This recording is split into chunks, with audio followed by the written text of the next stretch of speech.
Bai, an ordinary intern, just wanted to quietly finish work and go home. Little did he know that venturing into the park at night would lead him to encounter the bloodthirsty urban legend. Thump, thump, thump. Longhu Park, please take your belongings and exit through the rear door.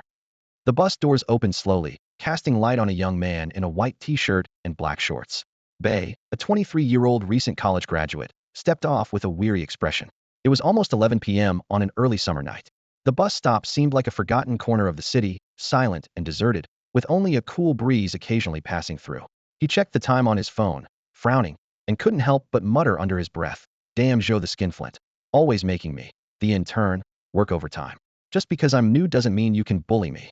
Despite having been at the job for less than a month, he had been singled out by his supervisor, Joe, to stay late for 7 consecutive days. It was supposedly for special training, but in reality, it was just a way for the veteran to exploit the newcomer. As Bai stewed in resentment, an inexplicable chill suddenly crept up his spine, as if something was watching him from the darkness.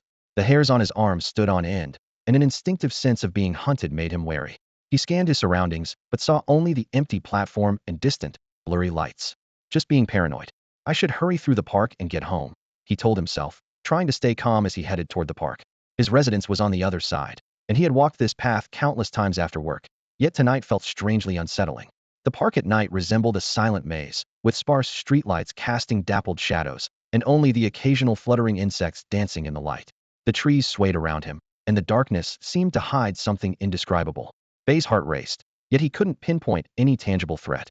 To distract himself, he pulled out his phone and started watching short videos. On the screen, a pale-faced girl was speaking passionately to the camera. "Guys, I saw a monster kill someone last night with my own eyes. It's not special effects, not a prank, but a real, terrifying creature like something out of a movie." Bai was about to dismiss it as nonsense, but the footage that followed chilled him to the bone. The aerial shot showed a massive creature with black scales, a tiger's head, and a bull's body, tearing into a bloody human corpse. The creature was as large as an adult grizzly bear, yet its form defied natural laws. Despite the poor video quality, a primal, terrifying aura emanated from the screen. "This is nothing like any known animal, and it doesn't seem like special effects." Bai's alarm bells went off.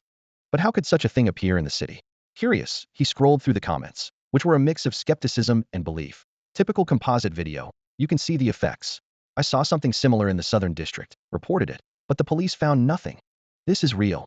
Hundreds have been attacked by similar creatures abroad, and the government is covering it up. Not just this, there are giant flying creatures and humanoid reptilian monsters. The world is changing." In the stillness of the midnight park, these messages planted seeds of doubt and fear in Bai's mind. Just as he was about to delve deeper, the video abruptly vanished, with a cold system message stating, "This content has been removed for violating community guidelines." As Bai was grappling with unease, a strange noise came from behind. Huff, huff, huff.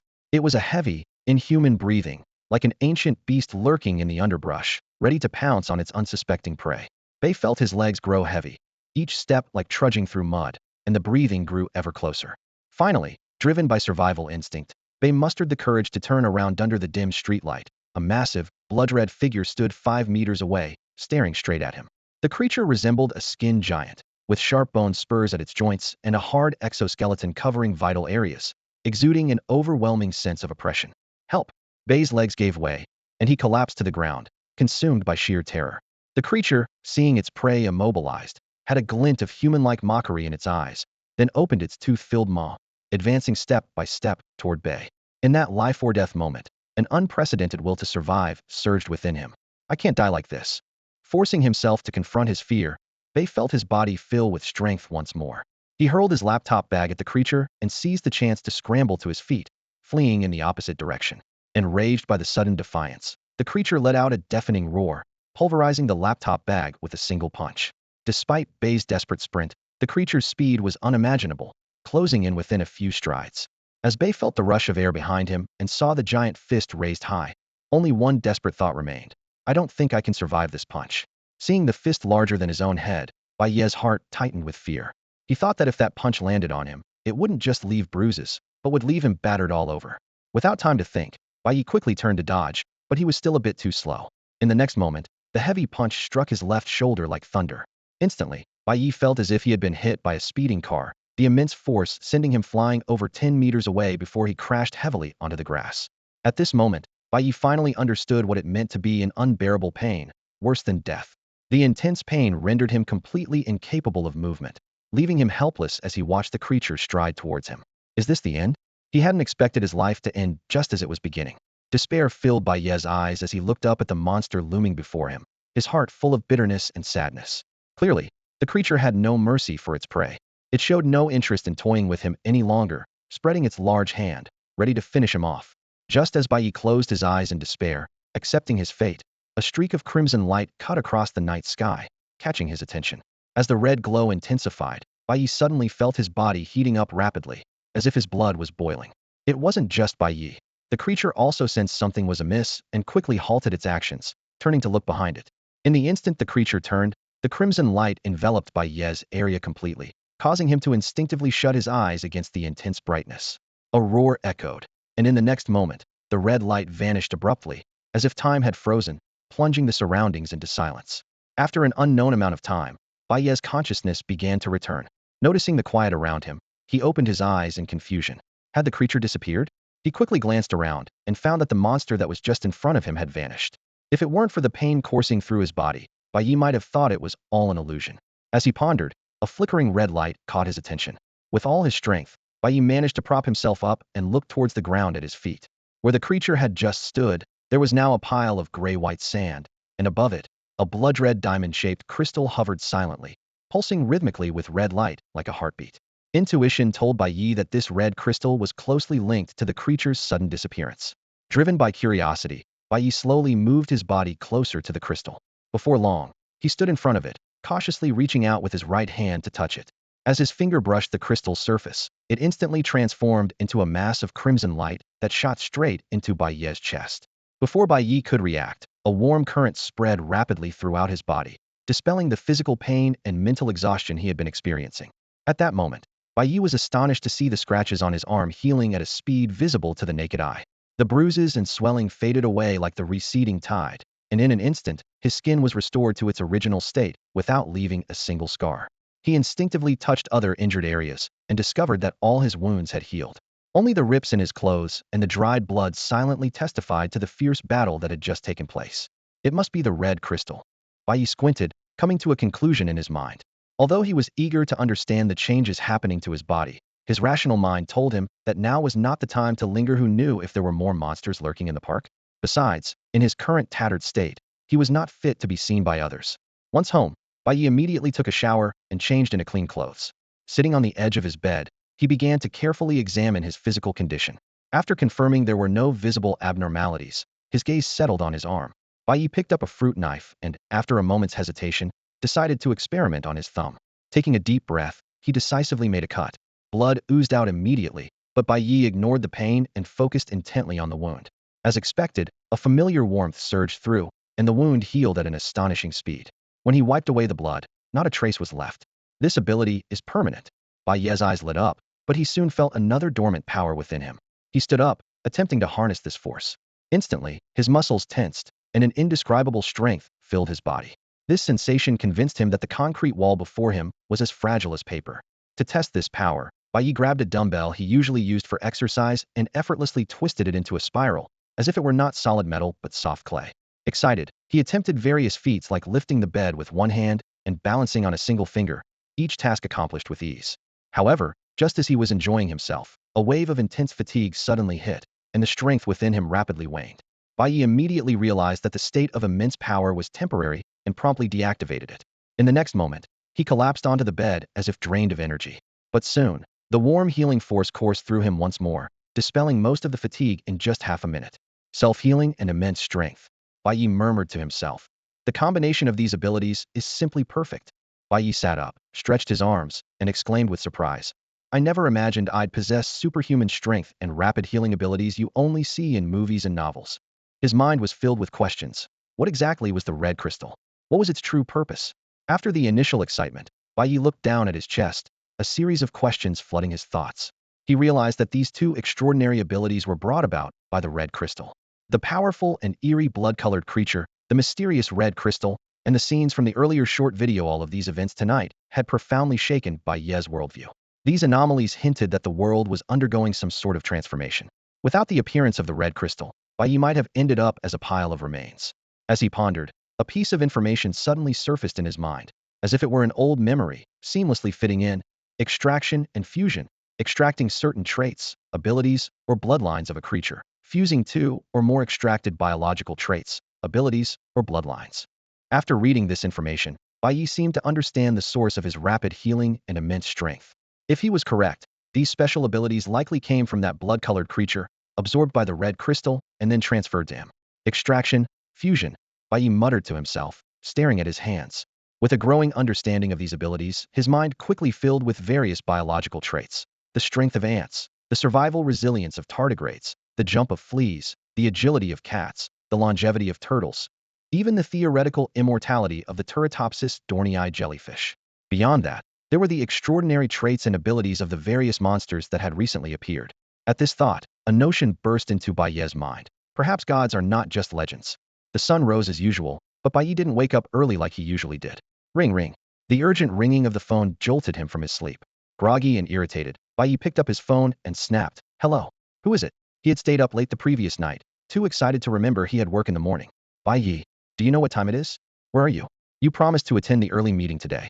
Now everyone is waiting for you. Do you have any sense of time or team responsibility?"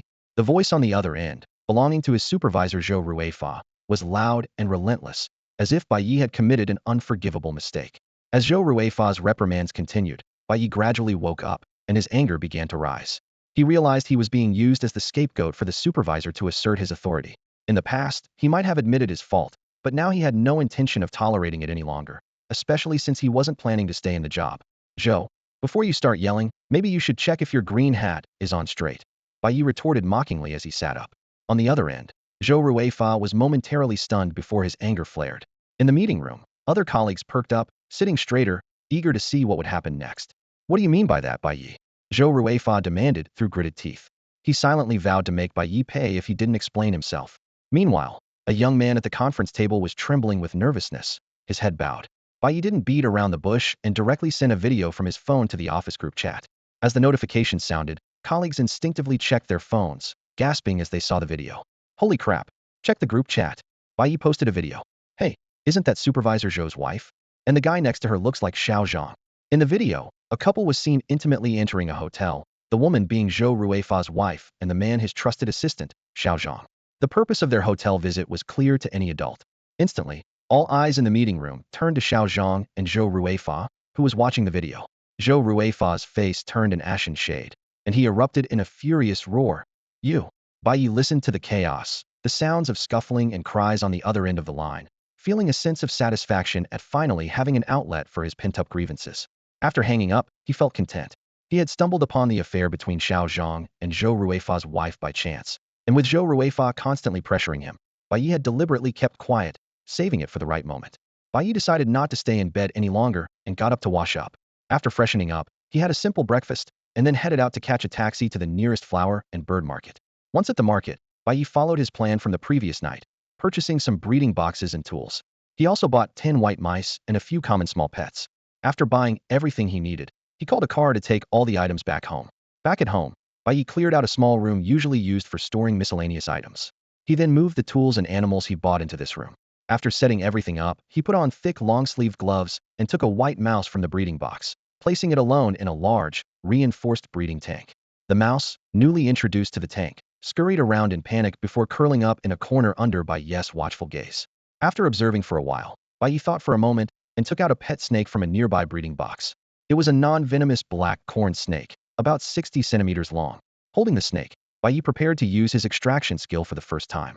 However, he immediately felt a blockage, interrupting his action. As he pondered over this, a message suddenly appeared in his mind. Insufficient energy. Extraction from live organisms is temporarily unavailable, only from dead ones. Looking at the corn snake in his hands, Bai Ye made a decision. Without hesitation, he twisted the snake's neck, breaking it. Once the snake had stopped struggling, he activated his extraction skill again. A red glow quickly enveloped the snake's body, gathering into a single drop of black liquid. Bai Ye quickly took out a small glass bottle to collect the black liquid. Examining the bottle under the light, he noted that the liquid seemed unremarkable. It seemed that only experimentation would reveal its effects. So he took a syringe, drew the black liquid into it, and forcibly administered it into the stomach of the white mouse in the breeding tank. After ensuring the mouse had swallowed the liquid, Bai Ye placed it back into the tank and covered it to observe. Inside the tank, the white mouse, having been forcefully injected with the unknown liquid, ran around in distress. After about 10 seconds, the mouse suddenly stopped, lay on its side, and began convulsing, emitting painful squeals as if in great agony. Seeing this, Bai Ye quickly set up his camera to document the process. As time passed, the mouse's fur rapidly fell out, replaced by scales resembling those of a snake, covering its entire body. Its originally thin tail thickened, growing scales and resembling a snake's powerful, robust tail. Within minutes, the once pristine white mouse transformed into a creature covered in black scales, its body like a mouse, but with a tail resembling that of a snake. The process lasted about 10 minutes, during which the body of the white mouse underwent subtle changes. After 10 minutes, it finally stopped struggling and rested on the ground for a few minutes, successfully completing its transformation. The white mouse no longer looked like its original self, and Bai gave it a new name, snake-scaled mouse, aptly named for the snake-like scales covering its body. Compared to the original white mouse, the snake-scaled mouse had a slender body, a snake-like tail, and limbs resembling those of a pangolin, with sharper claws. After carefully noting these characteristics, Bai took a wooden stick and inserted it through the feeding slot into the cage. He gently prodded the back of the snake-scaled mouse to test its aggressiveness. Unexpectedly, the snake-scaled mouse, upon contact with the stick, scurried around in fright with no sign of aggression. Bai didn't give up and gradually increased the pressure to provoke a reaction. Finally, after cornering the snake-scaled mouse, Bai poked it a few times with force, prompting it to fight back. It quickly lunged at the stick, gripping the end tightly with its claws and biting fiercely. Holding the stick, Bai could clearly feel the intense vibrations from the other end, which surprised him. The strength demonstrated by the snake-scaled mouse was comparable to that of an adult cat. After letting it bite the stick for a while, Bai withdrew the stick to examine the marks. To his astonishment, the thumb-thick solid wood stick had been gnawed away by 2/3 in less than a minute, and there were deep claw marks where the snake-scaled mouse had held it. Bai estimated that its attack power had increased by at least 5 times, with significant improvements in speed and reaction time. After recording these observations, Bai proceeded with the final experiment. He placed a spoonful of mouse-specific feed and a small mouse into the cage and stepped back to observe. Soon, the snake-scaled mouse, seemingly having expended a lot of energy during the transformation, caught the scent of food and immediately approached. Under Bai's watchful eye, the snake-scaled mouse unhesitatingly chose the pile of feed, ignoring the small mouse nearby. It quickly devoured the feed, but still seemed unsatisfied. After licking the ground clean of crumbs, it finally noticed the small mouse. It sniffed the small mouse, but lost interest almost immediately. Seeing this, Bai quickly noted in his notebook. Initial observation indicates that the test subject retains its mouse-like behavior, unaffected by snake-like traits. After recording this, Bai did not continue with further experiments on the snake-scaled mouse. Although there were many aspects worth studying, Bai was not a professional and only focused on a few key areas. The results were sufficient for now, and further research would have to wait until conditions allowed. After setting aside the snake-scaled mouse, Bai Ye selected another small white mouse. This time, he intended to experiment with a different skill fusion. After placing mouse number 2 in a breeding box, Bai Ye pondered for a moment and chose a corn snake and a chick. Through a series of familiar operations, he quickly extracted 2 mysterious drops of liquid, one black, one red. Once collected, Bai Ye immediately activated the fusion skill. Guided by an unknown force, the 2 drops slowly merged, eventually forming a single dark red liquid. He fed the dark red liquid to mouse number 2, and before long, it began to convulse violently, much like the previous mouse. This mutation process was noticeably slower by a few minutes, but the changes were more pronounced. After the mutation, mouse number 2 had a body size similar to the snake-scaled mouse, covered in scales, with a beak-like hard-shell mouth, significantly larger eyes, and a row of shallow nodules on its head. Observing the fully mutated mouse number 2, Bai Ye paused in silence, and ultimately decided not to name this new species due to its abstract appearance. Following a familiar experimental procedure, Bai Ye quickly obtained the necessary data. Similar to the previous experiment, the mutated mouse number 2 did not exhibit a strong desire to attack, retaining its mouse-like behavior, but it was slightly stronger than the snake-scaled mouse. After organizing the experimental data, Bai Ye decided to retire mouse number 2 early, as its sharp beak made him unsure if the containment box could withstand it. Looking at the body in the box, Bai Ye extracted a drop of black-red liquid from it. He couldn't help but wonder, could the same creature undergo 2 or more mutations? Truth comes from practice. So, Bai Ye took out a chick and extracted a drop of red liquid again, then took out the snake-scaled mouse and fed it the red liquid. Before long, the snake-scaled mouse collapsed, struggling and letting out painful screams. However, Bai Ye sensed something was amiss. Sure enough, the snake-scaled mouse began to vomit blood profusely, with blood seeping from between its scales, and its screams grew increasingly agonizing, as if it were about to die at any moment. Seeing this, Bai Ye's heart tightened, and he carefully observed the snake-scaled mouse's condition, not daring to miss any detail. After a minute of struggle, the snake-scaled mouse's screams gradually weakened and eventually ceased. Was it dead? Bai Ye prodded the snake-scaled mouse with a stick, confirming it was indeed dead. He frowned slightly and began to record in his notebook. Second mutation failed, suspected clash of two forces, leading to the subject's physical breakdown, he wrote. But wait, if the two forces clashed, why was mouse number 2 able to successfully mutate? Could it be that the fusion skill merged the two forces, eliminating their conflict? Bai Ye pondered for a moment and quickly realized the crux of the problem. Is it really impossible for a second mutation to occur? Bai Ye sat at the lab bench, frowning deeply. If this were true, many of his previously devised experimental plans might have to be discarded.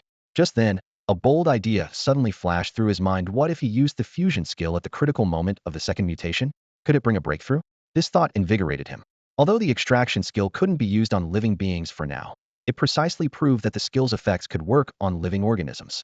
So, could the fusion skill also directly affect living beings? With this in mind, Bai Ye sprang into action. He quickly created a new snake-scaled mouse and a drop of red liquid, cautiously feeding the liquid to the mouse labeled number 2, then placed it in a breeding box for close observation. When snake-scaled mouse number 2 began showing signs of a second mutation, Bai Ye decisively used the fusion skill on it. Under his intense watch, the fusion skill successfully triggered. The state of snake-scaled mouse number 2 gradually stabilized, much like during its first mutation, and its body began to undergo slow and stable changes. It worked. Bai Ye's eyes lit up, and a surge of elation filled his heart since the second mutation was achieved. The possibility of third and fourth mutations was now within reach. A few minutes later, snake-scaled mouse number 2 completed its second mutation, with its appearance and size matching exactly with the previous mouse number 2. This result confirmed Bai Ye's hypothesis was completely feasible. Having solved this crucial problem, Bai Ye immediately delved into even bolder experiments. He began attempting various hybrid combinations of creatures. Some mice grew antennae on their heads, some cats sprouted wings on their backs, and even some snakes developed 4 legs. It wasn't until he ran out of experimental materials that Bai Ye reluctantly left the lab. The entire day of experiments not only provided him with a wealth of valuable data and experience, but also deepened his understanding of his own abilities and outlined a clear direction for future research. While waiting for his food delivery, Bai Ye finally noticed the pile of unread messages on his phone. Skimming through them, he couldn't help but chuckle. Apparently, after he hung up the phone that morning, Zhou Ruifa and Xiao Zhang had a fierce confrontation at the company. Initially, Xiao Zhang, feeling guilty, didn't want to fight back, but when he realized Zhou Ruifa was genuinely out to harm him, he retaliated. The two ended up brawling, with Xiao Zhang occasionally taunting Zhou Ruifa with remarks like incompetent and can't satisfy your wife. As tempers flared, they completely lost control, turning the company into a battleground. The fight was so intense that no one dared to intervene until the police arrived, by which time the office was in ruins.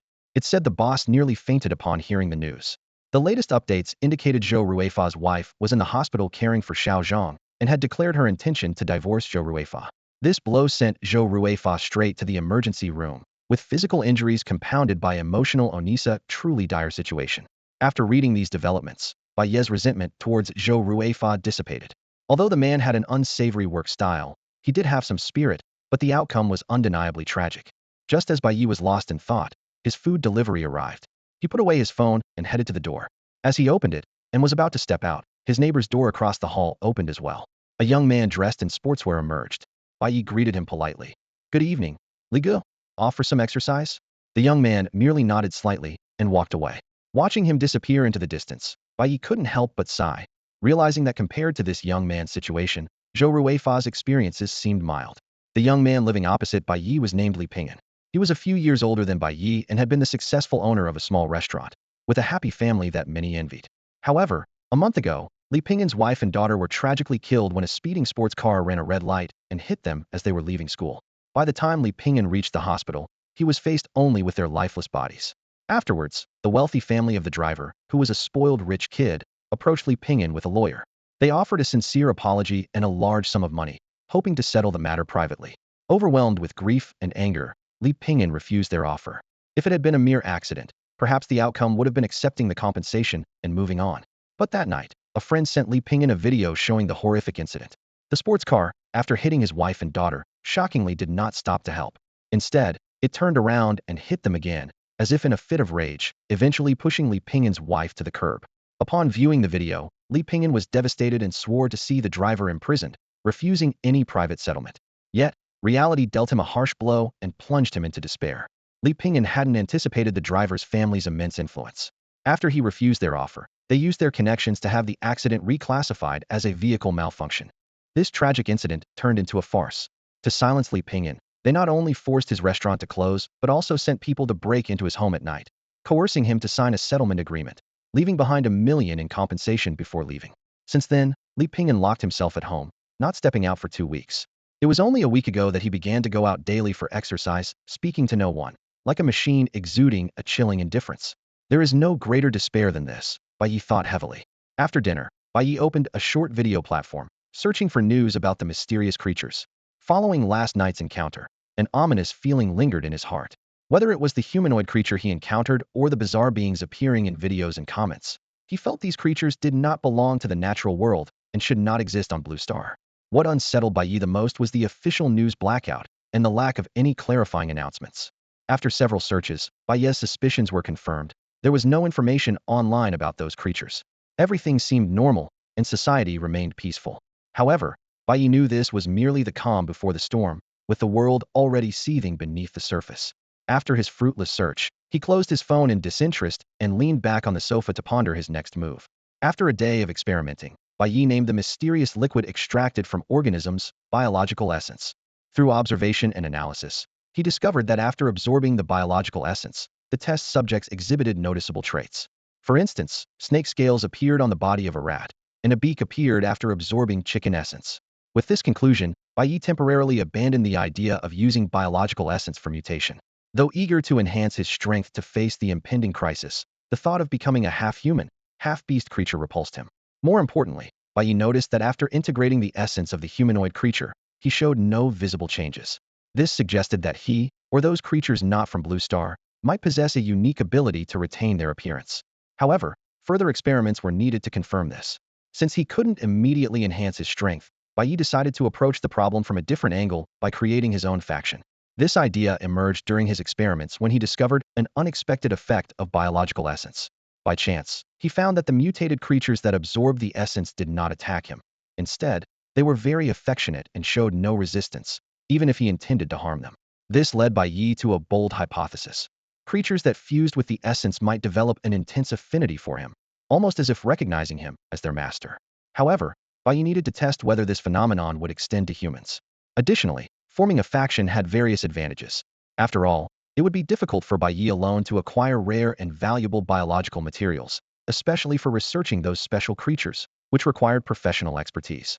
Thus, after careful consideration, Bai Ye decided to establish an organization to serve his interests, allowing him to better showcase his abilities. Before proceeding, Bai Ye needed to conduct experiments to determine how human bodies would react to integrating biological essence. But whom should he use as test subjects? Leaning on the sofa, he squinted his eyes, contemplating potential sources for subjects. Should he target wanted criminals? No. Where would he find people the police were already hunting? Should he go abroad to find foreigners? No. That was too troublesome and could lead to unexpected complications. So who should he choose? Various candidates flashed through Bai Ye's mind, but he quickly dismissed them due to their unsuitability. Just as Bai Ye was troubled about finding a candidate for the experiment, a figure suddenly flashed in his mind. He abruptly sat up straight from his chair, his eyes fixed on the door, and a name slowly escaped his lips. Li Pingan. 3 days quietly passed by. During this time, Bai Ye first went to the company to handle his resignation. Due to the impact of the Zhou Ruifar incident, the company was eager to avoid Bai Ye, whom they considered a jinx, and all the procedures were completed at an unprecedented speed.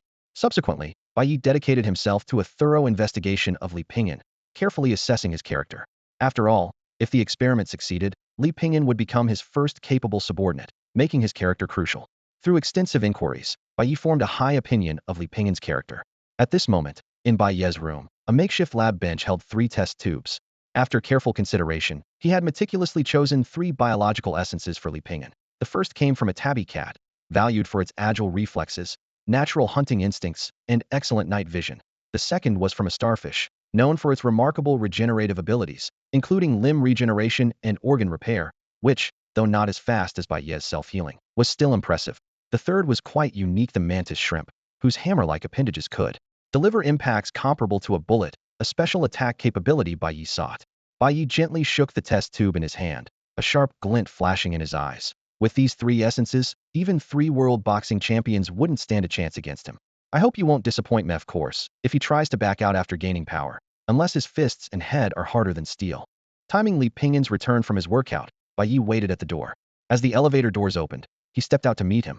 As usual, the sweat-drenched Li Pingan walked towards his door with a blank expression, ignoring Bai Ye standing nearby. This wasn't out of rudeness. Since losing his wife and daughter, Li Pingan's world seemed to revolve solely around the obsession that kept him alive, and nothing else could capture his attention. Bai Ye wasn't in a hurry. As Li Pingan opened his door, Bai Ye quickly stepped forward, blocking the door from closing. Facing Li Pingan's lifeless gaze, Bai Ye wore a faint smile. "Brotherly, can we talk inside?" Li Pingan remained silent for a moment, then released his grip on the door handle and turned to walk inside. As Bai Ye followed him in, he noticed the room was unusually tidy, with every item in its place, yet it inexplicably conveyed a sense of absence. Li Pingan brought out a kettle from the kitchen and skillfully made 2 cups of tea, sitting on the sofa. Bai Ye sat across from him and got straight to the point. "Do you have surveillance at home? If so, you should turn it off. These days, they're not safe." Facing Li Pingan's unresponsive silence, Bai Ye remained calm and softly uttered 2 words, "Jin Hao."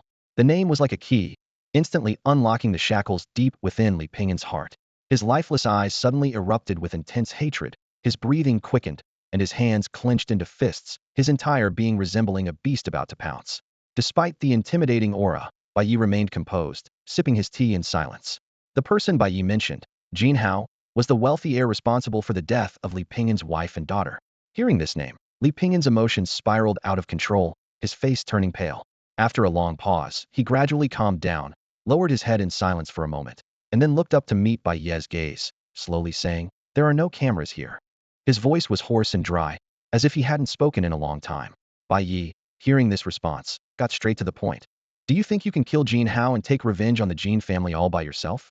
He put down his teacup and looked at Li Pingan intently, continuing, "As far as I know, Jin Hao always has 2 bodyguards protecting him around the clock. Do you think you can get through them to exact your revenge?" Li Pingan was well aware of Jin Hao's bodyguards, as Jin Hao often appeared in public places. In his quest for strength, Li Pingan had been training hard, even though he knew the odds were slim. "What exactly are you getting at?" Li Pingan wasn't angered by Bai Ye's words. Instead, he directly inquired about his intentions. "You now have an opportunity, a chance for revenge, but it comes at a great cost. Are you willing to accept it?" Bai Ye said, slowly sliding his fingers along the edge of the marble table until he reached a corner. Then, he activated his immense strength. With a light grip and a slight exertion, there was a crack, and he effortlessly broke off a corner of the 18mm thick marble tabletop. Li Pingan was stunned, his heart filled with shock.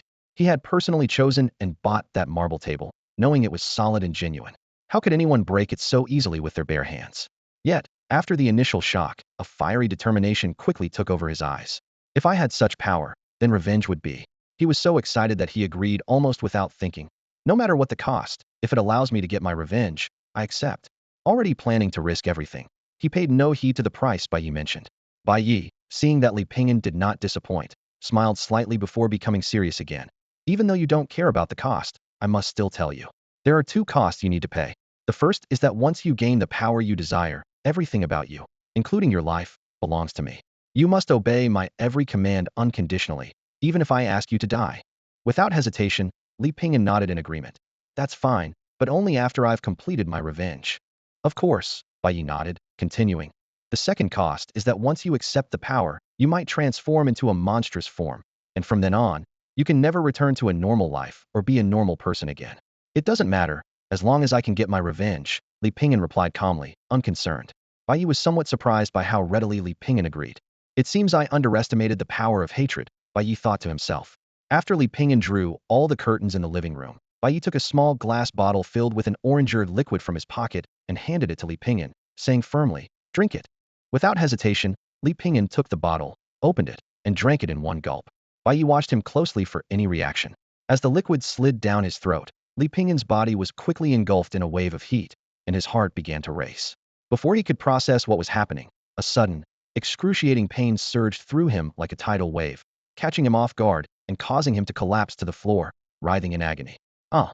The intense pain forced a cry of anguish from Li Pingan, and his consciousness began to blur.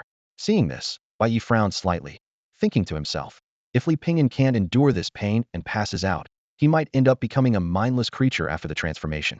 This was a conclusion Bai Ye had drawn from previous experiments where lab mice, unable to withstand the pain, fainted, and turned into mindless living dead mice after fusing with the essence of 3 different creatures. Can't handle this pain if you want revenge? In that case, you might as well bash your head in now and join your wife and daughter. Bai Ye shouted coldly, attempting to provoke Li Pingan's consciousness. Winter Plum? Little Star. As Bai Ye's words hit home, 2 familiar figures, one large and one small, suddenly appeared in Li Pingan's fading consciousness. They were familiar faces, and he could almost hear the familiar voices. Pingan, wake up. Daddy is such a lazybones, still not up. Get up and play with me. Seeing those familiar faces, Li Pingan's consciousness snapped back into focus, desperately wanting to see more clearly. However, as his awareness returned, those figures began to fade away. At that moment, a suffocating sense of falling into an abyss enveloped Li Pingan's heart, even suppressing the searing pain in his body. I want revenge. Under Bai Ye's watchful gaze, Li Pingan slowly opened his eyes, growling each word with all his might. Then, he struggled to lift his head, fixing his bloodshot eyes on the wall not far away. Following his gaze, Bai Ye saw a family photo hanging on the wall. Though not well taken, it exuded warmth. A family photo. A flicker of resentment crossed Bai Ye's otherwise cold eyes, as if it stirred up some painful memories. After just a glance, he pursed his lips and looked away. Li Pingan's transformation had officially begun. His muscles gradually became more robust, and his height continued to increase. In just moments, Li Pingan transformed from a 5 feet 10 inches 178 centimeters young man in poor health to a brawny 6 feet 6 inches 198 centimeters giant. The mutation wasn't over yet. His body began to sprout a layer of pale blue chitinous shell, tightly encasing him like a form-fitting exoskeleton armor.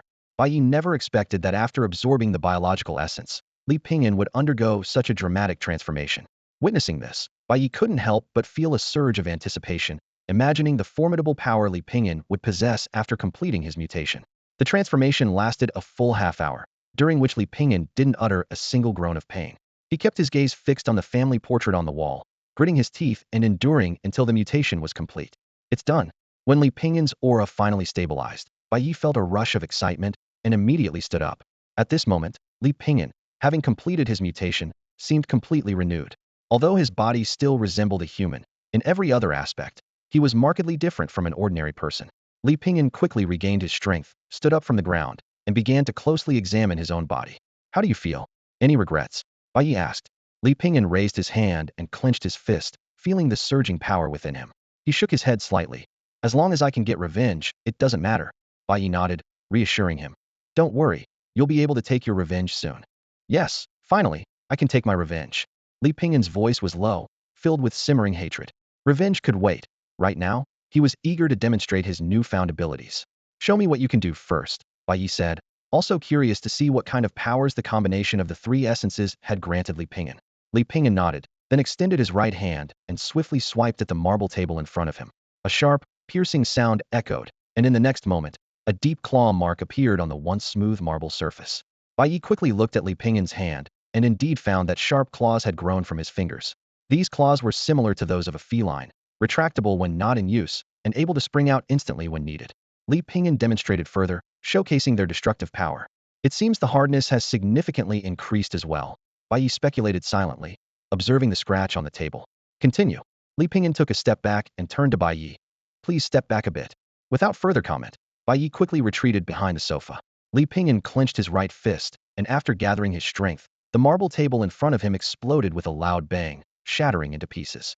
Bai Ye, witnessing this, was so shocked that his pupils contracted sharply, thinking to himself, so fast. He couldn't even see the punch being thrown. Even though his own body had been enhanced by the monster essence, significantly boosting his physical attributes and senses, he still couldn't track the trajectory of Li Pingan's punch. How many punches can you throw consecutively now? Bai Ye asked, looking down at Li Pingan's hand. Li Pingan assessed the depletion of his strength, thought for a moment, and replied, about 15 punches. All right, continue. In the following time, Li Pingan showcased all of his abilities one by one. For those he couldn't demonstrate directly, he provided detailed explanations. As expected, all the abilities that should have been inherited were indeed passed down. Bai Ye looked at the data in his notebook and smiled with satisfaction. Next, Bai Ye prepared to conduct a crucial experiment to verify his hypothesis. He extended his arm and said to Li Pingan with a determined look, now, use your claws to attack my arm. After speaking, Bai Ye focused intently on Li Pingan's eyes, observing his emotional response. Upon hearing the command, a flash of resistance appeared in Li Pingan's eyes. An uncontrollable feeling of aversion surged within him, preventing him from even considering raising his hand, let alone attacking Bai Ye's arm. After a moment, Li Pingan shook his head helplessly and apologized. Sorry, I can't fulfill this request. He explained his state of mind in detail. Bai Ye listened, a smile appearing on his face. As he had suspected, a being fused with the source would not develop the intent to harm itself, not even when given a direct order. Having confirmed his theory, Bai Ye discreetly relaxed from his state of heightened alertness. He closed his notebook and asked, besides these, have you noticed any other changes? There's one more, but I'm not sure about it, Li Pingan replied hesitantly. Go on, Bai Ye urged. It's just that I have this inexplicable longing and affinity for water. It's not that I'm thirsty, but I feel the urge to be in the water, Li Pingan said, puzzled. To be in the water? Bai Ye mused for a moment. Then a possibility crossed his mind. Do you have a large water container at home? Yes, Li Pingan answered. Shortly after, in the bathroom, Li Pingan looked at the large tub filled with water and turned to Bai Ye, asking, should I immerse my entire head? Yes, completely immerse it, Bai Ye nodded expressionlessly. Facing Bai Ye's command, Li Pingan had no objections and plunged his head into the water. Bai Ye quickly crouched down, carefully observing Li Pingan's submerged head. Don't worry, imagine you can breathe underwater. Slowly relax and hold your breath. Bai Ye's voice was calm and reassuring. Following Bai Ye's instructions, Li Pingan began to adjust his state. About 5 seconds later, Bai Ye noticed that several thin slits slowly opened behind Li Pingan's ears, and these slits began to rhythmically open and close like fish gills. A minute later, Li Pingan lifted his head from the water and exclaimed in surprise, I can actually breathe underwater. Bai Ye nodded, took out his notebook, and asked, describe how you felt in the water. Okay. Li Pingan agreed and began documenting his experience. After completing the documentation, Bai Ye closed his notebook and looked at Li Pingan with a serious expression. I give you 3 days to take your revenge. However, no matter how you go about it, you must not reveal your current form. Most importantly, you must not leave behind any biological evidence. What do you mean by biological evidence? Li Pingan asked curiously. It means things like bodily fluids, hair, and tissues, Bai Ye explained. Li Pingan nodded thoughtfully. Bai Ye continued. Once you've exacted your revenge, don't return here for now. Hide in the lake at Longhu Park. I'll prepare supplies for you in advance, and try not to come out unless necessary. Understood, Li Pingan acknowledged, aware that if something happened to the Jin family, their social influence would undoubtedly cause a significant stir, and it would only be a matter of time before the police traced it back to him. After arranging the follow-up plans, Bai Ye's expression softened slightly. After a moment of hesitation, he asked, do you need my help? Thank you, but no. I've been planning for this day for a long time, Li Pingan replied, clenching his fist. Under the cover of night, inside the luxurious Jin family mansion, Jin Hao lay sprawled on the leather sofa in the opulent living room, staring at the ceiling with a look of utter despair. Dad, when can I finally go out? It's been a whole month. I'm going crazy stuck in here. Jin Hao complained, dragging his words. Jin Wanhao, who was scrolling through his phone, looked up and snorted coldly. Better if you did die. Save me the trouble. Don't say such things about your own son. Jin's mother interjected unhappily. How could you curse him like that? Jin Wanhao put down his phone and pointed angrily at Jin Hao. What do you know? Do you realize how much trouble this kid's caused? It was just an accident. I only hit 2 people. Jin Hao mumbled. And we've already paid compensation, haven't we? You know nothing. Jin Wanhao suddenly stood up, veins bulging on his forehead. Do you understand how this affects the company? If I hadn't spent a fortune to keep it under wraps, you'd already be shredded by the online mob. It wouldn't just be you. The entire Jin family, the whole company would be caught in a storm of public outrage. Jin's mother chimed in. How? Your father is right. You use the internet. Don't you know how those people despise the wealthy? Any negative news about us, and they're like sharks smelling blood, ready to tear us apart. Hearing this, Jin Hao's previously indifferent expression became serious, a hint of fear creeping onto his face. As a net-savvy individual, he knew well the horrors of online backlash. Now you're scared, aren't you? Jin Wanhao sneered. Jin Hao's face showed a mix of emotions before he suddenly sat up straight. It's all that Li Guy's fault. If he'd just taken the money and signed the agreement, none of this would be happening. Once I'm free, I'll make him pay. Sensing the malice in his son's eyes, Jin Wanhao immediately warned. I'm telling you, once this is over, don't cause any more trouble, or you'll regret it. Why, Dad? Jin Hao protested. That Li Guy cost us so much, took $1 million for nothing. Why should he get away with it? Jin Wanhao fixed his gaze on his son's eyes, speaking deliberately. Do you know what happens when you push someone with nothing to lose to the edge? They either succumb to the pressure and take their own life, or they become a reckless madman out for revenge. Jin Hao's expression froze. He suddenly remembered that Li Pingan, the man he had hit, had lost his wife and daughter in the accident, his career was ruined, and he still had to care for his parents and 2 brothers. A person who has almost nothing left to lose can become unpredictable if pushed to the edge. Jin Wanhao's voice was low and heavy as he sat with his hands clasped on the wooden coffee table, staring directly at Jin Hao. So, that million wasn't compensation. It was a peace offering. He leaned forward slightly, watching his son's anxious face. Xiao Hao, I'm telling you all this so you understand one thing: wise men avoid dangerous situations and prevent trouble before it arises. Jin Wanhao's tone softened a bit, but his gaze remained stern. Even though we have a lot of money and status, in the end, we're still just flesh and blood. Bodyguards can make mistakes too. We can't withstand knives or dodge bullets.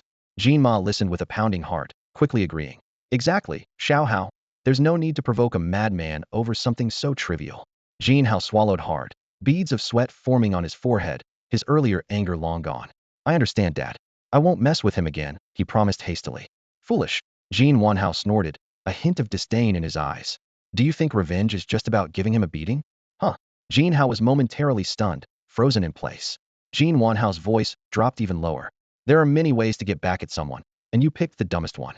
He began listing the more devious methods, like leading him into gambling, letting him fall into a pit, or framing him, sending him to jail, or stirring public opinion against him online.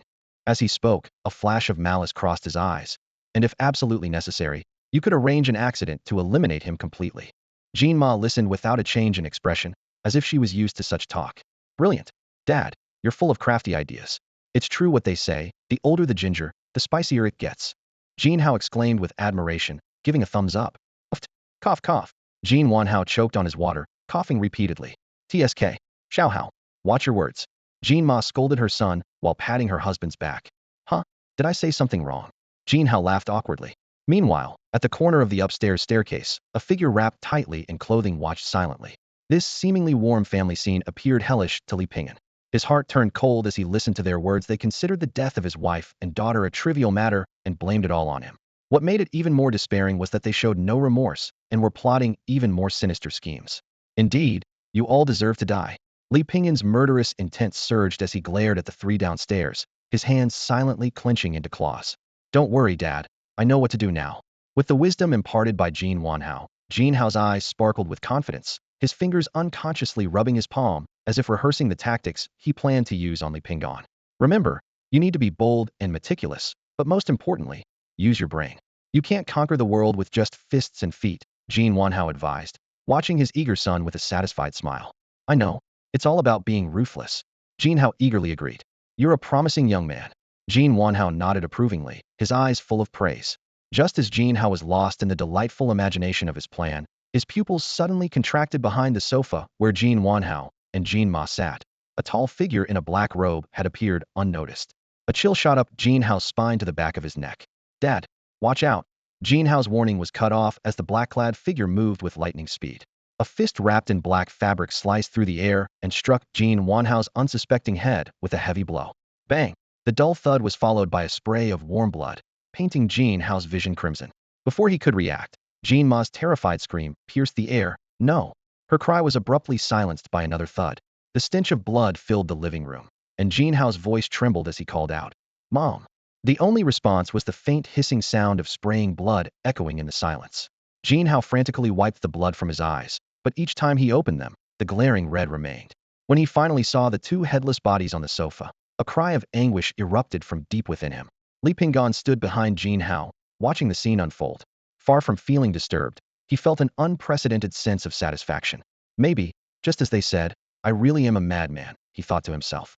Jin Hao suddenly noticed a shadow on the floor and turned sharply to see the black-robed figure standing behind him. His legs gave way, and he fell to his knees, but anger quickly overtook his fear. Why? Why? Who are you? Why did you kill them? Just 2 lives? Isn't it a small matter for you? Li Pingan asked calmly. But they were my parents. Jin Hao shouted, his voice hoarse with despair. They were my wife and daughter. Li Pingan finally erupted, his long-suppressed fury igniting fully in that moment. Wife-daughter. Jin Hao's voice was filled with confusion. Hearing this, Jin Hao instantly realized something and looked up at Li Pingan in horror. It's you, he exclaimed, his voice filled with despair. Now, I'm going to let you experience what it's like to be hit, Li Pingan said, suddenly reaching out with his blood-stained right hand and gripping Jin Hao's head tightly. No, I can give you a lot of money. Spare me. I know I was wrong, Jin Hao pleaded, his courage collapsing as he sensed death approaching. The person you should apologize to is not me, and now I'll send you to meet them, Li Pingan whispered demonically in Jin Hao's ear, then forcefully lifted his head. Bang! A loud crash echoed as Jin Hao's head was slammed onto the floor. Again and again, until his head was nothing but a bloody, mangled pulp. Only then did Li Pingan release his grip, his hand covered in blood and flesh. Li Pingan exhaled heavily, his gaze sweeping over the three bodies on the floor, a long-lost smile finally appearing on his face. Afterwards, he found a spare can of gasoline in the garage, doused it around the living room, and pulled out a photograph from his pocket. He took a long look at it before setting it alight and tossing it into the gasoline. With a whoosh, flames erupted, quickly engulfing the room. In the glow of the fire, the burning photograph was revealed to be the family portrait from Li Pingan's home. Outside the Jean family villa, Li Pingan quietly watched the inferno consuming the house, his emotions gradually settling. From now on, Li Pingan is dead too, he murmured. He had promised Bai Ye that after avenging his family, his life would be Bai Ye's to take. To let go of the past and sever his ties with it, Li Pingan decided to let himself die in the blaze. The fire at the Jean family villa soon drew the attention of nearby residents, and the fire department quickly arrived on the scene. After half an hour of effort, the fire was finally extinguished. Captain, we've found 3 headless bodies in the living room. Initial assessments suggest the fire was deliberately started with large amounts of gasoline, a firefighter reported after discovering the bodies of Jean House family. Hearing this, the fire captain immediately ordered the team to evacuate the scene, sealed off the area, and notified the police. Upon learning of the homicide and that the victims were likely the family of a well-known local entrepreneur, Jean Wan Hao, the police swiftly mobilized to the site. The next morning, despite the police's efforts to keep the news of the Jean family's massacre under wraps, the story quickly made headlines. Shocking. Billionaire family wiped out overnight. Billionaire family massacre hides unknown truths. The keywords billionaire and massacre instantly captured the attention of countless netizens, and news about the Jean family spread rapidly.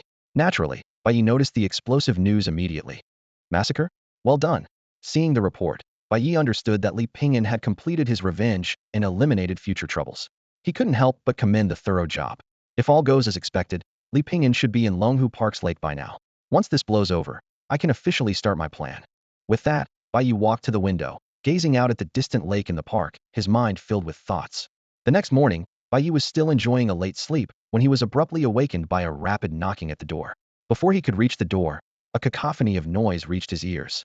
With a click, Bai Ye opened the door to find 2 police officers in uniform standing before him. Behind them, a group of people were busy going in and out of Li Pingan's house. Hello, we're from the city police department. We need your cooperation in an investigation. May we come in and talk? One of the officers, a middle-aged man around 40, spoke in a formal tone after showing his badge. Bai Ye was momentarily taken aback, but quickly nodded and said, "Sure, come in." He then turned and led the officers into the living room. Once inside, the officers quickly surveyed their surroundings. The middle-aged officer sat down and began casually. "May I have your name and occupation?" "Bai Ye, as in white and also. I just quit my job and haven't found a new one yet," Bai Ye replied truthfully. "Mr. Bai, do you usually live here alone?" The officer continued to inquire. "Yes," Bai Ye replied succinctly. The officer proceeded to ask many questions about Bai Ye's daily life, and Bai Ye answered them all, maintaining the demeanor of an uninvolved neighbor. "All right, let's get to the main point. Mr. Bai, have you seen your neighbor Li Pingan recently?" The officer asked, his tone turning serious and his gaze sharpening. Bai Ye pretended to ponder and slowly said, "I saw him yesterday afternoon. Around 6 o'clock, I ran into him as I was going out to get some takeout." Hearing this, the officers became visibly tense, as their investigation indicated the Jean family had died around 8 in the evening, suggesting Li Pingan had the opportunity to commit the crime. "Do you know where he was going?" The officer quickly followed up. "He was likely going to exercise. Lately, he's been going out to work out every day," Bai Ye answered, though he was considering other possibilities in his mind. Exercise. The officer was intrigued, recalling that Li Pingan's records did not mention any exercise habits, which only increased his suspicion.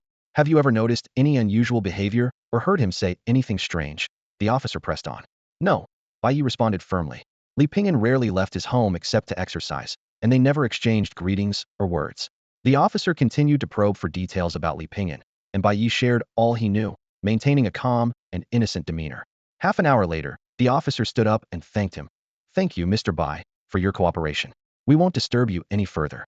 With that, the 2 officers gathered their things and headed for the door. Just as Bai Ye was about to close the door, the officer turned back and said, "By the way, Mr. Bai, if you see Li Pingan, please contact us immediately." "All right," Bai Ye replied with a smile, nodding as he watched the officers leave and then close the door. "Sir, given the evidence we've gathered so far, Li Pingan is undoubtedly our prime suspect. Shouldn't our investigation focus on him?" The young officer, who had been silent until now, eagerly suggested to the middle-aged officer. The middle-aged officer slowly shook his head, lowering his voice with a grave expression. This case is no longer under our jurisdiction. What? What? The young officer widened his eyes in confusion. No reason. It's been taken over by higher-ups. We just need to handle our basic duties, the middle-aged officer replied with a flat tone, yet there was a hint of helplessness. The young officer opened his mouth, but eventually just sighed. Well, all right. In fact, as an experienced officer, he had been skeptical of Li Pingan's involvement from the very beginning. Even though he was a staunch atheist, he couldn't help but wonder if this case was beyond human doing. The details in the autopsy report were chilling. Jean Hao's parents' heads weren't just fractured. Their entire heads had been blown to pieces by some immense force. Such destruction was far beyond human capability. More bizarrely, there were no signs of a struggle or any indication of heavy weapon use at the scene. Jean Hao's death was even more peculiar. He was forcibly held and repeatedly slammed against the floor until he died. Except for a palm-sized part of the back of his head, the entire head was reduced to a bloody pulp. Not even an Olympic weightlifting champion could inflict such damage. This is why, despite all the evidence pointing to Li Pingan, the middle-aged officer remained doubtful. Let the higher-ups worry about it, he sighed internally. At that moment, Bai Ye stood by the window, watching the police car slowly drive away. His eyes flickered as he thought to himself. It's not surprising the police quickly zeroed in on Li Pingan. After all, he had deep animosity towards the Jean family, and with the family's tragedy, he was naturally the prime suspect. It's safer to stay home and continue refining the plan during this time. Bai Ye turned back into the room, pondering his next move. A week flew by. During this time, the police called Bai Ye twice, once to inquire about Li Pingan, and another time to confirm if he had seen Li Pingan again.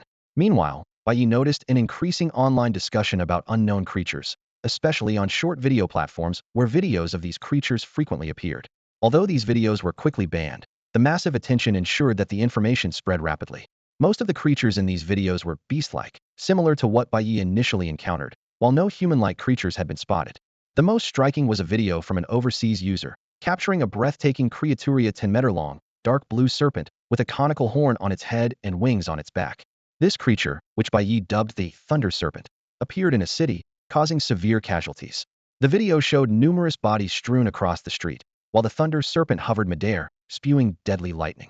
Its attack was far more powerful than an electric eel's, capable of piercing cars from meters away. Anyone caught in its lightning would instantly collapse, showcasing its terrifying destructive power. Unfortunately, the Thunder Snake appeared overseas. Otherwise, Bai Ye would have done everything possible to obtain its essence. At the moment, Bai Ye was lying on his bed, aimlessly scrolling through short videos on his phone. He had just come across another monster video and noticed that the IP address showed it was located in the neighboring Sakura garden country. I need to speed up the process of building my influence, Bai Ye thought, putting down his phone with a slight frown. If this continues, I don't know how many valuable essences I'll miss. He got out of bed and walked briskly to the window. His eyes scanned the street below, cautiously searching for any suspicious vehicles that might be watching. Once he confirmed that the surroundings were safe, Bai Ye breathed a sigh of relief. Apparently, the police had temporarily given up on staking out for Li Pingan. Since things have calmed down for now, it's time to take action, Bai Ye mused. Just then, his phone chimed with a message notification. It was from his childhood friend Bai. Bai, you won't believe this, but I saw a legendary phoenix today. A phoenix? Bai Ye immediately became alert, his first thought being that Bai had encountered a monster. He quickly replied, "Are you okay?" "I'm fine. I saw it from a distance, it didn't notice me." Bai promptly sent a video. In the video, a blazing light streaked across the sky and landed on a distant mountain. As the camera zoomed in, the light gradually revealed its shoppy giant bird enveloped in fiery flames. Unfortunately, the video's poor quality only allowed for a vague outline, making it hard to discern specific features. The fiery bird disappeared after landing on the mountain. "See, I wasn't lying," Bai messaged triumphantly. Bai Ye exited the video, his heart racing. He had been fretting about where to find the essence of monsters, and now a lead had just fallen into his lap. "Where's that mountain?" he asked eagerly. "It's a mountain not far from my family's orchard." "We haven't hung out in a while. I'll come visit you in a couple of days." "Great. You'll have plenty of fruit to eat." "I mean, you can eat all the fruit you want from the orchard." "All right, make sure to roll out the red carpet for me." "Get lost." Seeing the frustrated emoji Bai sent, Bai Ye couldn't help but smile. He reopened the video, scrutinizing the fiery bird, and a theory began to form in his mind. Could this bird engulfed in flames have special attack abilities like the thunder snake? To be safe, he needed to prepare in advance. From the video, the bird was clearly associated with fire, so its attack methods were likely fire-related. With this in mind, Bai Ye immediately searched online for creatures with the strongest fire resistance. Soon, he found an intriguing piece of information. The Pompeii worm, a species living around hydrothermal vents near undersea volcanoes, known to be the most heat-tolerant animal on the planet. While researching its maximum temperature tolerance, Bai Ye found many different answers. Some claimed it was 81 degrees Celsius, others said 700 degrees Celsius, and some mentioned 100 degrees Celsius. The conflicting information left Bai Ye unsure of the truth. Unfortunately, he had no means to acquire this creature. Sighing, Bai Ye thought to himself that Li Pingan would have to endure a bit more. Tasking Li Pingan with capturing the creature was necessary. Otherwise, why had Bai Ye taken him on? Since he couldn't obtain the heat-resistant creature, he decided to focus on improving their weaponry instead. Bai Ye stroked his chin, pondered for a moment, and began to formulate a plan. 2 days passed quickly. Early in the morning, Bai Ye rented a van and drove to a riverside location outside the city. The lake in Longhu Park connects to the Qingjiang River, and to avoid detection, Bai Ye had instructed Li Pingan to swim along the river into Qingjiang in advance. With a splash, a tall figure emerged from the water and climbed onto the shore. Master, sorry to keep you waiting. Number 1, who was actually Li Pingan, walked briskly to Bai Ye's side. Since Bai Ye had last met with him to devise the plan, Li Pingan had expressed a desire to move on from his past, and asked Bai Ye to give him a new name. Despite Bai Ye's attempts to dissuade him, Li Pingan insisted, so Bai Ye gave him the code name, Number 1. I've told you many times, don't call me Master, Bai Ye remarked with a twitch of his lips, a bit exasperated by Number 1's words. Master? Someone might think I'm up to something strange. Yes, my lord, Number 1 quickly responded. Bai Ye sighed, thinking it was better than Master. The title was only temporary and would change later. Deciding to let it go, Bai Ye handed him a large, wide-brimmed black robe from the car. Number 1 quickly shook off the water droplets and donned the robe. The oversized garment completely concealed him. As long as the hood and hem weren't lifted, he looked like any ordinary person at a glance. Not bad. Bai Ye nodded approvingly at the robe's effectiveness. All right, get in the car. It would take at least 6 hours to drive to Xiongang's orchard base, so they had to set off promptly. 6 hours later, Bai Ye arrived without any issues at the small town closest to Xiongang's orchard base. He dialed Xiongang's number. Hey, where are you? I've reached the town, Bai Ye said. Xionggang, give me your location, and I'll come find you. Let me see, I'm across from this hair salon, Xionggang replied after looking around. Wait there, I'll be right over, Bai Ye said before Xionggang hung up. Hide down there and stay quiet, Bai Ye instructed Number 1 in the back seat. Number 1 immediately crouched down between the seats. Shortly after, a silver pickup truck parked nearby, and a tall, bald man about 1.9 meters tall got out. Hey, Bai, where are you? The man asked, glancing around. Behind you, Bai Ye replied, honking the horn to get his attention. Hearing the sound, the bald man quickly approached. Bai, you've got yourself a car now, Xionggang exclaimed, patting the hood as he reached Bai Ye, who had just stepped out. It's rented. I just started working and can't afford to buy one yet, Bai Ye replied with a smile, shaking his head. Xionggang stepped forward, threw an arm around Bai Ye's neck, and enthusiastically said, Enough of that. Let's change the subject and go somewhere else to talk. I've had a whole table of dishes prepared just for you. All right, lead the way, Bai Ye replied with a smile. Xionggang then drove his pickup truck ahead, with Bai Ye following closely behind. After leaving the small town, they drove for another 10 minutes before finally reaching an orchard base and driving straight in. Shortly, they arrived in front of a 2-story house. After parking, Xionggang quickly walked over to Bai Ye and began to introduce the place. This is where I live now. After I graduated, my dad handed the base over to me, while he and my mom went off to enjoy their freedom. At this point, Xionggang couldn't help but grit his teeth, showing a bit of dissatisfaction. That's not bad, inheriting such a big business at a young age, Bai Ye teased, noticing Xiongang's expression. Hearing this, Xionggang became even more upset and said indignantly, Not at all. I'm here toiling away, while they're by the seaside, sipping wine and chatting.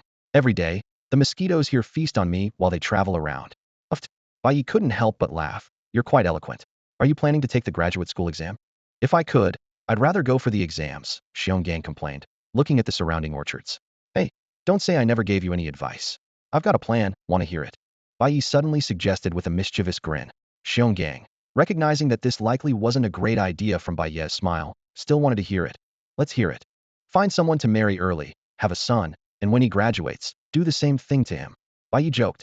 Hearing this, Xiongang's expression turned from frustration to a more resigned look, his face falling. I've thought of that already, but the problem is the youngest female worker in this orchard is over 40. In the nearest small town, there are hardly any women my age left, as they've all gone to the city for work. Where am I supposed to find someone? Forget it, let's not talk about it. Come on, let's go have a feast. Xionggang, seemingly used to it, quickly recovered and led Bai Ye inside. In the living room on the first floor, a large round table was already filled with various dishes. Xionggang pushed Bai Ye into a seat and started pouring drinks. Sit down, let's eat and chat. Since it had been a long time since they last met, Bai Ye didn't rush to ask about the phoenix, but instead focused on catching up with Xionggang. After a satisfying meal and a good time, Bai Ye finally asked the question on his mind.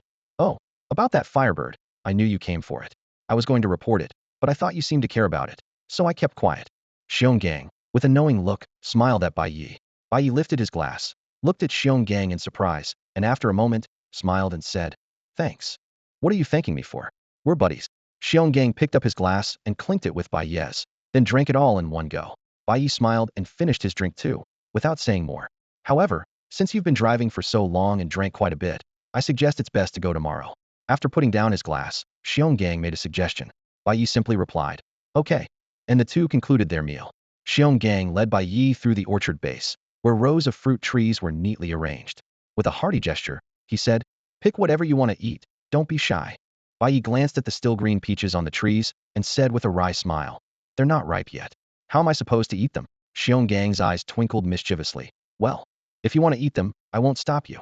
Bai Ye rolled his eyes at him in exasperation. The two climbed along the mountain path to the top of the fruit mountain, with Xionggang leading Bai Ye to the other side. He pointed towards a distant hilltop and said, There, that's the mountain I told you about. Following his direction, Bai Ye immediately recognized the spot where the firebird had landed in the video, estimating the distance to be about 1 kilometer away. Have you seen it again since? Bai Ye asked, turning to him. I saw it once yesterday afternoon, Xionggang replied, pointing to a specific spot on the mountain. After it disappeared, I used a drone to check it out. Although I didn't find any trace of it, I discovered a cave just below the summit. He detailed the terrain characteristics around the cave entrance and then suggested, How about I take you there tomorrow? No need. I can handle it. Bai Ye declined decisively, wary of the unknown danger posed by the firebird and concerned that number one's presence might shock Xionggang.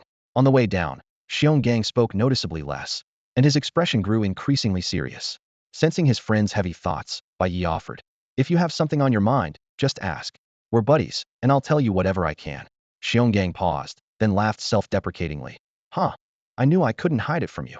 His eyes betrayed deep unease. Recently, there have been all sorts of videos online about man-eating monsters, and I've seen quite a few. At first, I thought it was some kind of domestic drama marketing, until I saw that bird with my own eyes, the one I sent you. At this point, his expression darkened further. When I saw it again yesterday, it was carrying 2 people in its claws. This detail made the voice of the 6'3" man tremble, as if he had shrunk in an instant. Bai Ye fell silent at the revelation. After all, knowing there's a man-eating monster lurking nearby would terrify anyone.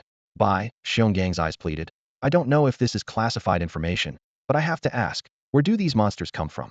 Are there going to be more of them? My parents are traveling right now, and I'm really worried about their safety.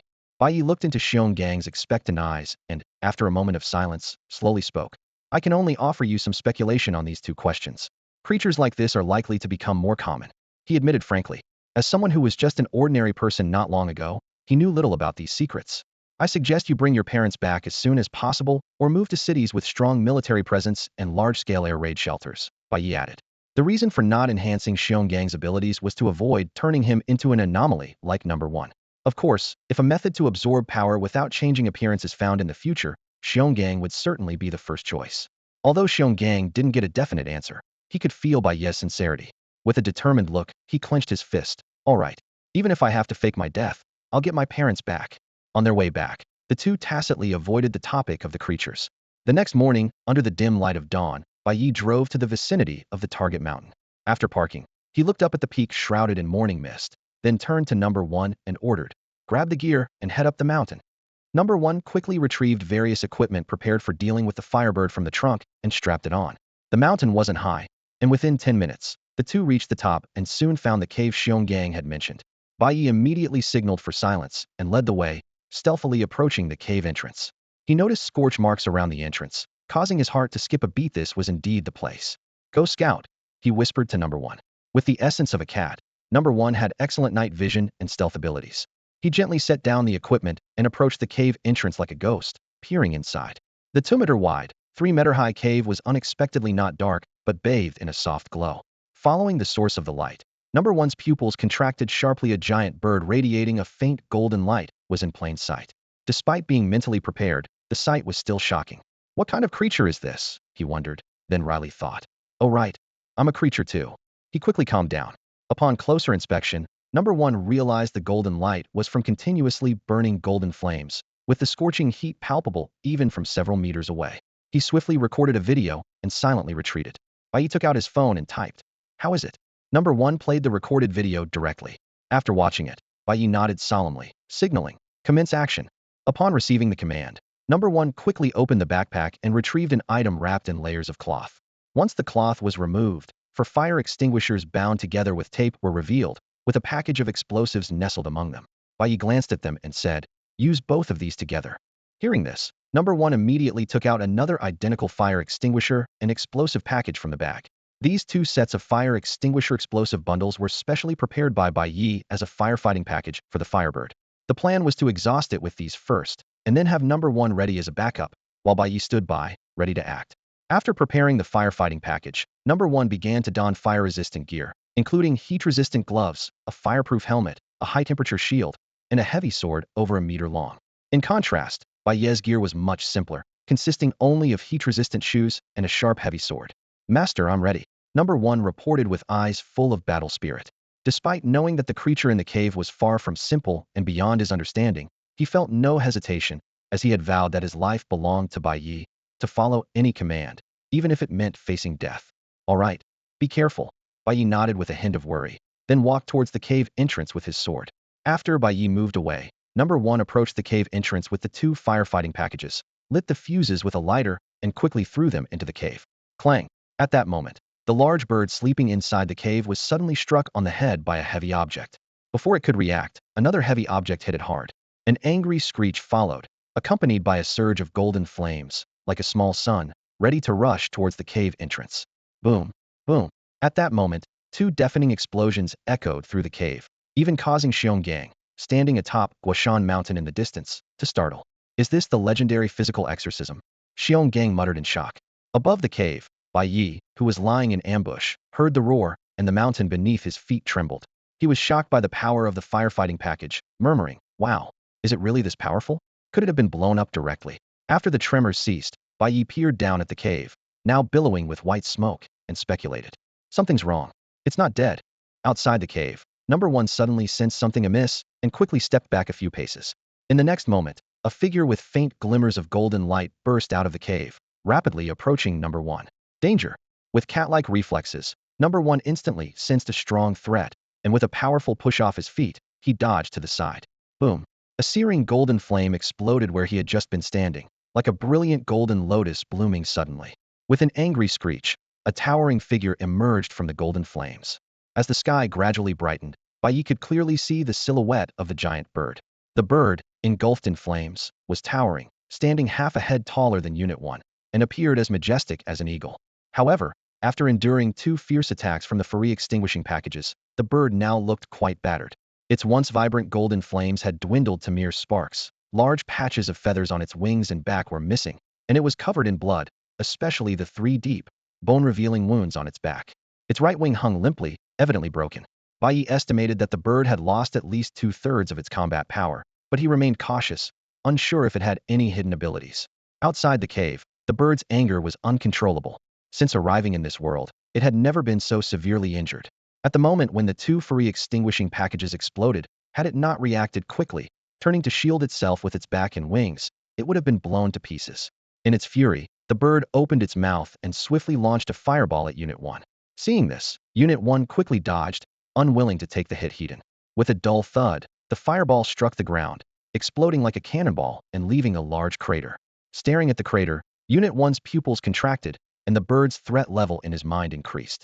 Seeing its attack miss, the bird rapidly turned and launched a series of explosive fireballs at Unit 1. However, for Unit 1, with agility and reflexes akin to a cat, these posed no real threat. It easily evaded the bird's attacks with a few quick jumps and sidesteps.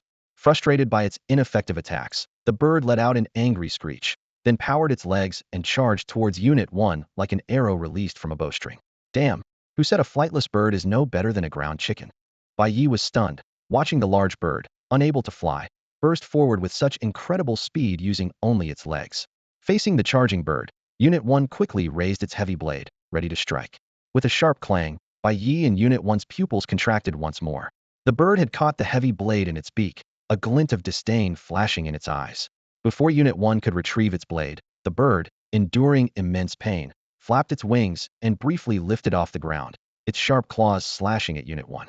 Unit 1 hurriedly released the heavy blade and dodged backward, but not quickly enough. The bird's claws easily tore through the fireproof armor on its chest, leaving a gash in the armored plating. Blood immediately flowed from Unit 1's wound, but there was no time to check the injury as the bird charged again. The pain from the wound brought Unit 1 back to focus. As the bird's claws and beak continued their relentless assault, Unit 1 dodged and observed the bird's movements. Finally, as the bird lowered its head to peck at Unit 1's head, the opportunity he had been waiting for arrived. Perfect chance. Bullet punch. A swift figure, known as Number 1, arced gracefully through the air, leaping over the head of a giant bird engulfed in flames and landing behind it. Before the massive creature could turn around, he had already gathered his strength and delivered a powerful bullet punch to its nape. The force of the punch sent the bird tumbling to the mouth of the cave below. From his vantage point above the cave, Bai Ye seized this fleeting opportunity. Gripping a long sword, he leapt into the air, the blade slicing through the air with the force of a meteor. "Decapitation stone split," he shouted. In a flash, the bird and the rock beneath it were cleaved in two. "Quick, get the seal bags to collect the blood," Bai Ye called out to Number 1 as blood gushed from the bird's neck. As a creature with unique abilities, every part of it held immense research value, not to be wasted. Number 1 immediately retrieved several large sealed bags from his backpack and started collecting the blood. Taking advantage of the moment, Bai Ye ventured deeper into the cave. The beam of his flashlight revealed a scene that froze him in place. Instead of feathers stained with blood or shattered fragments on the walls, he was confronted with a horrific pile of human bones and blood-stained clothing fragments where the bird had nested. As someone who regularly watched crime investigation videos, Bai Ye instantly recognized that these remains belonged to at least a dozen victims. "A monster, a man-eating monster," Bai Ye muttered, recalling recent videos of monster attacks. Almost all cases involved attacks on humans, with few instances of them attacking other creatures. Could humans have some unique allure for these monsters? This bold hypothesis crossed his mind. No, we must accelerate our research on these monsters, or we'll be even more vulnerable in the future. Discovering another trait of the monsters heightened Bai Ye's sense of urgency. Their current knowledge was woefully inadequate to confront future threats. After calming himself, he meticulously collected the feathers scattered on the ground, ensuring no clues were overlooked before exiting the cave. By this time, Number 1 had already packed up the bird's remains, now free of flames. "Find something to block the cave entrance and camouflage it," Bai Ye instructed Number 1. From a moral standpoint, he should report the remains of the victims to the authorities, but to keep his identity and abilities hidden, he had to let these souls rest here temporarily. "Please don't blame me. I've avenged you," he whispered softly towards the cave. Quickly, Number 1 used large stones and branches to seal the entrance, covering it with layers of foliage. Without close inspection, it was impossible to tell a cave lay hidden in this remote mountain. Given the area's isolation, it should remain concealed for a considerable time. "Let's go. Down the mountain," Bai Ye said, taking one last look at the camouflaged entrance before hoisting the evidence-filled pack onto his back and heading down the mountain. After coming down the mountain, Bai Ye made a special trip to say goodbye to Xionggang. Unexpectedly, Xionggang warmly insisted on keeping him for lunch. As he was leaving, Xionggang filled Bai Ye's car with local specialties, making the already cramped vehicle even more crowded. By the time Bai Ye drove back to Yun City, night had quietly fallen, and the clock pointed to 7. He drove to the riverside of Yun River and accurately found the spot where Number 1 had initially come ashore. He intended to let Number 1 out to swim back into the river, but was surprised to find a solitary figure sitting by the riverbank. Bai Ye considered finding another location, but his attention was caught by the scattered bottles around the person. Could it be? Bai Ye frowned slightly, turned off the engine, and walked toward the person. The strong smell of alcohol hit him as he approached, with various beer bottles strewn across the ground, a mix of light and dark beers. "You've got quite the drinking capacity," Bai Ye remarked, testing the waters as he stood beside the man. "You don't need to persuade me. I'm not going to jump into the river and kill myself," the man replied without lifting his head, his tone surprisingly calm. This calmness made Bai Ye even more cautious because he sensed a similar determination to die as he had felt from Number 1. "Why do you want to die?" Bai Ye asked in a low voice. "Why do you want to live?" the man retorted, his voice tinged with sarcasm. This question left Bai Ye momentarily speechless, but soon the answer surfaced in his mind: to enjoy the beauty of the world and see unseen landscapes. Since obtaining the red crystal and planning to establish an organization to resist future crises, his ultimate goal had remained the same: to live better. "My world has no beauty left," the man said, taking a swig of his drink. "Those landscapes hold no interest for me." Bai Ye was about to inquire further when the man suddenly turned his head. Under the dim streetlight, Bai Ye saw his face clearly and was shocked. The man's entire face looked as if it had been scorched by fire, grotesque and terrifying, enough to make even adults shiver. But having faced the blood-red humanoid monsters, Bai Ye quickly calmed down and met the man's gaze. After a few seconds of silence, the man let out a bitter smile. You're the first person who dares to look at me directly. Even my parents don't dare to look at me like that. Perhaps moved by Bai Ye's attitude, the man began to tell his story. His name was Lu Yan, a 24-year-old native of Yun City. He had retired from the military a year ago, planning to settle into a job and marry his longtime girlfriend, but an accident destroyed his life. It was a spring day when catkins were floating in the air, and Lu Yan had gone fishing in the suburbs. He saw 3 kids around 10 years old playing on a nearby lawn. Everything seemed ordinary. But just as he took out his fishing gear, a piercing scream sounded behind him. Lu Yan quickly got up to check what was happening when he heard the commotion. He saw that an unknown source of fire had ignited the willow catkins scattered on the ground, and the flames were spreading rapidly. 3 children on the lawn screamed in terror and ran away, eventually hiding in a patch of dry grass. Lu Yan's heart tightened as he realized that if the dry grass caught fire, the children's lives would be in danger. He rushed toward the flames, but was a step too late. The dry grass was instantly engulfed by the fire, and the children's cries made the flames even more intense. Ignoring his own safety, Lu Yan bravely charged into the blaze.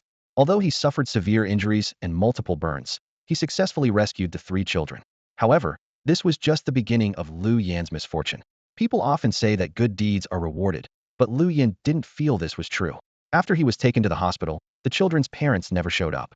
The police investigated through surveillance footage and discovered that the fire had been started by the children themselves, leading them to their parents. Because the children were too young, the police couldn't impose harsh penalties and only required the families to pay a fine and receive a warning. The matter was hastily concluded. However, when it came to compensating Lu Yan, the parents shamelessly said, "We didn't ask him to save them. Why should we be responsible for his injuries?" They refused to cover Lu Yan's medical expenses and shirked responsibility. After much argument between the police, Lu Yan's family, and the parents, each family reluctantly agreed to pay 15,000 yuan, totaling 45,000 yuan, as compensation to Lu Yan.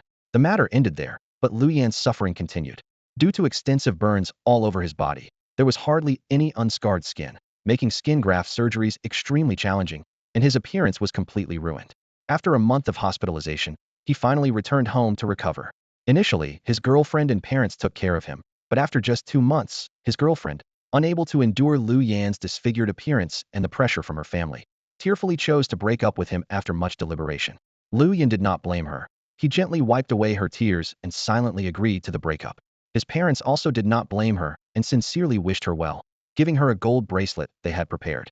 From then on, only Lu Yan's parents stayed by his side until he recovered. After his recovery, Lu Yan's parents, due to their weak hearts, couldn't handle the shock he sometimes caused and eventually moved to live with Lu Yan's elder brother. Although they still visited him every month, Lu Yan knew that these visits were becoming less frequent. Most of the time, Lu Yan stayed at home because his appearance often attracted strange looks and gossip. He chose to live a reclusive life, accompanied by solitude. After hearing Lu Yan's story, I thought of a classic saying, "If it's not your fault, why should you take responsibility?" Although the meanings differ, the underlying logic is similar. I paused for a moment and asked, "Do you regret it?" Lu Yan seemed to already know the answer and replied without hesitation, "I don't regret saving those 3 children. They were just young and ignorant. What I regret is not standing up to face their parents' ugly behavior back then, instead of hiding behind my own parents. Make them take responsibility?" Bai Ye speculated. Lu Yan shook his head, speaking with determination. "No, we should post this online." He paused, a glint in his eyes. "Then we can stir up the anger of the netizens and expose their disgraceful actions." "Expose them?" Bai Ye's eyes lit up, and he immediately asked, "You mean to attract more social attention and then do live streaming sales?" "Exactly. With such high attention, why not do live streaming sales?" Lu Yan's tone was calm, as if discussing something trivial. "After a few sales, I can achieve financial freedom. How much could those 3 families possibly compensate?" Bai Ye was momentarily stunned, thinking to himself, this plan might actually work. After some contemplation, he had to admit that Lu Yan's plan not only could reveal the shamelessness of the 3 families, but also earn a substantial amount of money, possibly even enough for him to undergo cosmetic surgery abroad and restore his appearance. "Haven't you thought about getting revenge on those 3 families?" Bai Ye asked curiously. "I have, but it's unnecessary." Lu Yan finished the last sip from his bottle, exhaling deeply, a hint of serenity in his eyes. "If you were given a chance to change your appearance and gain extraordinary power, what would you want to do the most?" "What would I want to do the most?" Lu Yan's eyes grew distant as he gazed at the river, pondering. "I'd want to see how she's doing now. If it weren't for that fire, she might have become his wife by now, maybe even have children. And then," Bai Ye continued to probe, "and then I'd silently step out of her world and try to forget her." There was a touch of acceptance in Lu Yan's tone, as if recounting a mundane story. After a breakup, both in Lu Yan's heart and his ex-girlfriend's, a thorn was inevitably planted. Even if they got back together later, this thorn would remain for life. Once missed, it's missed, and there's no going back. If I gave you this opportunity, would you be willing to pay with your life? Bai Ye gazed intently into Lu Yan's eyes, his tone becoming solemn. Lu Yan didn't answer, just smiled at Bai Ye, clearly taking his words as a joke. Seeing this, Bai Ye didn't get angry. Instead, he gestured for someone behind him to sober him up. Lu Yan looked up in a drunken haze, puzzled as he looked at Bai Ye. Before he could react, a powerful force flung him into the air. Splash! A splash of water erupted, followed by a faint scream, and then a dark figure quickly jumped into the river. Help! Lu Yan barely surfaced, only to have a large hand grab his neck and push him back underwater. For the next few minutes, Number 1 handled Lu Yan like a piece of meat in a hot pot, dunking him up and down in the river. 5 minutes later, a soaking wet, pale Lu Yan lay helplessly on the shore, gasping for air. Still want to die now? Bai Ye stood nearby, smiling as he asked. Huff, huff. No, I don't want to. Lu Yan panted heavily, shaking his head. Lu Yan shook his head weakly, a wry smile appearing on his face. That feeling of suffocation is just too unbearable. I think I'll take some sleeping pills instead. Bai Ye chuckled softly, knowing Lu Yan was just joking. After a while, Lu Yan regained some strength, sat up, and turned to Bai Ye, saying, Thank you. You've helped me rediscover the beauty of life. You should thank him, not me, Bai Ye replied, nodding towards the side. Lu Yan followed his gaze and was momentarily stunned, staring blankly at the figure in the moonlight. I guess I haven't sobered up yet. I'm seeing things, he muttered, awkwardly laughing while trying to scoot away from the figure. Not sober yet. Easy fix. Suddenly, a large hand reached for Lu Yan's neck. Splash.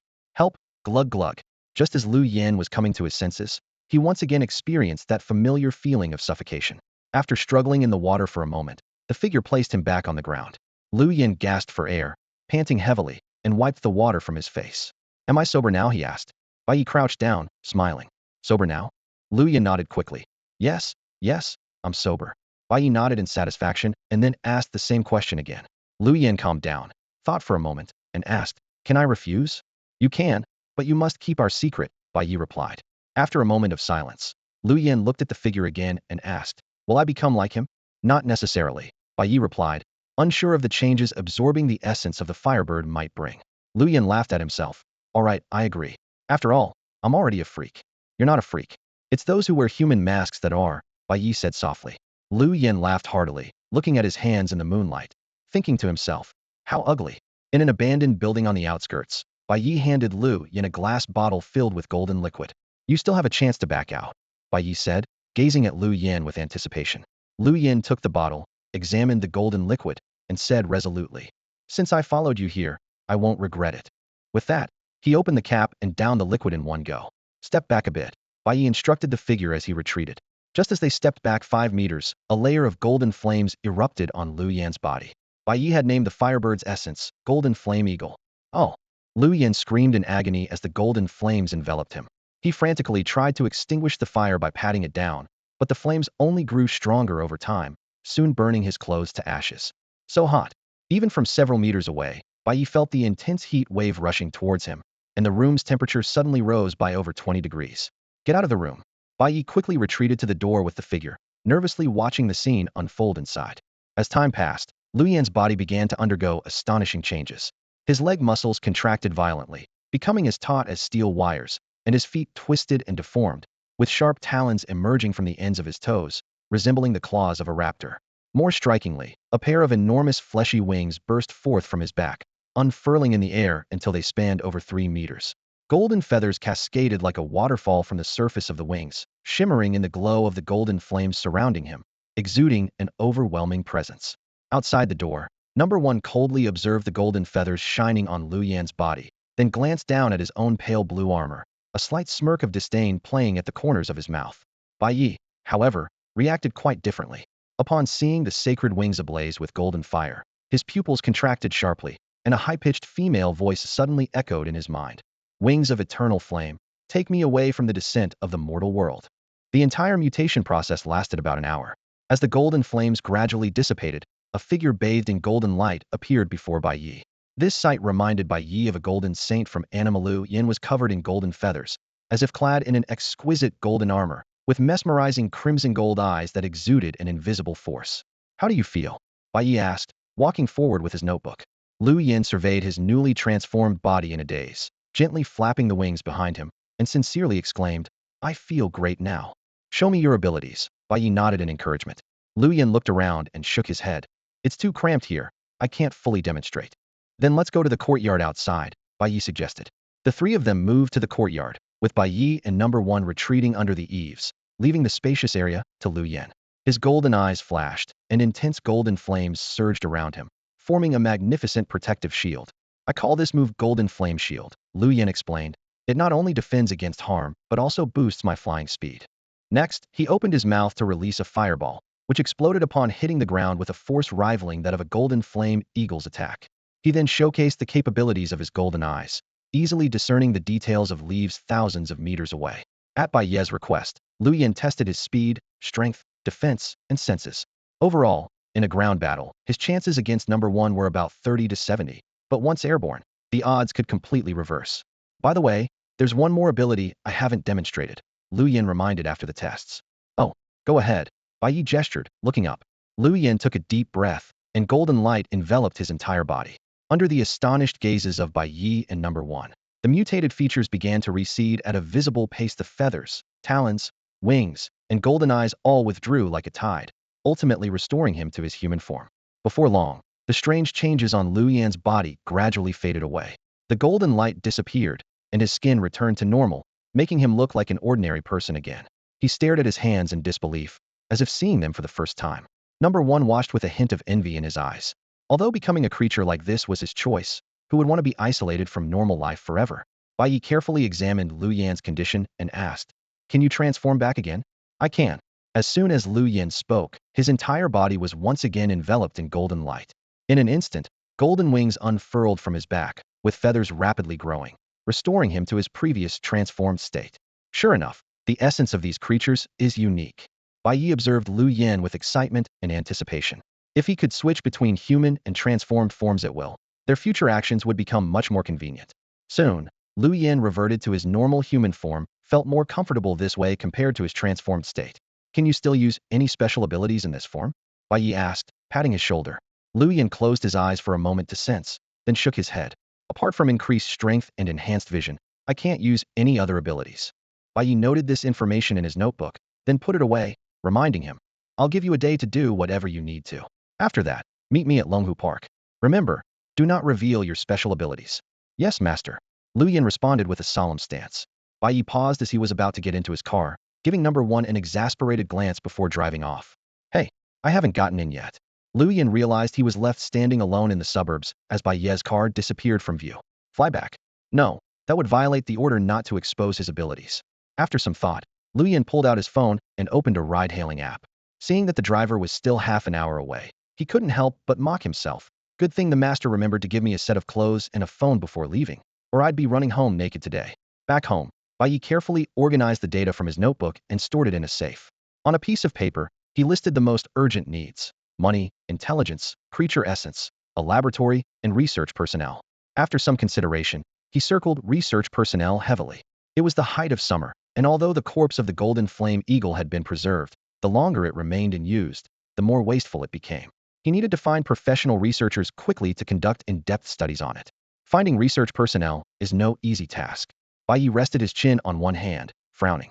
Top researchers are monopolized by the state, universities, and large enterprises.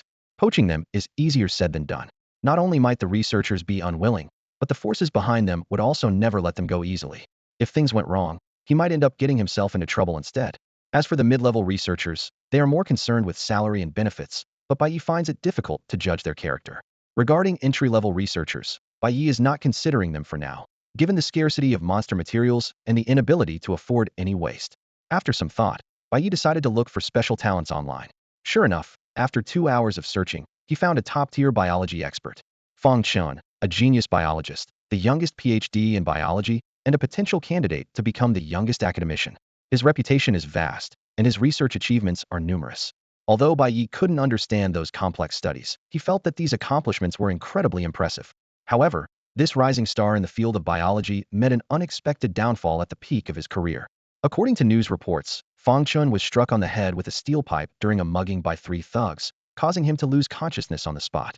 Despite the efforts of numerous specialists, he was left paralyzed, with no sensation below his neck. Brain injury? It seems to be a neurological issue. Bai Ye immediately searched for Fong Chen's medical report, which confirmed that nerve damage caused the paralysis. When it comes to nerve repair, the first thing that came to Bai Ye's mind was the immortal salamander.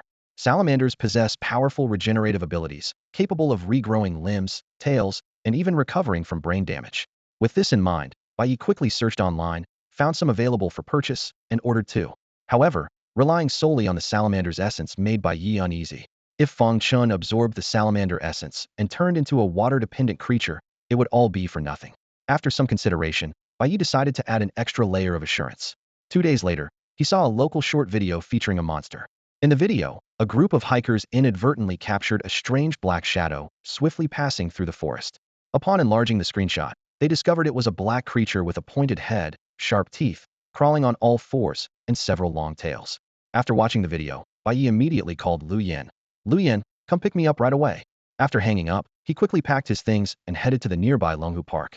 At a secluded lakeside pavilion, Bai Ye picked up a wooden stick that had been hidden there and struck the water surface 3 times. The lake rippled, and a dark shadow darted out from under the pavilion, quickly surfacing. Get up here. We have a task, Bai Ye called out to number 1 in the water. Hearing this, number 1 immediately dragged a sealed waterproof bag out of the water, swiftly climbed ashore, opened the bag, and put on a large black robe. By the time Bai Ye and number 1 reached the designated pickup point, Lu Yan was already waiting in the car. Head to that mountain as fast as you can, Bai Ye instructed. After getting in the car, Bai Ye sent the location from the video to Lu Yan, urgently instructing him to reach the destination as quickly as possible. Although Bai Ye had never seen or heard of a special government department that handled monsters, he firmly believed such an organization must exist. Time was of the essence to capture the creature before they did. Sensing the urgency in Bai Ye's voice, Lu Yan immediately focused all his energy and pushed the car to its limits, racing towards the target location while adhering to traffic rules. On a scorching Monday in the height of summer, the oppressive sun had sapped any enthusiasm for hiking, leaving the mountain eerily quiet. Upon reaching the peak shown in the video, Bai Ye quickly assessed the situation and gave Lu Yan a brief command. Fly up and find it in the mountains. He promptly forwarded the video and screenshots to Lu Yan. Lu Yan quickly reviewed the materials, memorized the creature's physical characteristics, and began taking off his shirt. Sigh, every time I transform, I have to take off my clothes. When will this issue be resolved? He complained, swiftly removing his clothing. It was inevitable. During transformation, his wings would shred his clothes, so he had to remove them in advance. Moments later, golden wings unfurled from Lu Yan's back. With a gentle flap, he turned into a golden blur and soared skyward. Meanwhile, in a concealed base somewhere in Cloud City, an emergency assembly was underway. Attention, everyone! Assemble! Shouted an officer holding a tablet in the training ground. Within a minute, 9 team members had lined up. A magical creature has appeared in the eastern suburbs of Cloud City, at Qingwu Mountain. It's estimated to be at level 2. Try to capture it alive while ensuring your safety. The officer succinctly explained the mission, then showed a video the same one Bai Ye had seen earlier. Mission will be completed, the squad leader, Chun responded loudly. After the officer left, the team began to arm themselves. How many missions have we had this month? This is the 5th one. I don't know where these creatures are coming from, each stranger than the last. Doesn't matter, we just need to eliminate them before they harm anyone. Others will handle the rest. Have you noticed that the creatures are getting stronger? I heard the 3rd squad nearly got wiped out by a level 3 creature last time. Enough chatter. Move out. Chun decisively interrupted the discussion. Yes, Captain, the 8 team members replied in unison. Meanwhile, Bai Ye had made progress. With his high vantage point and excellent vision, Lu Yan quickly pinpointed the target. Master, I found it, he promptly reported to Bai Ye. Come back and lead the way, Bai Ye commanded decisively. After hanging up, Bai Ye turned to number 1. Get your gear ready. Follow Lu Yan and capture the target. It doesn't have to be alive. Yes, master. Number 1 responded swiftly, exiting the car to retrieve a heavy blade and auxiliary equipment from the trunk. Once Lu Yan returned, number 1 followed his lead, charging into the depths of the forest. On a sunlit rock, a black creature with 6 tentacles basked in the sunlight. Nearby, fresh bloodstains and pieces of flesh indicated it had just finished a hearty meal. Deep in the jungle, Yihao and Lu Yan exchanged a knowing glance and sprang into action.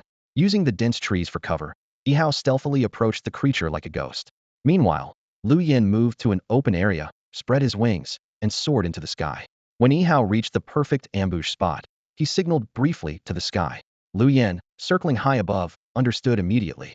His wings beat powerfully, and his entire body was engulfed in golden flames. He dove like a burning meteor straight towards the creature on the rock. The creature's eyes flew open, and it looked up, but it was too late. In a flash of gold, it was knocked to the ground by the tremendous impact. A deep wound appeared on its neck, revealing bone, and blood gushed out, with golden flames licking the edges of the injury. With a terrified screech, the creature fled deeper into the jungle, trying to use the trees for cover to evade Lu Yan's aerial assault. This was exactly what Yihao had anticipated. Yihao was already lying in wait on a large tree along the creature's escape route, his heavy sword poised for action. To ensure the plan's success, Lu Yan deliberately slowed his second dive. As expected, the creature, upon seeing the familiar golden light, accelerated its escape, focusing entirely on the sky and ignoring the danger ahead. The moment the creature stepped into the ambush zone, Yihao leapt from the tree, bringing his heavy sword down. However, the unexpected happened. The creature suddenly turned its head, and the lethal strike landed on its hard skull instead of the intended neck. The sword became lodged in the creature's skull, impossible to retrieve. Enraged by the continuous attacks, the creature, no longer threatened from above, revealed sharp bone spurs at the tips of its 6 tentacles, targeting Yihao on its back like venomous snakes. In a split second, Yihao decisively abandoned his attempt to withdraw the sword and instead clenched his right fist. "Bullet fist," he shouted, smashing his fist onto the sword's hilt. The massive impact drove the blade deeper into the creature's skull. A splitting headache instantly rendered the monster incapable of resistance, causing it to collapse to the ground with its 6 tentacles hanging limply. Seeing this, Number 1 seized the opportunity to land several more punches until he forcefully hammered the entire blade into the monster's head, then let out a heavy sigh. "Are you alright?" Lu Yan noticed something was wrong and quickly descended. "I'm fine. Hurry up and pack it up, don't waste the blood," Number 1 replied, ignoring his own fatigue as he swiftly got up to retrieve some sealed bags for packing. With Lu Yan's help, they quickly packed everything up. "Huh? What's this?" Number 1 noticed a black crystal lodged in the monster's head as he pulled out the heavy blade. The crystal seemed to possess a special allure, immediately capturing his attention. He extracted it, finding it to be about the size of a pigeon egg, with 2 mysterious patterns etched on its surface. "I don't know, but I can feel that this crystal is definitely something valuable. My body seems to crave it," Lu Yan said, his gaze fixed intently on the black crystal in Number 1's hand, a hint of longing in his eyes. "Never mind that. Let's take it back and show it to the master," Number 1 said, puzzled that he didn't feel the same way as Lu Yan, but aware that they needed to return quickly with their catch. He secured the black crystal separately and completed the final packaging of the monster's corpse. "You lead the way, I'll carry it," Number 1 said, hoisting the monster's body onto his shoulder. "All right," Lu Yan nodded, preparing to take off. But just then, a burst of gunfire interrupted them. Startled, they quickly looked in the direction of the sound, which seemed to be about 300 meters away. "You take the catch back, I'll go check it out," Number 1 said, placing the monster's body on the ground. "Be careful," Lu Yan cautioned before grabbing the monster's corpse and flying down the mountain. As Number 1 approached, he could hear not only gunfire but also human shouts and monster roars. Sure enough, when he reached a hilltop, he saw several soldiers below engaged in battle with a monster. To his surprise, the creature looked very similar to the one he had just killed, only it was twice the size. Bang bang bang. Rat-a-tat-tat, a soldier shouted into his earpiece. "Captain, this is not a 2-pattern monster. It's at least a 3-pattern. I've requested support from headquarters. Just hold on for 10 more minutes." Chun replied, furiously shooting at the monster's head. Roar.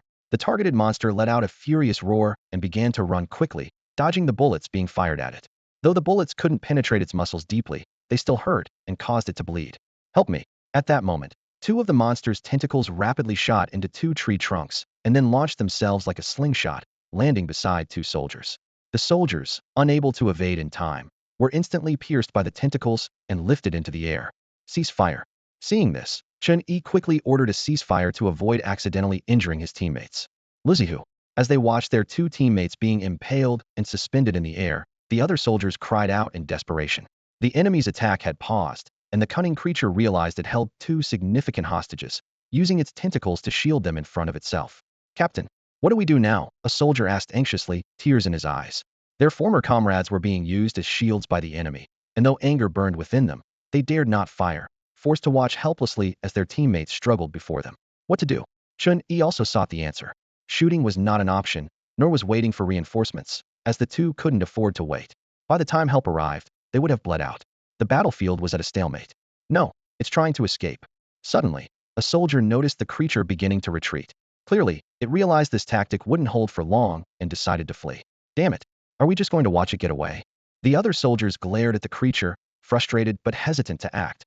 watching as it slowly backed into the forest. Just as they were at a loss, the two warriors hanging from its tentacles lifted their heads weakly and exchanged a smile before retrieving something from their bodies. Look at Luzihu and Hugo. Someone pointed out their actions urgently. Are they trying to? No. No, no. Don't. Captain. Think of something. Others shouted as they realized what was happening. Luzihu. Dahu. Chun gripped his gun tightly, readied as he watched. With slow, exhausted movements, they completed their final act, looked toward their comrades, and silently mouthed the words, "Take care." Bang. Bang. Two loud explosions severed the creature's tentacles, sending the bodies flying. The creature roared in agony from the severed limbs, but before it could react, a torrent of bullets rained down upon it. Fire. Hit it hard. Chun shouted, raising his gun and advancing rapidly. His teammates followed, charging forward alongside him. Bang. Bang. Bang. Rat-a-tat. Boom. A storm of bullets mixed with RPG rounds pounded the creature, causing it to flee in panic, desperately rushing into the forest. Although Chun and his teammates were filled with rage, eager to unleash it, they couldn't catch up to the fleeing creature, forced to watch as it vanished into the depths of the woods. Ah! A soldier fell to his knees, crying out in frustration over the loss of their two comrades while the creature escaped unscathed. Others felt the same helplessness, clutching their weapons tightly, eager to pursue. Don't chase it. The rescue team will be here soon. Though Chun wanted to give chase, reason prevailed over impulse, and he quickly ordered them to hold back. Captain, enough? Stop talking and get Liuzi and Dahu ready. Chun interrupted his teammate, his tone somber. Upon hearing the captain's orders, everyone fell silent, and the atmosphere became tense. As the soldiers began to move, Ihao on the hillside touched the heavy knife on his back, pondered for a moment, and then quickly headed in the direction the monster had fled. Down the hill, Bai Ye listened to Lu Yan's account, frowning slightly. Such an intense gunfight could only be the work of terrorists or official forces. Since the monster had been killed by Ihao and Lu Yan, who were they fighting against? Could there be other monsters in the mountain? Bai Ye quickly considered this possibility and turned to Lu Yan, saying, "Go check the situation and tell Ihao to return quickly." "Yes, master." Lu Yan nodded promptly. Before leaving, Bai Ye reminded him, "And don't reveal yourself." After Lu Yan left, Bai Ye surveyed the surroundings, started the vehicle, and drove it to a concealed spot. Meanwhile, after a brief chase, Ihao caught up with the wounded monster. It had returned to the spot where Ihao had just slain a smaller monster. The creature sniffed the rocks, quickly moved to a tree, and upon seeing the fresh bloodstains on the ground, it realized its companion had met a grim fate. Roar! The pain of losing its companion far exceeded its physical injuries, and the enraged monster began to attack everything around it indiscriminately, venting its fury. Watching from the shadows, Ihao speculated, if this monster was its mate, what a coincidence that would be. He glanced at the knife in his hand, his expression turning peculiar. Whatever the case, he thought, he would reunite them. Ihao gripped his knife tightly and slowly approached the frenzied monster. This creature was twice the size of the previous one and far more formidable. If not for its severe injuries, leaving it at less than 30% of its strength, Ihao wouldn't have dared to attempt a solo ambush. Yet, his true confidence stemmed from the gaping wound in the monster's ribs, revealing its inner organs. After tearing through a large swath of trees, the monster's fury began to wane. Feeling its injuries, it decided to find a place to heal. Scanning the area, it headed toward the back of the mountain. Seeing the monster's direction, Ihao's eyes flickered, and he quickly moved ahead to set up an ambush. Due to its injuries, the monster couldn't match Ihao's speed, and soon he was able to get ahead of it, hiding behind a large rock. To increase the success rate of his ambush, Ihao took out a black crystal he had set aside and carefully placed it on the rock. With everything ready, he gripped his knife and hid behind the rock. At the same time, Lu Yan, who had returned, spotted him and, upon seeing the wounded monster, immediately understood Ihao's plan. He flew low for a distance, using his shadow on the ground to signal Ihao of his presence. "Captain, where's the rescue team?" A teammate, fueled by a burning desire for revenge, asked anxiously. "They're almost here," Chun replied, his voice tinged with urgency. A three-striped monster suddenly appeared in the city, and the rescue team's helicopter, along with half of the personnel, has already rushed to help. The rest have reached the foot of the mountain and are quickly approaching. "Damn monster. I will avenge Lizzie and Brother Hu." The teammates echoed, their angry voices resonating in the air. "But what worries me more is whether Lizzie's and Brother Hu's families can bear this news," Chun said, his words landing like a heavy blow, plunging everyone into silence.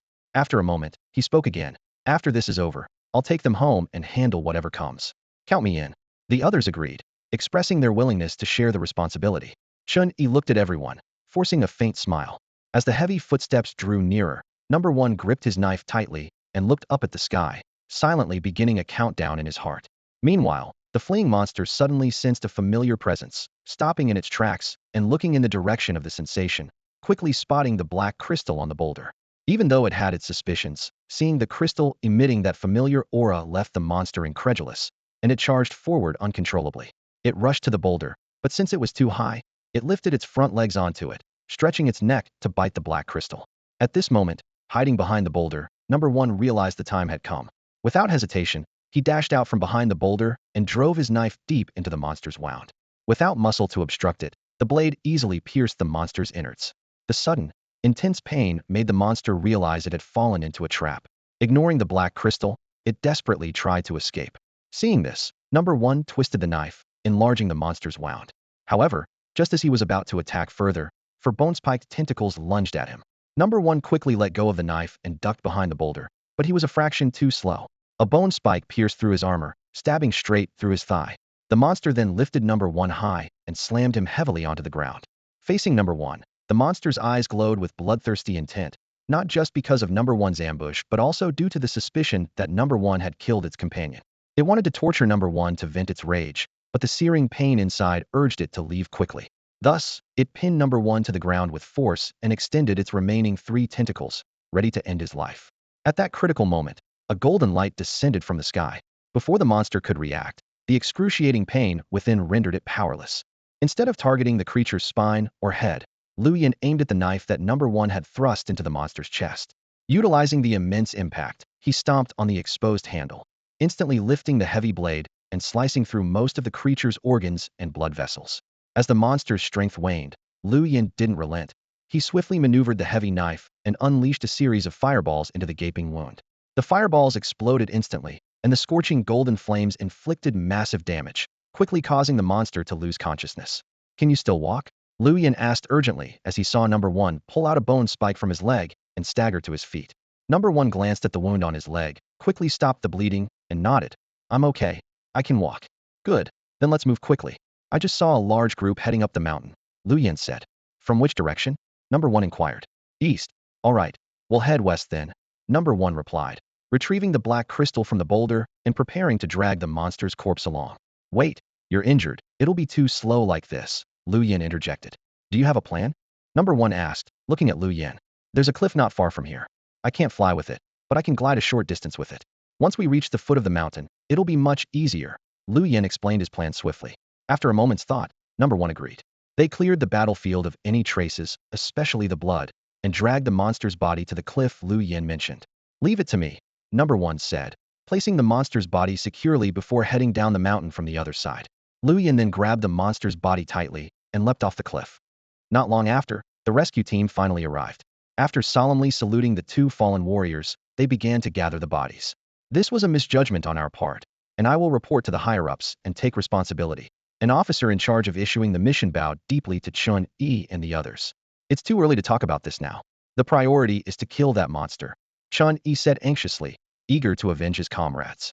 The rescue team quickly split up, leaving a small group to clean up the battlefield, while the rest followed Chun in pursuit. Following the trail of blood, they soon reached the cliff. Staring at the steep drop below, everyone was puzzled. According to Chun and the others, the monster had no wings and couldn't fly, yet the blood trail vanished at the edge of the cliff. It seemed unlikely that the monster had jumped to its death. "Wait," someone noticed. Besides the blood, there were suspicious footprints and signs of something heavy being dragged. A team member soon discovered the footprints. "These look like human footprints, but something seems off," said an expert in footprint analysis, crouching down to examine them closely, but he couldn't make sense of it. "Send some people down the cliff to search, and the rest should continue to look for clues along the blood trail," the rescue team's commander ordered promptly. The team then divided, with some searching for a way down the mountain and others retracing their steps to find more clues. After Iho and Liu Yan successfully completed their task, they quickly regrouped with Bai Ye and the demon corpses. Fortunately, Bai Ye had the foresight to have Liu Yan bring a pickup truck. Otherwise, the 2 demon corpses wouldn't have fit. Due to official involvement, Bai Ye and his team didn't dare to linger. They quickly disguised themselves and drove back the way they came. During the drive, Bai Ye listened to Iho's account and narrowed his eyes in thought. Demons, 2 mark, 3 mark. This was clearly the official nomenclature for these creatures, with the numbers indicating the level of the demons. But how exactly did the officials classify them? Bai Ye began to recall the demons he had encountered, trying to identify any peculiarities. "By the way, Master, I found something strange in the head of one of the demons, and Lu Yen had a weird reaction to it. Iho said, taking out a black crystal and handing it to Bai Ye. As Bai Ye took the crystal, a sense of desire surged within him, instinctively telling him that this object was beneficial to him. Tumark. He suppressed his excitement and noticed two mysterious patterns on the crystal. Could this be the basis for identifying a Tumark demon? Bai Ye turned to Iho and asked if there was anything similar in the other demon's head. Iho shook his head, indicating he hadn't checked and didn't know. Bai Ye continued to examine the crystal for a moment, resisting the urge to swallow it whole, and decided to save it for Lu Yen to test later. Bai Ye, you did well on this mission. I'll reward you accordingly when we get back, the master said. Bai Ye nodded in response. Thank you, master. 2. Instead of returning to the city, Bai Ye and his team arrived at an old, abandoned factory. The factory had been deserted for a long time, with hardly any residences nearby, so Bai Ye had rented it as a temporary gathering point. After getting out of the car, Bai Ye instructed Iho to drag the two demon corpses out of the vehicle and then to use a knife to split open the head of the larger demon. Master found it. Iho quickly retrieved a black crystal from the split-open head. Bai Ye hurriedly took it and examined it in his palm, discovering 3 mysterious patterns, indicating this demon was a 3-mark demon. I wonder how many marks the humanoid demon I encountered had, Bai Ye mused as he wiped the blood from the black crystal and stored it away. Subsequently, Bai Ye used his extraction skill on the 2 demon corpses, obtaining 2 globules of black essence. He kept the essence from the 2-mark demon and handed the other to Iho. Swallow it, Bai Ye commanded. Without hesitation, Iho swallowed the demon essence. Bai Ye immediately activated his fusion skill on Iho to prevent any mishaps. Soon, Iho felt a familiar, intense pain coursing through his body. Drawing on his previous experience, he didn't cry out but instead collapsed, curled up, and gritted his teeth to endure without losing consciousness. As time passed, the pale blue armor on number 1 began to undergo a strange transformation. Black patterns spread across the surface like a spider's web, adding a touch of mystery to his appearance. Then, 6 slender black bone spikes slowly emerged from his back, gradually extending into 5-meter-long tentacles. Compared to the creatures on the ground, these tentacles appeared more refined, each covered with a layer of glistening exoskeleton. Half an hour later, number 1's evolution was finally complete, and the wounds on his legs healed as if they had never been there. He stood still, carefully sensing the surge of power within him. His intuition told him that his current strength was enough to take on a 2-mark creature alone, but recalling the power displayed by a 3-mark creature, he knew he was still somewhat lacking. While number 1 was examining the changes within himself, he suddenly sensed a strange energy surging in his chest. He attempted to harness this power, and in an instant, a pale blue glow appeared.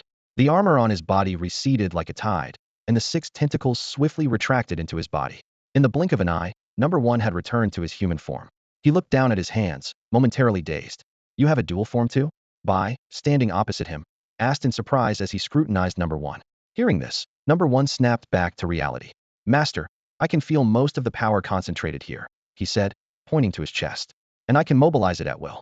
As he spoke, he controlled the energy in his chest, and in an instant, the armor and tentacles reappeared, covering his body once more.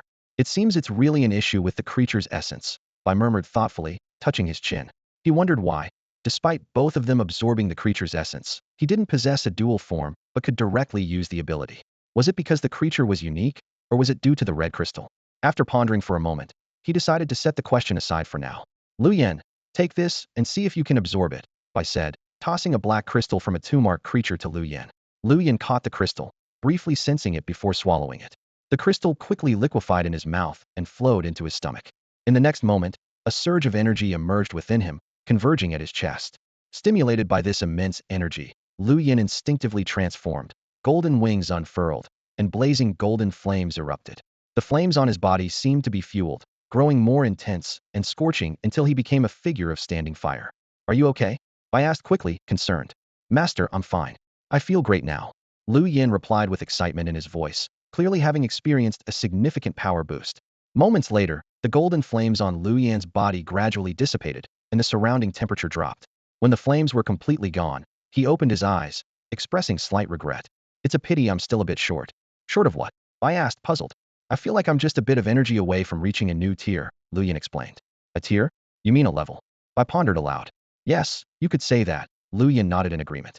Bai thought for a moment, then turned to number 1 and asked, what about you? Did you feel anything? Number 1 turned his gaze to Lu Yen and said slowly, I can sense that he and I are on the same level, but his energy seems to be slightly more than mine. Lu Yen nodded in agreement, indicating he felt the same way. Bai Ye asked curiously. Compared to the demonic creatures, what level are you approximately? 2 marks, still a bit short of 3, Lu Yin recalled as he answered. Bai Ye continued to inquire. Can you sense my level? Lu Yin and number 1 focused intently for a moment, then both shook their heads, apologizing. Master, we can't sense any energy fluctuation from you. Number 1 confirmed again, speaking slowly, and Lu Yin nodded in agreement, clearly not detecting any energy from Bai Ye. None? How can there be none? Bai Ye frowned, closed his eyes, and tried to feel again, but still couldn't detect the energy fluctuation number 1 mentioned. No, it can't be.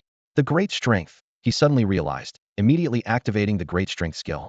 This time, he successfully sensed a faint energy fluctuation within himself, weak but definitely present. Then, Bai Ye looked at number 1 and Lu Yin, quickly sensing the energy fluctuation from them. Although number 1 and Lu Yin had much more energy than he did, Bai Ye didn't feel any threat. Now, can you sense the energy fluctuation from me? Bai Ye asked again after some thought. Number 1 and Lu Yin concentrated once more, but still shook their heads, indicating they sensed nothing. Bai Ye, unwilling to accept this, decided to try again, thinking to himself, how can they not feel it? He turned to number 1 and commanded, come here and exchange a punch with me. Without hesitation, number 1 responded, yes. He quickly took his stance and swung a punch, while Bai Ye activated his great strength and met the punch. There was a sharp cracking sound, as if something had broken. Lu Yin watched this scene with wide eyes. After exchanging punches, number 1's right arm hung limply. The armor on his fist nearly shattered, and blood dripped from between his fingers. Despite the bone-cracking pain in his hand, number 1 remained silent, simply looking at Bai Ye. Unlike number 1, Bai Ye, after the exchange, only had redness and broken skin on his hand, but no blood seeped out. His powerful healing ability quickly restored his injuries to normal. How long will it take for your hand to heal? Bai Ye asked, looking at number 1's injury. Since number 1 had fused with the essence of a starfish, possessing strong regenerative abilities, Bai Ye wasn't worried. Number 1 assessed the recovery speed of his arm and said, about half an hour. No way. Such a serious injury will heal in half an hour. Lu Yin asked in disbelief, eyes wide. Number 1 didn't explain, simply walked over to the faucet to wash the blood from his hand. Master, I want this ability too. Lu Yan's gaze was fixed on number 1's already bandaged arm, his eyes glinting with a longing light. He turned to Bai Ye, his tone pleading. Master, I also want to. Bai Ye gently waved his hand, cutting him off. When you make a significant contribution in the future, I'll consider it. Yes, master. Please give me your orders. Lu Yin immediately straightened up, standing at attention and saluting perfectly. After number 1 returned from washing his hands, Bai Ye looked at the corpse of the demon beast on the ground and asked, that punch just now, how do you think my strength measures up? Number 1 recalled the battle scene carefully and pointed to the corpse of the 3-marked demon beast on the ground. It should be above 3 marks, stronger than this 3-marked beast. Bai Ye nodded thoughtfully, having gained a preliminary assessment of his own strength. All right, you two handle the disposal of these 2 demon beast bodies, and tomorrow we'll head to U City. With that, he got into the car, while number 1 and Lu Yin skillfully began handling the corpses. U City is the hometown of Bai Ye's target, Fong Chun, a quiet 3rd-tier city. After confirming that the treatment was ineffective, the well-off Fong Chun was taken back home and admitted to the professional U City Renai Sanatorium. The sun was shining brightly that day, and Nurse Xiao Ling was pushing Fong Chun's wheelchair into the sanatorium's garden. Since becoming paralyzed, Fong Chun rarely spoke, always wearing a cold demeanor that kept people at a distance. As the wheelchair reached a secluded flower bed, Xiao Ling's phone suddenly rang. Hello? Xiao Ling, there are some issues with patients over by the lawn. Come quickly. Okay, I'll be right there. Xiao Ling hung up, crouched down to face Fong Chun. I'm sorry, I'll be back soon. Why don't you enjoy the flowers for a bit? Fong Chun merely blinked lightly, not responding. Understanding his habits, Xiao Ling thanked him, placed the wheelchair in a shady spot, and hurried away. Left alone, Fong Chun stared blankly at a flower in front of him, suddenly feeling the wheelchair begin to move. He knew it wasn't Xiao Ling pushing it, but unable to turn his neck, he could only let the person push him towards a secluded pavilion. Inside the pavilion, a stranger had been waiting for some time. Nice to meet you, Fong Chun. Bai Ye smiled warmly at Fong Chun, who was pushed by number 1. Fong Chun scrutinized the stranger, sensing no hostility, and relaxed slightly. Were those people you're doing? He asked directly. Just some laxatives, nothing serious, Bai Ye replied nonchalantly. To ensure this private meeting, he had to resort to this expedient measure, but the targets were carefully selected to avoid any serious consequences. After Bai Ye's explanation, Fong Chun's expression softened slightly. He looked at Bai Ye calmly and said in a cold tone, let's get straight to the point. What's your purpose? All right, Bai Ye replied with a sincere tone and a slight smile. I want to invite you to work with me, specifically to conduct research in your area of expertise. This only made Fong Chen's gaze turn icy. He saw it not as an invitation, but as an outright insult. Who would want a disabled person, limited to using only their mind, to do research? Though anger boiled within him, he had to suppress it, knowing he was still under Bai Ye's control. I suggest you find academician Zhao Jingji or Professor Wu Tianda. They are top experts in the field of biology, Fong Chen suggested coldly. No, I want you. Bai Ye shook his head slowly, emphasizing each word. Are you joking? Fong Chen sneered self-deprecatingly. What use could you have for someone like me? Bai Ye remained unfazed and revealed his trump card. What if I could make you walk again? This statement froze the sneer on Fong Chen's face. He stared at Bai Ye in disbelief, his heart stirred by an enormous wave of emotion. He had longed to recover and return to the lab, but repeated treatment failures had extinguished his hope, leaving him in this sanatorium with endless despair. As he looked into Bai Ye's confident eyes, an absurd thought crossed Fong Chen's mind, but he quickly dismissed it. The best doctors with the most advanced equipment couldn't heal me, and now a random person appears, and I almost believed him. He shook his head self-mockingly, his gaze dimming. Bai Ye seemed to see through Fong Chen's doubt. Without a word, he drew a knife and made a deep cut on his arm in front of Fong Chen. Blood flowed immediately, but what happened next shattered Fong Chen's understanding. The gruesome wound healed at a speed visible to the naked eye, completing the entire process of stopping the bleeding, healing, and scar removal in mere seconds. This can't be. Fong Chen stared at Bai Ye's arm, dumbfounded. If he could move, he would have rushed forward to inspect it closely. Bai Ye pulled a wet wipe from his pocket and began to clean the blood as he said, "Do you believe me now?" Fong Chen couldn't take his eyes off Bai Ye's arm. The blood was real, and the wound was real. If not for his professional knowledge, he would have doubted his own senses. He struggled to speak. "What you said earlier, is it true?" Silence spread through the hospital room as Fong Chen's gaze fell on his immobile legs. After a moment of hesitation, he cautiously spoke. "Really? As long as you agree to join us, I can make you walk again," Bai Ye replied with undeniable certainty. This promise hit Fong Chen's heart like a sledgehammer. He gripped the bedsheet tightly, struggling internally. The temptation to regain mobility was strong, but he remained clear-headed. "Can you tell me who you people are?" he asked, looking up and meeting Bai Ye's eyes with a piercing stare. Bai Ye didn't answer directly. Instead, he shifted the conversation abruptly. "Have you seen those monster videos that have been going viral online lately?" "I have," Fong Chen nodded. The nurses, especially Xiao Ling, had shown him those vivid and unforgettable videos on TV. "What if I told you those monsters are real? Would you believe it?" Bai Ye's voice lowered slightly. Fong Chen's expression remained mostly unchanged. The realism of those videos was too strong. He had already suspected as much. "So you're here for? To survive?" Bai Ye interjected, his expression serious. "Those creatures, officially referred to as demons, have a clear hierarchy. Even the lowest level, a three-striped demon, can be a challenge for a well-equipped team." He paused, his voice growing even deeper. "Our country is strong, but it can't cover everything. Instead of placing your hopes on others, why not take control of your own fate?" The room fell into silence as Bai Ye waited patiently for Fong Chen's decision. After a long pause, Fong Chen looked up with determination in his eyes. "I'm in." A smile spread across Bai Ye's face as he stepped forward to shake Fong Chen's unfeeling right hand. "Welcome to the team. Can I ask what our organization is called? And how big is it now?"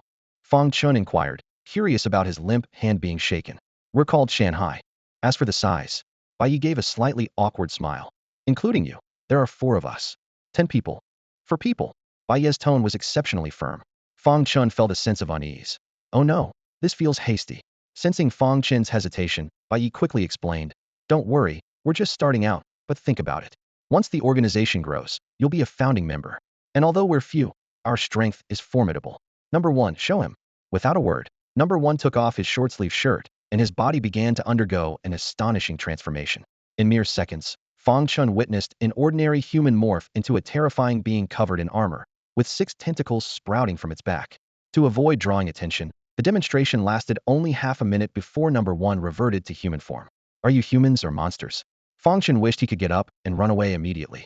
After transformation, Number 1 was more terrifying than any demon, exuding an overwhelming pressure that was unbearable for ordinary people, let alone someone as frail as Fong Chun.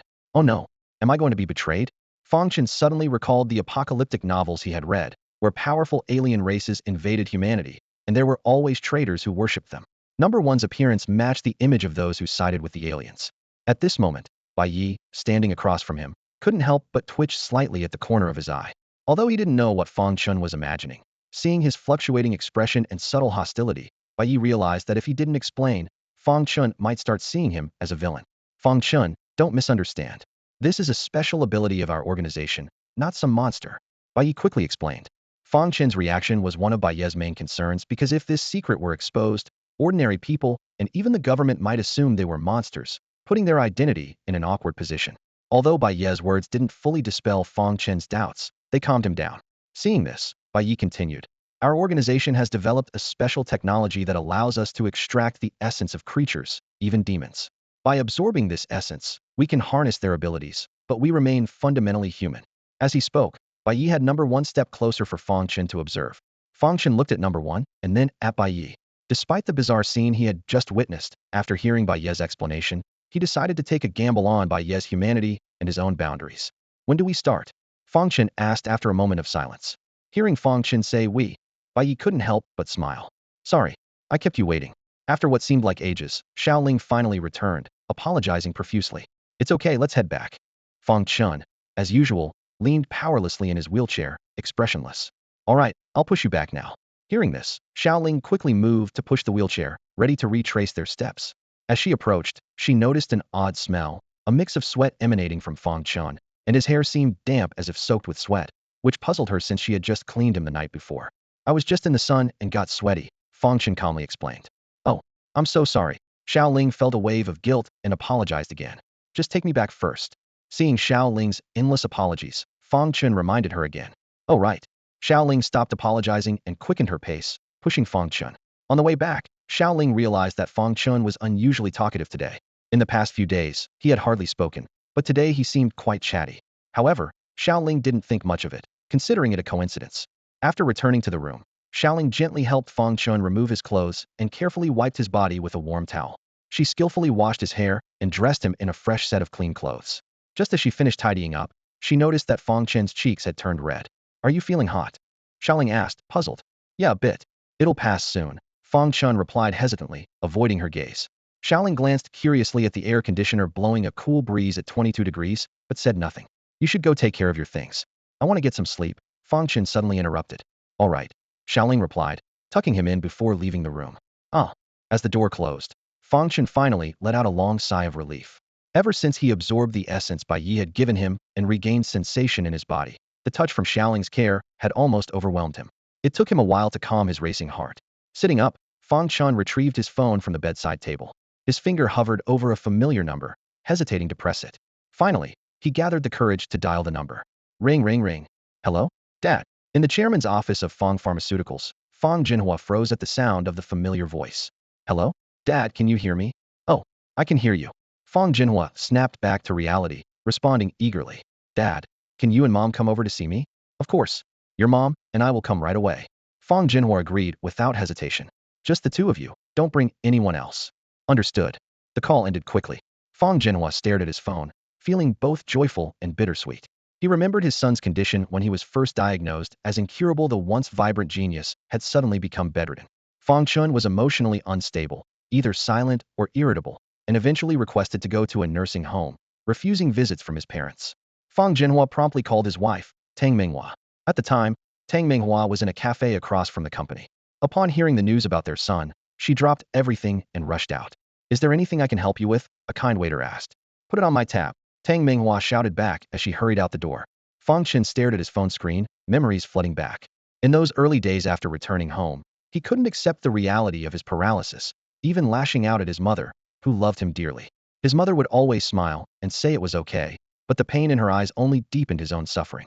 The most unbearable aspect was the loss of control over his body, leaving him with no dignity in front of his parents.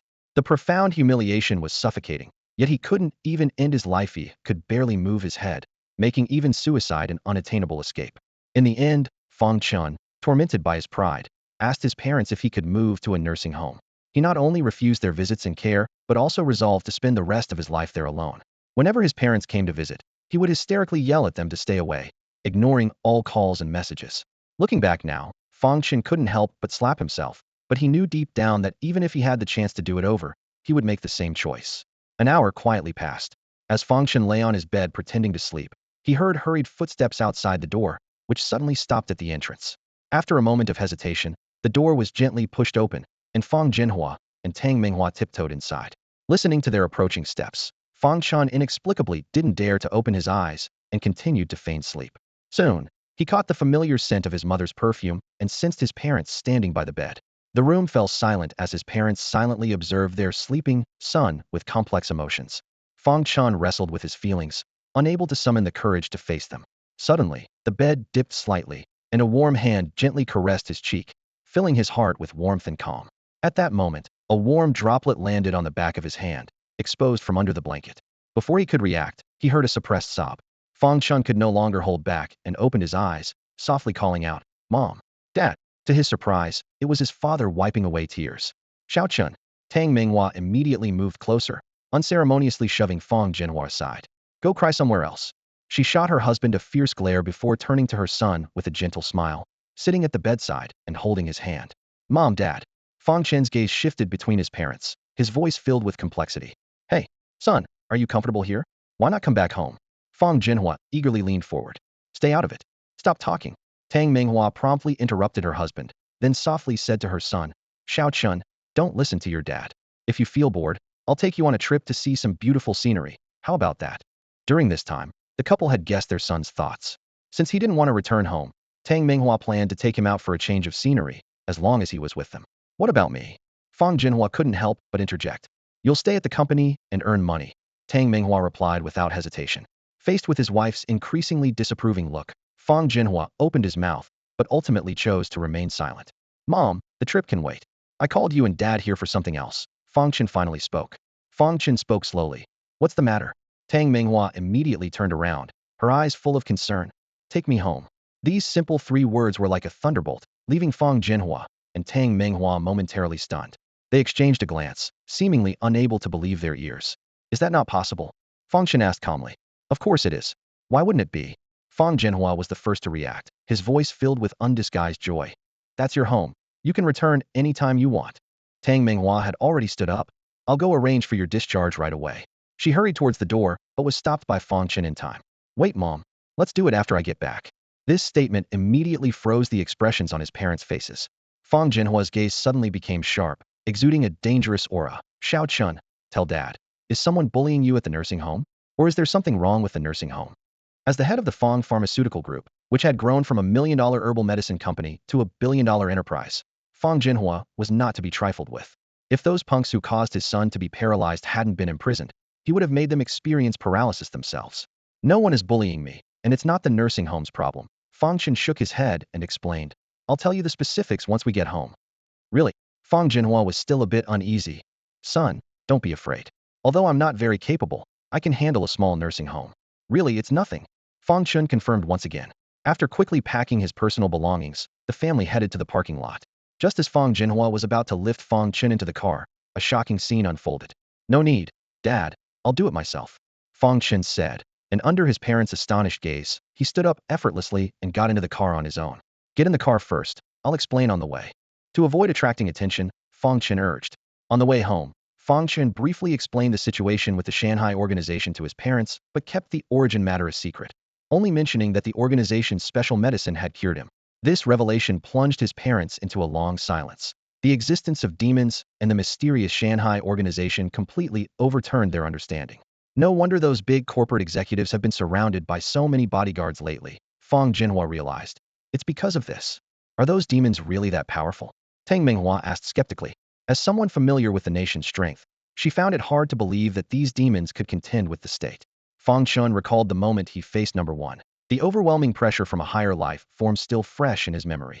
Even the weakest demon can kill an ordinary person as easily as a person squashing an ant. "What?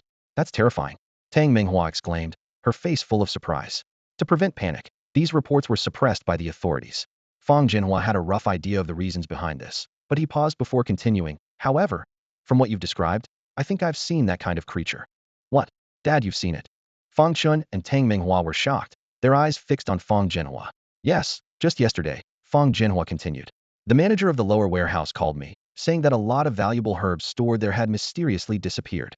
When I asked if he had found out who stole them, he hesitated and then sent me a video." As he spoke, Fong Jinhua took out his phone and, while waiting at a red light, opened the video. The footage showed what seemed to be a normal warehouse, where suddenly a silver-white, unidentified creature appeared out of nowhere. It was slightly larger than a cat and emitted sparkling silver-white light. The creature easily sliced open the boxes storing the herbs with its claws, crawled inside, and then emerged a few seconds later with a plant in its mouth, chewing on it. Then, just as suddenly as it appeared, it vanished. If Fong Chun hadn't known about the existence of such creatures, he would have thought the video was a special effect. But now, he took Fong Jinhua's phone and began watching the video frame by frame. Soon, he noticed something unusual when the creature disappeared. Slowing down the footage, he saw the creature make a slight leap, as if there was an invisible portal in midair that it jumped into. Is this spatial jumping or invisibility? Fong Chun watched repeatedly, still unable to grasp how the creature vanished.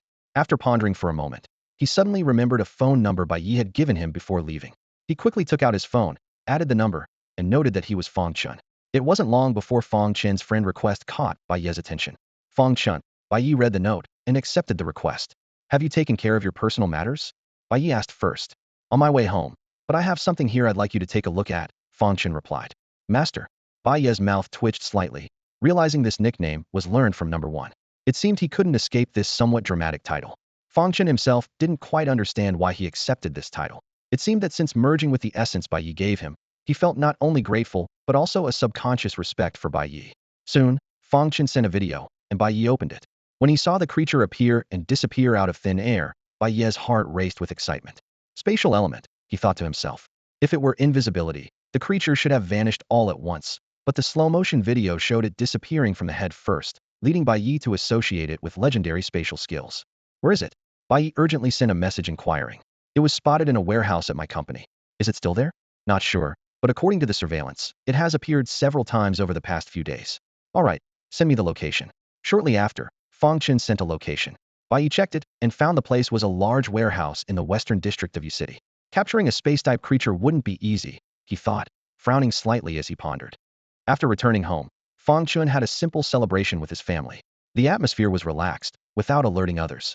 After all, although everyone knew about Fong Chen's complete paralysis, the sensation it caused at the time was still fresh in people's minds. If Fong Chun suddenly recovered, it would undoubtedly draw attention. After dinner, Fong Jinhua took Fong Chun to the study and handed him a card. There are 50 million in this card, take it. Fong Chun took the card, puzzled, and looked up at Fong Jinhua. This is my small contribution to your organization, and also a way to leave an exit for our family, Fong Jinhua explained in a serious tone. Dad, maybe you and Mom could, Fong Chun said, hesitating for a moment while looking at the card.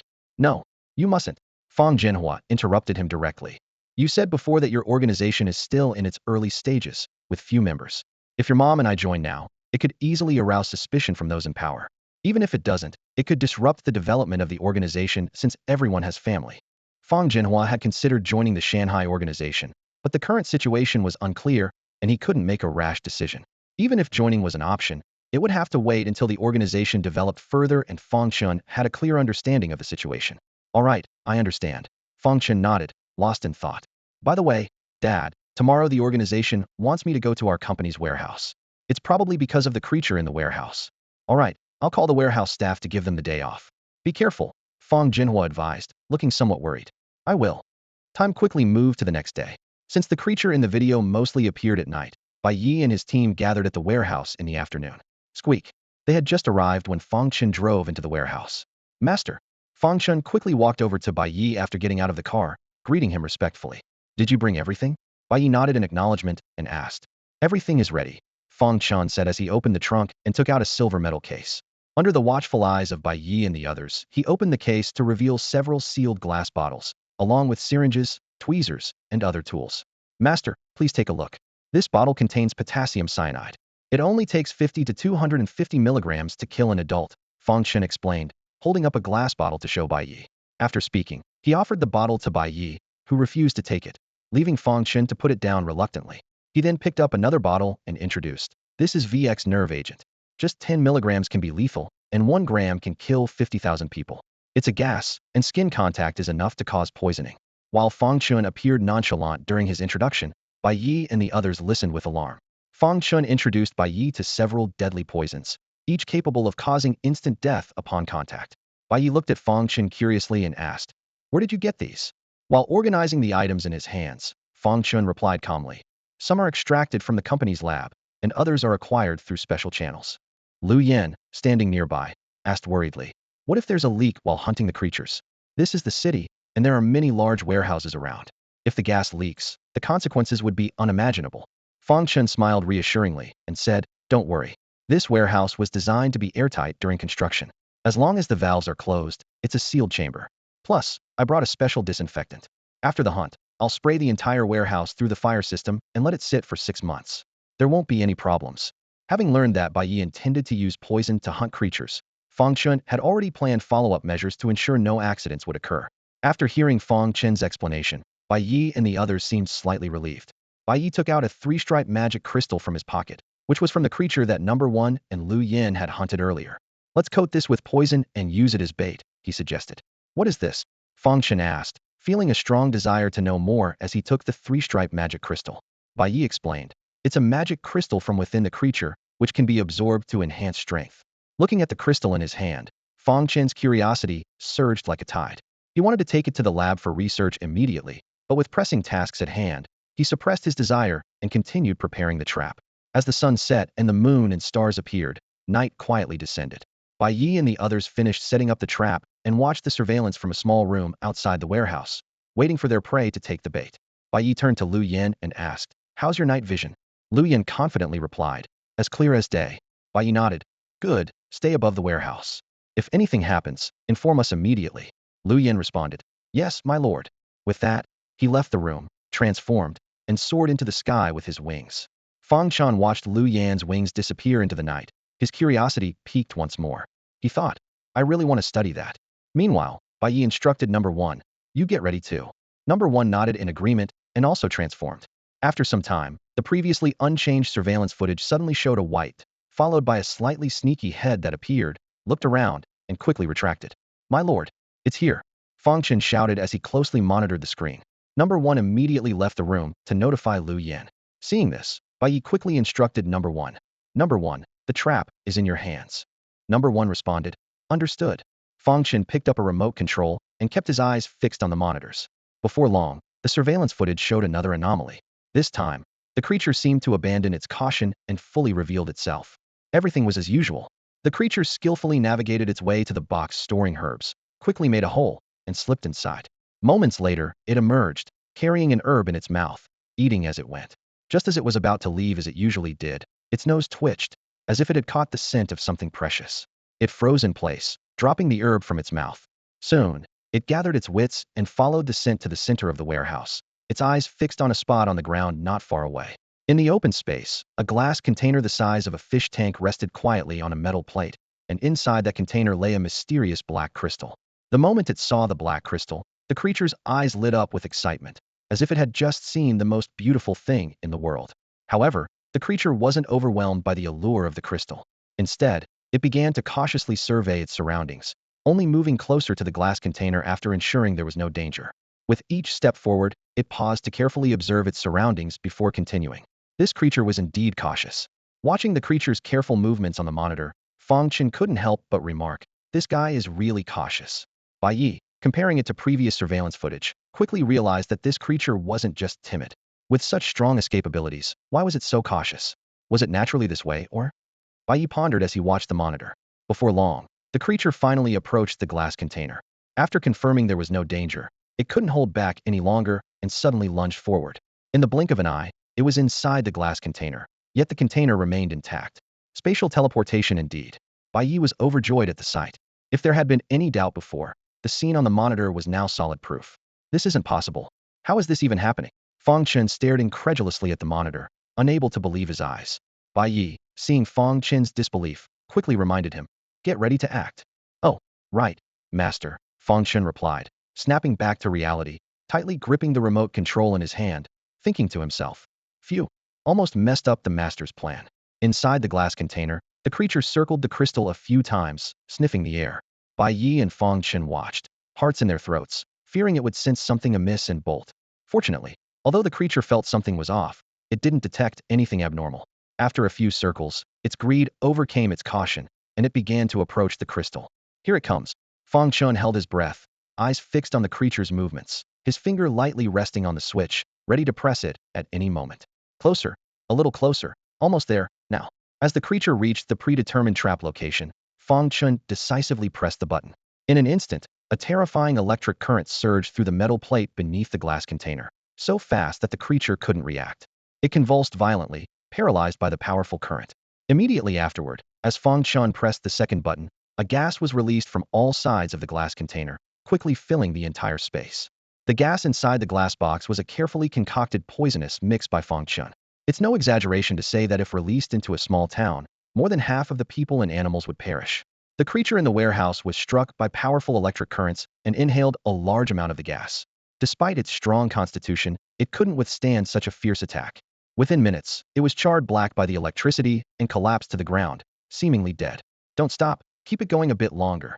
Bai Ye, still uneasy, quickly stopped Fong Chun from turning off the switch. After a full half-hour of electrocution with no unexpected incidents, Bai Ye finally breathed a sigh of relief and signaled Fong Chun to turn off the switch. Go ahead, number 1. Bai Ye nodded to number 1, who was already wearing protective gear. Upon hearing this, number 1 immediately headed to the warehouse. Meanwhile, Fong Chun activated the fire suppression system, spraying a specially formulated disinfectant. Shortly after, number 1 emerged with 2 sealed metal boxes. How do you feel? Any discomfort? Bai Ye asked with concern. I'm fine, number 1 shook his head. That's good. Bai Ye sighed in relief. After completing the task, the group left the warehouse. Fong Chun didn't go home, but followed Bai Ye. They first found a restaurant to have dinner, and then returned to their hotel. Since Bai Ye had matters to discuss, they all went to number 1's room. Let's sit and talk, Bai Ye said, pulling out a chair to sit down. Once the three were seated, Bai Ye got straight to the point. I believe you all understand the purpose of establishing the Shanghai organization. Previously, in order to lay a solid foundation, the organization's development was slow, but have you noticed something? At this point, Bai Ye paused, took out his phone, and started browsing a short video platform. After a while, he closed the phone and looked around at the group. Have you noticed? There's been an increase in videos about creatures, at least 7 out of 10 videos. Fong Chun was quick to react and pointed out the key issue. What does that mean? It means there are more creatures. Lu Yin quickly followed up. Not only that, I just looked at the creatures in those videos. Most are above the second pattern. Especially that creature taller than 2 stories. If I'm not mistaken, it should be above the 5th pattern. So, the creatures appearing now are getting stronger, number 1 said solemnly. The creature he mentioned was shown in the video enduring heavy gunfire, with several tanks and armored vehicles present. However, from the video, these attacks seem to inflict only minor injuries on the creature, with the scene filled with wreckage and buildings, vehicles, and people destroyed beyond recognition. No, I think the most important point is that the authorities must have started gradually unlocking information about these creatures. I believe that soon, they will fully disclose information about them. The only reason they would do this is that the creatures are beginning to exceed their control. Fong Chun insightfully revealed the underlying reason. Exactly, you're all right. The current situation is becoming increasingly severe, and even the authorities are struggling to keep it under control. This all points to one thing. Bai Ye paused, his tone heavy, and said, it means we don't have much time left. Everyone present exchanged glances, feeling a growing sense of unease. Although the country is generally safe, for us, it's quite the opposite. The domestic atmosphere greatly restricts our development. Number 1 and the others were momentarily taken aback by Bai Ye's words, but soon understood his implications. Fong Chun, sensing something, tentatively asked, Master, are you planning to? I'm planning to expand overseas, Bai Ye replied without hesitation, a determined glint in his eyes. As long as we avoid the major countries, we can develop freely without worrying about various restrictions. Number 1 and the others exchanged looks and then said in unison, we will follow the master's will. Seeing no objections, Bai Ye nodded in satisfaction and continued. In that case, let's discuss which country we should move to. Except for the major powers, all other countries are open for consideration. Feel free to share your suggestions. Bai Ye had already conducted research on potential locations for development, but he felt uncertain when choosing among the candidates. Therefore, he decided to discuss this crucial decision with the group. Everyone remained silent, contemplating their thoughts. After a while, Lu Yin raised his head and suggested, Master, how about Africa? It's vast, sparsely populated, and rich in resources, enough for our development. That's not feasible. Fong Chun shook his head firmly. Although Africa is resource-rich, it also attracts the attention of many countries, organizations, and financial groups. If we enter there, we could easily catch the eye of the world's top powers, and who knows whether it would be a blessing or a curse. Bai Ye nodded in agreement with Fong Chun's assessment. Africa was indeed one of his options, but ranked lower on his list. Number 1, what do you think about the Middle East? Lu Yin pondered and made another suggestion. No way, I don't want to be hit by a stray missile one day. Lu Yin shook his head, shivering at the thought of the Middle East's instability. How about those island nations in Southeast Asia? Number 1 proposed another viable option. Those countries may not be powerful, but they have relatively developed economies and are quite suitable for our development. This time, Lu Yin did not object, and even Bai Ye nodded slightly in agreement. At that moment, Fong Chun, who had been silent for a while, suddenly spoke up. Southeast Asia's island nations are good, but I have a better place in mind. Where? Number 1 asked curiously, looking at Fong Chun. Fong Chun surveyed the room, his gaze steady, and said, Sakura country. Sakura country? Number 1 and Lu Yin raised their eyebrows in surprise. Yes, the Sakura country across the sea, Fong Chun confirmed with a nod. Why? Lu Yin asked, puzzled. Because. There are 3 reasons. First, when researching monsters, RT experiments are inevitable in the later stages. If I were to use other people, my conscience might be morally troubled. However, if I use people from Sakura country, I wouldn't have such concerns. Fong Chun calmly explained his reasoning, while Bai Ye and the others looked at him with puzzled eyes, seemingly questioning his logic. Sensing their doubts, Fong Chun continued. In my great-grandfather's generation, the Fong family was a large, thriving clan, but during that war, the Fong family faced a bloody massacre, leaving only my great-grandfather as the sole survivor. Therefore, my family has a deep-seated grudge against Sakura country. As he spoke, a cold hatred flickered in Fong Chen's eyes, clearly indicating that this animosity had not diminished over time. Bai Ye and his group, who adhered to hawkish views and had little fondness for Sakura country, did not object. Second, Sakura country's heavy industry, energy, semiconductors, and pharmaceuticals are relatively advanced, which would greatly benefit our future development. As the number and strength of monsters continue to grow, we might even engage in some zero-cost acquisitions. As for the third reason, due to treaty restrictions, Sakura country's power is relatively weaker compared to similar countries, making it a safer option. After listening to Fong Chen's explanation, Bai Ye did not immediately respond. He always believed that Sakura country was not as simple as it appeared. As a nation lacking in integrity and credibility, he doubted that Sakura country would adhere to the terms of their defeat treaty, believing that their military strength was only a facade. While Bai Ye pondered this, Fong Chun presented another point. Master, although I have not yet begun researching monsters, I have noticed from those videos that these monsters rarely attack other creatures apart from humans. They tend to appear in areas densely populated by humans. This issue had already crossed Fong Chen's mind. Through observation, he believed that human flesh and blood held a unique allure or benefit for the monsters, which is why they preferred preying on humans. Bai Ye nodded and shared his thoughts. Monsters are drawn to densely populated areas, and Sakura country, with its small land area and large population of 125 million, has no shortage of monsters. Our organization's growth is closely tied to monsters, which is another favorable condition. Fong Chen's persistent recommendation of Sakura country made Bai Ye and the others sense something amiss. Be honest, what is your true intention in choosing Sakura country? Bai Ye's smile faded as he sternly stared at Fong Chun. Seemingly anticipating this question, Fong Chun answered decisively. Sakura country conducted RT experiments in our country in the past, and now I want to do the same in theirs. Hearing Fong Chen's response, Bai Ye and the others couldn't help but twitch their lips, thinking to themselves, really? Even the hawkish faction would find your mindset a bit conservative.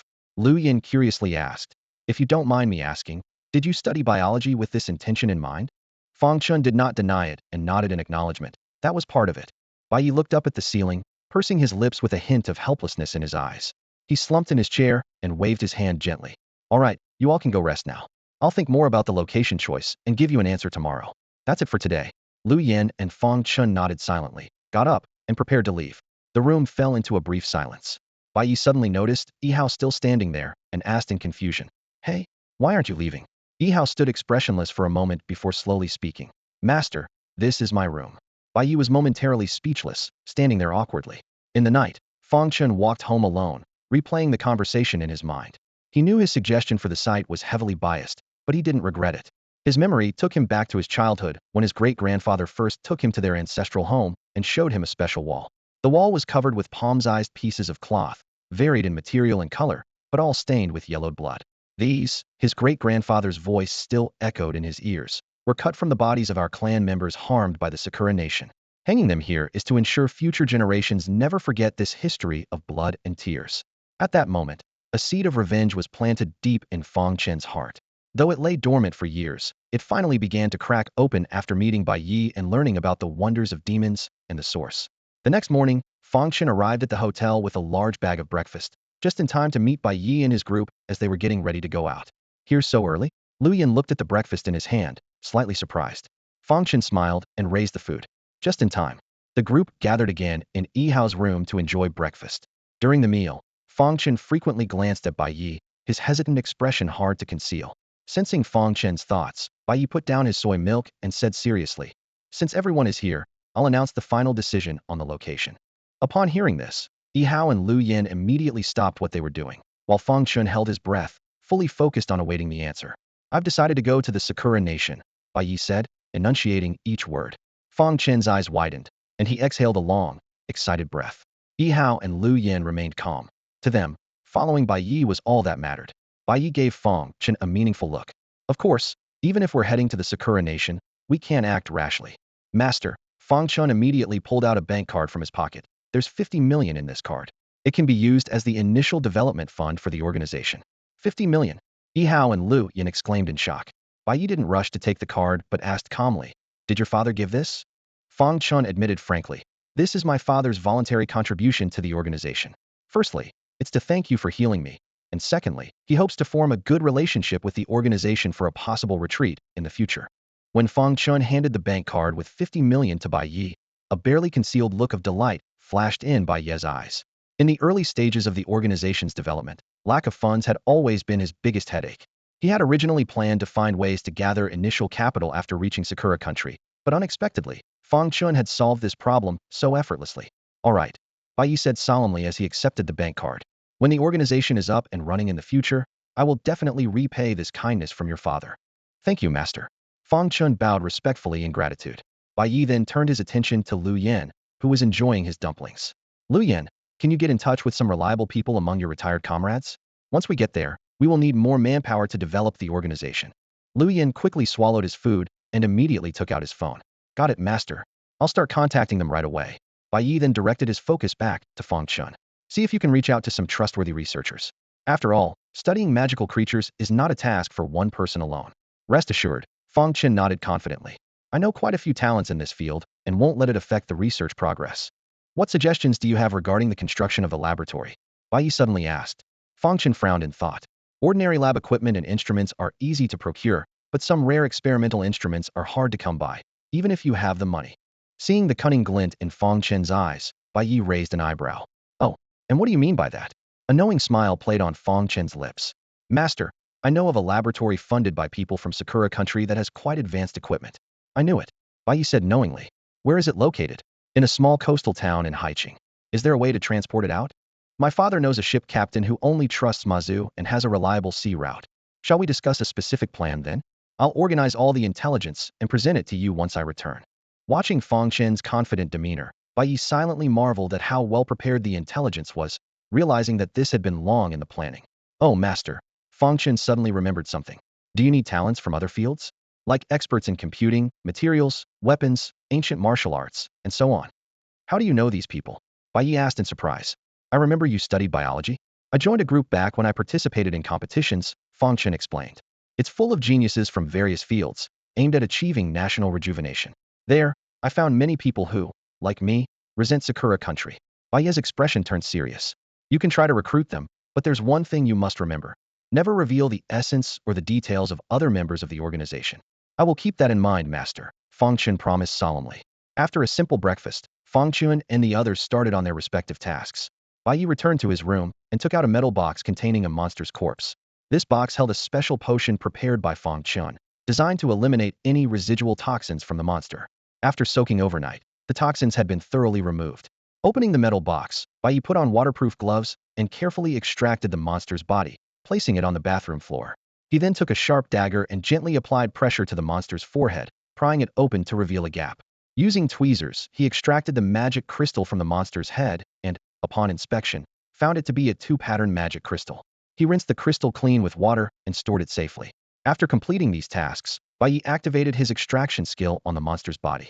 In an instant, a silver-white essence, speckled with starlight, emerged from the corpse. Gazing at the essence, Bai Ye's eyes glowed with desire. Without hesitation, he consumed the essence and activated his fusion skill. Soon, Bai Ye felt his body becoming lighter, as if he might dissolve into the surrounding space at any moment. If anyone else had been present, they would have seen a faint silver glow emanating from Bai Ye, pulsing in harmony with the space around him. After some time, Bai Ye's consciousness gradually returned, and his body returned to normal. He slowly opened his eyes, reflecting on the power of space. Clenching his right hand, he sensed a gentle, water-like touch, despite holding nothing.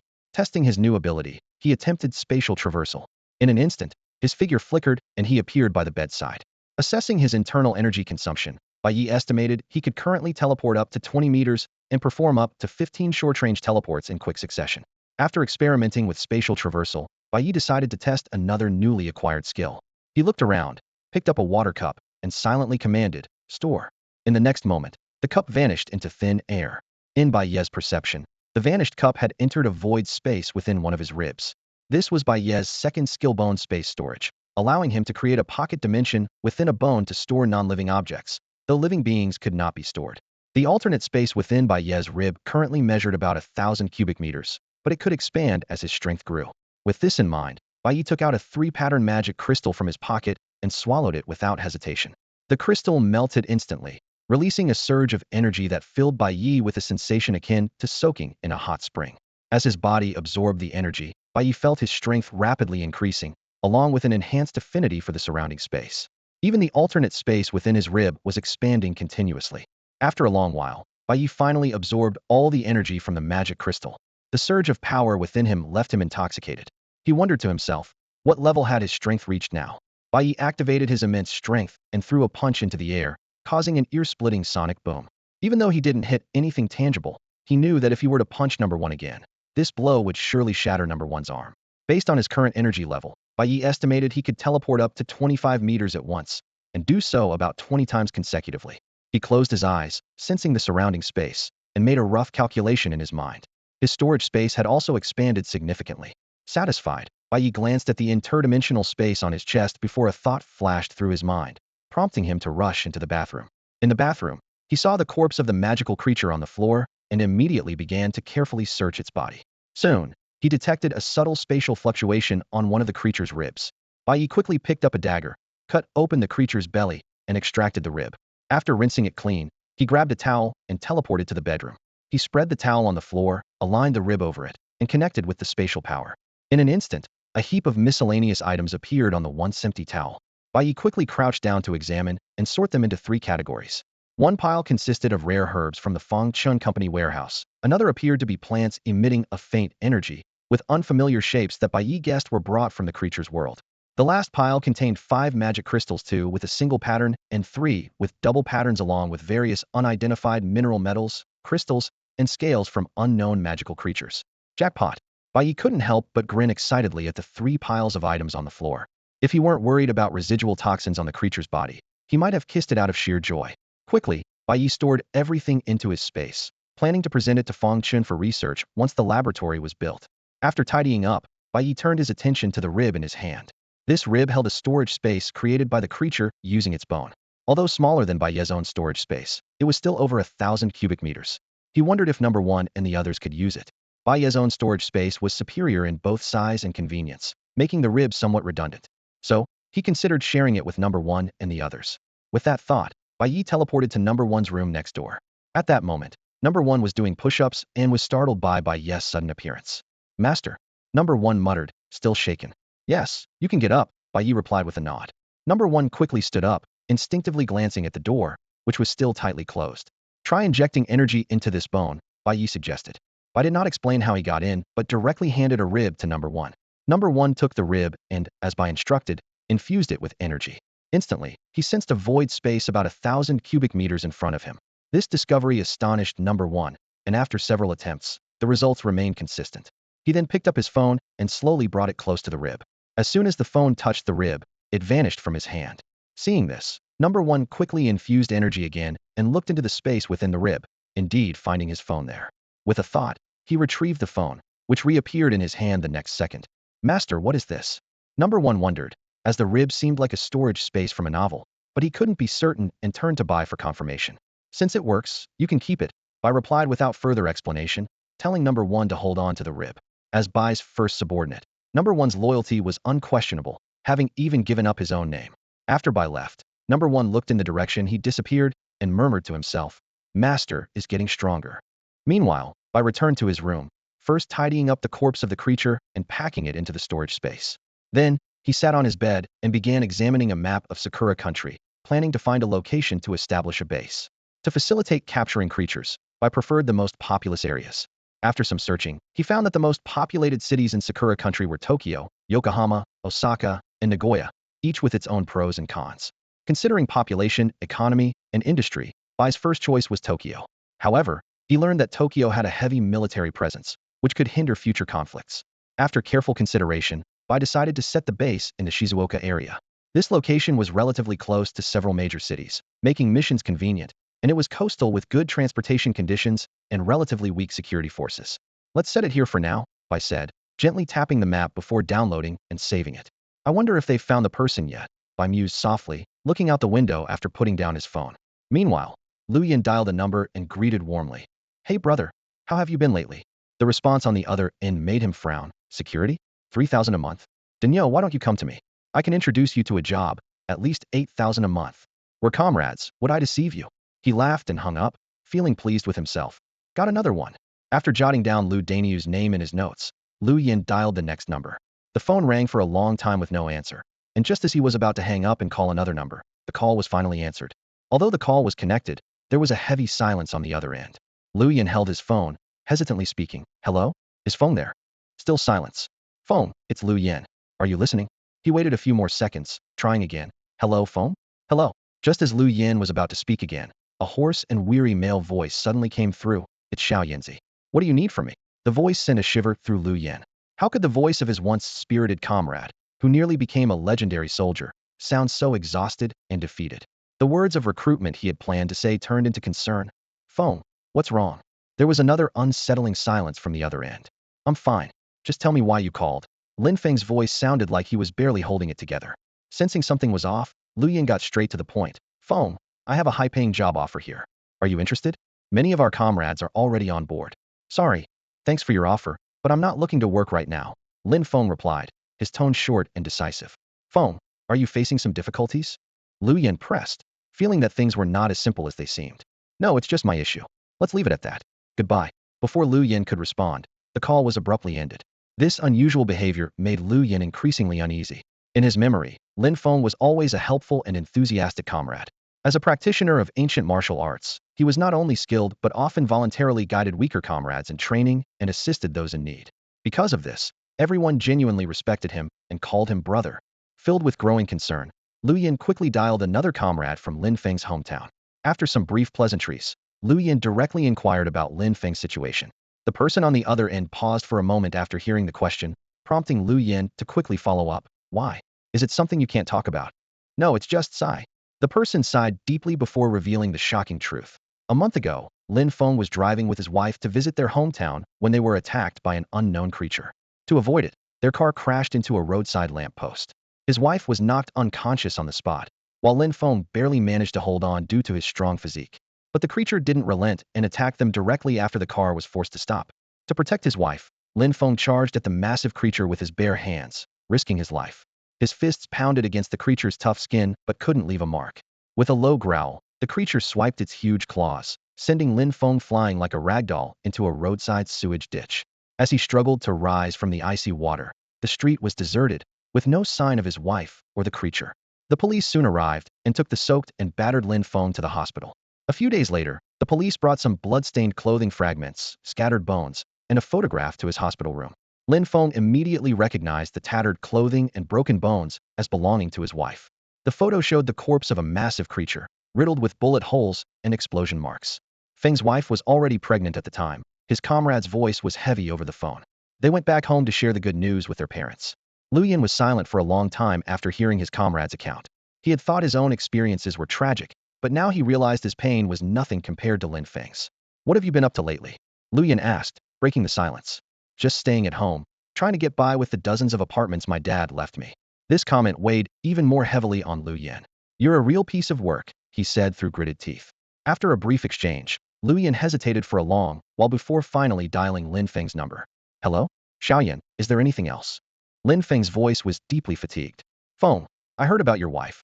Lu Yin took a deep breath. I don't want to reopen old wounds, but I have to ask, do you want to kill those monsters? There were a few restrained breaths on the other end, as if Lin Feng was struggling to control his emotions. What do you mean by monsters? Lin Feng's voice became hoarse. Monsters are what we call those creatures. The one that attacked your wife was one of them. Have you rejoined the force? No, I've joined an organization. An overseas organization? Lin Feng's tone turned cold. No, Lu Yin quickly clarified. It's a private group, but we're all locals. We just want to survive the chaos that's coming. Lin Feng didn't respond immediately. Instead, he asked, does your group have powerful weapons? He recalled the photo of the creature's wounds, clearly caused by heavy artillery. Without strong firepower, hunting such creatures would be impossible. No weapons, not even a single gun, Lu Yin answered honestly. After hearing Lu Yan's words, Lin Feng couldn't help but laugh in exasperation. He didn't even have a gun. How was he supposed to kill those monsters? With cold weapons, perhaps? If he had a knife at that time, he might have had the confidence to trade his life for minor injuries to the creature. Just as Lin Feng was about to tactfully refuse and advise Lu Yin not to do anything foolish, Lu Yin spoke first. Feng Ge, check your messages. I sent you a photo. Upon hearing this, Lin Feng immediately opened his messages and saw the photo Lu Yin sent. In the picture, a black monster with 6 tentacles on its back lay motionless on the ground, clearly dead. Upon closer inspection, the creature had 2 noticeable wounds. One on its neck, which looked like it had been torn by an animal's claws, and the real fatal wound on its head, obviously caused by a heavy blow from a sharp weapon. Other than these, Lin Feng didn't see any other injuries, let alone gunshot or explosion marks.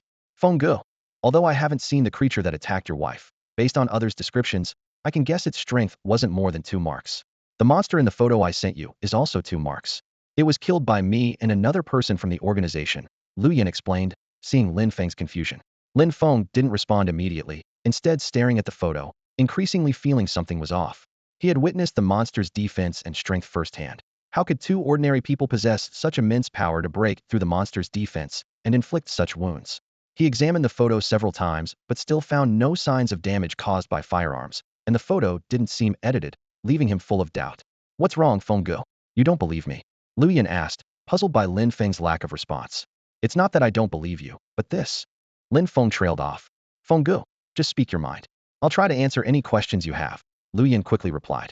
I've fought with the monsters before, and even using all my strength, I couldn't harm them at all. Yet you say you 2 managed to hunt one down. I'm not underestimating you, but it does sound a bit unbelievable, Lin Feng admitted, full of confusion. Lu Yin had anticipated that Lin Feng would notice this issue, but didn't reveal the secret of their source. Feng Ge, I didn't lie to you. This monster was indeed killed by me and another person. As for how we did it, I can't say. I can only tell you that now, 10 of you couldn't beat me. Lu Yan's words shocked Lin Feng. He had considered the possibility that Lu Yin used some special weapon, employed some unique method, or even wore an exoskeleton suit to kill the monster. But he hadn't expected Lu Yin to claim that even 10 of him couldn't defeat Lu Yin now. Wait. A sudden thought struck Lin Feng. If Lu Yin were still an ordinary person, such a claim would be impossible. But what if he wasn't ordinary anymore?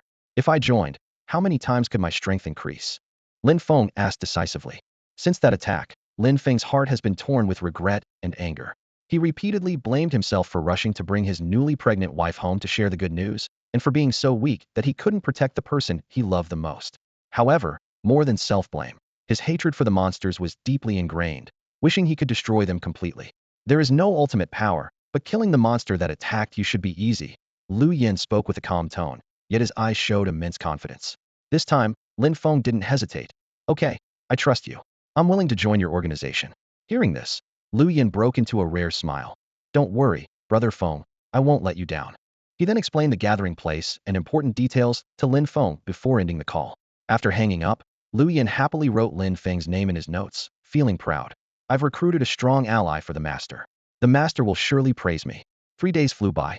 Most of the people recruited by Lu Yin and Fong Chun had arrived, with only a few still handling personal matters or on their way. In an abandoned building on the outskirts of Yueqing, the 2 gathered the members who had arrived. Xiaoyan, are you sure this isn't some kind of scam? Lu Daniu asked in a low voice, glancing around cautiously. Yeah. Lu Yin, what kind of interview takes place in a place like this? Are you sure you haven't been tricked? Another person quietly added. Others also cast doubtful glances, concerned that Lu Yin might have been deceived, even though they trusted him. Lu Yin helplessly explained again. Trust me, I wouldn't deceive you. Look, even Brother Feng is here.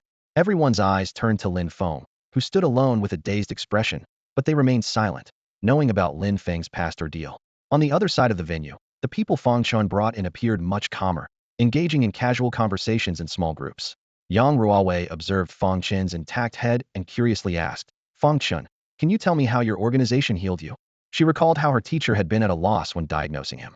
Though others remained silent, their eyes also shone with curiosity. Fong Chun shook his head. This is something you'll only find out once you join the organization. Fong Chun, you said we could study the monsters after joining. Is that true? Asked Wang Yimo, a fair-skinned young man. Don't worry, Wang Yimo. Once the laboratory is set up, we can start the research, Fong Chun promised solemnly. Wang Yimo, a rising star in the biology field, had only been able to secure a position as a regular researcher due to his humble background. When he heard about the opportunity to study the unprecedented monsters, he eagerly set this as his condition for joining, and Fong Chun readily agreed. Among the people recruited by Fong Chun, some were in pursuit of power, others for ideals, and some for the sake of themselves or their loved ones. Li Tianjian and Li Yunxi belonged to the latter group. Li Tianjian, pushing Li Yunxi in her wheelchair, came forward eagerly asking, Fong Chun, when will the master you mentioned arrive? Li Tianjian, a prodigy in ancient martial arts, had been practicing since childhood and could stand toe-to-toe with seasoned masters by the age of 18. At 20, he defended the honor of ancient martial arts by challenging and defeating numerous foreign martial artists in taekwondo and karate, leaving them humiliated. However, this act angered many, and since they couldn't target Li Tianjian directly, they turned their attention to his sister, Li Yunxi. After finishing his challenges, Li Tianjian received news of his sister's car accident. He rushed to the hospital, where, although Li Yunxi's life was saved, her legs would never walk again. From then on, Li Tianjian abandoned his challenges and sought medical help for Li Yunxi until they received Fong Chen's invitation and assurance, prompting their hurried arrival. Fong Chen glanced at his phone and smiled faintly. Soon, he should be here any moment. Just then, his phone chimed with a message from Bai Ye. The master has arrived. Fong Chen immediately announced loudly. Hearing this, Lu Yin quickly instructed his comrades to stand at attention and remain silent. Fong Chen also asked those around to stop chatting. With only one entrance to this floor, everyone turned their gaze towards the staircase, eagerly anticipating the arrival of the master mentioned by Fong Chun and Lu Yin. As everyone held their breath in anticipation, a figure suddenly appeared before them. All eyes widened in astonishment, silently questioning. How did he appear? When did he arrive? Bai Ye's sudden appearance left the 40 or so people present in shock. It was clear that this was no illusion, as everyone reacted the same way. Although Bai Ye didn't speak, the aura of authority he exuded commanded respect from all. Fong Chun, is this your master? Even the usually fearless Yang Ruowei couldn't help but ask softly, with a hint of nervousness in her voice. Yes, this is the creator of our organization, my master, Fong Chun nodded proudly. Wow, Fong Chun, can I be so bold as to ask, is your master human? Wang Mo inhaled sharply, cautiously posing the question. Fong Chun rolled his eyes in exasperation. Of course, the master is human, and he's from our country, the same ethnicity as us. Fong Chun, is this the special ability your organization controls? Weapon Genius Tang Lei asked excitedly. It's one of them, I suppose, Fong Chun replied hesitantly. Wow, that's so cool. Tang Lei, a self-proclaimed fanatic of fantasy worlds, was not frightened by Bai Ye's teleportation entrance, but rather thrilled. Listening to the murmured discussions, Bai Ye was quite satisfied with his dramatic entrance. After all, those present were either elite talents or retired soldiers, and without displaying some true skills, it would be hard to command their respect. The crowd maintained their composure, engaging in brief conversation before quieting down, leaving the floor to Bai Ye. He stood at the center, his gaze sweeping over the expectant faces. With a slight wave of his right hand, a soft glow filled the space as a sturdy wooden table and 2 crates of chilled mineral water materialized before everyone. Sorry to keep you waiting in such a bare place, without even a seat. Help yourselves if you're thirsty. Bai Ye's voice was gentle yet steady. This scene completely upended the attendees' understanding.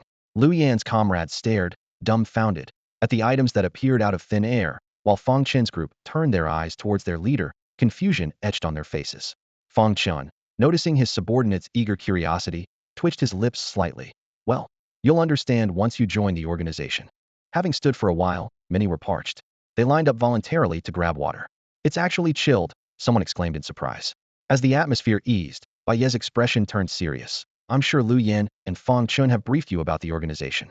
Regardless of your reason for joining, remember one thing, his voice turned icy. Betrayal will be met with relentless pursuit until death. Before he finished speaking, an overwhelming sense of pressure enveloped the room. Though it lasted only a few seconds, it left an indelible mark on everyone present. Before officially joining, there's one more thing to mention, Bai Ye's tone softened. Our organization is planning to expand overseas. If anyone finds this unsuitable, feel free to leave now. He stepped aside to clear a path, yet no one moved. Satisfied with their response, Bai Ye nodded. Then, welcome to the Shanghai organization. Let's create brilliance together. No sooner had he finished than applause erupted from the back of the crowd, quickly spreading to others. Bai Ye looked at the plain surroundings and enthusiastic crowd, momentarily feeling like a motivational speaker in a multi-level marketing scheme. He helplessly glanced at the instigator at the back. Number 1. It's you again. Once the applause died down, Bai Ye waved to dismiss the table. Since not everyone is here yet, there are no specific tasks for now. Use these days to handle personal matters, as we won't be returning soon after we leave. If you have any questions, feel free to ask. He pulled out a chair and sat down, exuding calm. Master, do we really get a monthly salary of 8,000? The first to speak was Lu Daniu, whom Lu Yen had recruited with a high salary. Others turned to him with looks that seemed to say, Brother, with such a good opportunity to ask questions, is this what you choose to ask? Lu Yen looked at Lu Daniu, who he had recruited with a monthly salary of 8,000, unsure whether to laugh or sigh. The other comrades already knew that Lu Daniu was a bit slow-witted, so they just exchanged a smile without saying much. Bai Ye, upon hearing the question, turned to look at Lu Daniu and noticed that although he seemed a bit dazed, he was robust and strong, clearly a promising recruit. So he smiled and said, If you do well, I'll raise your salary to over 10,000 a month. Thank you, master. Lu Daniu was overjoyed upon hearing this and quickly expressed his gratitude loudly. Everyone else laughed at his reaction. At that moment, Li Tianjian pushed Li Yunxi to the front and asked, Master, I want to ask, when can my sister get her leg treated? Bai Ye heard this and looked at Li Yunxi's legs. He had already been informed by Fong Chun about the sibling situation. Li Yunxi had suffered a comminuted fracture, and although the doctors had planned to amputate, Li Tianjian had insisted on saving her legs. I heard from Fong Chun that you're quite skilled with computers?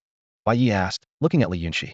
I've hacked into major companies' servers in both Sakura country and Kimchi country, and I've also accessed their national defense systems a few times. Li Yunxi replied calmly, as if stating a mundane fact.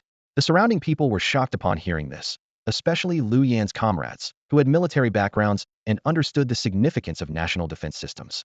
Although Li Yunxi had hacked into the systems of 2 small countries, those were developed nations, proving her extraordinary computer skills. Bai Ye's eyes lit up, and he nodded in satisfaction. In a few days, there will be a mission that requires your assistance. If you perform well, I'll arrange for your leg treatment ahead of schedule. He knew that in a few days, Fong Chen's plan to acquire equipment from the Sakura laboratory would take place, and Li Yunxi would be responsible for cover and handling follow-up matters. I'm not deliberately holding back on your treatment. The main issue is that treating your leg requires the use of a special essence, and currently, our organization is short on it. If you don't contribute, it wouldn't be fair to use it on you first, Bai Ye explained to avoid any misunderstanding. Essence? What is essence? Yang Ruowei was intrigued by this term and quickly asked. Others also looked puzzled. Essence is a special substance extracted from living beings through unique methods by our organization. It contains the abilities, characteristics, and lineage of the creature.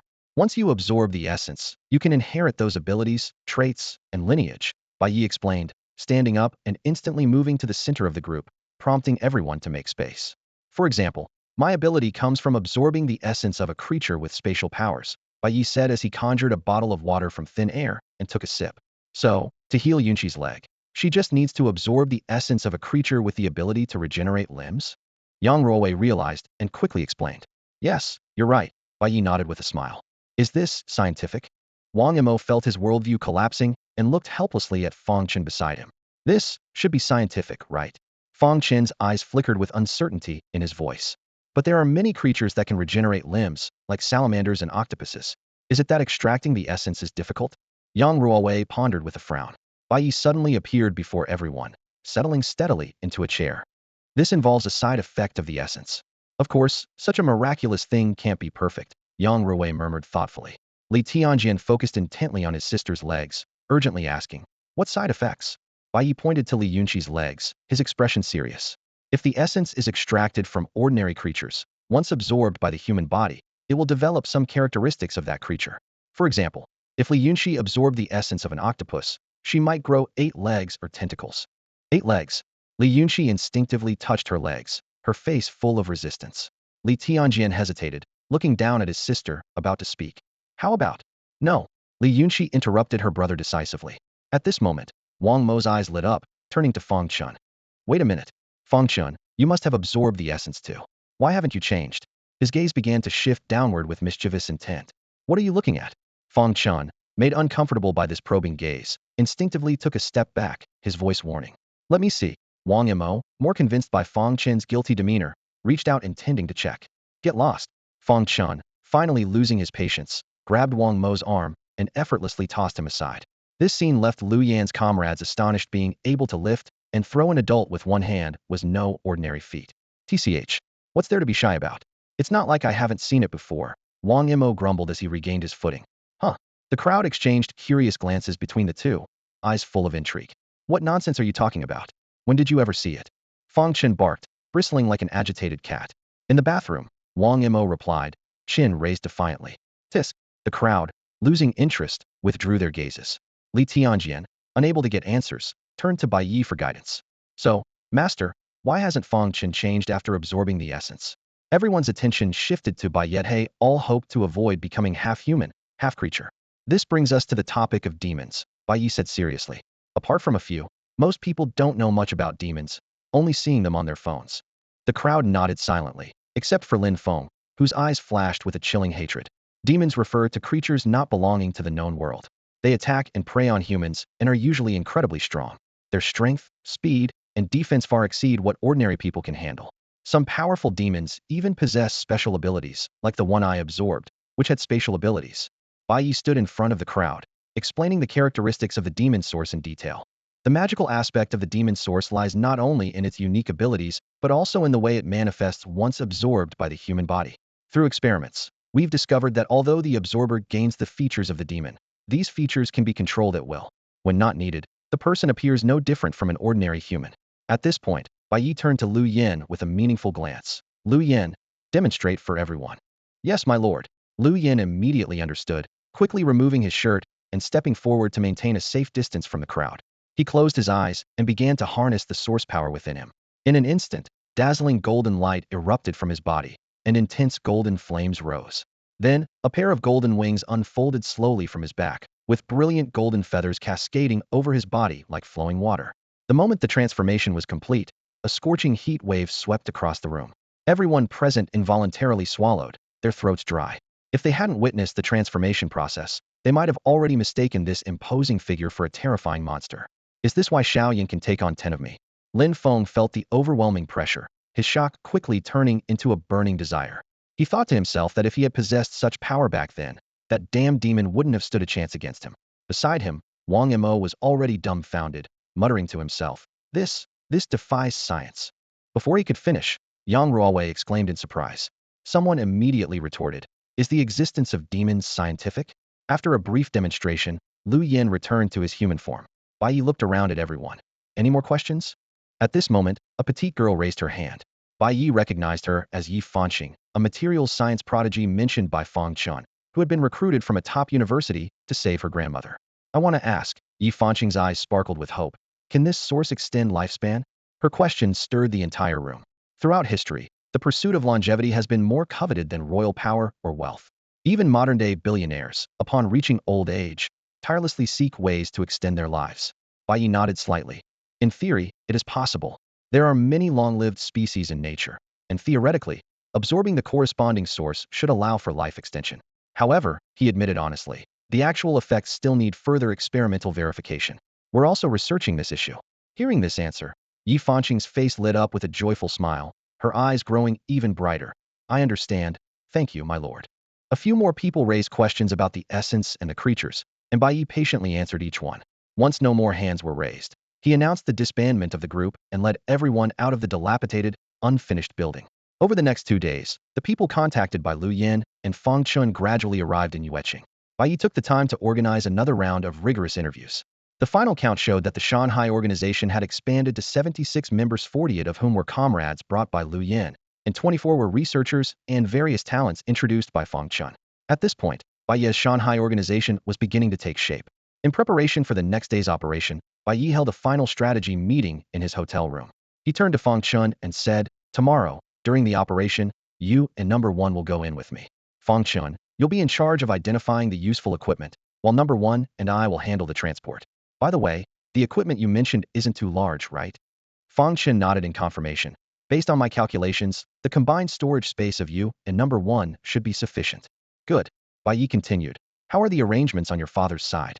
The ship for going abroad has been arranged. Once we succeed, we can board immediately and leave. Bai Yi then turned to Lu Yin. Have you taken care of your comrades' family matters? Everything's settled, Lu Yin replied briefly. Excellent, Bai Yi said. Tomorrow, you take the rest of the organization and wait on the ship. Once we succeed, we'll head straight out of the country. He knew that if the operation succeeded, there would be a massive uproar in Haicheng, and all outbound vessels would be thoroughly searched. They needed to seize this brief window to quickly leave the country. The next day, Bai Ye led the group to Haicheng and split up with Liu Yin as planned. Their target in Weihai town was the Yaqi Biological Research Centera facility funded by Sakura country, which only allowed its nationals to enter. Bai Ye's group observed the target from the rooftop of a building opposite the research center. Fong Chun pointed to the central main building and explained, "That's where their laboratory is, 4 stories high. The most advanced equipment is on the 4th floor. We'll start there tonight, and then exit from the left side. There's a path without surveillance cameras 300 meters to the left, where Li Tianjian will pick us up." Bai Ye nodded in agreement with the plan, and then turned to Li Yunxi, who was sitting in a wheelchair. She was focused on her laptop and looked up when questioned. "There's no issue with system infiltration, but I found something odd. There's a basement under their experimental building, but the records on it are unusually brief, like they're deliberately hiding something." Upon hearing this discovery, everyone's attention shifted to the experimental building across from them. If it were just a regular storage room, it wouldn't be so secretive in the records. This basement either holds something extremely important or harbors a secret that cannot be revealed. Bai Ye stood across from the laboratory building, his eyes scanning its surface. Despite the confusion swirling in his mind, the priority was to verify the information. He turned to Fong Chun, hoping to glean some clues from the person most familiar with the research center. However, Fong Chen's face mirrored the same confusion, clearly unaware of anything about the basement. "We can investigate the basement after tonight's operation," Bai Ye quickly decided. To avoid drawing attention, they relocated to the beach on the other side of the town, where they spent the remaining time. As night fell, thick clouds obscured the moonlight, casting the sky into deep darkness. "Action," Bai Ye whispered, donning his hood and blending into the night. Yihao and Fong Chen swiftly put on specially designed black robes, following closely behind. "Brother, you're on lookout." "I'm ready," came Li Yunxi's voice through the earpiece as she adjusted her equipment. Under the cover of darkness, the trio silently approached the perimeter of the Yaqi Biological Research Center. Li Yunxi, commenced the operation, Bai Ye ordered softly. "Got it." Li Yunxi immediately executed the prearranged instructions. Moments later, she confirmed, "It's done. Go." With the command, Bai Ye swiftly activated his spatial traversal ability, crossing the wall in an instant. Yihao and Fong Chun easily vaulted over the obstacle. Fong Chun led the way, moving quickly thanks to his familiarity with the environment. With Li Yunxi controlling the surveillance system, they only needed to avoid the patrolling guards. In the dead of night, most areas of the research center were silent, with only a few rooms in the laboratory building still illuminated. The trio reached the base of the lab building without incident. Bai Ye signaled his companions to wait, while he used his spatial abilities to scout the 4th floor. The entire 4th floor was dark, with doors firmly shut. Bai Ye then slipped down to the 3rd floor, where he found 2 laboratories with lights on. Peering through the slightly ajar door of one, he saw 2 middle-aged researchers at work. The other lab's door was locked, and he wisely refrained from investigating further. Once he confirmed it was safe, Bai Ye signaled the others to join him upstairs. Yihao and Fong Chun quietly ascended via the fire escape. They gathered outside the target room, where Bai Ye spoke into his earpiece. "Begin." With a soft beep, the electronic door unlocked. Bai Ye immediately pushed it open, and Fong Chun quickly identified the target instruments, coordinating with Yihao to dismantle and pack them. "This one, and this one. Take them all." They efficiently gathered the required equipment. With excitement in Fong Chen's voice, Bai Ye and his team moved swiftly and methodically, like a well-trained special forces unit, to commence their clearing operation. Their target was clear, all the precious experimental equipment on the 4th floor. The 3 of them worked efficiently, each responsible for different areas, carefully storing each invaluable piece of equipment in their storage spaces. In just a few minutes, they had cleared the entire 4th floor of its important devices. "Is there anything missing?" Bai Ye asked in a low voice after they cleared the last room. Fong Chun gave a simple smile and shook his head. "No, the rest of the equipment is easily available on the market. Not worth our time." Bai Ye glanced at his watch. There was still time before their scheduled departure. Recalling Li Yunxi's mention of a basement, he decided to investigate personally. To be cautious, he instructed Number 1 and Fong Chun to guard the 1st floor as lookouts. Despite carefully searching the 1st floor, the entrance to the basement remained elusive. Bai Ye crouched down, placing his hand on the ground to use his spatial traversal ability. He remembered a handy trick once he determined the direction. He could use spatial power like radar to detect the path ahead. Soon, he sensed a large space about 10 meters underground, likely the basement Li Yunxi mentioned. Finding a secluded corner, Bai Ye vanished instantly. When he opened his eyes again, he was in a stall of an underground restroom. After ensuring there was no movement outside, Bai Ye quietly stepped out. His footsteps echoed in the empty corridor, the walls lined with Sakura language signs he couldn't decipher. He hadn't gone far when he encountered a locked laboratory door. Bai Ye teleported inside, only to be stunned by the sight. Under dim lighting, 5 monstrous corpses floated silently in glass containers filled with unknown liquid, their hollow eyes seemingly staring right at him. At that moment, Li Yunshi's urgent voice came through his earpiece. Master, can you hear me? I can hear you, what's up? Bai Ye stopped to ask. When you entered the basement, the signal was cut off. I reconnected through their internal network, Li Yunshi quickly explained. By the way, can you try opening those glass containers? Bai Ye promptly sent photos of the glass containers to Li Yunshi. A moment later, Li Yunshi apologized. Sorry, Master. These containers have physical locks. I can't assist from here. No worries. Check if there's an alarm system here. I'll figure out the rest. Bai Ye was not ready to let go of the 5 monstrous corpses easily. Hold on, Master. Almost there, Li Yunshi said, the sound of typing following her words. During this pause, Bai Ye meticulously searched the laboratory. Aside from the valuable equipment Fong mentioned earlier, he discovered numerous bottles and jars filled with unknown substances. The laboratory desk was cluttered with numerous documents in Sakura country script. Although Bai Ye couldn't understand the writing, a black notebook placed prominently caught his attention immediately. The densely packed text on the notebook hinted at its significance, and Bai Ye didn't hesitate to stash it in his storage space.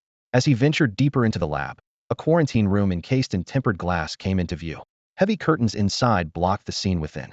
Bai Ye used his abilities to phase through instantly, and the sight before him made his pupils contract. A naked man lay on a medical bed, his body covered in various monitoring devices, and the faint rise and fall of his chest indicated he was still alive. In a regular hospital, such a scene wouldn't be unusual. But this was a secret underground lab in Sakura country, and this discovery filled Bai Ye with a sense of foreboding. He quietly approached the bed, scrutinizing the pale man wrapped in bandages at multiple spots. Judging by his features, this frail patient was likely a compatriot.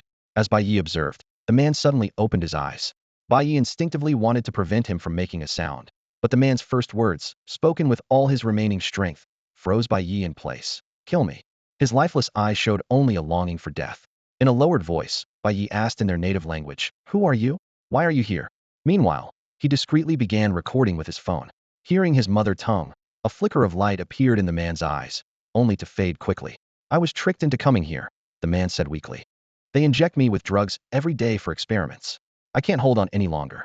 Please, kill me. RT experiments. Bai Ye was shocked, and a surge of rage ignited within him. How dare Sakura country repeat such a dark history and conduct such cruel human experiments on his people? His eyes burned with a bloodthirsty fury. The man on the bed weakly pleaded again. Please, kill me. You must hold on. Bai Ye urged anxiously. I'll find someone to rescue you immediately. Are there other compatriots here? The man gave Bai Ye a deep look. There are 3 more people in the room where they kept me, but I don't know their current situation. Wait, I'll bring help soon. Bai Ye left him with these words and immediately teleported out of the glass room. He already had a plan in mind. This secret laboratory had to be fully exposed. Li Yunshi had just completed the task of disabling the alarm when Bai Ye swiftly approached the glass tank containing the monster's corpse. Without hesitation, he unleashed a series of powerful punches on the tank. After a few sharp cracking sounds, the glass shattered into glistening fragments on the floor. Bai Ye quickly collected the monster's body and sent the video he had just recorded to Li Yunshi, providing a detailed report on the situation in the underground laboratory. Master, what do you want me to do? Li Yunshi asked after watching the video, her voice barely concealing her simmering anger. First, send the video and details about the underground lab to the Haicheng police, and have them dispatch a rescue team immediately. Bai Ye ordered decisively, while continuing to search other rooms. But what if? Li Yunshi hesitated, worried that the people from Sakura country would destroy the evidence once they got wind of it. After all, establishing a research center here must mean they had some backing. Don't worry, I'll stay here until the police arrive, Bai Ye assured her, understanding her concern. Without further discussion, Li Yunshi packaged the video and photos Bai Ye had taken and sent them to the Haicheng Police Department. To ensure they received immediate attention, she used a special method. Every computer in the Haicheng Police Department suddenly lit up, automatically playing Bai Ye's recorded video. The on-duty officer, Xiao Su, felt his scalp tingle as he watched the video of a frail man saying, Kill me. When he heard the subsequent conversation mentioning the RT experiment, his eyes widened in shock and anger, and he quickly reached for his phone to make a call. Soon, many police staff were roused from their sleep and rushed to the station. The Haicheng police chief, in his slippers, confirmed that all personnel were present and immediately waved his hand, sending over a dozen police cars racing out of the station. At the same time, the Haicheng Armed Police Base dispatched several armored vehicles. Master, the police are on their way at full speed and are expected to arrive in an hour, Li Yunshi reported swiftly, her eyes fixed on the computer screen. Good. Have Unit 1 withdraw first. I'll wait here, Bai Ye replied tersely. After ending the call, Bai Ye stood in front of a small 20 square meter cold storage room, his eyes filled with murderous intent. Inside, numerous sealed bags were neatly stacked, containing both monster corpses and human remains. It was clear that the other three individuals mentioned by the man had met their end here. Gazing at the harrowing scene, Bai Ye murmured to himself, I used to think Fong Chun was too extreme towards Sakura country, but now I see I've been too lenient. A blood feud must be repaid in blood. His eyes grew colder as they fell on a sealed bag containing a woman's head. After securing the monster corpses from the cold storage, Bai Ye turned to the last unexplored room. It appeared to be the office of the laboratory's director. Thoroughly searching, he discovered a high-grade safe in the corner. Although he couldn't open it, he didn't hesitate to take the entire safe with him. After securing the safe, Bai Ye meticulously searched every corner of the room. Although most places yielded nothing, a desktop computer caught his attention just as he was about to leave. The computer had a notable feature. It wasn't connected to the internet, yet the wear on the keyboard and mouse indicated frequent use. An isolated computer, frequently used. There must be something hidden in it. Bai Ye squinted, instinctively gathering the computer and all its peripherals into his storage space. At that moment, Li Yunqi's urgent voice came through the headset. Master, a dozen people are heading towards the lab building. Can't sit still, can they? Bai Ye sneered, quickly making his way to the end of the hallway. He observed that there was only one elevator leading to the ground floor, meaning that if anyone wanted to come down to destroy evidence, they would have to pass through here. Bai Ye stood by the elevator, holding his breath. Soon, the hum of machinery reached his ears, followed by a crisp ding. The elevator doors slowly opened, and 6 or 7 disheveled individuals from Sakura country rushed out. Hurry, hurry! We must destroy all evidence before the police arrive, the leading middle-aged man urgently shouted, prompting the others to quicken their pace. Suddenly, a dull thud echoed behind them. They turned sharply to see a mysterious figure cloaked in black standing by the elevator, with one of their companions lying unconscious at his feet. Who are you? The middle-aged man demanded, his voice tinged with panic. Bai Ye had no time for words. He darted forward like a sword unsheathed, charging at the group. Stop him! The middle-aged man shouted to his companions, but these researchers were no match for Bai Ye. In a matter of moments, they were all sprawled on the floor. Though rage boiled within Bai Ye, reason told him not to deliver fatal blows. These people deserve punishment, but not death here. Killing them would transform him from an unnamed hero into a terrorist, affecting international relations and legal boundaries. Suppressing his murderous intent, Bai Ye coldly eyed their legs. I can't kill you, but you won't walk away unscathed. The sound of bones breaking echoed chillingly through the hallway. Shortly after, a few more individuals arrived via the elevator, and Bai Ye dealt with them in the same manner, leaving them quietly on the floor. An hour passed quickly, and Li Yunqi's voice came through the headset. Master, the police have arrived. They'll notify me once they enter the lab building. Bai Ye glanced at the thugs on the ground and calmly responded. Outside the gates of the Yaki Biological Research Center, several individuals from Sakura country stood guard, blocking the police cars. No non-Sakura citizens are allowed here. You have no right to search this place, shouted a man in a suit, his tone full of provocation. That's nonsense. This is Dragon Country. Are you saying Dragon Country citizens can't enter? Retorted the officer in charge of negotiations, his voice thunderous as he confronted the arrogance. The chief, sitting inside a police car, angrily asked his colleague, what on earth is going on with this research institute? Why such absurd regulations? He was puzzled, having only heard of the institute before without any complaints, and was unsure if other departments had any information. Chief, I suspect they're stalling to destroy evidence. We can't wait any longer. The head of the criminal police, sitting in the front row, said urgently, his brows furrowed. Damn it. Get some officers to pull them aside. Everyone else, ram your way in. The chief ordered, his anger flaring, ready to force entry. Regardless of whether the videos and photos were real, he had to enter this place today. Consequences be damned. Following the chief's orders, several officers swiftly exited the vehicles, forcibly dragging the Sakura citizens aside despite their resistance. Then, 2 police cars drove parallel, pushing open the barriers at the entrance and charging in, followed closely by the rest of the convoy, flooding into the research center. Once inside, everyone quickly disembarked. Half the officers headed straight for the lab building, while the others spread out. Li Yunqi quickly relayed the situation to Bai Ye through the surveillance. Master, they've entered the lab building. Upon hearing this, Bai Ye dragged a person off the ground, walked to the elevator, used the person's ID card to open the doors, tossed them inside, and pressed the button for the first floor. Meanwhile, on the first floor of the lab building, officers were meticulously searching for the passage to the basement. Where could it be? The head of the criminal police muttered anxiously, looking around. Just then, a shout came from the restroom at the end of the hallway. Over here. There's an elevator. Hearing the call, the surrounding officers immediately rushed over. The restroom wall had parted, revealing an elevator, inside which lay an unconscious person. Drag him out. The rest, follow me down. The head of the criminal police commanded swiftly. The person was quickly pulled out of the elevator, and the head of the criminal police, along with several officers, took the elevator down to the underground lab. As the doors opened, they were greeted by the sight of numerous bodies on the ground. The officers, alarmed, drew their guns and scanned the area cautiously. "Captain, they're still alive," one officer confirmed after checking. "Call an ambulance," the head of the criminal police instructed urgently. "Captain, there's no signal here," an officer said, pulling out his phone to find no signal. The others checked their phones, only to find the same issue. "You take the elevator up to inform others to help, and then contact an ambulance," the detective captain instructed one of the people beside him. The person quickly received the order, entered the still open elevator, and hurried upstairs to check on the other's status. The detective captain then commanded the remaining people, "Quick, check on them." Soon, after the examination, it was found that everyone on the ground still had vital signs, but their limbs were twisted in a heart-wrenching manner. All the officers thought silently, "What kind of brutality is this?" After the inspection, the detective captain paused for a moment and finally said, "Take their access cards, let's go inside and take a look." As time passed, more and more officers flooded into the underground lab, and the man on the lab bed and the bodies in the cold storage were gradually discovered. Inside the cold storage, numerous officers stared angrily at the bags of packaged bodies, their hearts filled with rage. The detective captain's eyes widened with fury as he roared, "How dare they?" Outside the laboratory building, the chief had just received the news, panting heavily, trying hard to suppress the anger in his heart, and gripped his assistant tightly, saying coldly, "Notify everyone to arrest all the staff of the Yaki Biological Research Center. If they resist strongly, permission is granted to shoot to kill."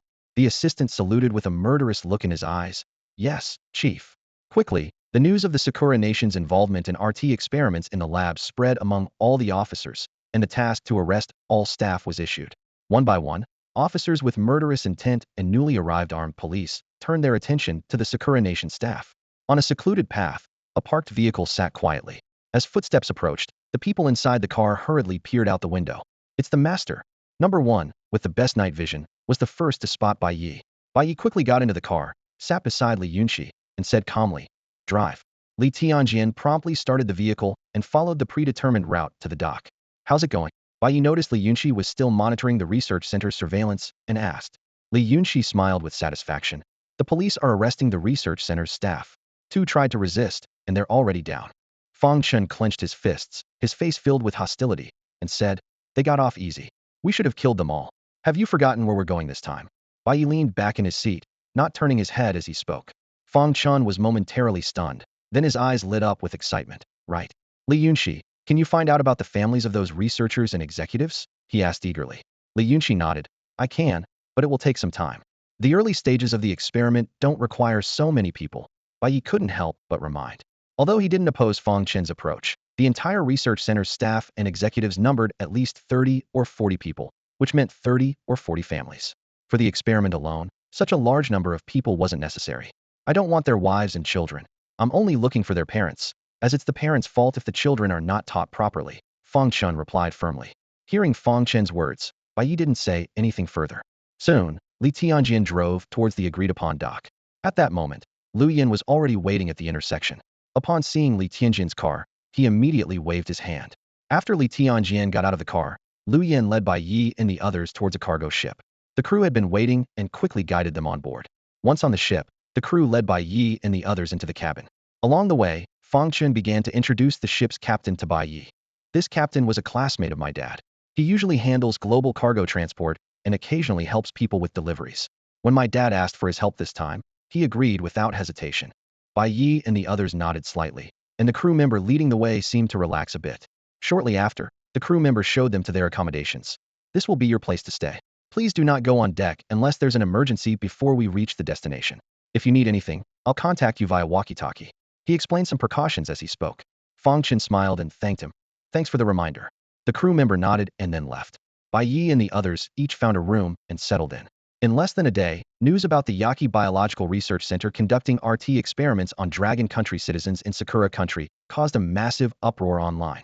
This incident reminded people of a humiliating history, leaving a deep and painful impression. Now, it was happening within Dragon Country, with Sakura Country nationals experimenting on Dragon Country people. Each keyword sparked immense anger. Once the news broke, it quickly sparked nationwide debate, with many expressing outrage and some even suggesting attacking little Sakura. In response, the authorities took it very seriously and formed a special task force to investigate. At the entrance of the Haiching police station, upon hearing that Sakura country researchers had been arrested, crowds gathered around the station, demanding the culprits be handed over. The chief, what should we do now? The head of the criminal investigation team asked the chief with a troubled expression. What should we do? Just chill. The chief spread his hands helplessly, feeling immense pressure. There was an investigation from above and pressure from the public below. He hadn't been able to relax since last night. Damn it. Where's the chief of the Weihai Town police station? The chief asked, looking up. After a day of investigation, the chief of the Weihai Town police station turned out to be one of the protectors of the Yaki Biological Research Center. The car to arrest him is blocked outside and can't get in. The team leader replied helplessly. Damn it. I'm here stressed out, and he's outside watching the show. The chief cursed angrily. Call someone to give him a couple of punches, damn it. The more I think about it, the angrier I get, the chief said furiously. Chief, isn't that a bit too much? The team leader hesitated. What's too much? He deserves worse, the chief questioned with wide eyes. All right. Better him than me. The team leader could only mutter to himself. 5 days later, the cargo ship finally reached the waters near Shizuoka in the land of cherry blossoms. To avoid drawing attention, Bai Ye and his group quickly transferred to a yacht that Fong Jinhua had arranged in advance. After several days and nights of sailing, the cramped ship cabin had left most people feeling stifled. Once on the yacht, many couldn't wait to rush to the deck to enjoy the salty sea breeze. The yacht headed towards a secluded coastline and stopped there, lowering 2 kayaks to ferry Bai Ye and the others to shore. After landing, they didn't walk far before reaching a roadside. It was already 11 p.m., and there were hardly any vehicles passing by. Bai Ye stretched his limbs and turned to Fong Chun, asking, How long until your contact arrives? They should be here soon. I just sent the location, so they should arrive in about 5 minutes. Fong Chun replied after glancing at his phone. 5 minutes later, 2 buses arrived. Bai Ye softly asked Li Yunxi, Can you erase the surveillance records on the bus? He wanted to confirm the bus's surveillance setup. Li Yunxi examined the bus and quickly started typing on her keyboard. Once everyone was on board, she looked up and nodded slightly. The bus began its journey to the apartments Bai Ye had rented in advance. There were 2 buildings, each with 20 separate rooms of about 40 square meters. Due to the scarcity of rooms, Bai Ye decided to have 2 people share a room temporarily. This wasn't because he was unwilling to spend money, but because the housing options were genuinely limited. He insisted on having the rooms adjacent to each other, and after some searching, found a suitable place. Through a private chat group set up by Li Yunxi, Bai Ye instructed all members to choose their roommates, ensuring 2 people per room. Upon arriving at the apartments, Bai Ye followed the landlord's instructions to get the keys. Seeing everyone was exhausted, he told them to rest first. The night passed quietly. Early the next morning, a few members who spoke Japanese went out to buy breakfast for everyone. After breakfast, Bai Ye convened the first full meeting of the Shanghai organization. He signaled for everyone to clear a space and retrieved 7 monster corpses from the Yakumo Biological Research Center from his storage space, 5 from the lab, and 2 from the freezer. Each of these monster corpses was larger than an adult grizzly bear. Despite being dead, their lingering aura still intimidated those present. These are the monsters I've mentioned before, and they are the targets our organization will hunt in the future, Bai Ye said, observing everyone's expressions. This? Us. Many looked at the monstrous figures and then at themselves, filled with questions. Sensing their doubts, Bai Ye continued, I'm not asking you to hunt these monsters as you are now. Before that, I will enhance your overall abilities until you can stand against them. The source. Someone quickly recalled the source Bai Ye had mentioned before. Upon hearing these words, others also realized the significance, and their initial fear was replaced by a burning determination. The crowd finally snapped out of their shock, and Bai Ye didn't keep them in suspense any longer. With a steady and powerful voice, he said, As I promised before, if Li Yunxi performed excellently in the operation, she would be given priority to receive a source of the magic creature. Out of these 7 magic sources, 1 belongs to Li Yunxi. Does anyone have any objections?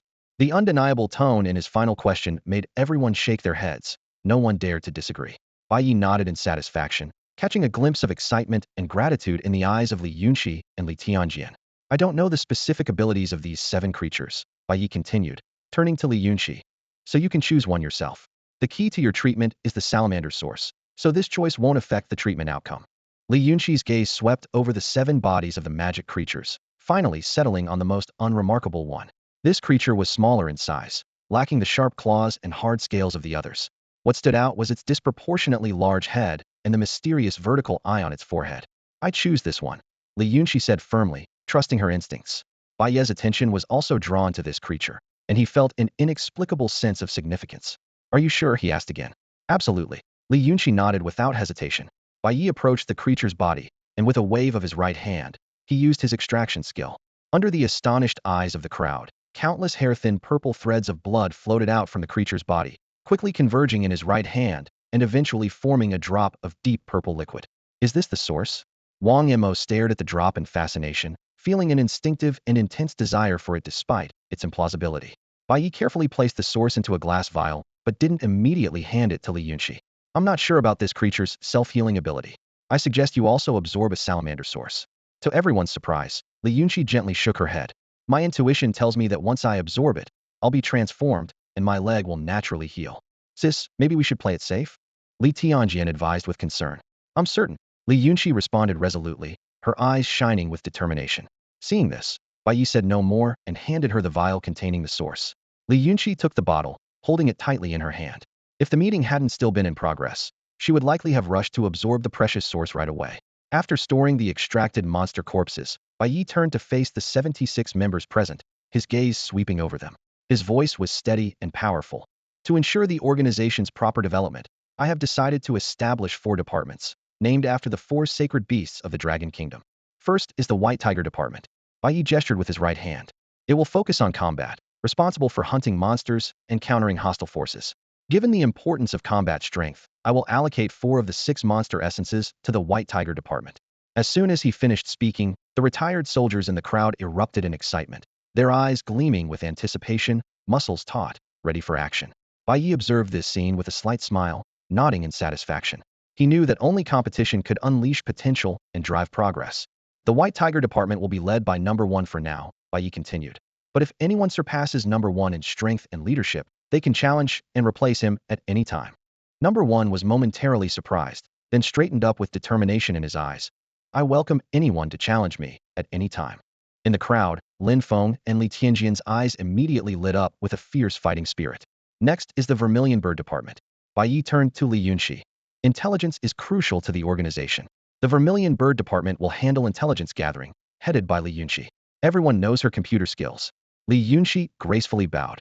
Thank you for your trust, my lord. I will not disappoint you. Third, the Azure Dragon Department. Bai Ye's gaze fell on Fong Chun, focused on researching the application and extension of monsters and their essences, led by Fong Chun. Fong Chun immediately stepped forward. Rest assured, my lord, I will do my utmost. Finally, the Black Tortoise Department. Bai Ye looked around the crowd, responsible for logistics, including procurement, funding, and medical services. This department is equally important for the organization's stable development. Who is willing to take on this responsibility? A gentle-looking woman raised her hand. My lord, I am willing to give it a try. It was Yang Ruowei, granddaughter of a renowned Chinese medicine master in the Dragon Kingdom, whose father runs a pharmaceutical empire 10 times the size of Fong Jinhua's pharmaceutical group. Bai Ye nodded in agreement. Very well, the Black Tortoise Department will be yours. Now, everyone can choose a department based on their strengths, Bai Ye said, then sat aside to observe their choices. The crowd buzzed with discussions.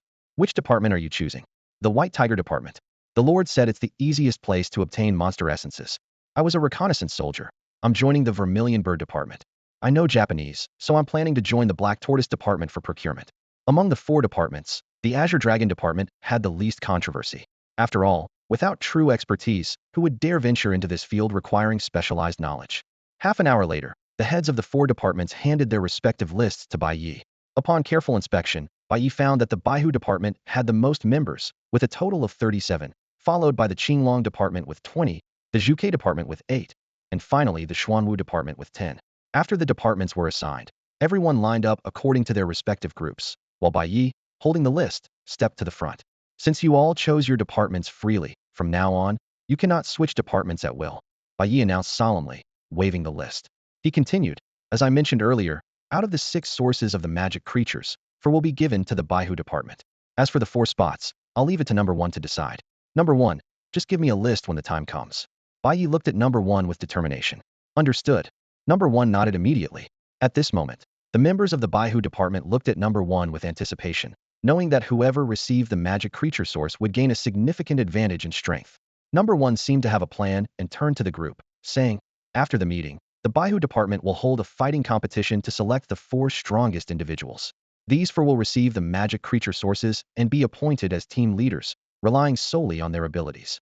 No one objected to number 1's method, as strength was paramount in the Baihu Department, and those who were weaker had no grounds for complaint.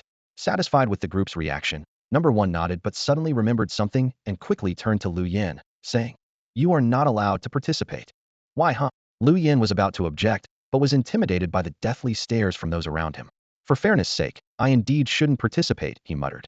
But then he lifted his head and firmly stated, "But with my strength, surely I can at least be a team leader?" At this point, others who hoped to secure the 4 spots expressed their dissatisfaction. Who would want to become an ordinary team member after absorbing the magic creature source? Number 1 rubbed his temples in exasperation and glared at Lu Yan. "How about you be the deputy head?" "Deputy head? Haha, not bad." Lu Yan's face lit up with excitement. Others also agreed with the decision, as they had witnessed Lu Yan's other form and knew he was more than capable of being the deputy head. And so, the selection plan for the Bai Ye department was finalized. "Sorry for keeping everyone waiting." Number 1 apologized to Bai Ye and the others after handling the department matters. "No problem, well arranged," Bai Ye said, waving his hand and complimenting him. By this time, 4 of the 6 magic creature sources had already been allocated. The remaining 3 departments looked at the 2 leftover sources with eager anticipation. Ultimately, Bai Ye decided to give one source to Yang Ruowei, the head of the Xuanwu department, and the other to the Qinglong department, to be awarded to whoever achieved a breakthrough in research first. Thus, the allocation of the magic creature sources was settled, leaving a mix of joy and disappointment in everyone's hearts. Even if you haven't obtained the essence of the demon yet, don't worry. Once the White Tiger Division hunts more demons, everyone will have a chance. Bai Ye noticed the disappointed expressions on many faces and decided to encourage them. "Master, may I make a small request?" At this moment, Yang Ruowei from the Xuanwu Division stepped forward. "Go ahead." Bai Ye nodded, signaling her to continue. Seeing Bai Ye's approval, Yang Ruowei hesitated for a moment, then gathered her courage and said, "Could I possibly set aside my demon essence quota for now and choose later when other demons are hunted?" This statement left everyone present stunned. Bai Ye and the others looked at her in confusion. Everyone was eager to obtain the demon essence, yet she chose to forego her already secured spot, which was puzzling. "Why?" Bai Ye asked, puzzled. "Well," Yang Ruowei looked troubled, hesitant to speak. "Feel free to say it." Bai Ye encouraged her once more. With Bai Ye's encouragement, Yang Ruowei finally mustered the courage to say, "These demons look too grotesque. I'm afraid that after merging, I might become." She trailed off, but everyone understood her meaning. Simply put, they were too ugly. The demons probably never imagined that even in death, they would face such an insult. Though he didn't understand, Bai Ye respected Yang Ruowei's decision and asked one last time, "Are you sure you don't want it?" "Yes." Yang Ruowei nodded firmly, her attitude resolute. "If she doesn't want it, give it to me. Give it to me." Seeing Yang Ruowei genuinely giving up her demon essence, the previously disheartened crowd suddenly looked eager, casting hopeful eyes toward Bai Ye. "In that case, choose another member from the Xuanwu division to take her place," Bai Ye suggested after some thought. Yang Ruowei smiled and nodded, but didn't rush to finalize the decision. "All right, this meeting is adjourned. The rest may leave, but the 4 ministers stay behind," Bai Ye concluded, and the others orderly exited, leaving only Yihao and a few others. "Now, let me outline the current tasks for each division," Bai Ye said, taking out 3 chairs for them to sit before continuing. "First, the Vermilion Bird Division," Bai Ye addressed Li Yunqi. "Once you return, start monitoring the networks in Sakura Nation. If you notice any signs of demons, immediately notify the White Tiger Division and coordinate with them to track and eliminate the demons." "Do you have any questions?" "I'll need some computers and network facilities," Li Yunqi replied. "Leave that to the Xuanwu Division," Bai Ye nodded in agreement. "Also, remember to erase any traces of the White Tiger Division's actions, such as surveillance footage and online videos," Bai Ye added. "No problem," Li Yunqi replied readily. "And if you find it overwhelming, feel free to recruit some trusted computer experts into the organization," Bai Ye suggested. Li Yunqi didn't respond immediately, instead pondering if there were suitable candidates. Next, Bai Ye turned to Yihao and said, "The main task of the White Tiger Division is to hunt demons. My only requirement is to minimize casualties, even if it means not killing a single demon." Yihao listened and nodded firmly. "Understood, Master." Bai Ye shifted his gaze from number 1 to Fong Chun and spoke in a steady tone. "Given the current limitations, I plan to set up the Qinglong Division's lab in a medium-sized warehouse of about 1,000 square meters. It's just a 10-minute drive from where we live now. The first floor will be left for the Bai Ye Division as a training ground, while the second floor will be converted into a lab for the Qinglong Division." Fong Chun furrowed his brow, pondering for a moment before speaking candidly. "This makeshift lab is only a temporary solution. Using it long-term could hinder our research progress." "That will depend on your abilities," Bai Ye replied, his gaze piercing as he looked at Fong Chun. "Once the lab is set up, I will provide you with some biological sources with strong regenerative capabilities. If you can develop therapeutic drugs from this, the organization's funding issues will be resolved naturally." Hearing this, Fong Chun straightened up, fully aware of the weight of this task. He nodded earnestly. The Qinglong Division will give it our all. After arranging matters for the Qinglong Division, Bai Ye turned to Yang Ruowei. The Xuanwu Division's responsibilities are the most complex, yet crucial. You'll be in charge of procuring materials needed by other departments. I'll transfer the organization's funds to you shortly, and it's vital to plan the expenses carefully. Once the Qinglong Division achieves results, the revenue-generating tasks will also fall under the Xuanwu Division. Understood, Master. Yang Ruowei replied with a smile. These intricate tasks were second nature to her, having received an elite education from a young age. Bai Ye then outlined some organizational development matters before concluding the meeting. After he left, Number 1 and the others returned to their respective departments to begin preparations. On the spacious rooftop, Number 1 officially announced the contest rules. For people will defend the ring, and the others can challenge freely. The winner remains in the ring, while the loser is out. Each challenger, apart from those defending, has only 2 chances to challenge, focusing on sparring rather than competition. Number 1 then named Lin Fong, Li Tianjian, Lu Daniu, and Hong Tao as the initial defenders. As the contest began, Lin Fong was the only one not immediately challenged. Li Tianjian, finding himself the center of attention, thought to himself, "It seems I've been underestimated." As a practitioner of ancient martial arts, his physique was not bulky but was compact and powerful, which often led opponents to underestimate his strength. A burly man, nearly 6 feet 3 inches tall, was the first to challenge Li Tianjian. As Number 1 gave the signal, the man charged forward with a powerful punch aimed at Li Tianjian's chest. Facing the fierce attack, Li Tianjian remained motionless. Just when everyone thought he would concede, he swiftly caught the opponent's arm with one hand, using a clever technique to leverage the man's force against him. The burly challenger was sent flying 5 meters away and struggled to get up. Number 1 quickly stepped forward to check, seeing that the man was unharmed except for a slightly reddened chest. He then announced, "Li Tianjian successfully defends the ring." After a grueling 3-hour tournament, the 4 squad leaders of the White Tiger unit were finally decided. Lin Fong, Li Tianjian, Lu Daniu, and He Qianjun were appointed as leaders of the 1st to 4th squads, respectively, with their strength and leadership skills earning the genuine approval of all members. After quickly completing the allocation of remaining personnel, Yihao announced the meeting's adjournment. In the assembly hall, Li Tianjian became the center of attention, showcasing his impressive ancient martial arts skills. Dozens of team members gathered around him, eager to learn martial arts techniques. With a gentle demeanor, Li Tianjian assured them, "Regarding ancient martial arts techniques, once formal training begins, I will teach you everything without reservation. Anyone interested is welcome to learn from me." His open and sincere attitude immediately won everyone's praise. Meanwhile, Yihao approached Bai Ye with the list in hand. After Bai Ye quickly reviewed it, he handed over 4 vials of monster essence to Yihao. "Master." Yihao carefully stored the monster essence and raised a crucial issue. "Our regular team members still lack weaponry. While we might manage against 1 mark or 2 mark monsters, ordinary people can't get close to monsters with 3 marks or more, let alone inflict any damage." Bai Ye pondered for a moment before replying, "I'll resolve the issue of weapons as soon as possible. In the meantime, continue with routine training, and if any monsters appear, you and Lu Yin should lead a few squad leaders to handle it."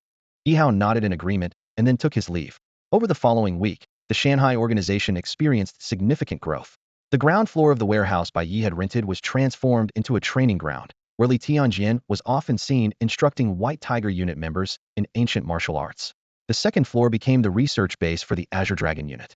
After Bai Ye and Yihao set up various pieces of equipment, the Azure Dragon unit began conducting in-depth research on monsters, essence, and the mysterious plants and scales Bai Ye had acquired from the storage space of a spatial monster. Meanwhile, the Vermilion Bird and Black Tortoise units remained in the apartment building to carry out their work.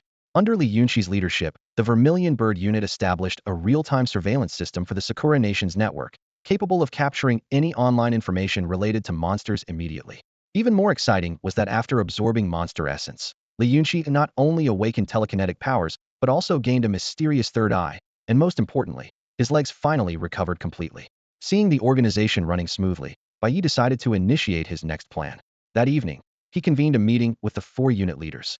"Starting tomorrow, I need to go away for a while to acquire some equipment and funds," Bai Ye informed them, scanning the room. "Continue with the existing plans, and if any urgent situations arise, feel free to contact me." "Rest assured, Master, we won't slack off," Yihao promptly assured. Fong curiously asked, "Where are you planning to get the supplies, Master?" "The Middle East," Bai Ye replied succinctly. With the ongoing conflicts there, seizing a couple of armories should provide the Shanghai organization with enough resources for a long time. Fong Chen's eyes lit up with excitement, and he enthusiastically suggested, "Master, can you bring back some heavy-duty equipment?" Bai Ye gave him an intrigued look and asked, how big? Fong Chun spread his hands excitedly, gesturing as he asked, is such a big rocket launcher okay? Bai Ye hadn't even reacted yet when number one beside him was already stunned. Aren't you one of us? Aren't you the head of the White Tiger Division? Damn, are you planning to attack Tokyo? Bai Ye looked at Fong Chun in shock, almost unable to hold back a curse. Fong Chun seemed intimidated by their stares and awkwardly retracted his hands, muttering, the monsters will only get stronger in the future. I'm just being prepared. Huh, being prepared? Bai Ye laughed in exasperation. Should I steal a couple of nuclear bombs for you too? He looked at Fong Chun helplessly. Fong Chun shrugged and replied with a grin, well, it's not impossible, since we're in the land of cherry blossoms anyway. Uft. Li Yunxi and Yang Ruowei couldn't help but laugh at that. Bai Ye, unable to hold back his amusement, playfully scolded, get lost. We'll talk about it when I find them. Master, do you need me to buy a ticket for you? Yang Ruowei suddenly remembered something and asked. No need. I'll just board the plane directly when the time comes, Bai Ye explained, shaking his head. The group then discussed some matters regarding the organization's development, with a particularly heated debate between the Azure Dragon Division and the Black Tortoise Division. The Azure Dragon Division wanted more equipment and raw materials, but the Black Tortoise Division, citing financial constraints, denied most of the procurement requests and urged the Azure Dragon Division to produce research results quickly to start generating revenue. The Azure Dragon Division, in turn, asked the Black Tortoise Division to be patient due to a lack of experimental materials. Early the next morning, Bai Ye left for the airport alone without disturbing anyone else. On the rooftop of the apartment building, number one and the others silently watched Bai Ye leave until his car disappeared from view before turning to head downstairs. You'd better come up with research results soon, Azure Dragon Division. If we had the money, the master wouldn't have to take this risk, Yang Ruowei urged Fong Chun again as they descended the stairs. This time, Fong Chun didn't argue back. Instead, with a serious expression and determined gaze, he replied, I understand. Surprised by his response, Yang Ruowei gave him a curious look, then after a moment of silence, said, we can only fulfill about half of what you need. Organize the list and send it to me when you get back. Haha, you finally gave in. Fong Chun jumped up excitedly and dashed down the stairs, laughing, before Yang Ruowei could react. Fong Chun. Watching Fong Chun's triumphant demeanor, Yang Ruowei was so infuriated she could almost explode, shouting angrily at his retreating figure. Behind her, Li Yunxi and number one couldn't help but laugh at the scene. They exchanged a glance, and Li Yunxi spoke first. I'll head back to monitor the network. All right, keep us updated if anything comes up, number one nodded in response. Li Yunxi nodded slightly and followed Yang Ruowei downstairs, returning to her room, while number one headed straight to the first floor, getting into a car that was already waiting to take him to the training ground. The master is securing supplies for us, so we need to be ready to welcome him back with a gift, number one murmured to himself, leaning against the car window, watching the sun rise slowly on the horizon. Since Shizuoka Airport didn't have flights to the Middle East, Bai Ye had to go to Tokyo Airport to catch a flight. After parking his car in a secluded spot and storing it away, he walked into the airport. Once he confirmed his flight details, Bai Ye found a seat to wait. As he closed his eyes to rest, he suddenly heard a gentle voice speaking in Japanese. Hello. Bai Ye opened his eyes and turned his head to see a young Japanese girl sitting beside him. Her eyes held a hint of expectation, as if waiting for his response. Is there something you need? Bai Ye asked softly. So handsome. Chiba Keiko's heart skipped a beat, and her cheeks flushed slightly as she looked at Bai Ye's cool gaze. Even though he wore a mask and hat, his aura was captivating. After undergoing 2 enhancements, Bai Ye's looks, while not world-class, were certainly of the school heartthrob level. Are you from Long Country?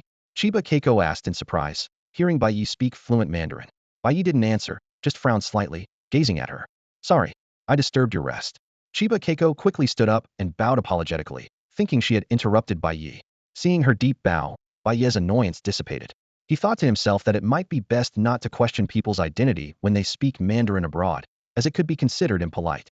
Please don't do that again, Bai Ye said, averting his gaze and using a cool tone to remind her. Why? Chiba Keiko started to ask in Japanese, but then switched to Mandarin. Bai Ye didn't explain, choosing to continue resting. Seeing Bai Ye remain silent, Chiba Keiko wasn't discouraged and continued speaking to herself. Are you planning to go back to Long Country? I'm also planning to travel there. I've heard there are many beautiful sights. By the way, what time is your flight? Bai Ye turned his head and gave her an annoyed look. Realizing this, Chiba Keiko quickly stood up again and bowed, apologizing. Sorry, I've disturbed you again. Bai Ye thought to himself that her apologetic attitude and speed really demonstrated the fine traditions of Japan. You said you're planning to travel to Long Country? He asked after a moment of silence. Yes, I'm planning to visit Rome City to see the giant pandas. I've heard there are many pandas there, Chiba Keiko said excitedly. My advice is not to visit Long Country right now, Bai Ye suggested after some thought. Why? Isn't Long Country said to be the safest country in the world? Why can't I go?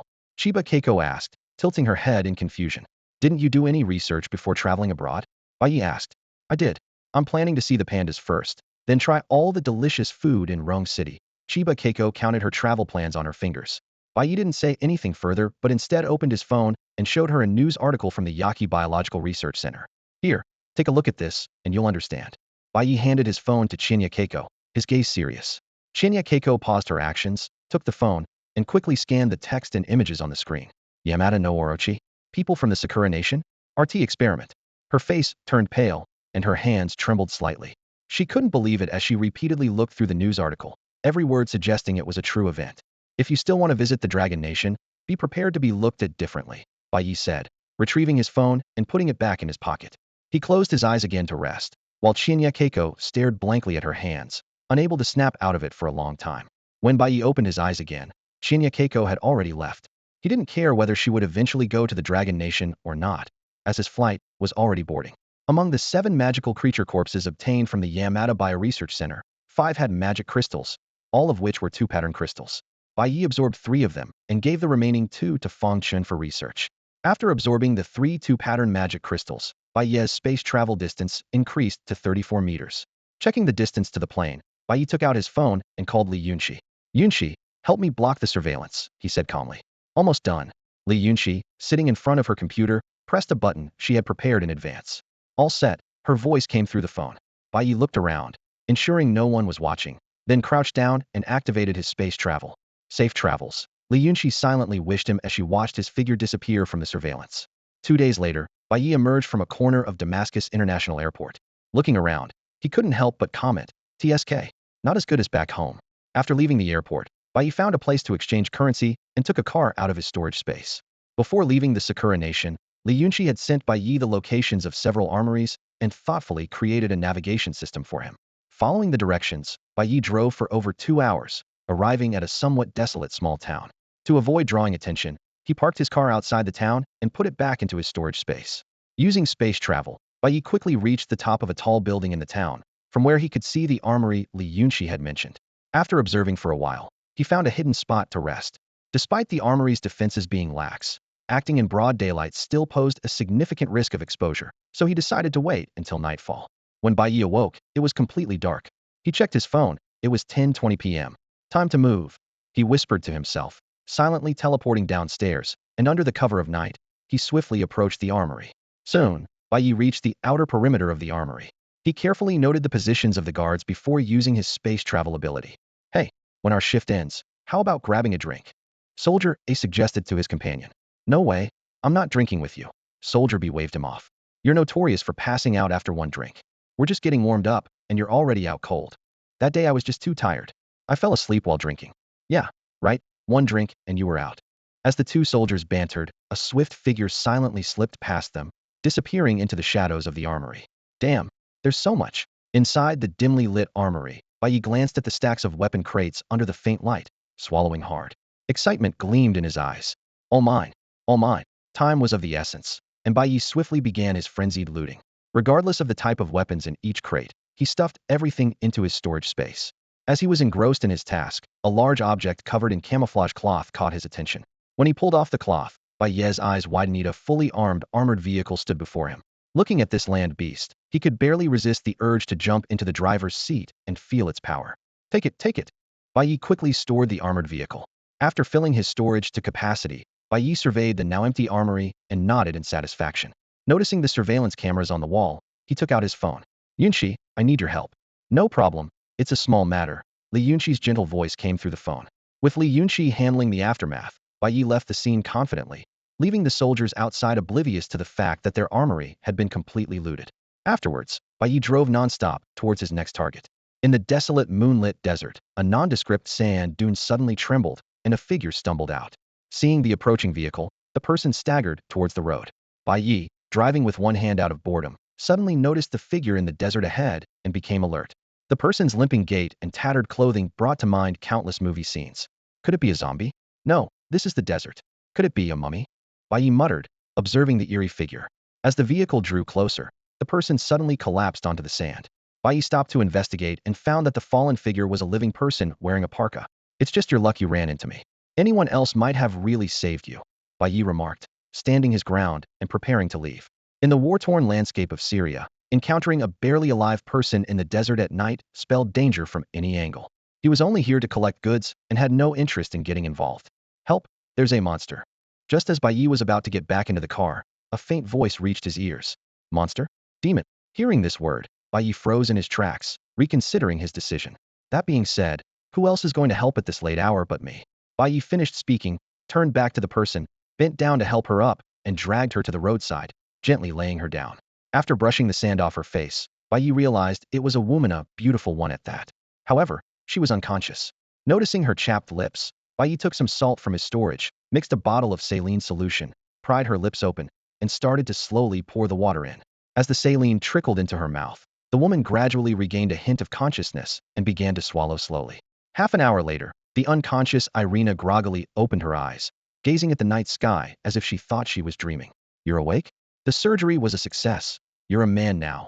A teasing male voice came from beside her, startling Irina into full alertness as she quickly rolled away from where she was lying. Wow, just woke up and already so energetic? Bai Ye watched as Irina rolled on the ground and swiftly got up, feeling a bit surprised. As Irina recollected the recent events, she instinctively licked her now moist lips, a realization hitting her. A bit salty, wait. A bit salty. She suddenly understood something, freezing in place, unsure whether to retract her tongue. What kind of water did you give me? Irina asked Bai Ye with a trembling voice, full of confusion. Well, I didn't have any other water, so?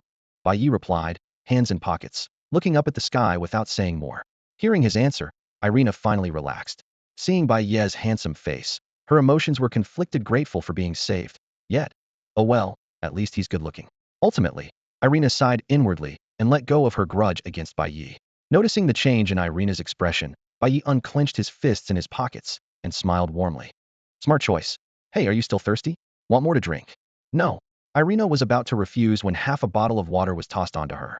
She paused, picked up the bottle from the ground, unscrewed it, and took a sip. Salty?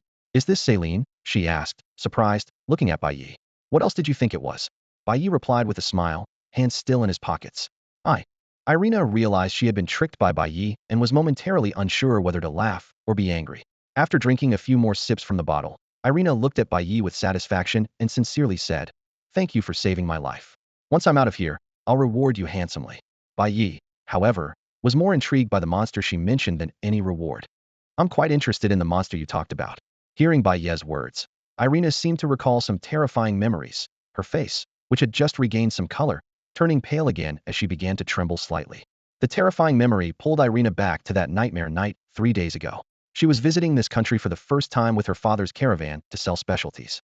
After a successful trade, the buyer hosted a grand celebration banquet. Bored, Irina took a few guards for a drive. Everything should have been peaceful until the moment the convoy was ready to return. A colossal creature suddenly rushed out from the depths of the desert, attacking their convoy. Its towering body, standing tens of meters high, completely blocked out the moonlight, resembling a giant death worm. The sharp, conical horn on its head glinted coldly under the moon, while its 1,000 legs, like sharp steel blades, gleamed with a chilling light. In just one encounter, more than half of the guards were injured or killed. The surviving guards fought desperately to hold back the creature, giving Irina a chance to escape. She immediately started the car and fled at full speed. However, the monster did not stop to enjoy its dinner, but instead persistently chased after Irina's vehicle. In this life-and-death chase, Irina's superb driving skills allowed her to narrowly avoid the monster's deadly attacks several times. When she finally shook off the terrifying pursuer, she found herself lost in the vast desert. To make matters worse, the car ran out of fuel and was helplessly stuck in a sandpit. With no other options, she began to search for a way back on foot until she encountered Bai Ye. Hey, are you okay? Seeing signs that Irina might faint again, Bai Ye quickly approached and shook her shoulders. I'm not okay, Irina replied weakly, forcing a smile at Bai Ye as she pulled herself away from the painful memories. Do you have any food? Yes, I'll get it from the car. Just wait here. Bai Ye steadied her before quickly walking to his car. He soon returned with 2 pieces of bread and a bottle of water. This is all I have. Gratefully, Irina took the food but struggled to open the packaging due to her weakened hands. Take your time, no one's going to take it from you. Bai Ye took the bread, swiftly unwrapped it, and handed it back to her. Irina gave an awkward smile and then began to eat ravenously. Seeing this, Bai Ye thoughtfully opened the water bottle and handed it to her. After replenishing her energy, Irina finally regained some strength. Thank you. Remembering her earlier messy eating, she couldn't help but feel embarrassed. No problem, Bai Ye said with a smile, waving it off. Tell me about that creature. Irina calmed herself before recounting her ordeal in detail. Was it really tens of meters high? Bai Ye asked excitedly. Irina looked at his excited expression with confusion, but nodded. I didn't see it closely, but it was at least over 30 meters tall. Over 30 meters, Bai Ye muttered to himself. That size must be at least a 5-mark monster, right? What is a 5-mark monster? Irina asked curiously. A monster is what you encountered, and 5-mark refers to its strength, Bai Ye explained softly. You recognize the monster I mentioned? Or rather, the creature? Irina said in shock. Haven't you seen videos on your phone before, of various monsters attacking humans? Bai Ye countered. Before, Irina recalled the videos and news reports of monster attacks she had seen on social media. At that time, she lived in a heavily guarded luxury estate, protected by numerous bodyguards, and naturally didn't consider these threats seriously. Are you saying the monster I encountered before is the same as those creatures in the videos? Irina realized. Yes, Bai Ye nodded approvingly, a hint of satisfaction in his eyes. Can we talk in the car? Irina asked, stretching her numb legs, her tone slightly plaintive. Bai Ye finally realized and led Irina to the car. Once they were seated, as he started the engine, he casually asked, By the way, I don't know your name yet. You can call me Irina, she replied with a slight smile. And what's the name of my savior? My name is Bai Ye, he said straightforwardly, then asked, You're from the White Bear country, right? Yes, Irina confirmed with a nod. I'm heading somewhere now. You can come with me, and I'll take you to the airport tomorrow. How does that sound? Bai Ye was already contemplating another arms cache. No problem, I'll follow you. Irina agreed eagerly. Bai Ye suddenly turned to her, his expression serious. Before you leave, you need to tell me where you encountered that creature. You're going to find it? Irina's eyes widened in disbelief. That's not your concern. Just tell me the location, Bai Ye said calmly. But Irina desperately wanted to stop him from facing the terrifying creature. You said you wanted to repay me for saving your life, Bai Ye reminded her. I can give you lots of money. Houses, cars, girls, me. I can give you everything. Irina exclaimed emotionally. What strange things are you saying? Bai Ye turned to her, puzzled. What? Am I not beautiful? Irina confidently brushed her messy hair aside, revealing her elfin-like face, and looked directly at Bai Ye. Bai Ye silently turned back, pondering how to persuade her to reveal the location, when a strange rustling sound emerged from deep within the desert. Accompanied by slight tremors, the sound grew closer. It's coming. It's coming. Irina collapsed, curling up in the back seat, trembling. Looks like I don't need to search anymore, Bai Ye said, his gaze darkening as he stared into the desert's depths. I haven't gone looking for you, yet here you are. He quickly opened the backseat door, pulled the trembling Irina out, and shoved her into the driver's seat. Drive forward. As fast as you can. But what about you? Irina clung to his hand, frantic with worry. Slap.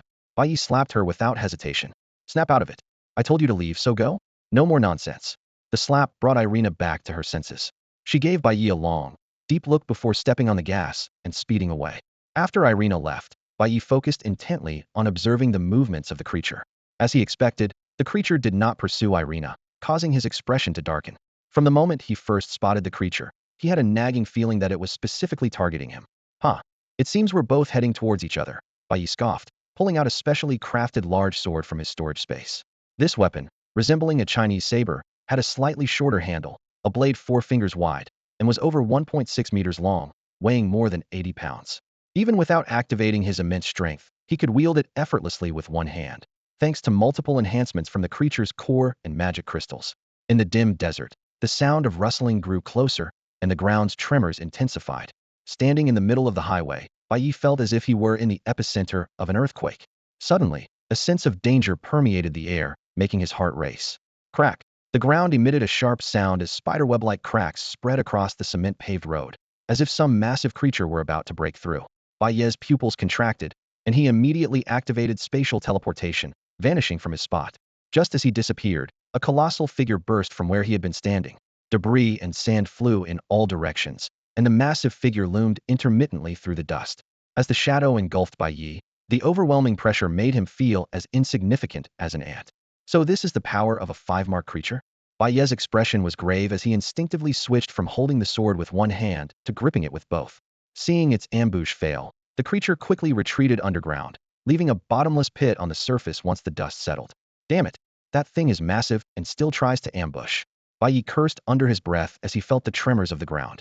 Recalling the massive shadow, he glanced at the long sword in his hand, which now seemed as insignificant as a toothpick compared to the creature. My attack methods are still too limited, Bai Ye sighed in frustration.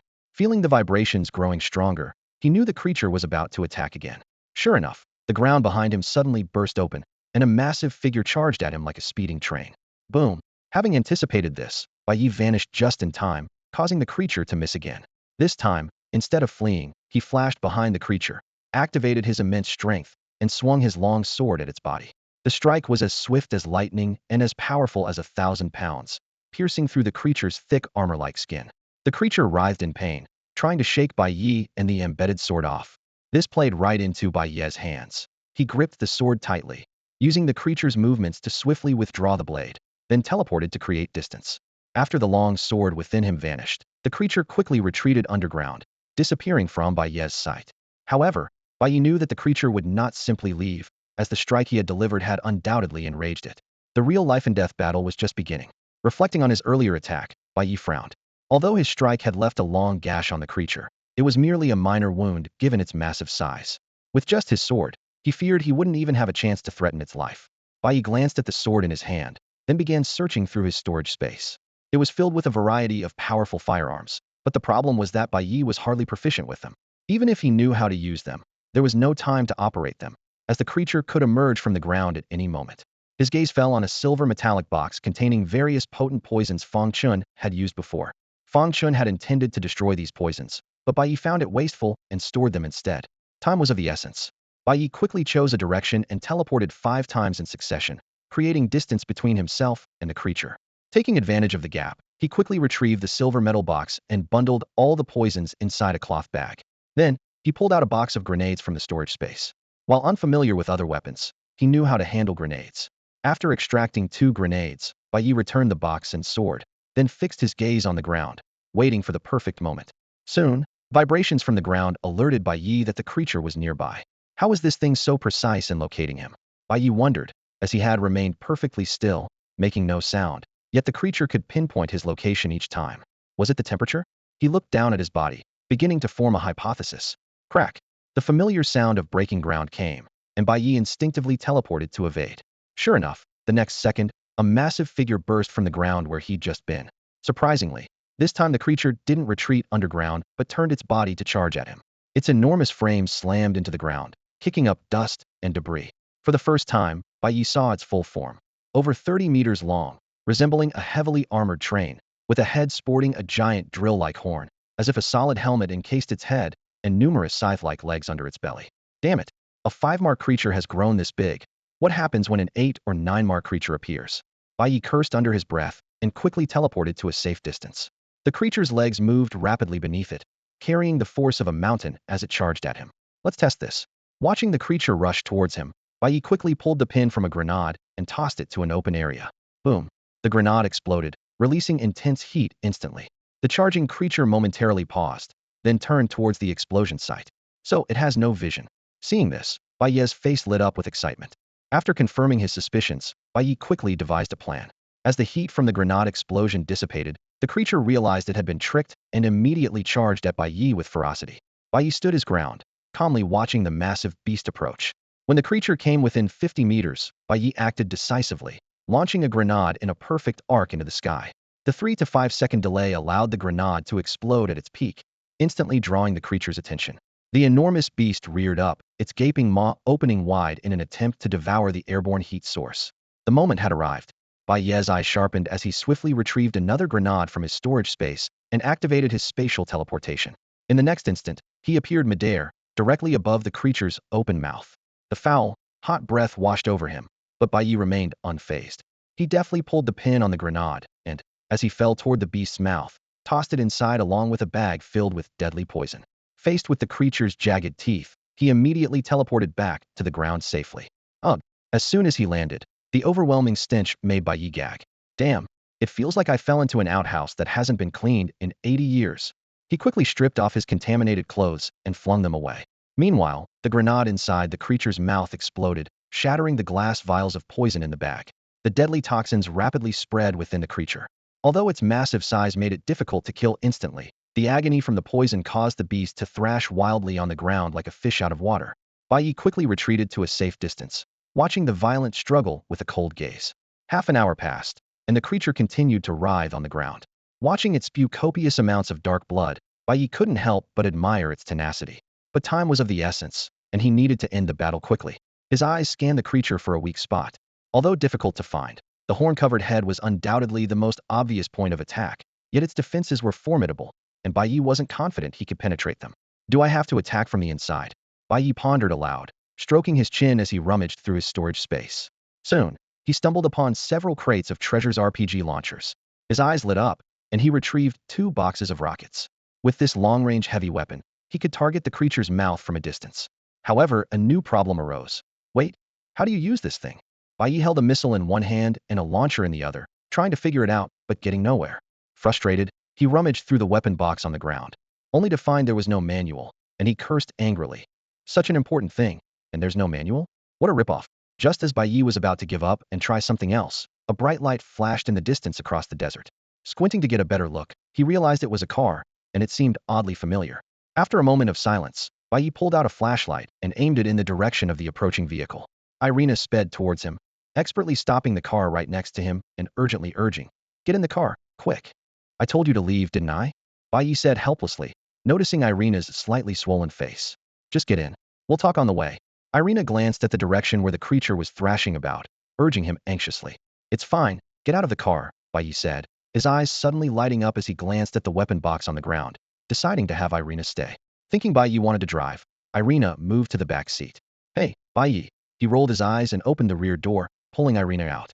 Before she could react, something was shoved into her arms, and she instinctively held onto it. An RPG? Irina looked down at the launcher in her arms, then looked at Bai Ye with confusion. "Do you know how to use it?" Bai Ye asked, handing her a missile. Yes, I do."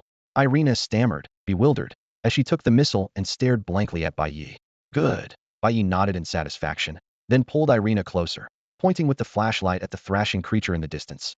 "Do you see the creature's wide-open mouth?" Following the beam of light, Irina saw the creature's mouth filled with jagged teeth, shivering in fear as she quickly nodded. "Blast it with this. Aim for its mouth," Bai Ye ordered, pointing at the launcher and missile in Irina's arms. "Are you crazy? We should get in the car and drive away. You'll just make it even angrier." Irina looked at Bai Ye in shock and disbelief. "Guess why I'm standing here unharmed?" Bai Ye replied nonchalantly, not bothering to explain. "What do you, huh?" Irina was about to argue when she suddenly realized something was off. The road back had been a mess, clearly the site of a fierce battle, and yet Bai Ye stood before her unscathed, while the creature writhed in agony in the distance. It didn't make sense. Even more puzzling was where the RPG and those boxes of missiles had come from. Irina looked at Bai Ye, then at the RPG in her hands, finally staring at Bai Ye with a look of disbelief. "Are you human or a ghost?" Hearing Irina's words, Bai Ye's mouth twitched slightly. Then he raised his right hand and quickly swung it down. Smack.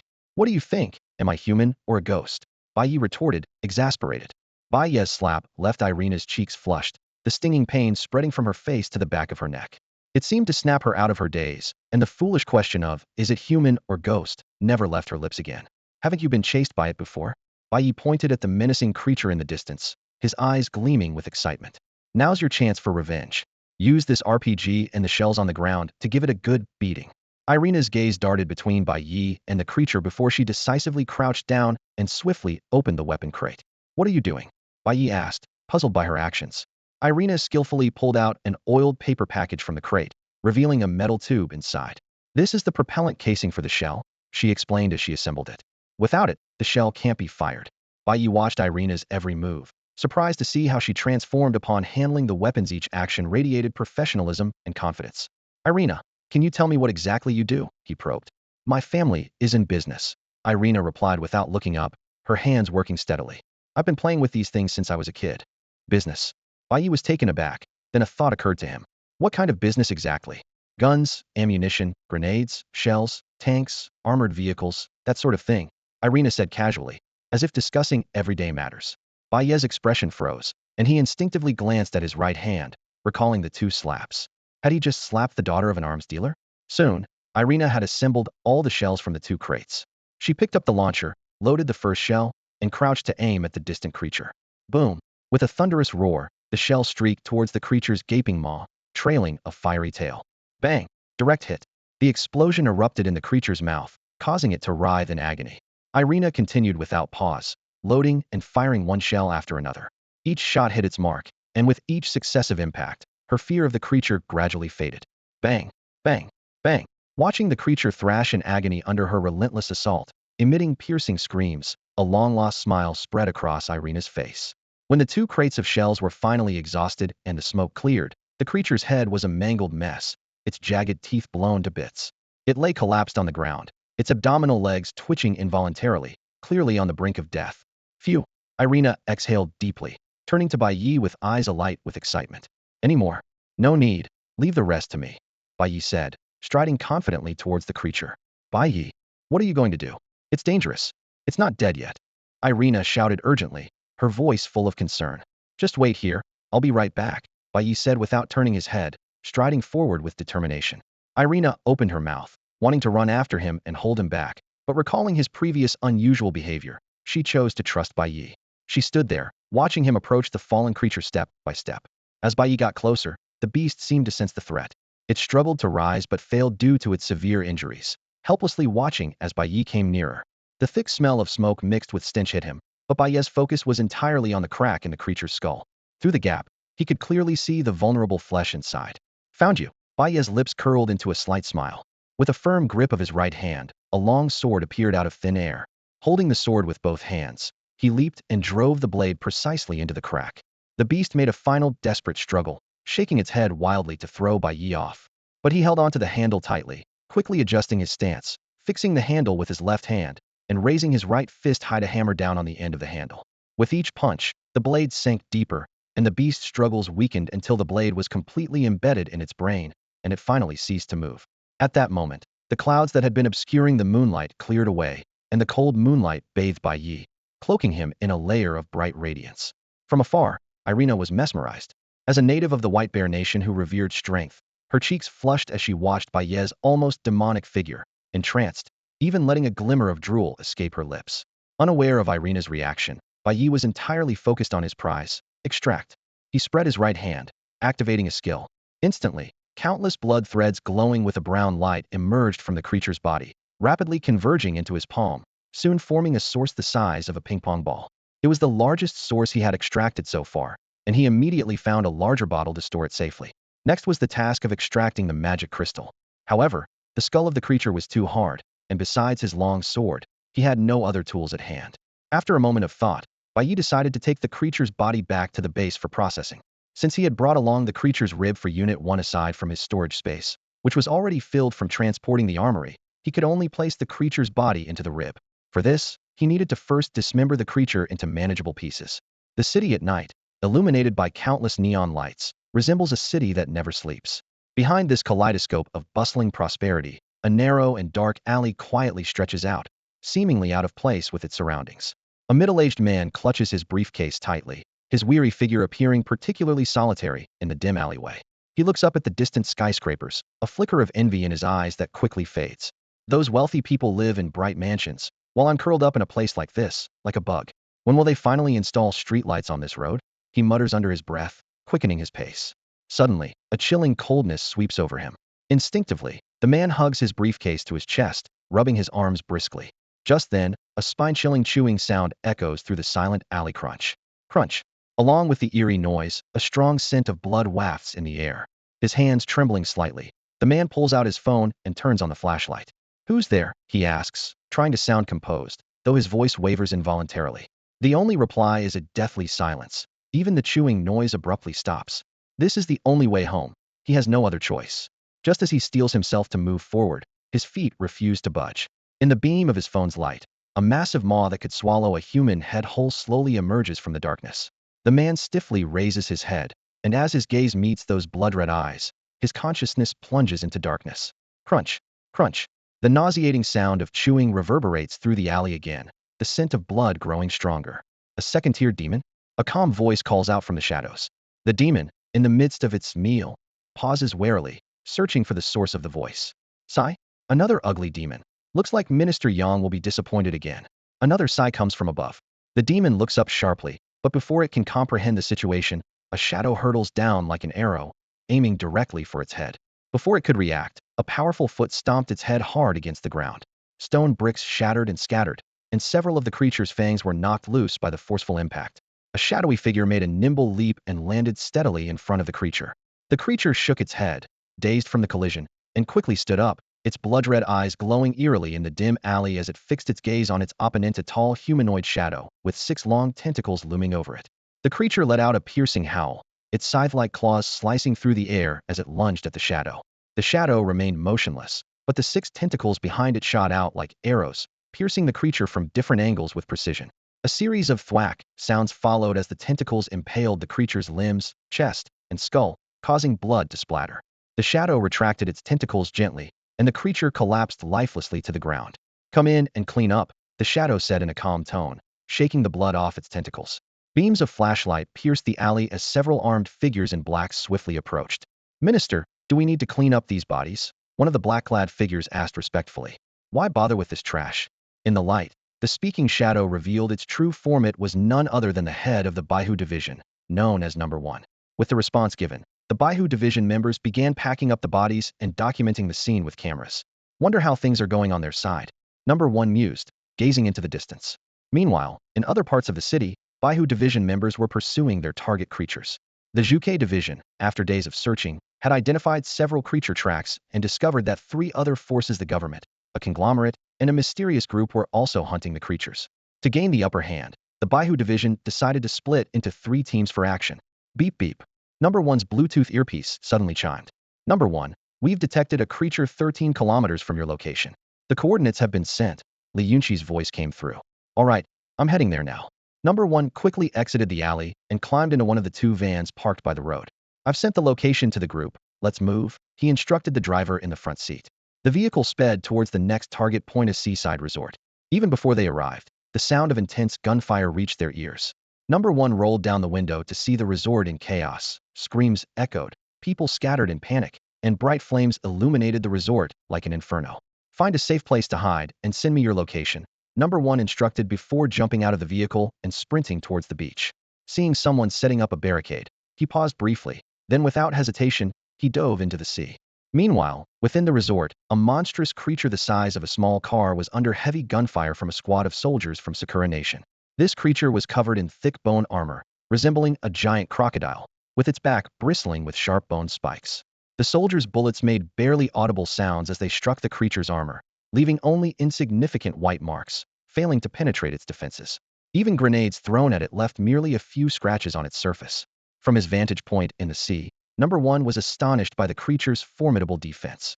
Fortunately, the creature moved very slowly, and while it had destroyed several buildings, it hadn't hurt anyone. Just as Number 1 thought the standoff would continue, a helicopter slowly flew into the resort, carrying a large iron box. Upon seeing the helicopter's arrival, the Sakura Nation soldiers quickly withdrew from the battlefield rather than delay further. Number 1 was puzzled by this, but his instincts told him that the soldiers' retreat was closely linked to the iron box the helicopter had brought. The helicopter flew over the creature and quickly released the iron box, which plummeted to the ground under the force of gravity. The creature hurriedly tried to dodge it. The box landed with a heavy thud, causing the creature to take a few steps back, warily watching the box. Number 1, still in the sea, silently observed the enormous iron box on the beach, filled with curiosity. Shortly after, indicator lights on the box lit up, followed by a clicking sound as its sides opened like petals, revealing its contents. Inside stood a humanoid monster over 2 meters tall. Although its shape was human-like, its limbs seemed to be a patchwork of some monster's appendages, clad in heavy armor, making its true appearance hard to discern. At this moment, the distant creature's attention was also drawn to the humanoid monster within the box. Given its resemblance to the Sakura Nation soldiers, the creature quickly deemed it an enemy and charged at the humanoid monster. Just then, the humanoid monster moved as well, letting out a roar and charging forward. As the two were about to collide, the creature suddenly retracted its head like a turtle, thrusting the sharp bone spikes on its back toward the humanoid monster.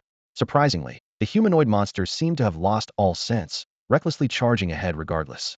The inevitable result was the humanoid monster being struck and sent flying, with its armor dented in several places by the bone spikes. The humanoid monster quickly got back on its feet, unhesitatingly charging at the creature once more. This time, the creature appeared more cunning, standing its ground while tightening its body, exposing its back to the humanoid monster. The humanoid monster charged at the creature like a frenzied beast, striking its back with a barrage of punches. Even as bone spikes pierced its palms and tore deep wounds in its arms, leaving its knuckles a bloody mess, It continued its relentless assault, seemingly oblivious to pain. When its hands could no longer fight, it switched to kicking, head-butting, and even biting into the creature's body with its jaws wide open, as if it held a deep-seated grudge against the monster. Soon, the humanoid monster's strength was depleted, and it collapsed heavily onto the beach. Its limbs and head were mangled beyond recognition, but its eyes still fixed on the creature, burning with defiance.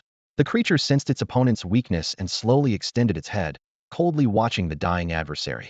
In the next instant, its claws struck like lightning at the humanoid's chest, tearing through the armor in moments and exposing the flesh and organs beneath. As the creature's claws plunged deep into its chest, the humanoid's mouth moved weakly before it fell permanently still. From afar, Number One watched, a series of questions racing through his mind. Is this it? This is the mysterious weapon that Sakura Nation is so proud of. But in the next moment, he spotted something unusual. The creature's mouth was bleeding. Though its exterior showed no signs of damage, its internal organs were evidently injured. This realization sent a chill through Number One's eyes, as he formed a plan to deal with the seemingly invincible but internally fragile creature. At that moment, the previously retreated Sakura Nation soldiers returned to the battlefield. Some engaged the creature, while others swiftly collected the humanoid monster's body in a large body bag. Upon seeing this, Number One immediately contacted Li Yunxi. Minister Li, please block nearby surveillance and inform me of the Sakura Nation support forces' arrival time. Li Yunxi quickly operated the computer and reported, 2 support teams are en route, 1 convoy will arrive in 10 minutes, and a combat boat is expected in half an hour. That's enough time. Please send a truck for pickup, Number One said before cutting off communication and silently heading towards the shore. The Sakura Nation soldiers, locked in battle with the creature, were oblivious to the threat behind them. Number One swiftly landed, and the 6 tentacles on his back lashed out like venomous snakes, instantly taking the lives of 4 soldiers. Their screams alerted the others, who quickly turned their guns on him, unleashing a hail of bullets. Amidst the relentless gunfire and the cries of agony, Number One moved through the battlefield like a grim reaper. Shouts of help and die monster filled the air, but nothing could halt his murderous advance. Within just 2 minutes, Number One, like a reaper, left over 20 Sakura Nation soldiers lying in pools of blood. He looked down at his blood-soaked hands, recalling Fong Chen's words. It was vengeance for their ancestors, and he felt no guilt. After dealing with the soldiers, Number One launched a fearless charge at the monster. The creature, seeing this, disdainfully retracted its head, assuming another fool was rushing to their doom, ready to greet its punch. However, it was gravely mistaken. Number One was not only smart, but also exceptionally cunning. Number One keenly identified the monster's vulnerable spoda special area beneath the base of its tail. He swiftly took action. First, he used a tentacle to precisely strike that weak point, causing the creature to rear its head in pain and open its massive maw. Prepared for this, Number One immediately moved in, using both hands to hold the creature's jaws apart. Open wide. Time for a test, he murmured, as the remaining 5 tentacles darted into the monster's mouth like venomous snakes, churning and tearing within. The monster desperately tried to close its mouth, but Number One's brute strength kept it pried open. As the tentacles wreaked havoc, a torrent of blood mixed with shattered innards gushed out of the creature's mouth, its struggle weakening until it finally ceased all movement. Number One promptly released his grip, withdrawing the tentacles with a squelch. Calculating that Sakura Nation's reinforcements would arrive in 3 minutes, he acted swiftly. Dragging the monster's corpse with one hand and grabbing the humanoid creature's body bag with the other, he quickly retreated toward the sea. 3 minutes later, several military trucks roared into the resort. A large number of Sakura Nation soldiers disembarked and rushed to the battlefield, only to find their fallen comrades scattered across the ground. How is this possible? Completely wiped out so quickly? A Sakura Nation officer shouted in disbelief. Report, sir. No sign of the monster in the vicinity. A soldier hurried forward to report. Damn it. The officer raged, but suddenly recalling something, he urgently ordered the soldiers beside him. Notify everyone. We must find the test subject. Even if it's in pieces, bring every bit back to me. Yes, sir. The soldiers immediately began a thorough search, unaware that what they sought had long since departed. The next morning, Bai Ye set off with Irina for Damascus International Airport. Bai Ye decided to give up searching for the next arms depot due to an unexpected windfall. Irina, the daughter of a prominent arms dealer, promised not only to gift him a batch of weapons worth $5 million, but also to establish a long-term trading channel at a 20% discount. At this moment, sunlight streamed through the floor-to-ceiling windows of the hotel room, bathing the two of them. Irina, with her hands folded on her lap, looked intently at Bai Ye. Are you sure you don't want to come back with me? Bai Ye took a sip of his coffee and smiled calmly. Sorry, I have more important things to do. Besides, as long as we maintain our arms trading relationship, we'll have plenty of opportunities to meet. With Irina's channel, he could indeed save a lot of trouble in future arms procurement. Irina's fingers absent-mindedly traced the rim of her cup, a hint of disappointment in her eyes. The scenes from last night flashed in her mind again under the moonlight. Bai Ye's godlike and demon-like combat skills had captivated her, especially after he saved her life. Sorry, Irina. Bai Ye sighed, noticing her thoughts. I don't have time to think about relationships right now. The world is on the brink of an unprecedented upheaval. Recalling the events of the previous night, Irina shivered. You mean there are more creatures like the one from last night? There will be more, and some will be even stronger than last night, Bai Ye explained, giving her a brief overview of the creatures and his theories, as she was his future partner. No way. Irina suddenly stood up. I must return immediately to warn my father to prepare. Don't worry, Bai Ye pointed to the clock on the wall. Your people should be here soon. Irina calmed down and sat back on the sofa. Sorry, I got too worked up. I understand. Around 2 in the afternoon, a phone call interrupted their conversation. Bai Ye glanced at the caller ID and handed the phone to Irina. It was a call from her father's trusted confidant. After hanging up, Irina looked at Bai Ye with reluctance. Uncle Pav is already downstairs. The one you said your father trusts the most? Bai Ye asked as he straightened his clothes. Yes, Irina replied, her voice tinged with guilt. Uncle Pav watched me grow up and cares for me almost as much as my family does. When I went missing, he was so worried he nearly commandeered a military plane to find me. Reflecting on how her impulsiveness had caused her subordinates to lose their lives and left Uncle Pav sleepless for days, Irina felt remorseful. However, this unexpected incident had also led her to meet Bai Ye, a man of formidable strength. Her gaze inadvertently showed affection. Let's go. Your Uncle Pav is waiting, Bai Ye said with a smile, noticing her expression. Seeing Bai Ye's composed demeanor, Irina sighed inwardly, understanding his stance. Bai Ye and Irina stepped into the hotel lobby, immediately noticing the 20 or so burly men intently watching the elevator. Their presence silenced the hotel staff, who cautiously observed from a distance. As soon as the pair appeared, all eyes locked onto Irina. A nearly 2-meter-tall middle-aged man with arms as thick as a normal person's thighs stepped forward from the crowd. This was Pavel. Uncle Pavel. Irina quickly approached him. Pavel immediately looked Irina up and down, anxiously checking. Are you hurt? Are you feeling unwell anywhere? I'm fine. Irina shook her head and pointed to Bai Ye behind her. He saved me and brought me here. Pavel's gaze shifted to Bai Ye, his eyes filled with gratitude but also scrutiny.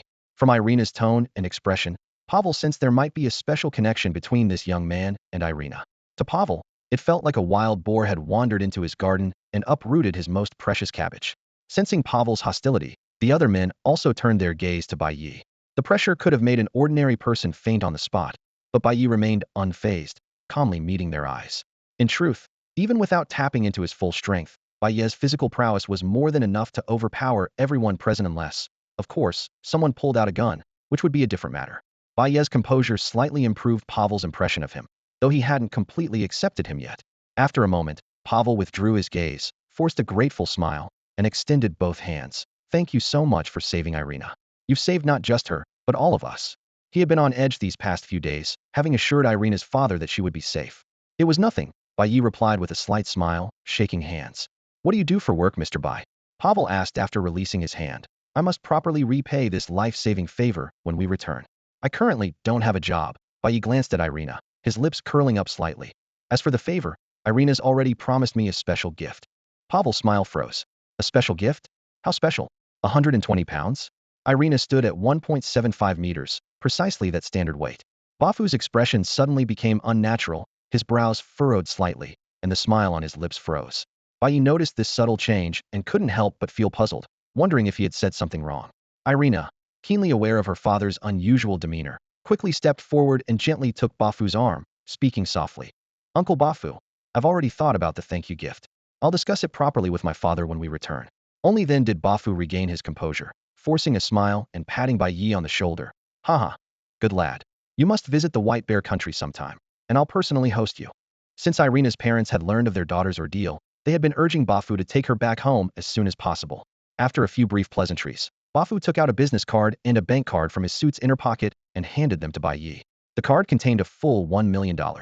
After finishing these arrangements, Bafu hurriedly left with Irina. Bai Ye looked towards the direction of the airport, his steps firm as he walked forward. It's time for me to head back too. Meanwhile, in a modestly equipped laboratory, Fong Chun held up a test tube filled with a pale blue liquid, his face beaming with joy. We did it. We succeeded. The surrounding Qinglong division researchers looked at his nearly ecstatic demeanor, not with ridicule, but with deep envy. I did it too, came a sudden cheer from the other end of the lab. Everyone turned to see Yi Fanqing holding a mysterious piece of metal, jumping up and down with excitement. The researchers' eyes moved between Fong Chun and Yi Fanqing before finally settling on their own experiments, silently sighing. How can there be such a disparity while working in the same lab? At that moment, Yi Hao entered, looking around and asking, I heard your cheers from downstairs. What's the good news? Fong Chun eagerly approached, holding the test tube up to Yi Hao. Look, we've finally completed the task given by the master. Yi Hao carefully studied the liquid in the test tube, thoughtful. What is this? This is a healing potion. Fong Chun proudly shook the test tube in his hand. We developed it using the source material left by the master. With this, the Qinglong division will no longer be called the Pishio by the Xuanwu division. Instead, they'll treat us like wealth gods. As he spoke, he was already imagining Yang Ruowei humbling herself to curry favor with him. Yi Hao remained calm. How effective is it? Fong Chen's smile faded slightly, looking a bit embarrassed. Theoretically, it can regenerate severed limbs for ordinary people, repair damaged organs, and so on. Theoretically? Yi Hao raised an eyebrow. Well, no one has helped us verify it yet. Fong Chun hinted, glancing at Yi Hao. Yi Hao quickly grasped his implication. Yakumo Bio Research Center? Exactly. A flash of coldness passed through Fong Chen's eyes. If they dare to use Dragon Country people for RT experiments, I dare to use Sakura Country people. Yi Hao nodded slightly. I'll consult with the master about this, and once we get approval, we'll arrange the manpower. Don't worry, the master didn't oppose it back then, right? Fong Chun said with a smile. Yi Hao didn't reply, only thoughtfully staring at the test tube. Oh, by the way, Yi Hao suddenly remembered. Who else said they succeeded just now? A timid voice came from the crowd. It was me.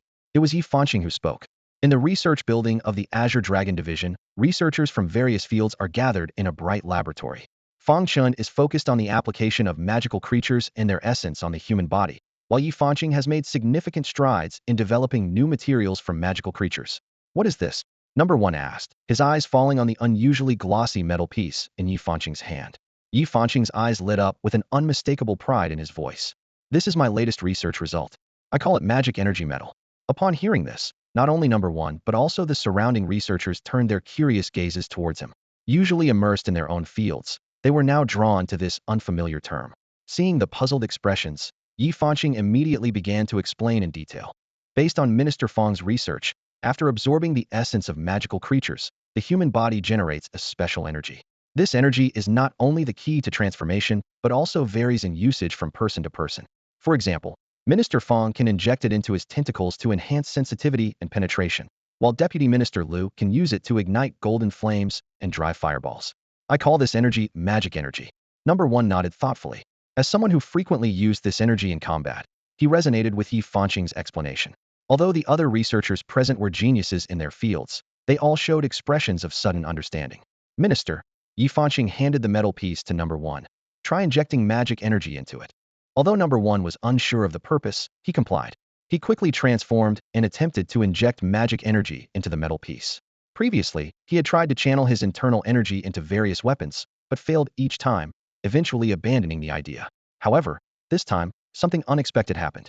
Just as number 1 thought he would fail again, he distinctly felt the magic energy from his body smoothly flow into the metal piece. Even more surprising, he sensed a subtle connection forming between himself and the magic energy metal in his hand. Do you feel it? Yi Fanqing asked expectantly. This metal can actually channel my internal magic energy. Number 1 exclaimed in surprise.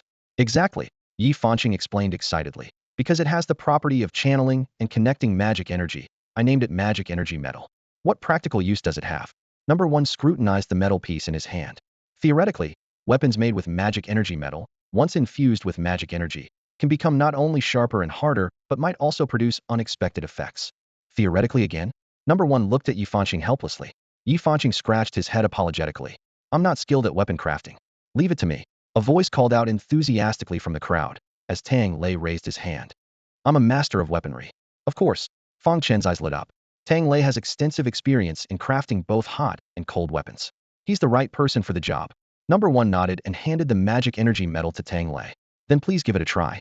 Tang Lei took the piece of magical metal, gently rubbing the palm-sized special material with his fingers as he closely examined its surface texture. After a moment, he looked up, a slight hint of embarrassment on his face. What's wrong? Number 1 asked curiously. There's no smelting equipment here. I can't even melt this piece of magical metal. Tang Lei explained with a helpless smile. Everyone exchanged glances, falling into a brief silence. Suddenly, number 1's eyes lit up as if he had thought of something crucial. If we solve the smelting issue, will everything else fall into place? Number 1 asked eagerly. Tang Lei thought for a moment before nodding in confirmation. Yes, as long as I can melt the material, I can figure out the rest of the process. All right then, wait here. With that, Number 1 quickly went downstairs and soon returned with Lu Yan in tow. Without a word, he thrust the magical metal into Lu Yan's hand. Use your fire to melt this. Lu Yan was taken aback. He looked down at the magical metal in his hand, then up at Number 1, protesting with dissatisfaction. What do you think I am? A high-temperature furnace? Although the piece of magical metal wasn't large, melting it entirely would still be a considerable effort for him.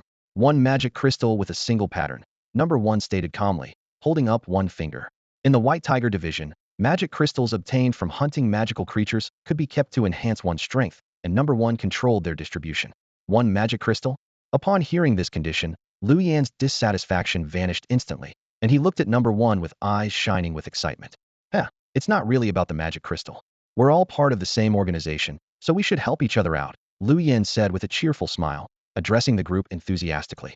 Witnessing Lu Yan's sudden change in attitude, everyone couldn't help but roll their eyes. With Lu Yan's fiery assistance, Tang Lei immediately began crafting a weapon. Due to the limited amount of magical metal, he decided to make a dagger. After 3 hours of focused work, a completely black dagger was finally completed and handed to Number 1. Everyone's eyes were fixed on Number 1, awaiting his test results. Under the gaze of the group, Number 1 gripped the dagger and began channeling magical energy into it. As the energy flowed in, he quickly established a peculiar connection with the dagger, which began to emit a faint black glow. Number 1 first lightly sliced the dagger across the armor on his arm. To everyone's surprise, the armor, which even ordinary bullets couldn't penetrate, was easily cut with a deep gash. Then, he raised the dagger and unhesitatingly stabbed it into his own arm. The dagger pierced through the armor effortlessly and sank into his flesh. The group collectively gasped, both shocked by the dagger's incredible sharpness and alarmed by Number 1's seemingly self-destructive testing method. Number 1 and Lu Yan exchanged glances, their initial shock quickly transforming into intense joy. With weapons made from magical metal, the White Tiger division's efficiency in hunting magical creatures would surely see a significant boost. Let me try. Having witnessed the dagger's power firsthand, Lu Yan was eager to get his hands on it and experience it for himself. Seeing Lu Yan's eagerness, Number 1 swiftly drew out a dagger and handed it to him. A blade that doesn't stain with blood. What a fine dagger.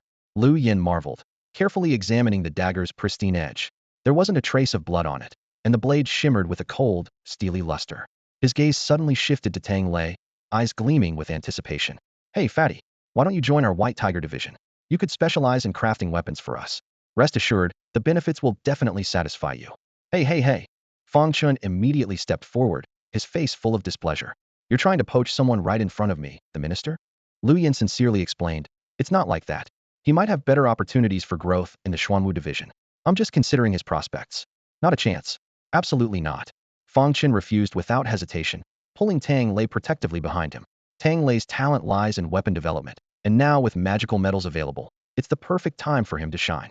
I won't let him go just to forge weapons for you. Tang Lei then stepped forward as well, politely yet firmly saying, Thank you, Minister Lu, for appreciating my skills, but I'm more passionate about developing weapons than crafting them. I'm sorry to decline your offer. Number 1 concealed his disappointment, turning to Lu Yan. All right, enough. Trying to lure such a weapon genius into simple forging? Even if Minister Fong disagrees, the superior would reprimand you when he returns. I was just saying. Lu Yan chuckled awkwardly to ease the tension. With the commotion settled, Lu Yan focused on experimenting with the dagger in his hand. As he infused it with magical energy, a golden flame instantly flared up, completely enveloping the blade. Don't burn the dagger. Number 1 quickly warned. No, wait, Lu Yan said, carefully sensing the change in his hand. I didn't actively trigger the golden flame, and it doesn't damage the dagger itself. As he spoke, he withdrew the magical energy, and the golden flame extinguished. Lu Yan ran his fingers over the blade, understanding dawning on his face. He then handed the dagger to Number 1, inviting him to try. It's not hot. Number 1 was surprised to find that the blade's temperature hadn't changed at all, and the golden flame hadn't affected the dagger itself. Try it again, Number 1 said, returning the dagger to Lu Yan. Lu Yan infused the dagger with magical energy once more, and the golden flame reappeared. Number 1 quickly went downstairs to retrieve a training iron block, gesturing for Lu Yan to strike the center. With a swift motion, Lu Yan brought the dagger down, the golden flame swirling around it as it effortlessly sliced through the iron block. The cut edges showed signs of melting from the high temperature. The astounding power made Lu Yan's eyes light up, just as he was about to speak. No, you don't want to. Number one abruptly stopped him, swiftly taking the dagger from his hand. In the lab, Lu Yin gazed at the dagger in Yihao's hand, which gleamed with a cold light, and spoke with a hint of resignation. Yihao, we've known each other for so long, from the original trio to now. I saw it first. Yihao interrupted unceremoniously. I forged it myself. I paid for the labor. It's most powerful in my hands. It's not bad in mine either. Their back-and-forth argument echoed throughout the lab. Finally, Yihao tucked the dagger into his belt and turned to Yi Fanqing, who was intently observing. Instead of arguing with me, you should ask Miss Yi to expedite the mass production of magic energy metal. Yi Fanqing smiled warmly upon hearing this. Don't worry, although mass production of magic energy metal isn't possible yet, preparing the raw materials for a few weapons won't take long. Lu Yan's expression finally relaxed. Yihao suddenly remembered something and quickly added, Oh, Miss Yi, remember to prepare the best piece of magic energy metal for the master. Let me know if you need anything. Yi Fanqing nodded earnestly, and Lu Yan silently expressed his agreement. Yihao took out the dagger that had caused the dispute and handed it to Yi Fanqing. There's one more thing. Since this dagger is made of magic energy metal, you should be the one to name this type of weapon. Let's call it a magic energy weapon, Yi Fanqing said softly, looking gratefully at Yihao. The surrounding researchers cast envious glances. Being able to name important new discoveries was a supreme honor, and Yi Fanqing had just earned 3 naming rights at once. Yihao soon left the lab with Lu Yan. The others returned to their workstations, each secretly hoping they might be the next to earn such admiration. Just as Yi Fanqing was about to return to her desk, Fong Chen called her. Yi Fanqing, come with me for a moment. In Fong Chen's office, he took a glass vial from the safe. The master said whoever in the Azure Dragon unit comes up with results first will receive this essence of the magical creature. Now it's yours. But weren't you the first to produce results? Yi Fanqing hesitated, not taking the vial. Fong Chen shook his head with a smile. My healing potion is still a prototype and hasn't undergone clinical trials. Technically, you're the first. Besides, you've been the winner all along. The healing potion team has 3 people, while you developed magic energy metal on your own. From a fairness standpoint, it should be yours. In the Azure Dragon unit, if anyone was the most dedicated to research, Fong Chun would certainly choose Yi Fanqing. Since the lab's inception, she had always worked overtime, often staying at the lab bench long after everyone else had gone to bed. Her relentless effort wasn't driven by a love of research or a sense of duty to the organization, but because across the sea, there was someone waiting for her to save their life. Honestly, Yi Fanqing was indeed the one who needed the monster's essence the most. Standing in front of Fong Chun, she listened to his explanation, and then took the faintly glowing essence with both hands, a hint of excitement flashing in her eyes. Thank you, Fong Chun, Yi Fanqing said sincerely, bowing deeply to express her gratitude. You deserve it, Fong Chun replied, waving his hand. Then he remembered something. By the way, are you planning to use this essence for your grandmother? He recalled that Yi Fanqing joined the organization initially to find a way to extend her grandmother's life. Yi Fanqing nodded gently, a trace of worry in her eyes. My grandmother is already 75. Although her health is still relatively good, I can clearly feel her weakening rapidly. She paused, her voice dropping a bit. The doctor said it's just the normal aging process, a sign that her time is running out. Fong Chen stared at the wall opposite, lost in thought. Yi Fanqing sought a way to prolong her grandmother's life, while he also had loved ones to protect. Although his parents were still young, they would inevitably age one day. His eyes lit up with the possibility of unlocking the secrets of longevity from the essence of long-living creatures. Remembering the healing potion he had been developing, a new idea suddenly sparked in his mind. But there's something I need to remind you, Fong Chun said seriously. You understand how unique and important our organization's essence is. Your grandmother is an outsider, and while I have no objections, it's best to report this to the leader. Yi Fanqing nodded solemnly at his words and then returned to the lab, leaving Fong Chen alone in the office, pondering over his newfound idea. Meanwhile, at Tokyo Airport, Bai Ye had just stepped out of the airport when he saw Number 1 standing straight at the entrance. Welcome back, Master. Number 1 greeted respectfully. Noticing the curious glances from passers-by, Bai Ye sighed. You're making things a bit awkward for me. I've seen people do this in videos, Number 1 explained while leading Bai Ye to the parking lot. Watch fewer short videos based on web novels, especially those over-the-top ones. Bai Ye rolled his eyes, sighing inwardly. I find them quite entertaining, Number 1 chuckled. Oh, by the way, they didn't come because they couldn't beat me. Bai Ye was momentarily speechless. Upon arriving at the base, they were greeted by rows of personnel lined up at the entrance, all shouting in unison. Welcome back, Master. The scene made Bai Ye's toes curl in his shoes, his mouth twitching slightly. It was like something straight out of a web novel featuring a protagonist with overwhelming power. Don't tell me this was your idea. Bai Ye gritted his teeth, turning to Number 1. The ministers suggested a welcome ceremony, and my plan just got the most votes, Number 1 admitted frankly. The other three ministers thought to themselves, we agreed it was a ministerial vote, but you brought a deputy minister, making it 2:1:1:1. How could we win? Bai Ye stood at the front of the conference room, his gaze sweeping over the crowd. He waved his hand lightly as a signal. All right, everyone, you've worked hard during this period. You can all return to your work now. Upon hearing this, the crowd began to stand and leave, except for Tang Lei, who remained amidst the group with a slight frown. He kept mulling over Bai Ye's words, feeling an inexplicable sense of discord, yet couldn't pinpoint what exactly it was. After the ordinary members had dispersed, Bai Ye led the department heads into the spacious conference room. Everyone took their seats, and a heavy atmosphere filled the air. Bai Ye glanced around and broke the silence first. You've all worked hard while I was away. It's all for the organization's growth, number one responded, with Fong Chun and others nodding in agreement. After the pleasantries, Bai Ye got straight to the point, his tone carrying a hint of pride. First, let me share the results of my recent endeavors. In terms of weaponry, I raided an armory and acquired everything from firearms to various artillery. I haven't counted the exact numbers, but it's enough to last us a long time. He paused before continuing. Additionally, I made contact with an arms dealer from the White Bear Nation, which opens up a stable channel for our arms procurement.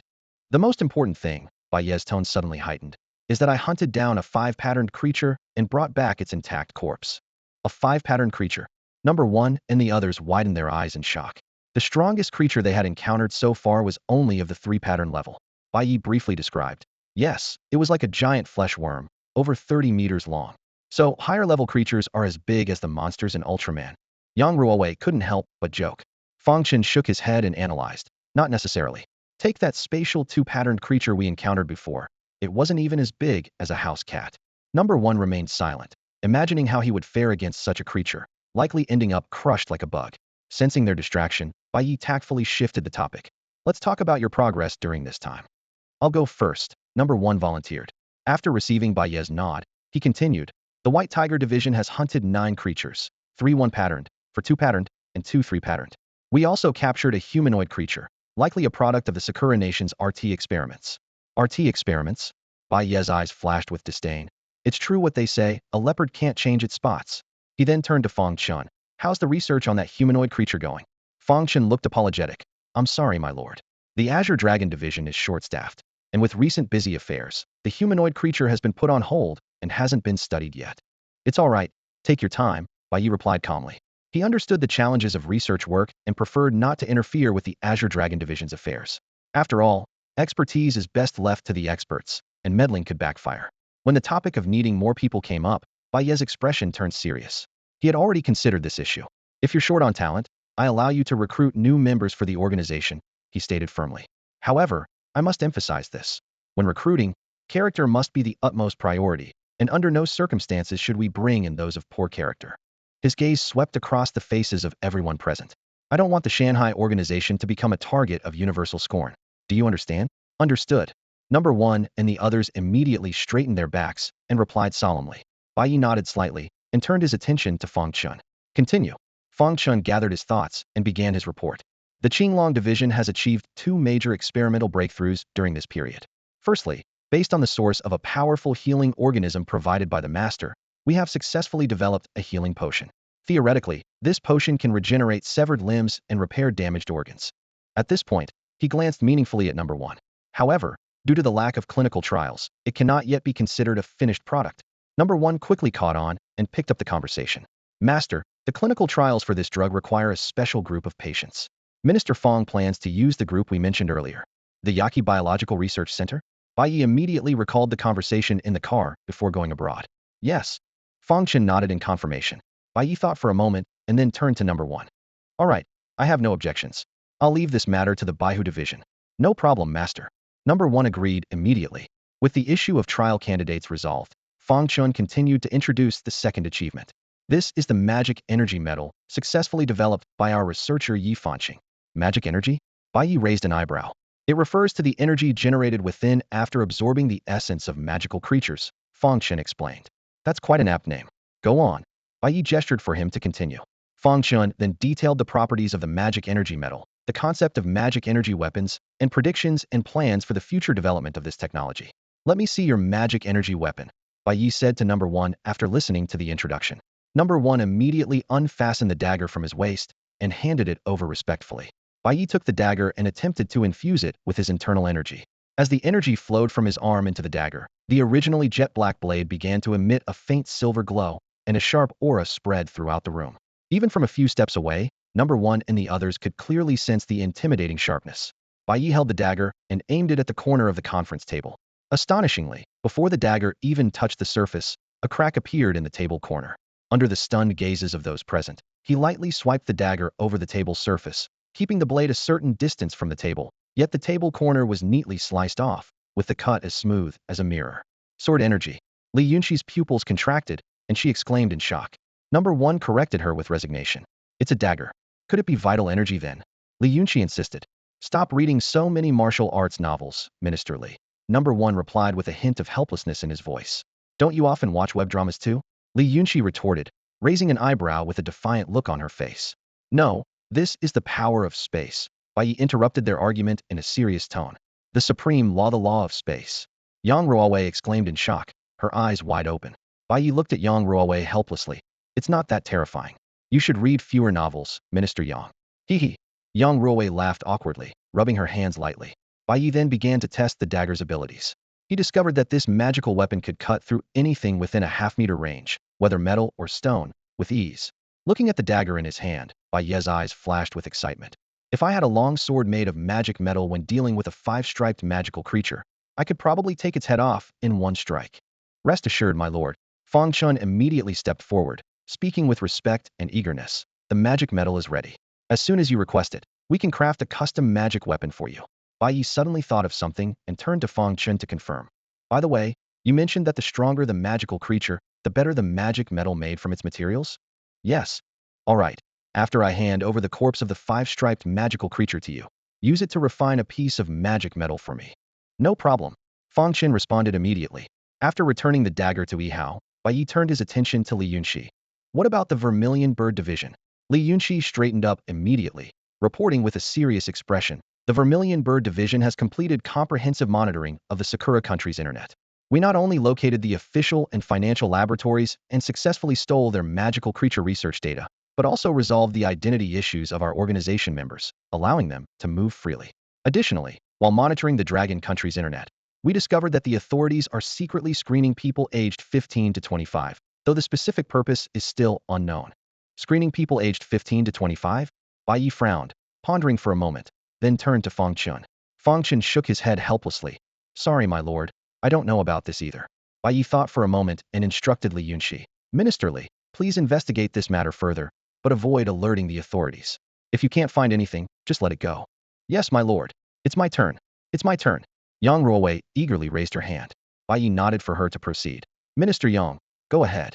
Yang Ruowei began reporting on the status of the Black Tortoise Division. The Black Tortoise Division has mostly completed ensuring the living standards of our organization members and found various procurement channels for supplies. However, she paused and glared at Fong Chun with a resentful look. The only issue is the lack of income, which is severely hindering the division's development. Fong Chun, feeling uncomfortable under her gaze, shifted slightly and explained with a smile. I've already developed a healing potion, haven't I? Once the clinical trials are complete, you'll be making money hand over fist. Saying this, he looked at Yihao beside him. Yihao, seeing Fong Chun's look, appeared confused, not understanding what Fong Chun was trying to convey. A hint of confusion flickered across number one's face, but he quickly regained his composure. Turning to Li Yunxi, he said firmly, Don't worry. As soon as the Vermilion Bird Division provides the list and addresses, I can take action immediately. Li Yunxi was momentarily taken aback by the gazes directed at him, then realized he was the bottleneck in the progress. Looking around with a touch of resignation, he said, So, it turns out that the Vermilion Bird Division is delaying the progress? I will organize the list and addresses as soon as possible and hand them over to the White Tiger Division. At this point, Yang Ruowei seized the opportunity to raise another issue. As the leader of the Black Tortoise Division, she had accumulated quite a few concerns recently. Master, the Azure Dragon Division has been complaining that the laboratory is too small, and we in the Black Tortoise Division don't even have a decent workspace. I think it's time to consider moving to a more spacious base. Bai Ye responded with an apologetic look. That was indeed my oversight. I didn't plan thoroughly enough when we rented the place. Number one added thoughtfully. The current base is just barely adequate, but if we are to recruit new members on a large scale, space will definitely become an issue. Since you brought this up, Bai Ye turned to Yang Ruowei. Do you have any specific suggestions? Yang Ruowei perked up immediately, quickly pulling out her phone to display a location. Yes. A few days ago, during a monster hunt, number 1 dealt with an invasion at a resort, which resulted in the deaths of several tourists. Later, he also handled over 20 soldiers from the Sakura nation. The place is now semi-abandoned, and no one dares to go there. The owner is looking to sell. Pointing to her phone screen, she continued, Master, take a look. This resort is in an excellent location facing the sea, surrounded by hills on the right and back, with only one road access on the left. It's just over a 40-minute drive from Shizuoka City, making it very accessible. Apart from a few buildings damaged by monsters, most facilities are intact. With some minor repairs, it could accommodate not just our current 78 members, but even 178. There's plenty of space for labs and training grounds too. After Bai Ye reviewed the information, he passed the phone around for others to see. Once everyone had looked, he asked, what does everyone think? Number 1 nodded in agreement. The space is indeed ample, suitable for our long-term use. Li Yunxi analyzed the topographic map, saying, the location is remote with few people around, so as long as we control the main road surveillance, exposure shouldn't be a concern. Several comprehensive control plans were already forming in his mind. Fong also agreed, but made a request. I think it's a good idea, but could we build a separate lab for the Azure Dragon Division on the flat area at the foot of the hill on the resort's right side? Bai Ye looked at him. What's your idea? Fong pointed to the empty space on the resort's right side, but was interrupted before he could finish. Doesn't the resort already have enough buildings? Why build a separate experimental base there? Yang Ruowei furrowed her brow slightly, tapping her finger lightly on the conference table, a hint of puzzlement in her eyes. Fong crossed his hands on the table, explaining calmly, we need a quiet environment for our experiments, and some of them are quite dangerous, not suitable for crowded areas. The few people in the conference room exchanged glances, finding this reason quite reasonable, and decided not to pursue the topic further. Bai Ye handed his phone back to Yang Ruowei decisively and said, let's settle it then. I'll transfer $1 million to the Xuanwu department as a deposit, and the rest will be paid with the profits once Fong Chen's healing potion experiment succeeds. Yes, master. Yang Ruowei responded respectfully, then turned her gaze to Fong Chun. An interesting scene unfolded in the conference room. Fong Chen looked at number 1. Number 1's gaze shifted to Li Yunxi, and after glancing around, Li Yunxi rolled her eyes helplessly. Just as Bai Ye was about to get up and announce the end of the meeting, Fong Chen suddenly remembered something and spoke up quickly. Wait, master. There's one more thing. Go ahead. Bai Ye sat back down, leaning forward slightly. Fong Chen spoke seriously. Master, you mentioned before that whoever in the Qinglong department first produces experimental results will receive a source of the magical creature, right? That's right. But I've already given you that source, Bai Ye replied, slightly puzzled. I've given that source to Yi Fanqing, but she wants to use it to extend her grandmother's life. Fong Chen paused before continuing. The problem is, Yi Fanqing's grandmother is not a member of our organization, and the source is extremely important to us. How should we handle this, master? This statement not only revealed Yi Fanqing's predicament, but also made number 1 and the others think of their own family situations. Although they are young and strong, capable of protecting themselves, their families seem vulnerable. Especially with the increasing and ever stronger magical creature threats. How would their relatives cope if such creatures became rampant? Bai Ye, keenly aware of the underlying worries behind the group's expressions, thought for a moment and turned to Li Yunxi. After the meeting, investigate Yi Fanqing's grandmother's background. If there are no issues, let Yi Fanqing discuss with her grandmother about temporarily joining our organization in Sakura country. Understood. Li Yunxi nodded briefly in agreement. After resolving Yi Fanqing's issue, Bai Ye looked around at the others, speaking sincerely, I understand your concerns.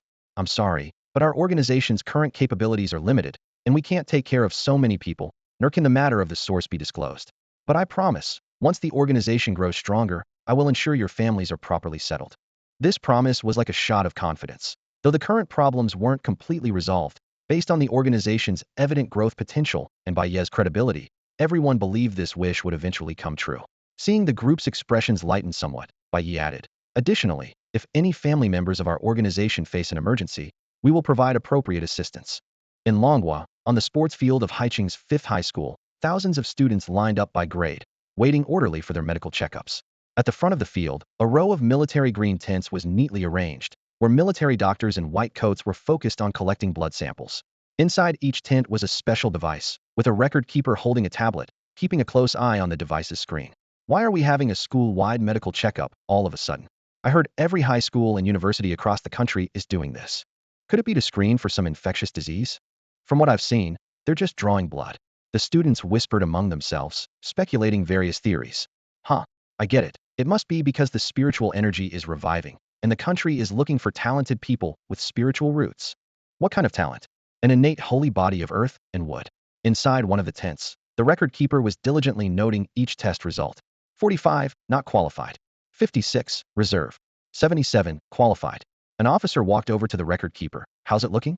Any promising candidates? The record keeper shook his head and sighed. The highest affinity is just over 80. 80, huh? The officer also showed a look of disappointment.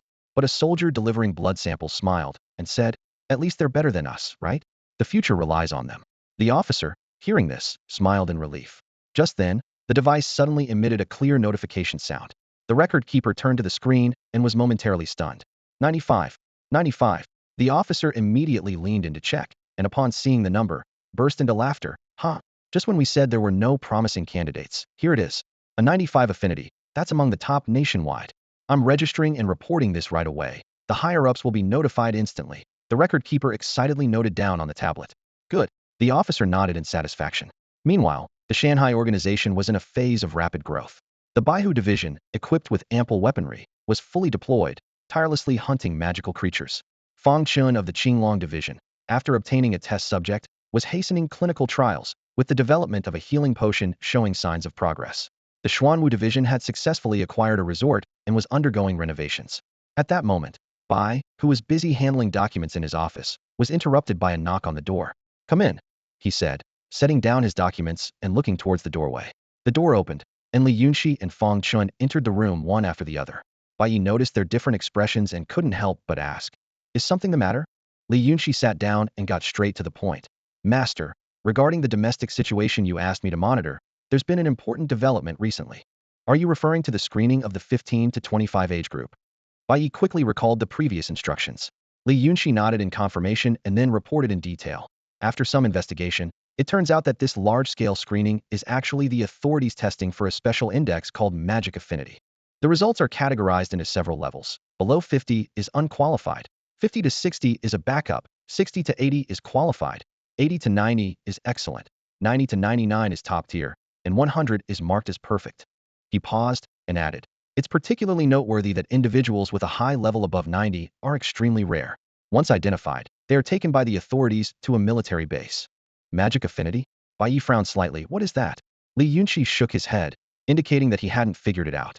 At that moment, Fong Chun, who had been silent, suddenly spoke up. I have some understanding of this. Bai Ye and Li Yunxi immediately turned their attention to him. Fong Chun, with a serious expression, slowly explained, the magic Minister Li mentioned is likely what we refer to as mana. As for affinity, it's essentially similar to the concept of talent often seen in fantasy novels, like how characters in novels have an affinity for spiritual energy. Here it's about testing a person's adaptability to mana. Is this just your speculation? Bai Ye pressed further. A glint of wisdom flashed in Fong Chen's eyes. No, I have some substantial evidence. Seeing Bai Ye's eager expression, he continued. Do you remember the humanoid monster corpse that Unit 1 brought back? Bai Ye nodded. He had a strong impression of that seemingly terrifying, but actually fragile monster corpse. Fong Chun pulled up a test report on his phone, handed it to Bai Ye, and explained, after the clinical trials for the healing potion got on track, I started researching that corpse. The results showed that there was indeed mana residue inside, but the distribution was peculiar. Unlike our mana, which is concentrated in the chest, it was fully integrated into the muscle tissue, as if it had been artificially injected. He made a vivid analogy. If our use of mana is like a cultivator utilizing spiritual power, then the mana in that corpse is more like some kind of body-strengthening potion. Can you all understand? Fong Chun paused his explanation, glancing back and forth between Bai Ye and Li Yunxi. Li Yunxi's eyes lit up as she quickly grasped the key point. So, we're actively utilizing and controlling magic energy, while it's only passively modified by magic energy and can't actually use it. Fong Chun nodded slightly and continued to analyze. If I'm not mistaken, the authorities should have mastered the technology to extract magic energy for potion making. After all, our ability to control magic energy relies entirely on the magic essence bestowed by the master. And the magic affinity mentioned earlier is likely the body's absorption rate of this pod. Iona 100 magic affinity means perfect absorption of its effects. Bai Ye furrowed his brows, deep in thought. Although Fong Chen's speculation couldn't be said to be 100 accurate, it was at least 8,090 certain. However, a hunch told him that what the authorities were hiding wouldn't be so simple. Suddenly, Bai Ye seemed to realize something important and turned sharply to Fong Chun. Wait, did you just say that magic energy can be made into a potion to enhance the body? In theory, it's feasible, Fong Chun explained, tapping his fingers on the table. If I'm not mistaken, the magic energy they extract should come from magic crystals. Compared to the magic energy in magical creature corpses, the energy in magic crystals is purer and milder. Bai Ye's eyes sparkled, and he eagerly proposed. Then can't we try to develop such a potion ourselves?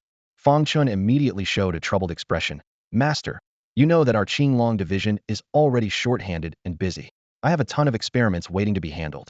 Haven't I told you to expand your team? Master, truly talented individuals are hard to recruit, Fong Chun replied with a wry smile. I've been considering whether I should start hiring recent graduates. Bai Ye was unfazed. Graduates are fine. Let them assist you, while you focus on steering the direction.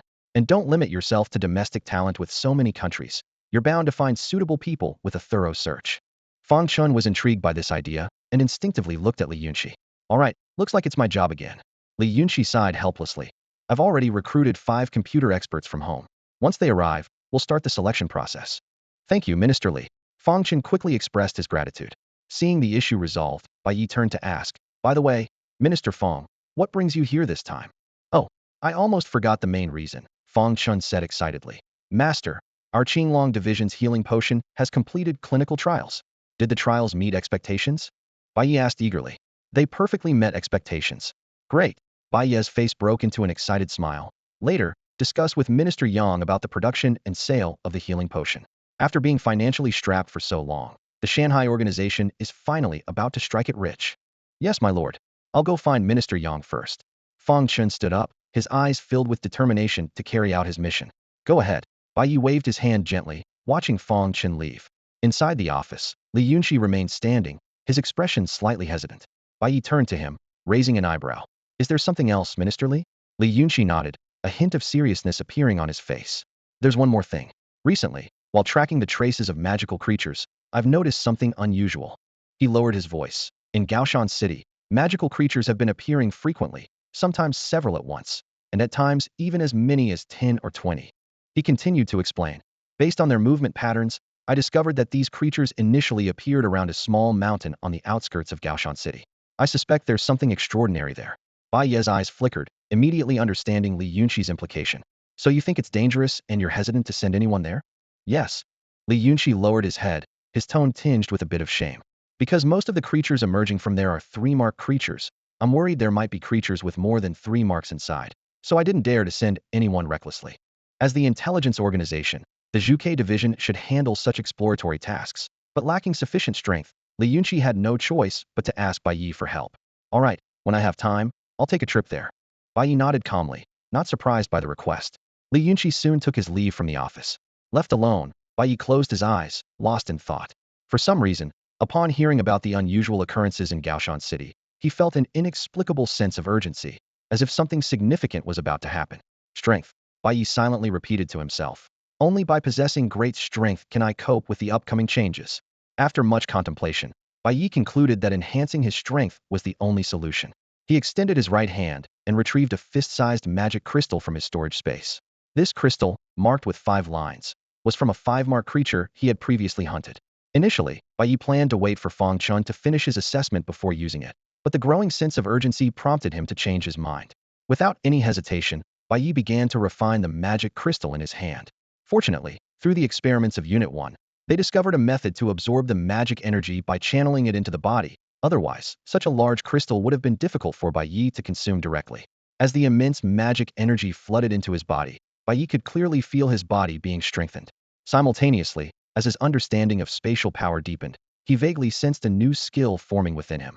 Time passed by, and after an unknown duration, Bai Ye finally absorbed the magic crystal completely.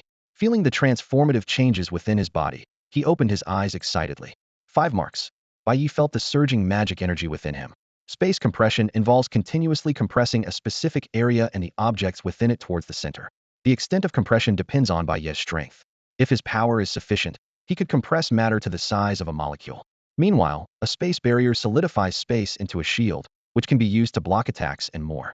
After understanding these new skills, Bai Ye surveyed his surroundings, and his gaze settled on an ordinary stainless steel thermos on the table. He raised his right hand, fingers slightly spread, aiming at the thermos. Space compression. With a gentle clench of his fist, the thermos on the table was immediately subjected to an invisible force. The metal surface began to indent, and the entire cup rapidly shrank towards the center at a pace visible to the naked eye. In less than 3 seconds, the thermos, originally the size of a palm, was compressed into a pea-sized metal ball, still maintaining the original sheen of stainless steel. Bai Ye walked to the table and carefully picked up the tiny steel sphere. He weighed it in his hand, eyebrows raised despite the drastic reduction in size. The weight remained unchanged, as if all the mass had been perfectly retained within this small space. Perhaps Minister Li would really like this, Bai Ye mused to himself, looking at the steel ball in his hand. After testing his new skills, Bai Ye's attention turned to his own body. Earlier, while absorbing a magic crystal, he had keenly noticed an unusual phenomenon. The magic energy within the crystal was autonomously enhancing his body. This effect had never occurred during his previous absorptions of magic crystals. Typically, body enhancement was minimal and incidental, occurring only when excess energy spilled over as it flowed towards his chest. Yet this time, the magic energy seemed almost conscious, deliberately targeting his physique for comprehensive enhancement. Bai Ye retrieved a sharp knife from his storage space and lightly cut his arm. To his surprise, not even a scratch appeared, nor was a single hair severed. He applied more force and tried again, pressing the blade firmly against his skin. Even with maximum effort, the knife only left a faint white mark on his arm, which vanished in less than a second due to Bai Ye's rapid healing ability. It seems that to break through my skin's defense, I'd need to use immense strength, Bai Ye assessed as he looked at his unscathed arm. Of course, he wasn't foolish enough to actually use such force on himself. If he lost control and severed his entire arm, it would be a huge loss. Is this the characteristic of a 5-pattern magic crystal, or a special ability of that 5-pattern magical creature? Bai Ye pondered the changes within his body. The most noticeable improvement was a substantial increase in defense, while other aspects like strength had also improved, though not as significantly as his defense. Just as Bai Ye was about to conduct a further examination, his phone rang, interrupting his thoughts. After receiving Bai Ye's assurance, Irina's mood noticeably improved. By the way, Irina, why did you call this time? Bai Ye skillfully changed the subject. Well, Irina's voice was filled with joy.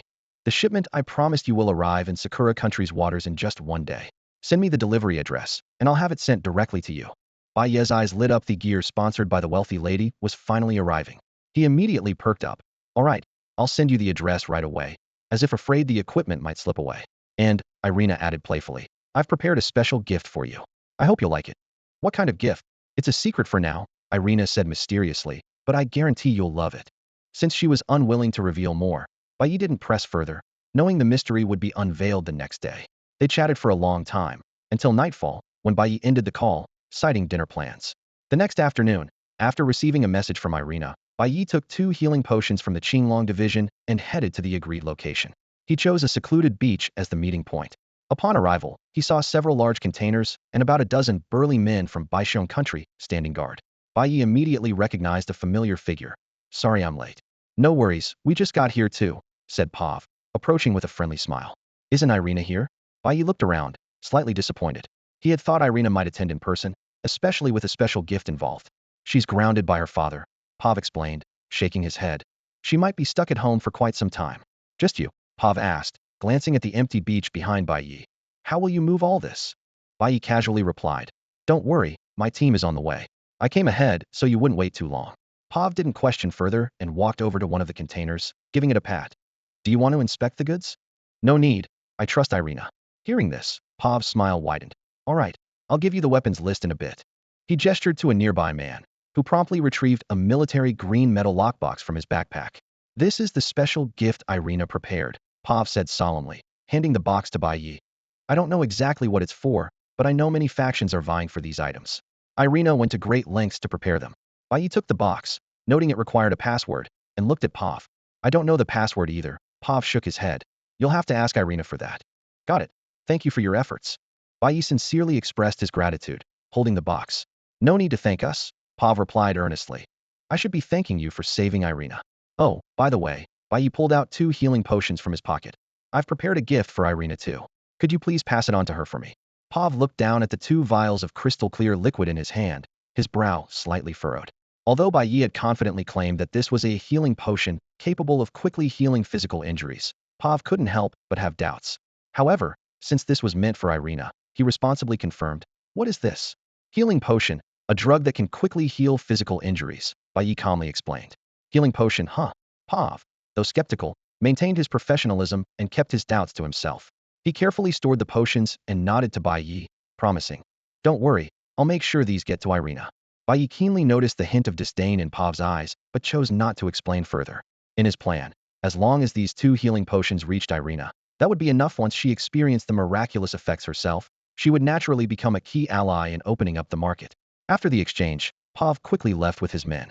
Once they disappeared from view, Bai Ye began tidying up the site, storing all the containers in his storage space before turning to leave. On his way back, Bai Ye contacted Irina and obtained the password for the iron box. Driven by curiosity, he eagerly unlocked it. The box opened to reveal neatly arranged, crystal-clear magic crystals, shimmering enchantingly in the light. Magic crystals. Bai Ye's eyes lit up as he finally understood the grand gift Irina had mentioned. A rough count revealed over 40 crystals, primarily 2-stripe ones, with some 3-stripe ones. Clearly, Irina had put significant effort into preparing this gift. You were right. I do like this gift, Bai Ye murmured to himself, a slight smile on his lips. Thinking about his plan to use her to promote the healing potion, he couldn't help but feel a twinge of guilt. Oh well, I'll give her a 20 discount in the future, he quickly decided. Back at the base, Bai Ye selected the 3-stripe magic crystals, handing the rest over to the Xuanwu division. Before leaving, he asked Yang Ruowei, "By the way, how much longer until the new base is completed?"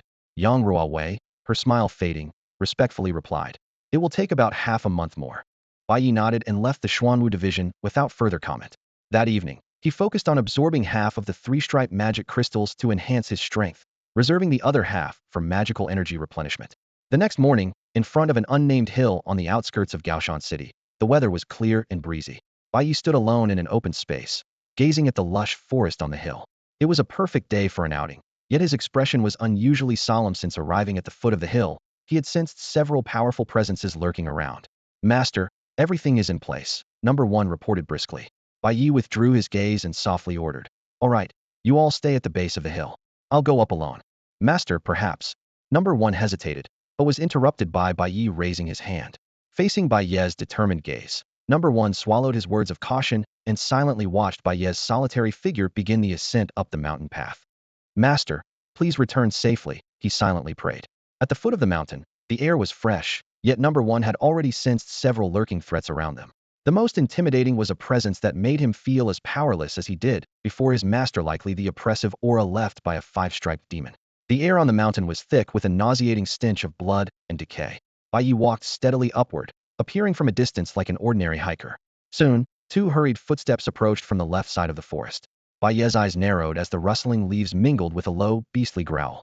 2 dark shadows swiftly split apart, flanking Bai Ye from both sides. Roar! 2 demon wolves, each the size of a calf, launched a coordinated attack, one aiming for his throat and the other for his abdomen. Space compression. Bai Ye remained motionless, simply raising his hand. The airborne beasts instantly twisted and deformed, compressed into 2 basketball-sized meatballs in an instant. Bai Ye frowned at the now unrecognizable heads of the creatures on the ground, regretting that his force might have damaged the magic crystals. As he continued, Bai Ye sensed a faint watchful presence from above as he passed a tree with a trunk as thick as a man's waist. Without hesitation, he used spatial teleportation to dodge, just as a spike as thick as a baby's arm pierced the spot where he had stood. Looking up, he spotted a green demon hidden among the dense canopy. Seeing its ambush fail, the demon leaped down, intending to engage in close combat. "All these pests," Bai Ye scoffed, with a wave of his right hand unleashing another space compression. The demon had barely touched the ground before it was reduced to a meatball.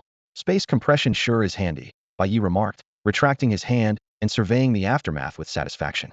With his current strength, dealing with demons below 4 stripes required no prolonged effort. A single space compression could easily crush the enemy. As Bai Ye climbed higher up the mountain, encounters with magical creatures became increasingly frequent. The creatures grew stronger, and before reaching the halfway point, he faced his first 3-marked beast. Now, nearing the summit, he looked up to see jagged rocks all around, with 3 hulking 4-marked beasts blocking his path. 3 4-marked creatures appearing at once. "It seems they're deliberately trying to stop me from reaching the top," Bai Ye thought, his eyes narrowing as suspicion grew. To uncover the secrets of the summit, he knew he must first overcome this challenge. With a gesture of his right hand, a pale golden long knife materialized in the air. This weapon, forged by the Azure Dragon clan from the remains of a 5-marked creature with the support of Tang Lei and the Black Tortoise clan, was crafted from top-tier materials. As magical energy surged through it, the blade shimmered brilliantly in the sunlight. Sensing the threat, the 3 creatures launched a fierce attack simultaneously. Fools! Bai Ye's eyes flickered with a murderous intent, honed from countless battles up the mountain. He stamped his right foot, vanishing from sight in an instant. The charging creature's pupils contracted sharply. Before they could locate Bai Ye, the creature on the far right felt a chill at its neck. In the next moment, its vision spun wildly, finally settling on a blood-stained white flower. With a soft thud, its head fell, and blood gushed forth. Bai Ye swiftly stored the body in his storage space, unwilling to waste any materials. Witnessing their companion's demise, the remaining two four-marked creatures let out thunderous roars. One, covered in scales, eyes glowing red, began to emit a pale red steam. Without waiting for its partner, it charged at Bai Ye with a speed double its usual pace. Such an increase in speed? Bai Ye was momentarily surprised. Could it be a berserk-type skill? This discovery intrigued him. From his extensive research, he knew creatures were divided into ordinary and special categories.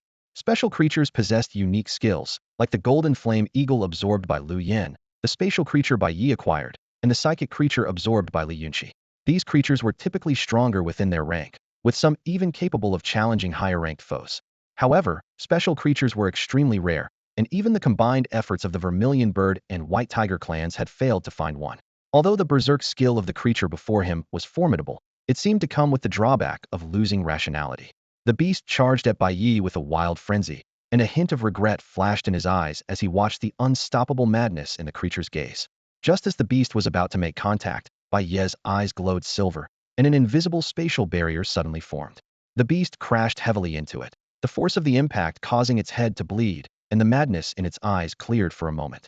Seizing this fleeting opportunity, Bai Ye raised his long blade, ready to deliver a fatal blow. Suddenly, a thunderous roar came from behind. A four-striped beast had arrived just in time, its roar awakening the remnants of sanity in its frenzied companion. The four-striped beast quickly positioned itself in front of its comrade, attempting to buy time for it to recover. Overestimating your capabilities. Bai Ye smirked with disdain. Before his blade could even touch them, an invisible spatial blade swept through the beast's body. With a thud, the right leg of the four-striped beast was severed, causing it to lose balance and crash to the ground. This time, Bai Ye didn't hesitate, teleporting close and swiftly beheading it.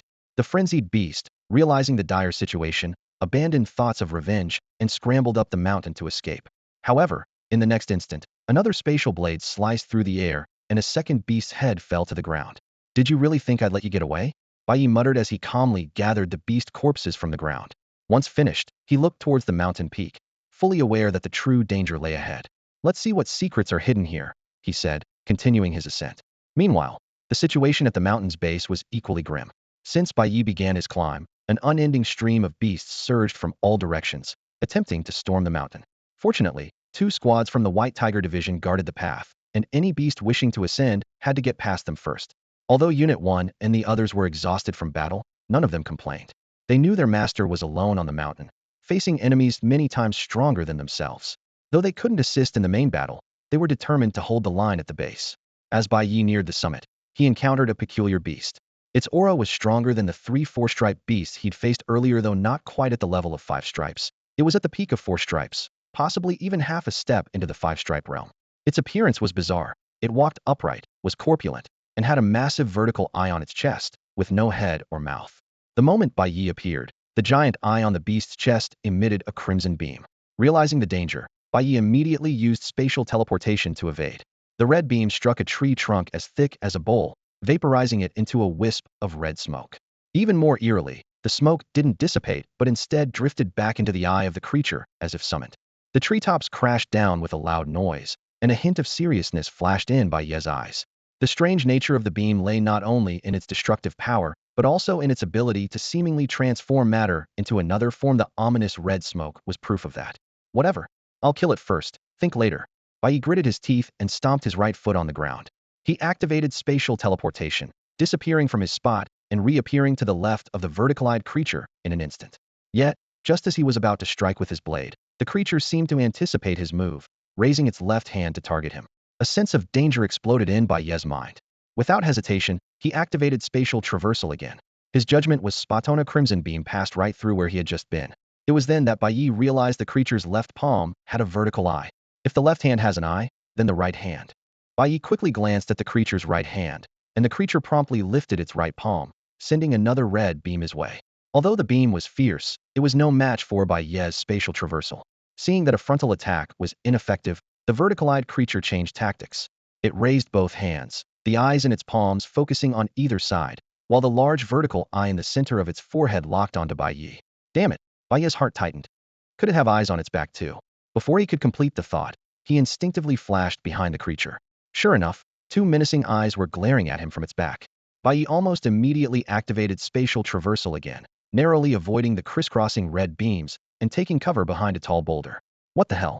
It's like an all-around, blind spot walking laser turret. Bai Ye panted against the boulder, unable to hold back a curse. He cautiously peeked out to assess the situation, only to lock eyes with the vertical eye on the creature's left palm. He quickly ducked back as a red beam struck the boulder. Now's the time. A sharp gleam flashed in Bai Ye's eyes as he clenched his right hand in the air, spatial compression. The distorted space instantly swallowed the creature's left arm. The vertical-eyed creature reacted swiftly, aiming its right hand at the left arm and shooting a red beam, decisively choosing to sever its arm to survive. Got it. Bai Ye felt a surge of joy. This was exactly what he had hoped for. By destroying one of the creature's arms, it would create a blind spot in its vision, providing him the perfect opportunity to counterattack. As the vertical eye on the creature's right palm was still focused on the left side, Bai Ye flashed to its right. By the time the creature sensed the danger, it was too late. Before it could turn its right hand, Bai Ye had already used spatial compression to twist that arm into a knot. By now, the vertical-eyed creature's left and right sides had become blind spots in its field of vision. Bai Ye watched the creature's pained, contorted face, a cold smile playing at the corners of his mouth. His long sword lightly vibrated in the air, producing a crisp, ringing sound, and in the next instant, he vanished from sight. Before the creature could turn its head, a pale golden blade flash had already swept past. The sharp blade sliced diagonally from its left waist to its right shoulder, cleaving the creature neatly in two. The once bright and lively giant eye instantly lost its luster, becoming dull and lifeless.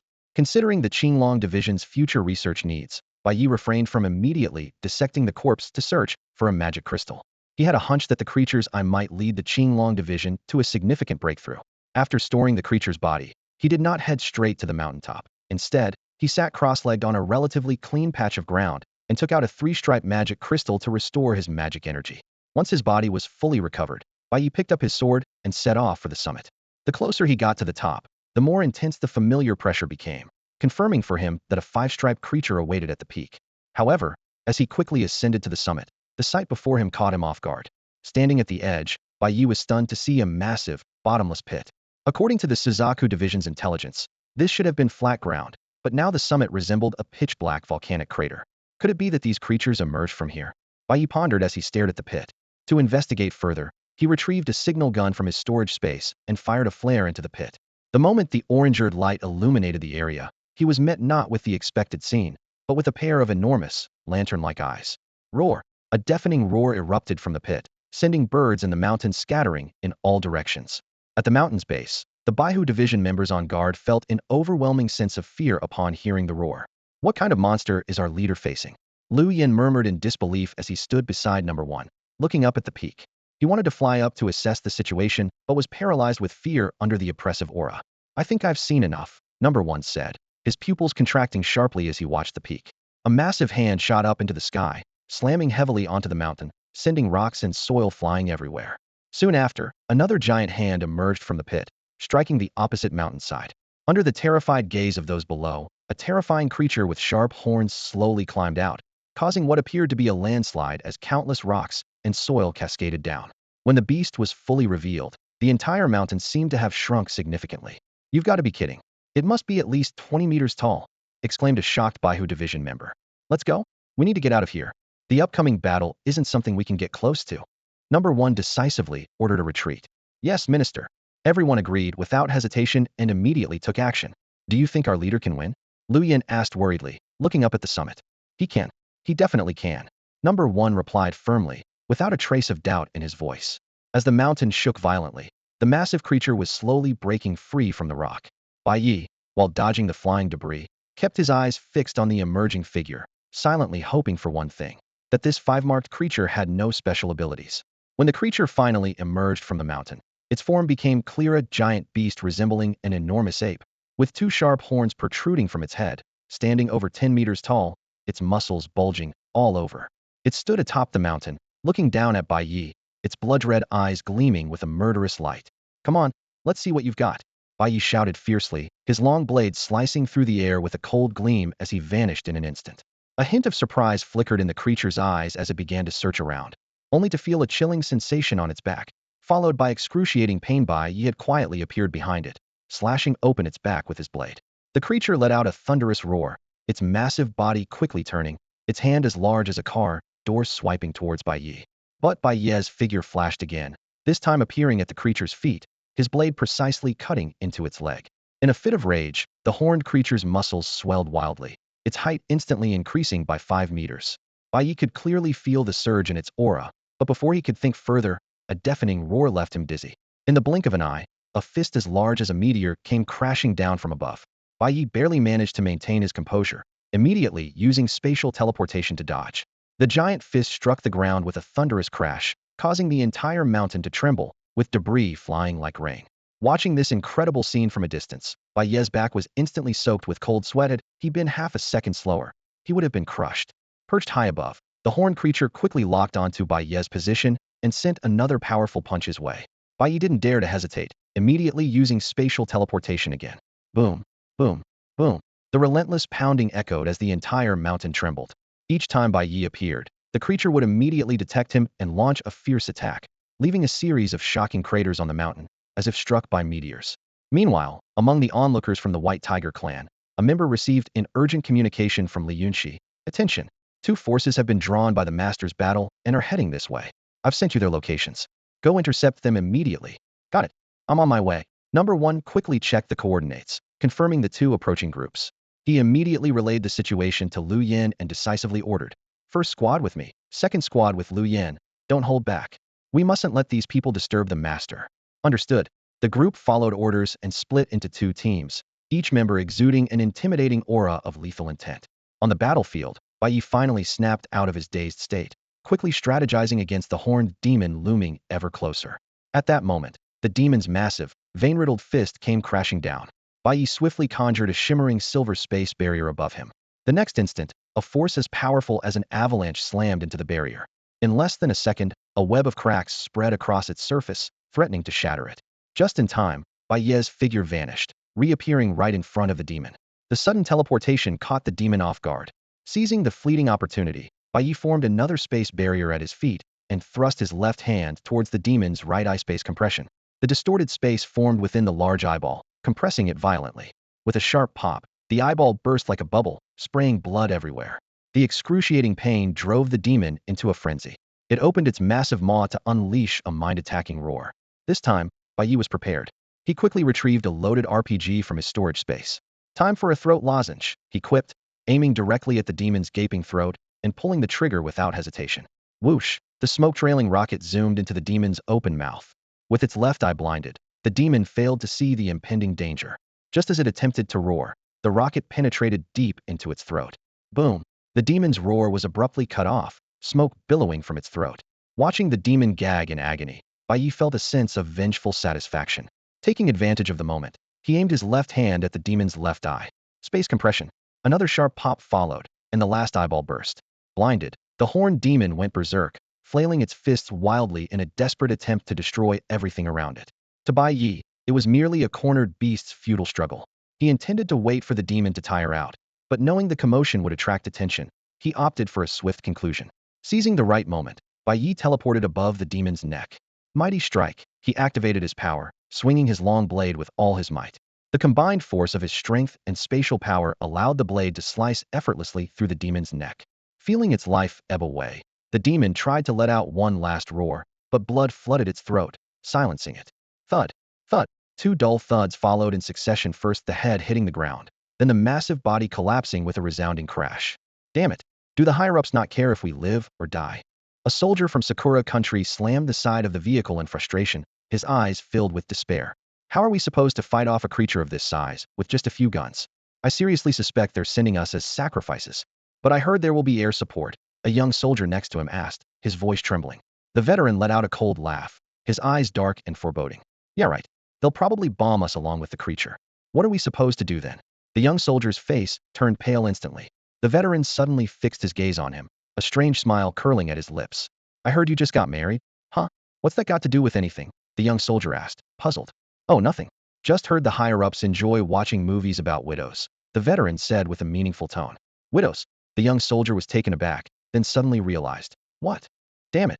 On the national highway, a convoy transporting soldiers was rapidly heading towards the outskirts of Takayama City. The wheels rumbled ominously over the asphalt. Their target was the horned beast battling Bai Ye. Inside the vehicle, the soldiers huddled together, staring at a photograph taken from a distance. The massive silhouette of the creature filled them with dread. Even through a photo, they could feel its terrifying presence. To them, this mission seemed like a death sentence. Bang! A deafening explosion suddenly rang out, causing the entire convoy to screech to a halt, the tires screaming against the pavement. Inside, the soldiers were thrown around by the sudden stop, but quickly regained their composure, grabbing their weapons and jumping out to assess the situation. They discovered that the lead vehicle had been reduced to a heap of twisted metal. Unusually, the flames from the explosion were golden, flickering eerily in the night. What happened? Are we under attack? The captain shouted, his voice tinged with panic. Stay alert. Stay alert. The soldiers quickly spread out, weapons raised, though fear made their hands tremble uncontrollably. Suddenly, several golden fireballs rained down like shooting stars, landing precisely among them. Boom, boom, boom. The continuous explosions sent golden flames spreading rapidly, consuming any soldier they touched and leaving behind charred corpses. At the same time, the sound of snapping branches came from the roadside forest, and a dozen shadowy figures emerged like ghosts.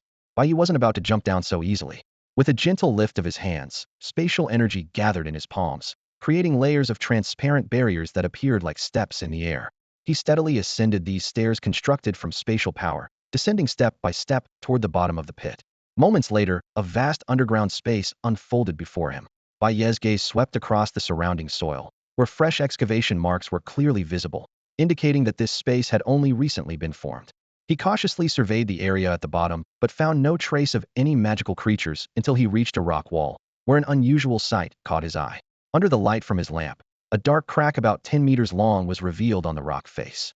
The center of the crack seemed like an abyss. The light shone into it was swallowed, revealing nothing. As Bai Ye moved closer to inspect it, a sudden, powerful spatial fluctuation surged from the crack. He immediately stepped back, gripping his long knife tightly and keeping a wary eye on the fissure. Soon, a fiery red lizard head emerged from the crack, with a row of sharp bone spines extending along its head.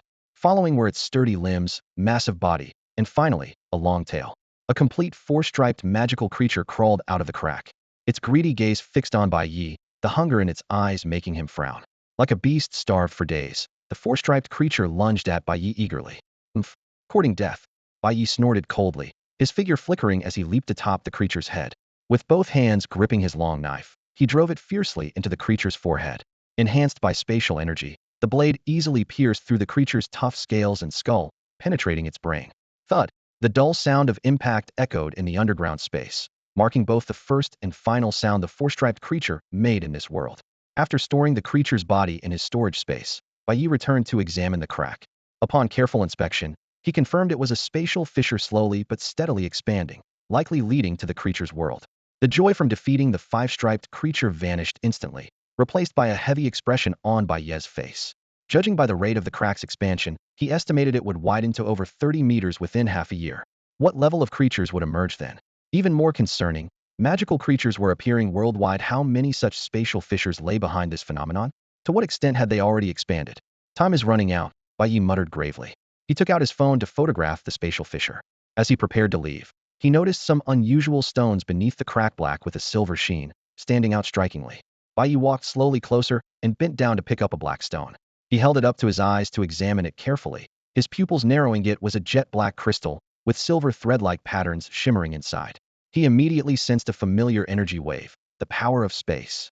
Though uncertain about what this object truly was, anything containing the power of space was undoubtedly priceless. Bai Ye quickly bent down and gathered all the scattered jet-black crystals into his storage space. After casting one final glance at the spatial rift on the rock wall, he turned and left the underground space. Outside the cave entrance, Bai Ye retrieved a pile of explosives from his storage space.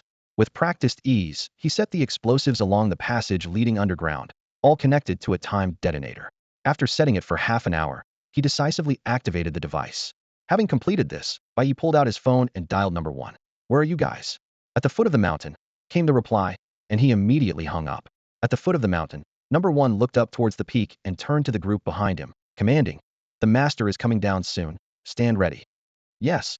The group formed a neat line, eyes fixed straight ahead. In the next moment, a figure swiftly swept down from the mountain, and Bai Ye appeared before them. "Master." The group, led by number 1, greeted him in unison. Is everyone all right?" Bai Ye asked with a slight nod. "We're fine," number 1 replied succinctly. "All right, let's leave here first," Bai Ye said, and then headed towards the distant road. Follow him. Number 1 ordered, quickly catching up with Bai Ye. As they left, the group couldn't help but glance back at the now unrecognizable small mountain, recalling the terror of the 5-patterned horned demon, and looked at Bai Ye's back with even greater reverence. Soon, the convoy drove away from the scene. About 20 minutes later, 3 helicopters landed on the mountain top, and a group of researchers carrying equipment began collecting samples. As they busied themselves around the bloodstains, a loud boom erupted from the mountain top, followed by a chain of explosions that engulfed everyone. Back at the Shanghai base, Bai Ye and his team received a warm welcome from the entire staff.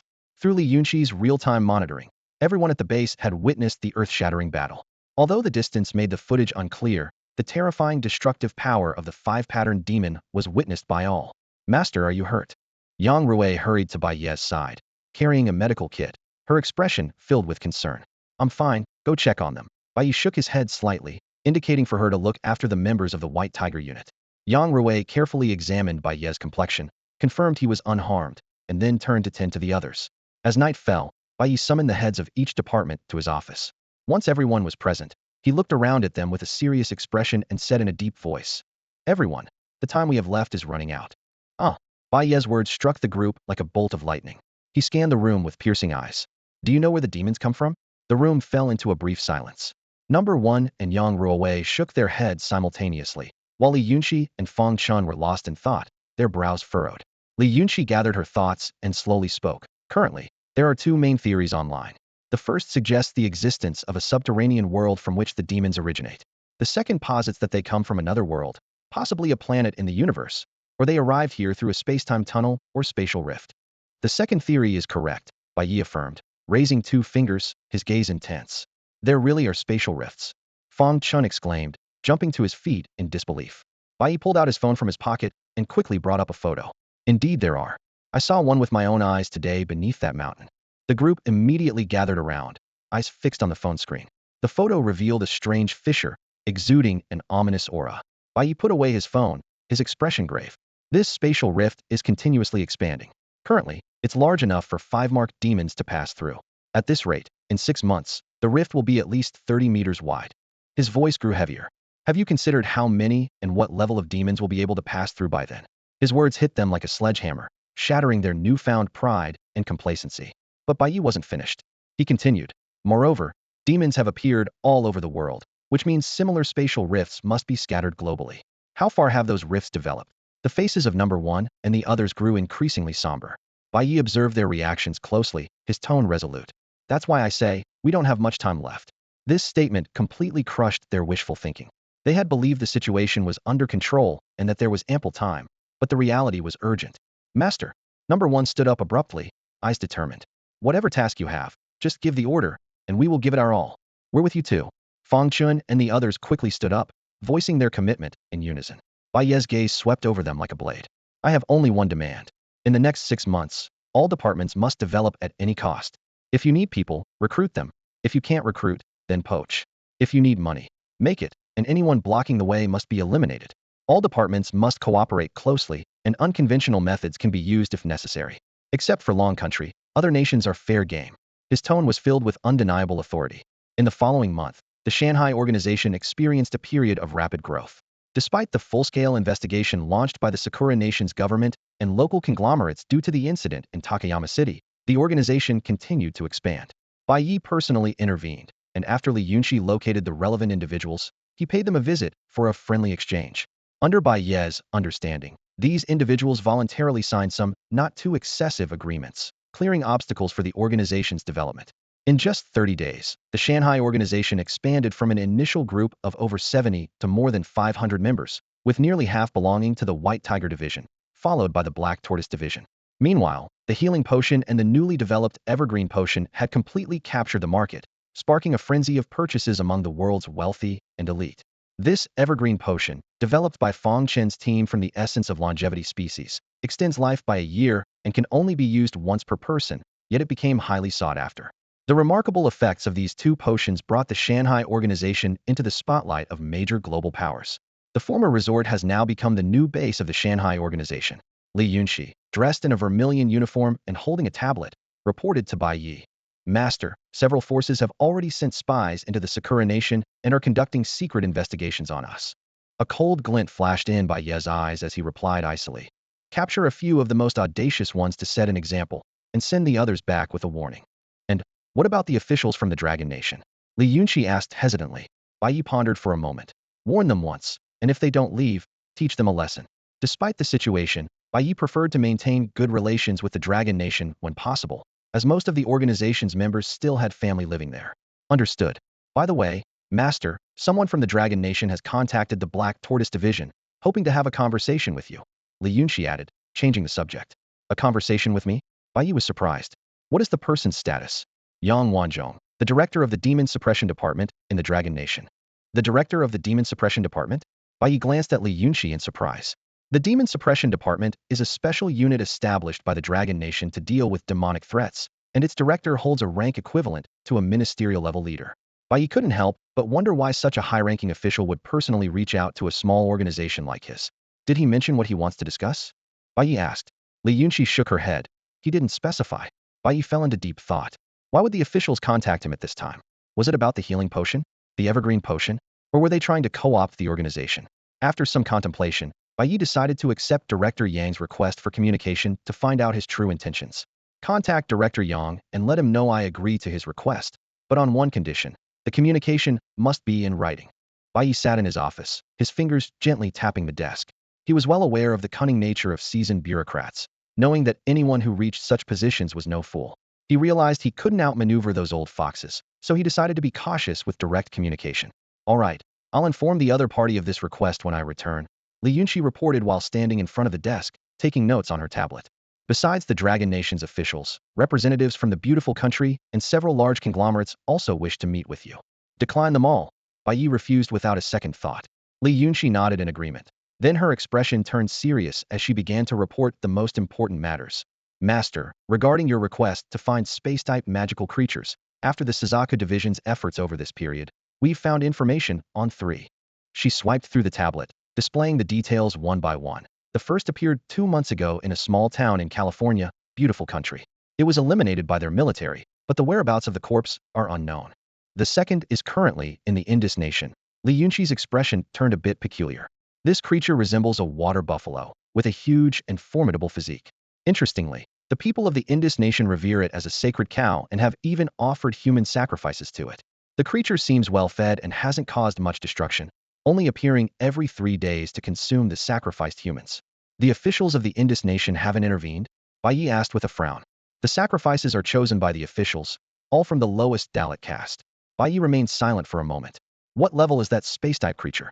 Judging by its size and previous signs of activity, it should be at least a level 4, possibly a level 5 creature. Bai Ye's expression grew serious. After calculating the odds of success in dealing with it, he gestured for her to continue. Next one. The last one is in the southern city of Yun Province, Dragon Nation. Li Yunqi continued, flipping through the data. According to the Soul Survivor's account, a group of them went mushroom picking and inadvertently entered an abnormal space. There was a strange tree covered with slender vines that attacked as soon as it spotted them. The vines could traverse space, instantly appearing in front of them and impaling the others like skewered candy. The survivor only escaped because he was near the exit and reacted quickly. An abnormal space with space-traveling vines. Bai Ye frowned. This is the first I've heard of a plant-type magical creature. Didn't the Dragon Nation's Demon Suppression Division handle it? They sent in 3 teams, none returned. They intended to carry out a destructive blast, but found they could no longer enter. Did it escape? No, the Demon Suppression Division can detect the space entrance, but it's closed. They're just standing guard outside. Sorry, I'm feeling under the weather today and can only manage 1 chapter. The flu is serious lately, so please take care of yourselves. Apart from the space element creature that had already been eliminated, Bai Ye was contemplating the remaining 2, one located in the kingdom of Tianju, with an estimated power level of around 5 marks, the other within the borders of the Dragon Kingdom, whose strength was still difficult to gauge. The ability to create an independent space alone gave Bai Ye pause. Keep gathering information on space element creatures, and also keep an eye on other creatures with unique abilities, Bai Ye instructed Li Yunqi, pulling his thoughts back to the present. Yes, Master. Li Yunqi nodded respectfully, then turned and left the office. Meanwhile, in a hotel room, 4 muscular men and a tall woman were intently focused on a computer screen. The room was thick with tension, punctuated by the sharp sound of keyboard strokes. Can you do it or not? A voice of doubt broke the silence. Shut up. I'm trying my best here. The man at the computer was sweating profusely. If you think you can do better, go ahead. We've been doing this together for so long. Don't you trust my skills? Then hurry up. I'll do my best. Moments later, the man at the computer slumped onto the couch, his clothes soaked in sweat. I can't do it. There's an expert on the other side. Ugh, amateur, the tall woman sneered coldly. In the end, you couldn't do it. What a waste of time. Fine, we'll take over. The white strong man nearby shook his head in disappointment, while two black men nodded in agreement. Hey, what do you mean by that? You're blaming me because there's an expert on the other side? Even if I didn't succeed, I at least tried, the man on the couch retorted angrily. Huh, you wasted everyone's time for a whole day and didn't even find a trace of the Shanghai organization, the woman said mercilessly. The man on the couch opened his mouth to argue, but ultimately said nothing. All right, everyone, calm down. The white strongman intervened to ease the situation. Since they didn't slip up online, we'll have to approach it from a real-world angle. The organization gave us information on 2 Shanghai organization members. If we stick close to them, we're bound to uncover some clues. In my opinion, why be so cautious with such a small organization? We could just kidnap someone and interrogate them, one of the black men said dismissively. Don't underestimate them. The organization specifically warned us that the Shanghai organization isn't as simple as it seems, the white strongman said seriously. Just a small organization from the Sakura Nation. What's so complicated about that? They're not a native organization of the Sakura Nation. They're rumored to be from the Dragon Kingdom. Upon hearing Dragon Kingdom, the previously dismissive group immediately adopted a more serious demeanor. The white strongman, noticing the change, nodded approvingly and was about to continue speaking. Bang, bang, bang. Suddenly, a loud knock on the door interrupted their conversation. The group in the room, honed by years of living on the edge, immediately tensed at the sound of room service being called from outside the door. The strong male voice sent a shiver down their spine. No one had ordered room service. They exchanged quick glances, silently drawing their weapons and aiming them at the door. A burly white man, holding a handgun, called out in a steady but wary voice. I didn't order room service. Are you sure you have the right room? Oh, really? I'll go check, came the nonchalant reply from outside, followed by the sound of footsteps fading away. The tension in the room remained thick. A black warrior with a submachine gun cautiously approached the door. Just as he pressed his ear against it, a sudden burst of chaos erupted. A giant hand covered in black scales burst through the door, seizing the warrior's head. I checked, and it turns out you did order room service, a crazed voice from outside taunted. But the service is sending you to meet your maker. Before anyone could react, the monstrous hand tightened its grip. With a sickening crack, the warrior's head exploded like a fragile balloon, showering the room with warm blood and brain matter. Open fire, the white man shouted, his eyes wide with urgency. Gunfire erupted in the confined space, with all 3 focusing their shots on the door. Yet, with a mocking one down, the door shattered, and a terrifying figure burst into the room, its body covered in black scales, a powerful tail thrashing behind, and fingers sharp as blades. The hail of bullets clattered off its impenetrable scales. The group, seasoned as they were, knew this creature was beyond their ability to handle, especially in such close quarters. 1, 2, 3, 4. Great, you're all here. The creature sneered, scanning the remaining people. It can talk. It's a demon. Find a way to escape. Panic finally overtook them. Escape? If you run, what happens to my mission? The creature laughed menacingly, lunging at them like lightning. Screams of terror echoed through the room. No. Help me.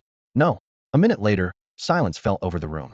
The humanoid creature stood alone in a pool of blood, holding a woman's head in one hand, surrounded by 4 headless bodies lying at its feet. Thud. The humanoid creature callously tossed the woman's head onto the ground, the blood spreading across the dimly lit floor. It reached for a white sheet from the messy bed and meticulously wiped the blood from its hands. Once finished, the creature walked steadily towards the next room. A strange black light flickered in the room, and the creature's form instantly transformed, replaced by a burly man with bulging muscles. His naked body stood out starkly in the moonlight. He moved to the bedside and skillfully donned the clothes that had been prepared in advance. What a hassle, the man muttered under his breath as he buttoned up his shirt. How long will it take for the Azure Dragon Division to develop clothes that can stretch and shrink with transformations? Having to undress every time is so annoying. Fully dressed, the man named Lu Daniu walked nonchalantly out of the hotel entrance. As he stepped over the threshold, a fleet of police cars roared up, their sirens piercing the night sky.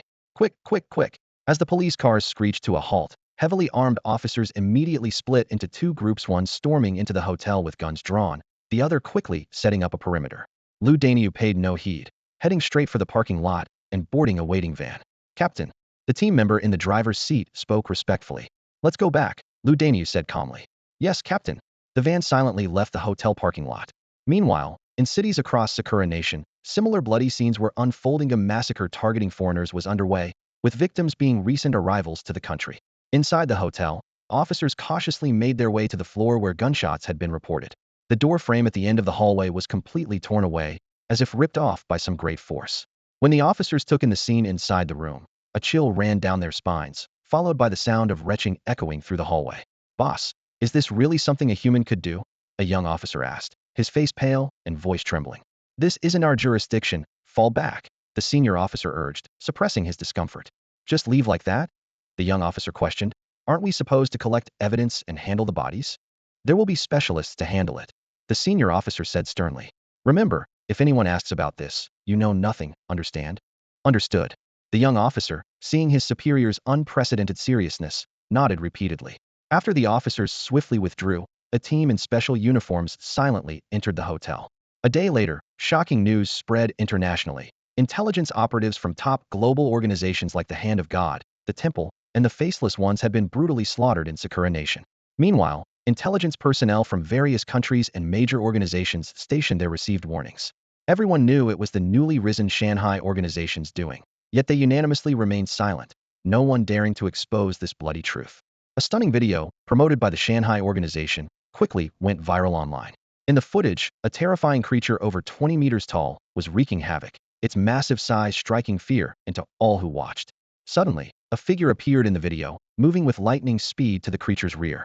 Wielding a long blade, a flash of light followed, and the creature's enormous head fell to the ground. The video had been specially processed to blur the figure's face, but it was clear that this was a real human. Intelligence agencies from various organizations and countries soon verified the video's authenticity, prompting them to reassess their stance towards the Shanghai organization from coveting its wealth to fearing its power. Li Yunxi had been closely monitoring developments on the dark web and finally breathed a sigh of relief. Phew, things should quiet down for a while now. Just then, her phone beeped with a notification. Li Yunxi checked it and saw that Longwa's Demon Suppression Division had agreed to Bai Ye's request. Huh, they really know how to adapt to the situation, she smirked. 2 days earlier, the division had not responded to Bai Ye's request, but after the video spread, they promptly sent their approval. Although she felt some disdain for the division's actions, Li Yunxi quickly relayed the message to Bai Ye. Bai Ye responded swiftly, setting a meeting for 8 p.m. Once the time was confirmed, the Demon Suppression Division also quickly agreed. By 8 p.m., Bai Ye was already waiting at the Vermilion Bird Division. Li Yunxi sent a specially encrypted link, and the other party entered the chat room. She turned to Bai Ye, silently asking what to do next. Bai Ye remained calm and said, "Don't rush. Let them speak first." At the headquarters of the Demon Suppression Division, the director Yang Wanzhong was seated next to a communication expert. The expert noted the silence for over 3 seconds and nodded at Yang Wanzhong, who then typed, "Hello.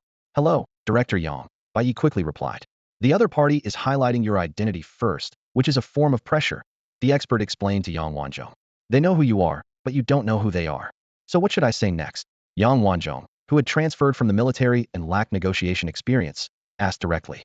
This was why the higher-ups had assigned him an expert. "Ask how to address him and see if you can get any useful information," the expert suggested. Yang Wanzhong typed, "How should I address you?" "Let's get straight to the point," Bai Ye replied, clearly not interested in small talk. Yang Wanzhong looked at the expert, who adjusted his glasses and began to analyze. He wants to get straight to the point, indicating he doesn't want to engage in much conversation. However, he used "let's," showing he still has some goodwill towards us. Enough with the pointless analysis. Yang Wanzhong snapped at the expert. "Can't you just tell me what to say next?" Upon hearing Yang Wanzhong's words, a flash of anger crossed the expert's face, accompanied by a look of disdain. "What do you mean? I'm here on orders to cooperate, not to take directions from you." Yang Wanzhong's eyes narrowed, and an invisible pressure emanated from him, enveloping the expert like a mountain. The expert immediately felt a chill down his spine, his previous arrogance vanishing. He trembled slightly, nodding repeatedly. "That's better," Yang Wanzhong said, satisfied, as he withdrew his imposing aura and turned his focus back to the conversation with Bai Ye. "I would like to represent Longwa officially in a trade negotiation with you." "No need to negotiate with me. This deal is significant. Speak. We want to trade for the formulas of the healing potion and the evergreen elixir. We come with sincerity, so feel free to state your terms. Anything else?" "Look, he's upset now."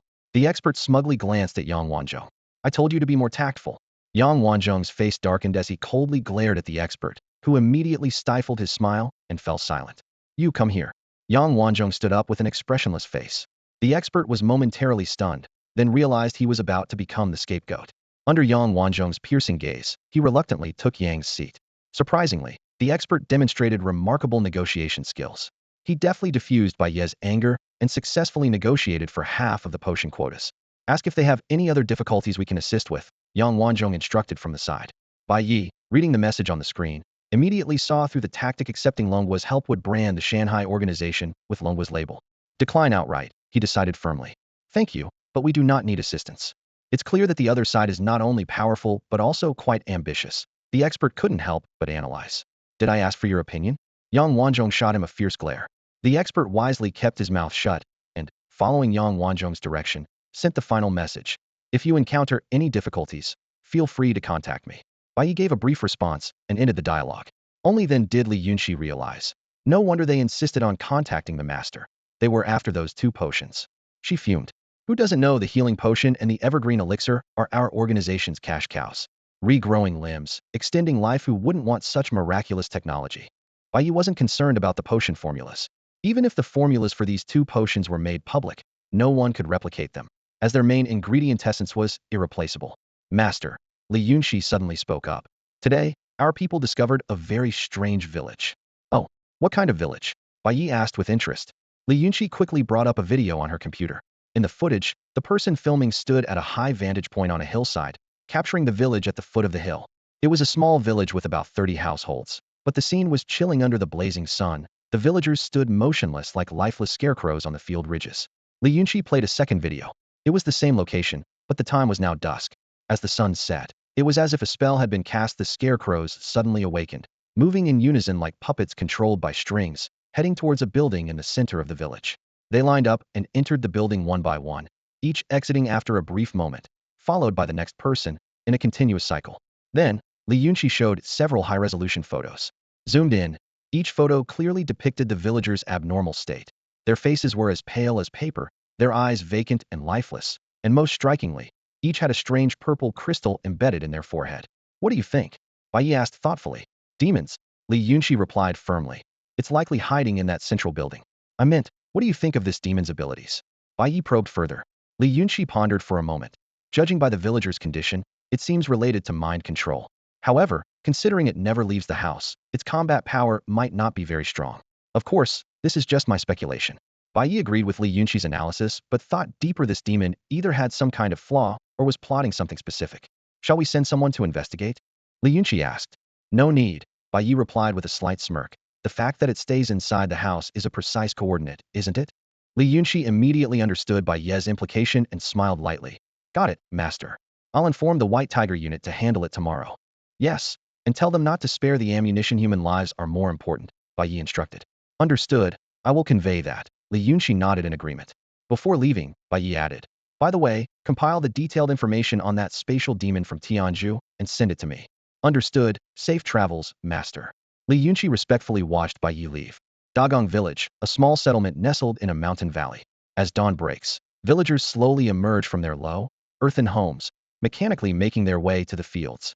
However, their actions in the fields are chilling. Everyone stands frozen on the ridges, facing the rising sun, as if they were lifeless statues.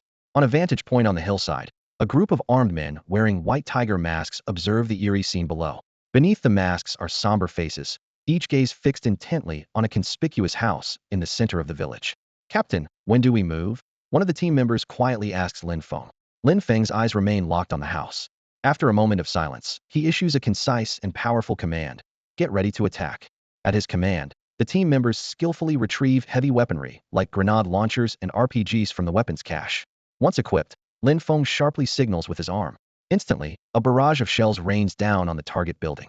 An eerie scene unfolds. The villagers, previously motionless like wooden stakes, suddenly look up in unison at the sky.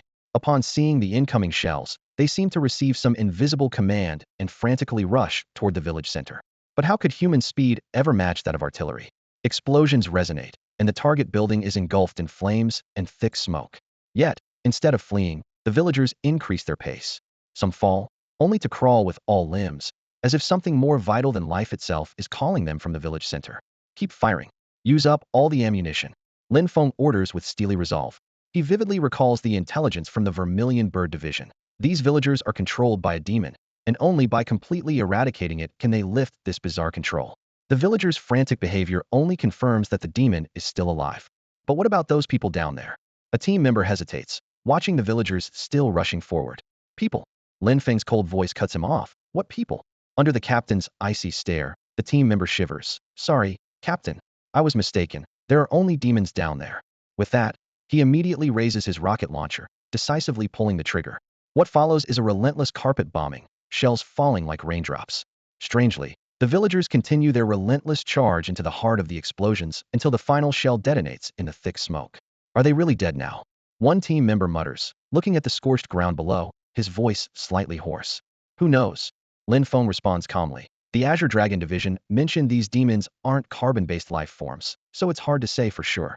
If it still doesn't die, the people from the Qinglong Division will be thrilled, someone added in a low voice. After all, it's excellent research material. The flames at the foot of the mountain gradually died down as Lin Feng led his team along the winding path towards the village center. The sight before them was staggering. What used to be a 3-story building had been reduced to a chaotic heap of ruins, scattered with countless human remains and dark shrapnel, gleaming coldly in the sunlight. Spread out and search for the demon's body, Lin Feng commanded succinctly. Several team members immediately transformed, beginning to dig through the rubble with their bare hands. Meanwhile, over a dozen armed team members formed a perimeter, their eyes vigilantly watching their companions' every move. Suddenly, a hint of purple light emerged from deep within the ruins. Captain, there's something here, one of the digging team members called out, his voice tinged with tension. Lin Feng quickly stepped forward, following the direction indicated. Among the crevices of the building debris, a glimmering purple crystal was faintly visible. Keep digging, Lin Feng ordered decisively. As the debris was gradually cleared, a purple crystal the size of a small car was fully revealed. It shone with an entrancing light under the sun, so clear and perfect it seemed otherworldly. Unnoticed, the eyes of the surrounding team members began to glaze over, murmuring to themselves, so beautiful. I wish it were mine. They unconsciously moved closer to the crystal. Even Lin Feng and the nearest digging team member were not immune. As the first digging team member staggered towards the crystal, a bizarre scene unfolded. The purple crystal twisted and deformed like liquid, transforming in an instant into a menacing purple crystal insect. It struck with lightning speed, driving its sharp foreclaw into the team member's chest. Scalding blood gushed forth, only to be swiftly absorbed by the crystal surface of the creature. Lin Feng arrived just as the purple crystal insect prepared for a second strike. A drop of splattered blood fell into his eye. Instantly, his consciousness plunged into chaos, and when he reopened his eyes, he found himself on a familiar road. Memories surged back like a tide, and Lin Feng spun around. Sure enough, next to a crooked streetlight, a car with a dented hood was billowing smoke. His body trembled uncontrollably, torn between the urge to confirm and an instinctive resistance. In that moment of hesitation, a figure he could never forget was slowly approaching the car. It's it. This was the demon that had suddenly attacked his vehicle years ago, destroying everything he had. Watching the creature's movements, Lin Feng instantly understood its intent. I won't let this happen again, he growled, locking his gaze onto the monster ahead, his eyes burning with bloodthirsty resolve. In the ruins, the moment the front claw of the amethyst bug neared Lin Feng's chest, a life-and-death struggle commenced. Just as the sharp claw touched his flesh, it was met with an unyielding resistance. Lin Feng's hand clamped onto the claw like an iron vice. Accompanied by the deep sounds of bones restructuring, Lin Feng's body underwent a remarkable transformation. White bone armor surged over him like a tide, vicious bone spikes emerged at his joints, and 2 blade-like bone extensions grew from his arms. His eyes turned crimson, exuding a suffocating aura of menace and power. In the depths of Lin Feng's consciousness, this moment overlapped with the hateful creature from his memories. Reality and memory intertwined, and he launched a fierce, relentless assault on the amethyst bug before him. By this time, the bug had exhausted its magical energy defending against artillery fire, leaving its battered body unable to resist. When it attempted to retaliate with its formidable mental power, it found Lin Feng's mental strength had surged like an overwhelming tidal wave, filled with an endless killing intent, easily crushing its remaining defenses. The amethyst bug became the outlet for Lin Feng's fury, retreating under his violent assault. As cracks spread across the bug's body, the surrounding team members gradually regained consciousness. Some rushed to the fallen wounded, administering healing potions. Once they confirmed the injured were still breathing, they breathed a collective sigh of relief. However, when they turned their attention to Lin Feng, still locked in battle, they were troubled by their captain's unusual state. His blood-red eyes showed a madness never seen before, causing those who wanted to assist him to hesitate and step back. Die? Die? Just die. In Lin Feng's vision, he was astride the monstrous creature, delivering blow after blow until he reduced its head to a pulp. As everything settled, he looked at the corpse before him with a self-mocking smile. He turned slowly towards a nearby car, each step weighed down with apprehension. Finally, he bent down, cautiously drawing close to the passenger window, peering inside. In the passenger seat, a woman with long hair cascading over her shoulders leaned silently against the backrest, unconscious.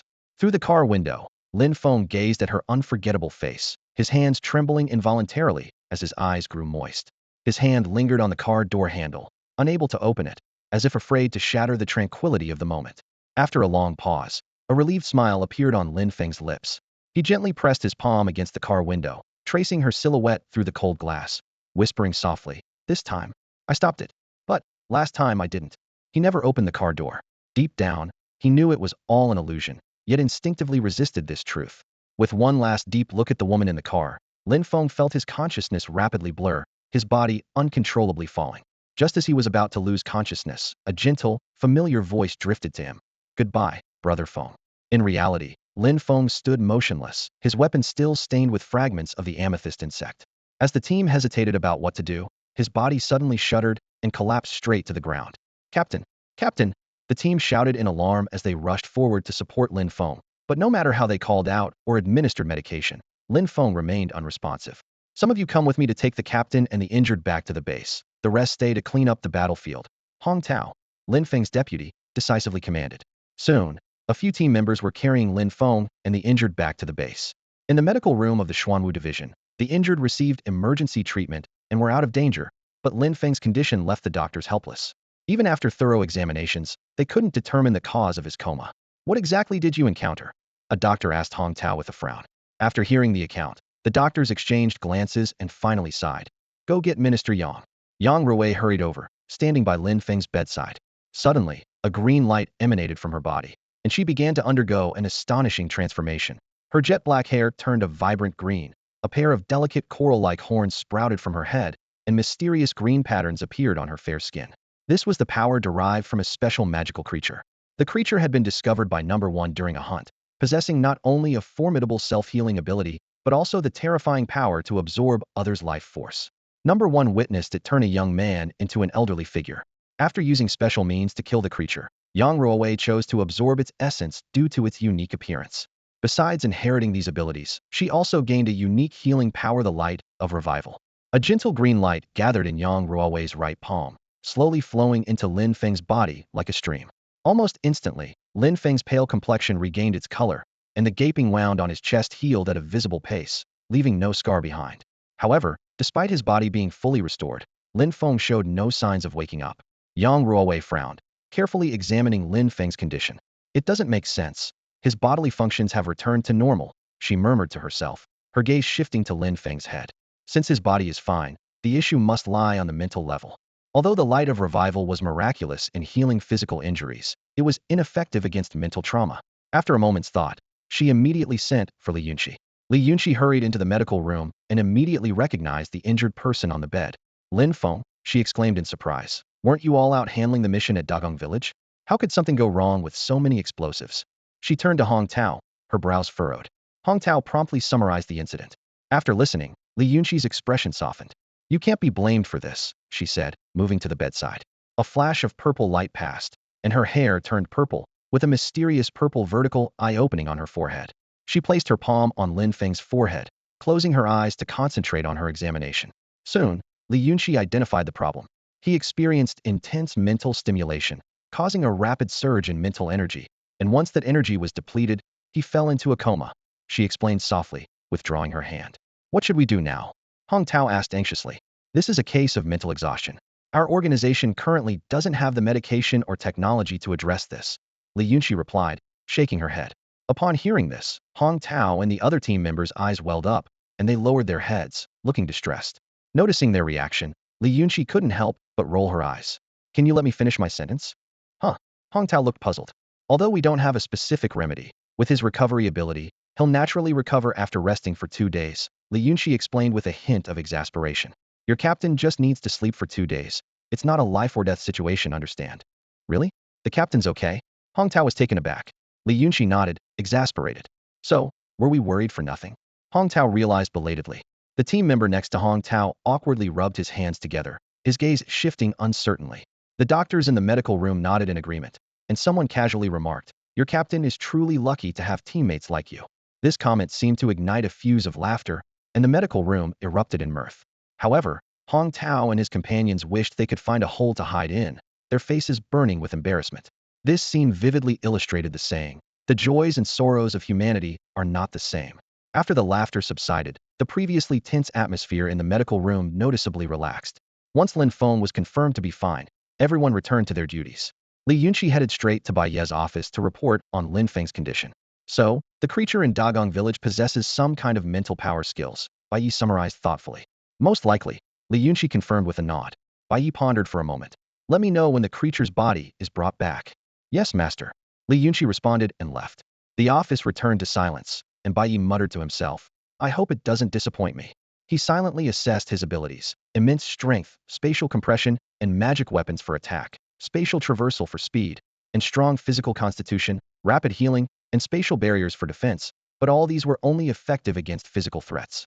Mental defense had always been his weakness, which was why he paid special attention to creatures with mental abilities besides those with spatial powers. In the afternoon, Bai Ye, after receiving Li Yunqi's notification, went to the Qinglong division. Along the way, staff members paused to greet him. "Master." "Greetings, master." "Welcome, master." Although Bai Ye had never demanded such formalities, it had become an unspoken rule within the Shanghai organization. Bai Ye nodded in response to each person, continuing on his way to Fong Chen's private laboratory. Inside the lab, Fong Chun was intently examining a pile of purple crystals. Seeing Bai Ye enter, he immediately set aside his work and respectfully greeted, "Master." "I've told you. No need to be so formal," Bai Ye said with a hint of exasperation. Fong Chen smiled and changed the subject. "I assume you're here about the creature." "Yes." Li Yunqi mentioned it likely has mental power skills, Bai Ye said, his gaze landing on the purple crystals on the lab table. "All right, master, please follow me," Fong Chun said, moving the purple crystals to the storage room, where the intact body of the purple crystal insect lay. After placing the crystals, he tactfully stepped aside. Bai Ye raised his right hand, and threads of purple light immediately emanated from the insect's body, quickly converging into his palm as if summoned. After extracting the essence of the amethyst worm, Bai Ye was about to leave when Fong Chun hurriedly called out to him. Fong Chun quickly approached the safe and retrieved a dark black crystal stone emitting a faint glow, respectfully presenting it to Bai Ye with both hands. "Master, this is the crystal you brought back from the spatial rift last time," Fong Chun reported seriously. "Our research team conducted an in-depth analysis of it. Although there were no significant findings, one thing stands out: the spatial energy within this crystal is exceptionally stable, much like the special bone in number one's possession." Bai Ye took the crystal, gently rubbing its surface with his fingertips as he recalled his previous research. After bringing back this dark crystal, it underwent thorough testing, but yielded no results, leading him to pass it on to Fong Chun for further study. Hearing Fong Chun's description now, a spark of inspiration lit up in Bai Ye's eyes, and a bold idea surfaced in his mind. Hidden bone space. This was Bai Ye's unique skill for creating storage spaces. In theory, as long as he found suitable materials, he could open a storage space like the legendary artifact masters. However, since the spatial beast died, its bones lost their vitality and could no longer be used as materials. As for using his own bones, Bai Ye always felt uncomfortable and never tried it. But now, Fong Chen's words had sparked a revelation: this crystal infused with spatial power might be the ideal substitute. Without hesitation, Bai Ye carefully cut off a fingernail-sized fragment of the crystal and began to perform the hidden bone space technique. As spatial energy was infused, an independent space slowly formed within the crystal. To Bai Ye's delight, this dark crystal did not explode like other materials had in previous experiments. Instead, it perfectly accommodated the storage space. "It works." Bai Ye's eyes gleamed with excitement as he continued to expand the space. Fong Chun stood by, holding his breath, watching the entire process intently. Due to the volume of the material, this fingernail-sized crystal could ultimately create a storage space of about 150 cubic meters. Any further expansion would cause the crystal to collapse. "Here, try infusing it with magic energy." Bai Ye casually tossed the crystal to Fong Chun, as if it were an ordinary stone. Fong Chun clumsily caught it, eagerly channeling magic energy into it. "This is a storage space." Fong Chun couldn't hide his excitement, his hands trembling slightly. It was well known that within the entire Shanghai organization, only Bai Ye and number one possessed storage spaces. Fong Chun and the others had coveted number one's bone for a long time, and had it not been for their shared allegiance to the organization, they might have attempted to seize it. "Master, could this be possible?" Fong Chun asked cautiously, his eyes filled with longing. Bai Ye saw through his thoughts and waved his hand nonchalantly. "There are plenty of raw materials left. Each department head will be allocated some. I'll hand the rest over to the Xuanwu department for safekeeping. Some will be kept in reserve, and the rest can be exchanged for points. Points are a type of internal currency introduced by the Xuanwu division within the Shanghai organization, earned by completing tasks or contributing to the organization. Thank you, Master. Fong Chun respectfully bowed to Bai Ye. After Bai Ye left the laboratory with the other obsidian crystals, Fong Chun remained immersed in the joy of acquiring storage space. He toyed with the obsidian crystal in his hand, which gleamed like a precious gem, his eyes sparkling with pride. With this, who would still care about that broken bone from number 1? Back in his office, Bai Ye immediately threw himself into work. He focused on cutting the obsidian crystals into 3 sizes. The smallest, slightly smaller than a fingernail, could hold a storage space of 100 cubic meters. The medium-sized could hold 500 cubic meters, and the largest could hold 1,000 cubic meters. By the time he finished creating storage spaces for all the crystals, night had already fallen. Bai Ye looked up at the pitch-black sky and decided to postpone the crystal handover until tomorrow. He took out a 3-striped magic crystal to replenish his depleted magical energy. Once he had fully recovered, Bai Ye took out the essence of the amethyst insect, gazing at the radiant purple glow in his hand, and silently prayed. I hope you won't disappoint me. With that, he swallowed the essence in one gulp. Suddenly, a faint purple light emerged from within him. Just as Bai Ye prepared to endure the pain of merging with the essence, a surge of immense mental power erupted, instantly engulfing his consciousness. It was unclear how much time had passed when Bai Ye found himself in a void. Countless unfamiliar scenes flashed before his eyes like a carousel, each presented from a first-person perspective, as if viewing someone's memories. He forced himself to remain calm and randomly selected a scene. Everything went dark, and when he opened his eyes again, a strange world appeared before him. The dark red sky had no sun or stars, only 3 fragmented blood moons hanging high. The surroundings were desolate, with bare rocks and swirling yellow sand forming this lifeless land, and the occasional withered tree adding to the desolation. Bai Ye attempted to change his viewpoint, only to find himself merely an observer, unable to control or exit. With this realization, he quietly observed the memory, understanding that this must be the memory of the amethyst insect creature. The next morning, as the sun rose, Bai Ye, who had lain on the ground all night, suddenly opened his eyes. He stood up, stretching his slightly stiff body, and rubbed his aching temples as he organized the memory fragments into 3 keywords: apocalypse, invasion, and new home. Through these memories, Bai Ye finally understood the truth behind the creature invasion. The original world of the creatures had suffered an ecological collapse due to a devastating century-long war, leading to the withering of all life. In a bid for survival, powerful creatures joined forces with spatial creatures to tear through space in search of a new habitat. Unfortunately, Blue Star became one of their targets. Due to the great distance, only some weaker creatures have managed to transport themselves here so far. However, Bai Ye knew that once the spatial channels and rifts were fully opened, it would mark the beginning of a massive creature invasion. Bai Ye furrowed his brow, feeling a subtle ache at his temples. Images of those monstrous creatures from fragmented memories flashed in his mind, being so powerful they could split mountains and shake the earth with a mere gesture, their colossal forms stretching beyond the horizon. Even with an ultimate weapon like the light of nuclear peace, facing these giants would likely only result in mutual destruction. However, Bai Ye quickly gathered his thoughts. These enormous and formidable creatures wouldn't be arriving soon, as the resources and energy required for their teleportation were immense. But this wasn't exactly good news. According to the final memories left by the amethyst insect monster, the first wave of Vanguard troops would arrive on Blue Star in just a month. There's no time to waste. Bai Ye sighed softly, forcing himself to set aside his worries temporarily. He began to meticulously sort through the 3 skills he gained after absorbing the essence of the amethyst insect monster. The first skill he named Amethyst Magic Seed, the same ability the amethyst insect monster used to control the villagers. He could implant a magic seed infused with his own mental power into a creature with weaker mental strength or one willing to accept it, thereby completely controlling their consciousness. Those controlled would execute any command without hesitation, even if it meant self-destruction.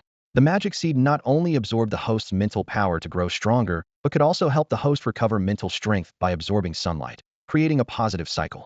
In times of danger, Bai Ye could retract the magic seed to form an amethyst barrier on the surface to withstand significant damage. This skill combined control and defense, with the only drawback being that the magic seed must be within Bai Ye's mental power range, currently only about 15 meters. This explained why the controlled villagers desperately ran back when Lin Fong and others launched their bombardment. The other 2 skills were mental confusion and mental protection. Mental confusion mirrored the ability the amethyst insect monster used against Lin Fong and others, while mental protection was purely a mental defense skill, precisely Bai Ye's initial goal. After reviewing the skills, Bai Ye finally relaxed a little. He then took a quick shower and called the 4 department heads to his office. As the ministers arrived one by one, Bai Ye gestured for them to take their seats. Sensing Bai Ye's serious demeanor, they felt a twinge of unease and quickly found seats. Ladies and gentlemen, I have some good news and some bad news. Which would you like to hear first? Bai Ye asked with a hint of amusement. Good news. Bad news. The group responded in unison, then exchanged glances. Number 1 cleared his throat and said, Master, let's hear the good news first. Bai Ye slowly revealed the investigation results. The good news is, I've uncovered the truth behind the monster invasion. He then elaborated on the situation in the monster world.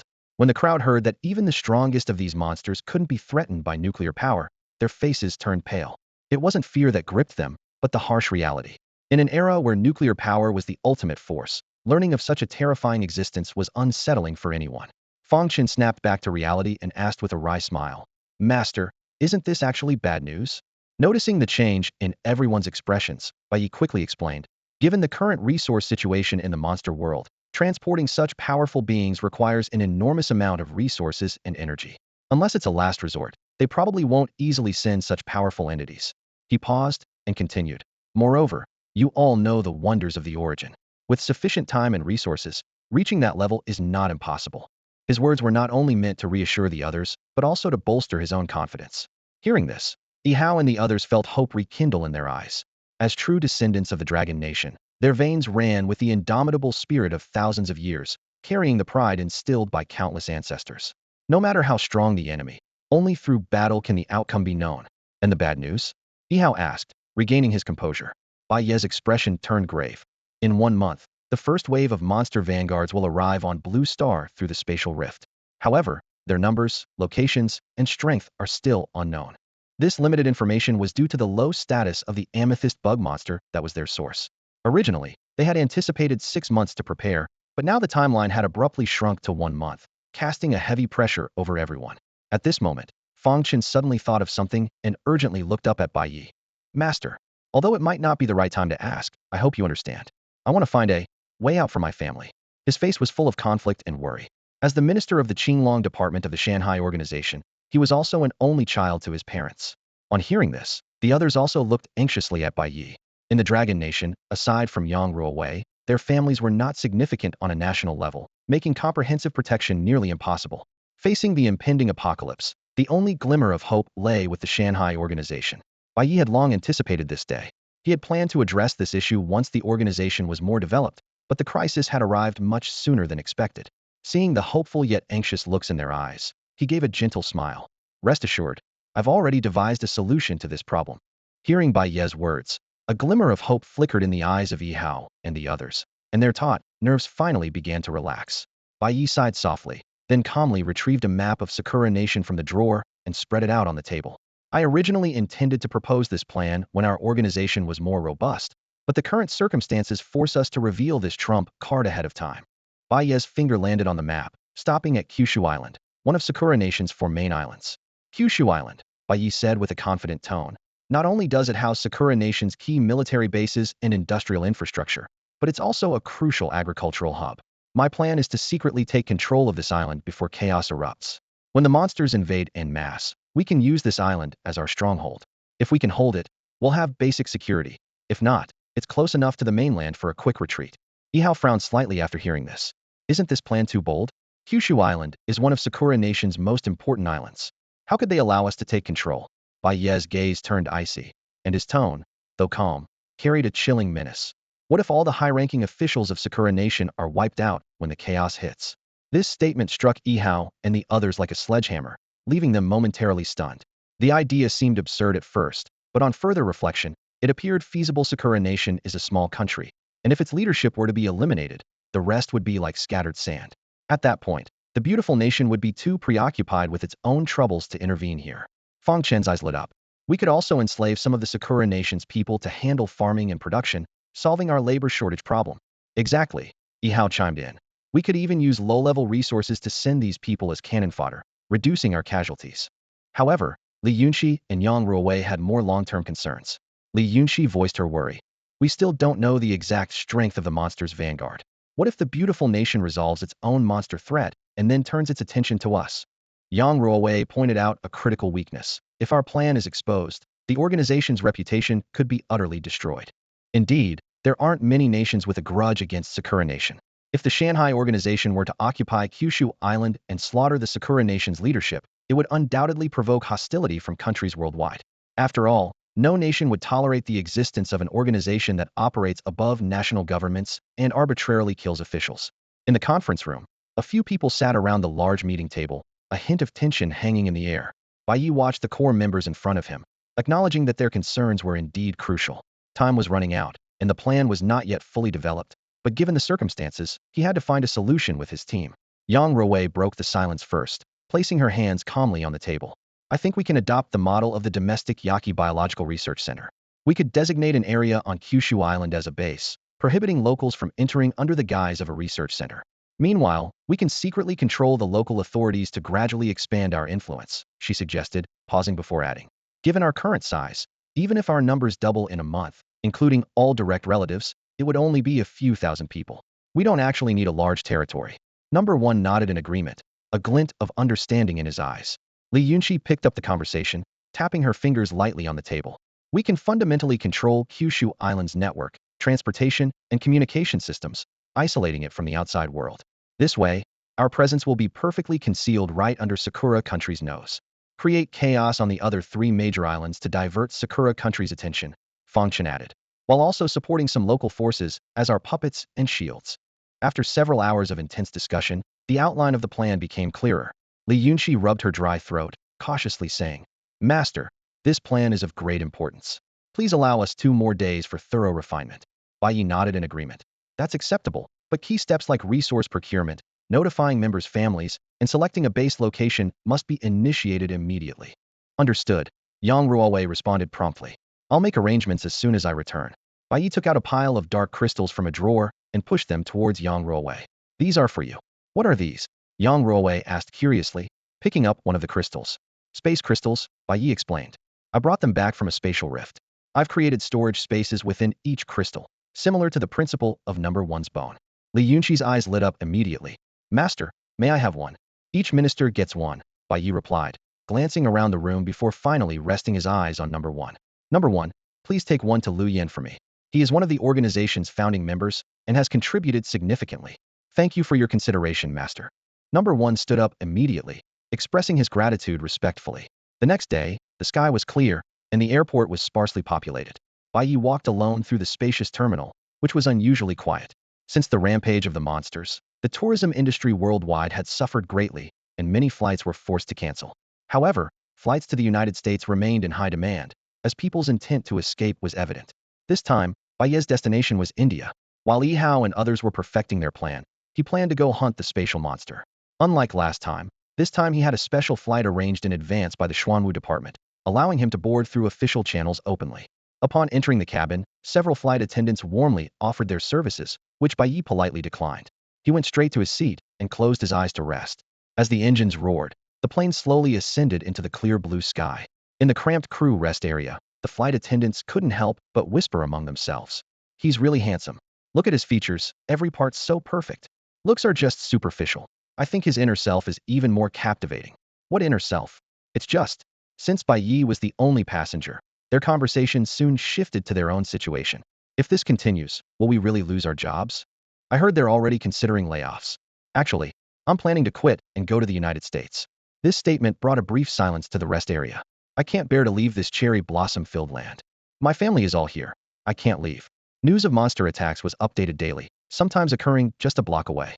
The fear of losing one's life at any moment had become an inescapable shadow for the people of Japan. No one knew who the next victim would be, whether it would be an accident or if tomorrow would come first. The group soon changed the topic and started joking around. If we're really laid off, what will you do? I don't know. If the boss comes to your house and says, Yazi, you don't want to lose your job, do you? What would you do? Don't say such things. What if it was your boyfriend instead? Isn't our boss a man? Ha. You get it. As the flight attendants were joking around, Bai Ye, who had been resting with his eyes closed, suddenly opened them wide. His mental powers detected a strong monster aura rapidly approaching, at least a 4-pattern level. Bai Ye immediately realized that the plane had become a target, and staying aboard was even more dangerous. Without hesitation, he activated spatial teleportation, instantly leaving the cabin and appearing below the aircraft in the high sky, plummeting rapidly towards the distant sea. Before Bai Ye could fall much farther, a deafening explosion suddenly erupted behind him. Startled, he looked up to see a massive four-winged demon tearing into the airplane. Its gigantic wings cast shadows that far exceeded the size of the plane itself. Accompanied by the sounds of metal tearing and explosions, the plane was instantly reduced to pieces under the demon's sharp claws. Damn it! Bai Ye cursed under his breath, his heart racing. As expected, when the four-winged demon found no tasty morsels among the plane's debris, its glowing eyes immediately locked onto the falling Bai Ye. The colossal creature casually tossed the plane fragments into the sea, then sharply turned its massive body and dove towards Bai Ye. Seeing the sudden predator, Bai Ye's face darkened.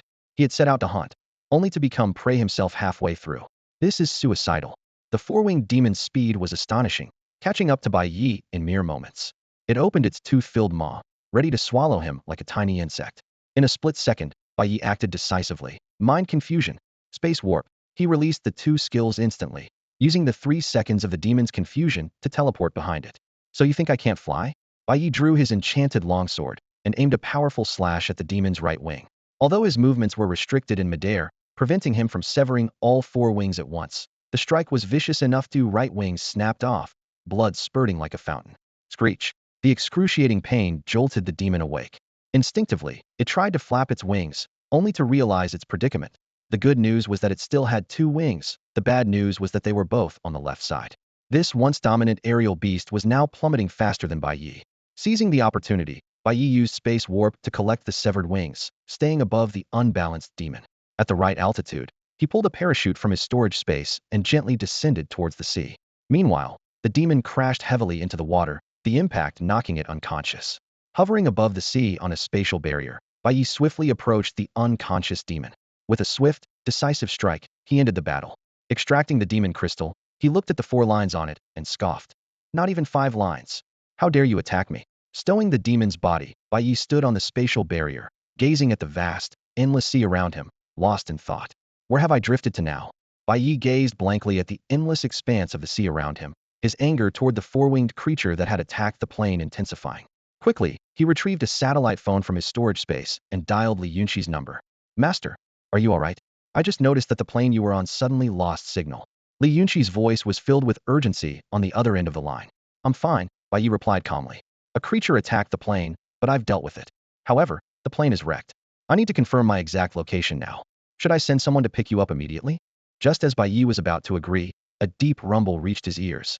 He looked in the direction of the sound and saw a massive creature leisurely surfacing on the distant sea, a newly matured fin whale, about 23 meters long, the second largest whale species after the blue whale.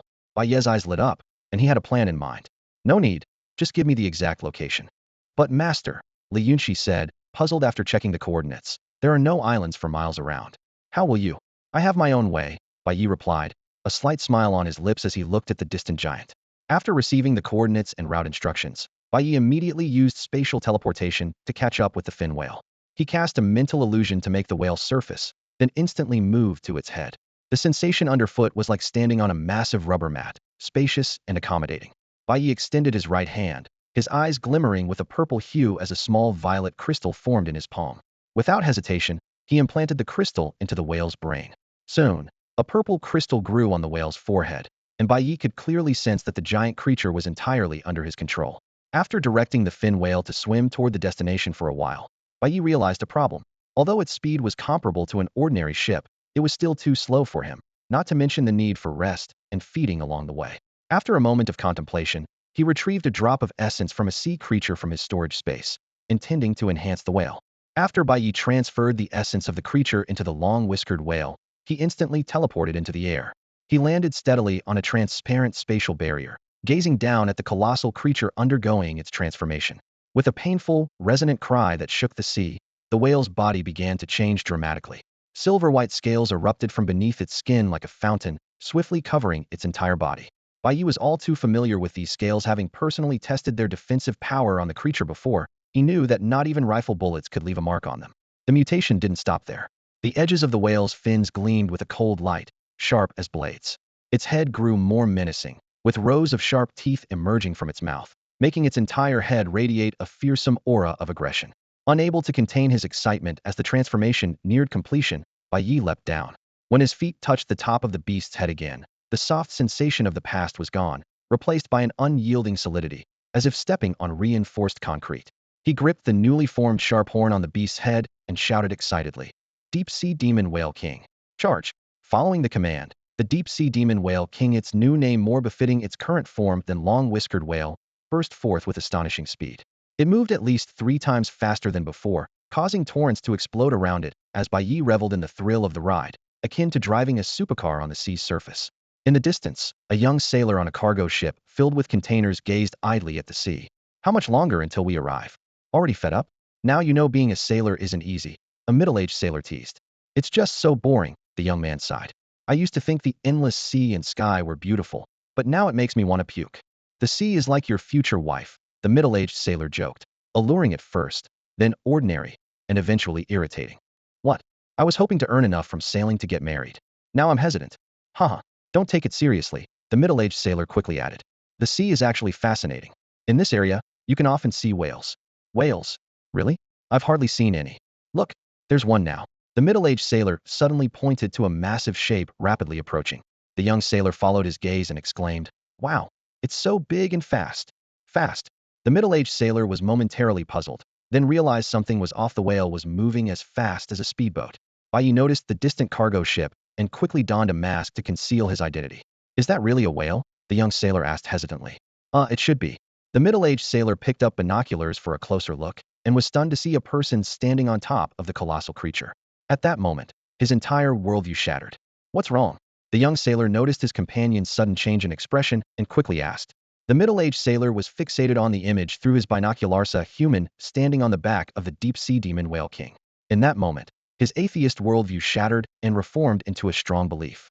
"A god!" The middle-aged sailor's voice trembled. "What?" The young sailor didn't catch it and asked again, confused. "A god." This time, the middle-aged sailor's voice was filled with fervor and excitement. "Huh, it's the sea god," the middle-aged sailor cried out while kneeling on the deck, bowing towards Bai Ye's direction repeatedly. Seeing this, the young sailor quickly grabbed the binoculars, and a few seconds later, he too knelt beside the middle-aged sailor, joining the frenzied worship. At that moment, the radio on the middle-aged sailor's waist suddenly crackled to life. "Dashin, what's happening over there?" The radar shows an unknown object rapidly approaching. The middle-aged sailor paused his worship, trembling as he picked up the radio. "Captain, you have to come see this. I've seen the sea god." "Damn it, Dashin, are you hallucinating?" "Captain, as unbelievable as it sounds, I suggest you come and see for yourself." "All right, I'm on my way. But if I find out you're lying, you'll be left to clean the deck by yourself when we dock." A few minutes later, as Bai Ye guided the deep-sea demon whale king closer to the ship, he intended to steer clear to avoid unnecessary trouble. However, the scene that unfolded left him bewildered. A row of foreigners was kneeling neatly along the edge of the ship's deck, bowing incessantly towards him and the whale. "Are these people crazy?" Bai Ye looked at the bizarre sight, utterly baffled. He shook his head, thinking perhaps these sailors had been at sea too long and were under too much stress. Glancing at the group of fervent worshippers, Bai Ye continued on his way. "The sea god just looked at me." "Nonsense. He was clearly looking at me." "You're all wrong. I was in the center. The sea god must have been looking at me." After Bai Ye left, a heated argument erupted on the ship as the crew quarreled over who had received the meaningful glance. By the time Bai Ye reached the coast of the Tianzhu kingdom, the sun had already set. Following the route provided by Li Yunxi, he guided the deep-sea demon whale king to a secluded bay. Once ashore, he instructed the whale to hide itself and then made his way to the nearest town as indicated on the map. It was 8 p.m., and the night market in the Tianzhu kingdom was bustling. As soon as Bai Ye entered the town, he found the filthy streets were filled with an indescribable stench, and the strange looks from passers-by only added to his irritation.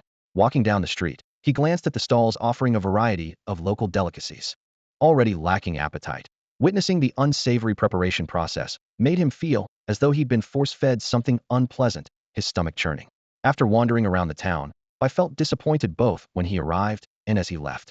Observing the town's surroundings, he suspected the local inns wouldn't be much better, so he decided to find a secluded spot, retrieve a vehicle, and head to the nearest city for the night. Soon, Bai found himself on a remote road outside the town, but instead of immediately getting his vehicle, he turned to see a group of men not far behind him. These men had been following him since he left the town streets and had trailed him to this isolated area. Bai, already in a foul mood, found an outlet for his anger as the men approached, their intentions becoming increasingly clear. The men, excited by Bai's isolation, quickened their pace and surrounded him, arguing amongst themselves as they approached. Although Bai couldn't understand their language, he could read their intentions in their eyes. Initially, he thought they might be robbers, But to his surprise, he realized they intended something far more sinister. The realization ignited a fierce rage within him. As one man began to undo his belt, Bai, fueled by anger, concocted a plan. He used his mental powers to confuse and control the men. Pair up, lie down on your sides, facing each other, he commanded. The men complied, assuming a position that felt strangely familiar to Bai. Now, start biting each other slowly, savoring every bite until it's gone, he ordered. Disgusted by the scene, Bai quickly left, leaving the men under his control for 3 hours, plenty of time for them to finish their grim task, though their survival depended on luck. Leaving the town behind, Bai drove towards the nearest city. Along the way, he witnessed creatures attacking people on the roads and in villages, but chose not to intervene, distancing himself from the chaos. Over an hour later, he arrived in a proper city, checked into the best hotel he could find, and felt his frustration fade as he lay on the comfortable bed. After a refreshing shower, Bai sat on the bed and reviewed the detailed information sent by Li Yunxi. According to the report, a space element creature appeared every 3 days to consume offerings from the locals. It had last appeared 2 days ago, meaning it would reappear the day after tomorrow. The next morning, the weather was clear, but the air was far from fresh. After a simple breakfast, Bai Ye drove to the city of Garrett in the kingdom of Tianzhu. At the entrance to the city, a seemingly endless line of cars stretched out before him. A space-type magical creature, resembling a divine bull, had caused a sensation, drawing thousands of citizens to catch a glimpse of it. Bai Ye frowned at the traffic jam ahead, parked his car by the roadside, and decided to proceed on foot. Many others had also abandoned their vehicles, opting to walk into the city. Bai Ye exuded an aura of aloofness that warned others to keep their distance. Combined with his distinctly foreign appearance, no one dared to approach him. He moved through the crowd alone, observing the city, which had been driven to madness by the creature. Entering the city center, the chaos intensified. The cacophony of honking, shouting, and screaming created a tumultuous soundscape. The streets were packed with people, making it nearly impossible to move. What a bunch of oddballs, Bai Ye grumbled to himself, his expression dark. People in other countries avoid magical creatures like the plague, afraid of being targeted. But here, they practically throw themselves at it, as if it's a circus act. In just one street, Bai Ye witnessed 3 robberies, 8 thefts, and over 20 incidents of harassment. He simply watched with indifference, long accustomed to such scenes. With no vacancies in the city's accommodations, Bai Ye had to find shelter with a local family. He chose a high-end apartment, used his mental powers to put the residents to sleep, and then stepped out onto the open balcony to overlook the crowded square in the distance. Though large, the square was packed to the brim. Many had decided to spend the night there to secure a prime spot, preferring to stand rather than leave. A gaudily decorated altar stood in the center, serving as the dining table for the space-type creature. The altar bore dried blood stains and fragments of bone, a grisly sight. Bai Ye squinted, assessing the situation. If the creature were to be hunted in the square tomorrow, the ensuing battle would undoubtedly impact the surrounding crowd. A stampede could result in even greater casualties. His caution wasn't driven by compassion, but by prudence. Bai Ye understood that if mishandled, certain hidden forces would seize the opportunity to escalate the situation, potentially turning both him and the entire Shanghai organization into targets. Damage to their reputation was the least of their concerns. Being labeled as a terrorist organization would have dire consequences. Li Yunxi had long been aware of those lurking forces, like snakes in the shadows, ready to strike the Shanghai organization with a fatal blow. The upcoming month was crucial for the organization's important plans, and Bai Ye could not afford to be careless at this critical juncture. Leaning against the balcony railing, Bai Ye's gaze was sharp as he closely observed the dense crowd gathered in the distant square. As someone who also possessed spatial abilities, he understood the difficulty of tracking a fellow creature with similar powers. If he didn't act in the square, the creature would eat its fill and disappear, leaving him with no leads on other hiding spots. After weighing his options repeatedly, Bai Ye decided to set the hunting ground in the square. The pressing issue now was how to clear the area, how to disperse the gathered crowd without attracting attention. He stroked his chin, deep in thought, as he considered various plans. Bomb threats? No, too easily traced back to him. Gas attack? Too extreme. Create an earthquake? Not strong enough for that. Each idea was quickly dismissed as soon as it formed. This is so frustrating. Bai Ye slammed his hand on the railing, a flash of anger in his eyes. Why not let the creature kill all these people? As soon as he uttered the words, he paused. This outburst sparked an idea. If the creature could clear the area by killing or driving away the crowd, and then he showed up to eliminate it, the deaths wouldn't be his responsibility. The more he thought about it, the more the plan seemed feasible, and his eyes took on a sharp, murderous gleam. After a brief rest, Bai Ye headed down to the square to familiarize himself with the terrain before the hunt began in earnest the next day. As he approached, he was taken aback by the sight before him. Every person from the Tianzhu nation had a wild, frenzied look in their eyes, pushing relentlessly toward the center of the square, undeterred by the cramped conditions. If he hadn't previously confirmed that it was a spatial creature, Bai Ye might have suspected some kind of psychic manipulation at play. While surveying a secluded street, he heard urgent shouts. A group of people was chasing after a young Tianzhu man in his 20s. Although he couldn't understand their cries of "Don't run! Stop! He's the sacrificial offering for Lord's sacred bull tomorrow." Their anxious expressions and gestures made the urgency clear. The young man ran for his life, almost outpacing his pursuers, when suddenly an unexpected event occurred. A bald, middle-aged man, despite his short and stout build, displayed surprising agility. With a swift leap, he tackled the young man to the ground. The young man, like a trapped beast, struggled violently. "No, let me go? Please, I have a child." The young man was pinned to the ground, his face full of despair, his voice choked with tears. "I can't die. My child is waiting for me. Please let me go." The bald man holding him down ignored his pleas and excitedly turned to shout at the approaching pursuers. "Hurry! I've caught him." His face flushed with fervor. "I've captured the runaway sacrifice for Lord Divine Bull. Tomorrow, it will surely bless me." At the mention of sacrifice, a deep hatred flared in the young man's eyes. "If you want me dead, then we'll go to hell together." In a moment of the bald man's overconfidence, the young man violently freed his hands and grabbed the man's head, forcing it down. Caught off guard, the bald man's face slammed into the young man's chest. In that split second, the young man opened his mouth wide and bit down hard on the bald man's throat. He tore at the flesh like a wild beast, ripping away a large chunk. Warm blood gushed out, instantly covering the young man's face.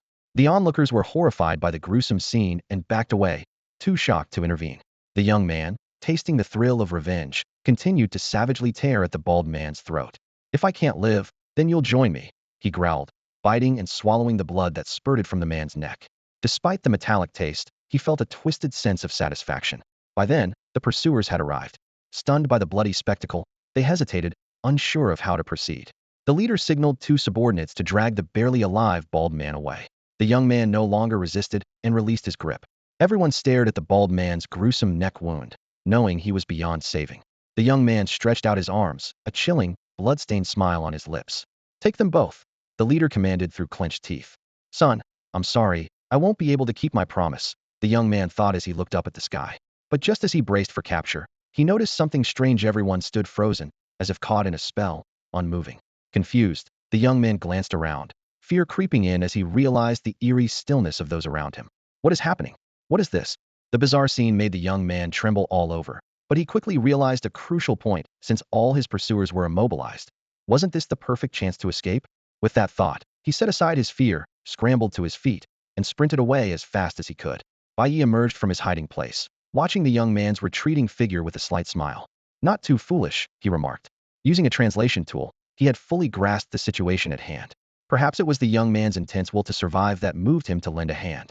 "Tisk, if the sacrifice has run away, we can always find another," Bai Ye murmured to himself as he approached the group of pursuers still frozen in place. He located the leader and conjured two glowing purple seeds of magic. One he directly fused into the leader's mind, and shortly after, a purple crystal appeared on the man's forehead. Bai Ye transmitted a mental command: "Return and select a new sacrifice. Implant this magic seed into them." The leader nodded slightly, carefully storing away the second seed. These purple crystal seeds could exist independently for 3 days, but they required Bai Ye to actively activate them to take effect within the host. Once Bai Ye departed, the group gradually awoke from their mental confusion. "Where is he? Where did the sacrifice go? He was just on the ground a moment ago." The pursuers began to panic, searching around frantically. "Hey, when did you put on that headband?" Someone noticed something unusual about the leader. The leader offered no explanation but instead issued a stiff order. "Since the sacrifice escaped, we'll just capture another one." The group pondered this and agreed. After all, sacrifices were merely replaceable tools. They then turned and headed toward the slums. After completing his reconnaissance, Bai Ye returned to his residence. The next morning, he arrived early near the square. According to records, the spatial creature always appeared at 10 in the morning. The square was buzzing with excitement, countless believers cheering and praying, hoping for the sacred bull to appear. At the center of the altar, 20 naked sacrifices knelt, trembling with fear so intense it was visible even from a distance. Using the sense from the purple crystal seed, Bai Ye quickly identified the sacrifice, carrying the seed, the third one in the first row. Below the altar, priests dressed in exotic costumes were singing and dancing. Due to the limited range of his mental power, Bai Ye needed to get closer to execute his plan. Seizing the moment, he teleported into the crowd, and, while everyone was focused on the altar, flashed to a hidden spot directly beneath it. As the clock struck 10, Under the direction of the organizers, the bustling square miraculously fell silent. Everyone held their breath, waiting for the sacred bull to manifest. It was unclear how much time passed before Bai Ye suddenly sensed a spatial ripple emanating from above. Sensing the spatial disturbance above him, Bai Ye immediately held his breath and focused. The presence of a 5-mark demon descended in an instant, and with his wealth of experience, he quickly assessed the creature's power level. The appearance of the spatial demon sparked a wave of frenzy across the square. The crowd erupted in cheers, and a large number of devotees fell to their knees in worship, their pious demeanor awe-inspiring. Such scenes were nothing new to the demon. It glanced at these self-offered sacrifices with disinterest, merely twisting its neck slightly before beginning to feast on the offerings before it. The screams and sounds of chewing from above made Bai Ye clench his fists, yet he restrained the impulse to act, continuing to wait for the right moment. The demon soon devoured the first 2 offerings and finally approached the target carrying the amethyst demon seed. This offering had been drugged. Though conscious, they were powerless, forced to watch helplessly as the demon gnawed away at their body. Minutes later, Bai Ye sensed that the amethyst demon seed had been absorbed by the demon. This was the moment he had been waiting for. He immediately locked onto the demon's location and initiated a mind control spell. This spatial demon's mental strength was even weaker than the 4-winged demon he had encountered before. By Bai Ye's estimation, he could control it for a maximum of 10 seconds. Attack the crowd below, Bai Ye commanded through his mental control. The demon halted its feeding and cast a menacing gaze toward the dense crowd below. With a thunderous roar, the demon raised its front legs and stomped down fiercely. In an instant, the space trembled violently, and the row of people closest to the altar burst like balloons. The series of explosive pops was followed by a spray of blood and flesh, leaving all present in shock. Run! The sacred beast has gone mad. Ha ha! The sacred beast is purifying the world's filth. Oh God! Save me! Run! The crowd descended into chaos, but the overly crowded space made movement nearly impossible. Just then, the spatial demon raised its front hooves again, this time stomping down with even greater force. Bai Ye felt an even stronger spatial wave sweeping through, and he finally understood the nature of the demon's attack spatial vibration. By oscillating the surrounding space at high frequencies, it directly shattered human bodies. This strike resulted in massive casualties, with a mist of blood enveloping the entire square. The survivors screamed and cried, desperate to escape.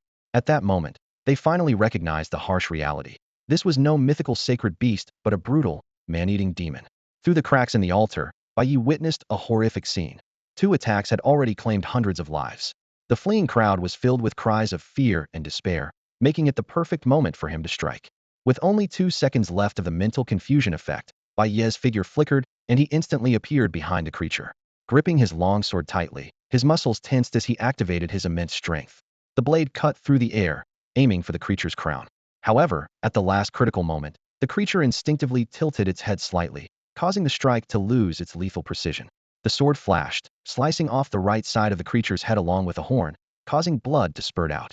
With a thunderous roar, the creature snapped out of its mental confusion. The excruciating pain fueled its rage, and a strange silver light emanated from its feet. Bai Ye's heart tightened as the familiar spatial fluctuations made his hair stand on end. Without hesitation, he immediately activated spatial teleportation to leave the spot. Bang! Bang! Bang! The creature's furious assault swept across the area. The citizens of Tianju who failed to escape in time were instantly turned into a mist of blood, and the plaza's tiles and altar shattered under the powerful impact. Even Bai Ye, within the spatial passage, was not spared. The shockwaves from the spatial tremor forcibly ejected him, causing him to spit out blood. Bai Ye fell to the ground, coughing from the intense pain. Although his robust physique spared him from being torn apart, his internal organs suffered unprecedented damage, as if pummeled by an invisible sledgehammer. This was the most severe injury he had sustained since merging with the creature's essence. The creature teleported in front of Bai Ye, raising its forehoof to crush him. In a split second, Bai Ye clenched his right hand, executing a spatial compression aimed at the creature's vital point. The move worked, and the searing pain caused the creature to freeze in place, its raised hoof unable to strike down. Seizing the opportunity, Bai Ye immediately used spatial teleportation to distance himself. Now it's my turn to strike back. Bai Ye reappeared not far behind the creature and quickly channeled his mental energy to connect with the amethyst demon seed within it. The creature, engulfed in pain and naturally weak in mental fortitude, was unable to resist the erosion of the amethyst demon seed. As time passed, its mental strength was gradually consumed. 5 minutes later, when a purple crystal emerged on the creature's forehead, Bai Ye finally smiled victoriously. Having successfully taken control of the spatial creature, he quickly gathered his belongings and left the plaza. The heavy casualties here would undoubtedly attract a large armed response. Sure enough, just 10 minutes later, 3 armed helicopters arrived at the scene. Finding the creature gone, they circled a few times before departing. After leaving the square, Bai Ye quickly made his way to a secluded park he had previously scouted. Leaning against a large tree, he felt his rapid healing abilities at work, his internal injuries visibly mending. With a deep exhale, Bai Ye felt a weight lift off his shoulders as his wounds healed. Recalling the excruciating pain he had just endured, he angrily kicked the subdued creature beside him. At this moment, 2 choices surfaced in his mind. He could either hand over this rare spatial creature to the Shanghai organization to bolster their strength, or kill it to absorb its essence and magic crystal to enhance his own power. After a brief consideration, Bai Ye chose the latter. 5-pattern creatures are rare, but they can still be found.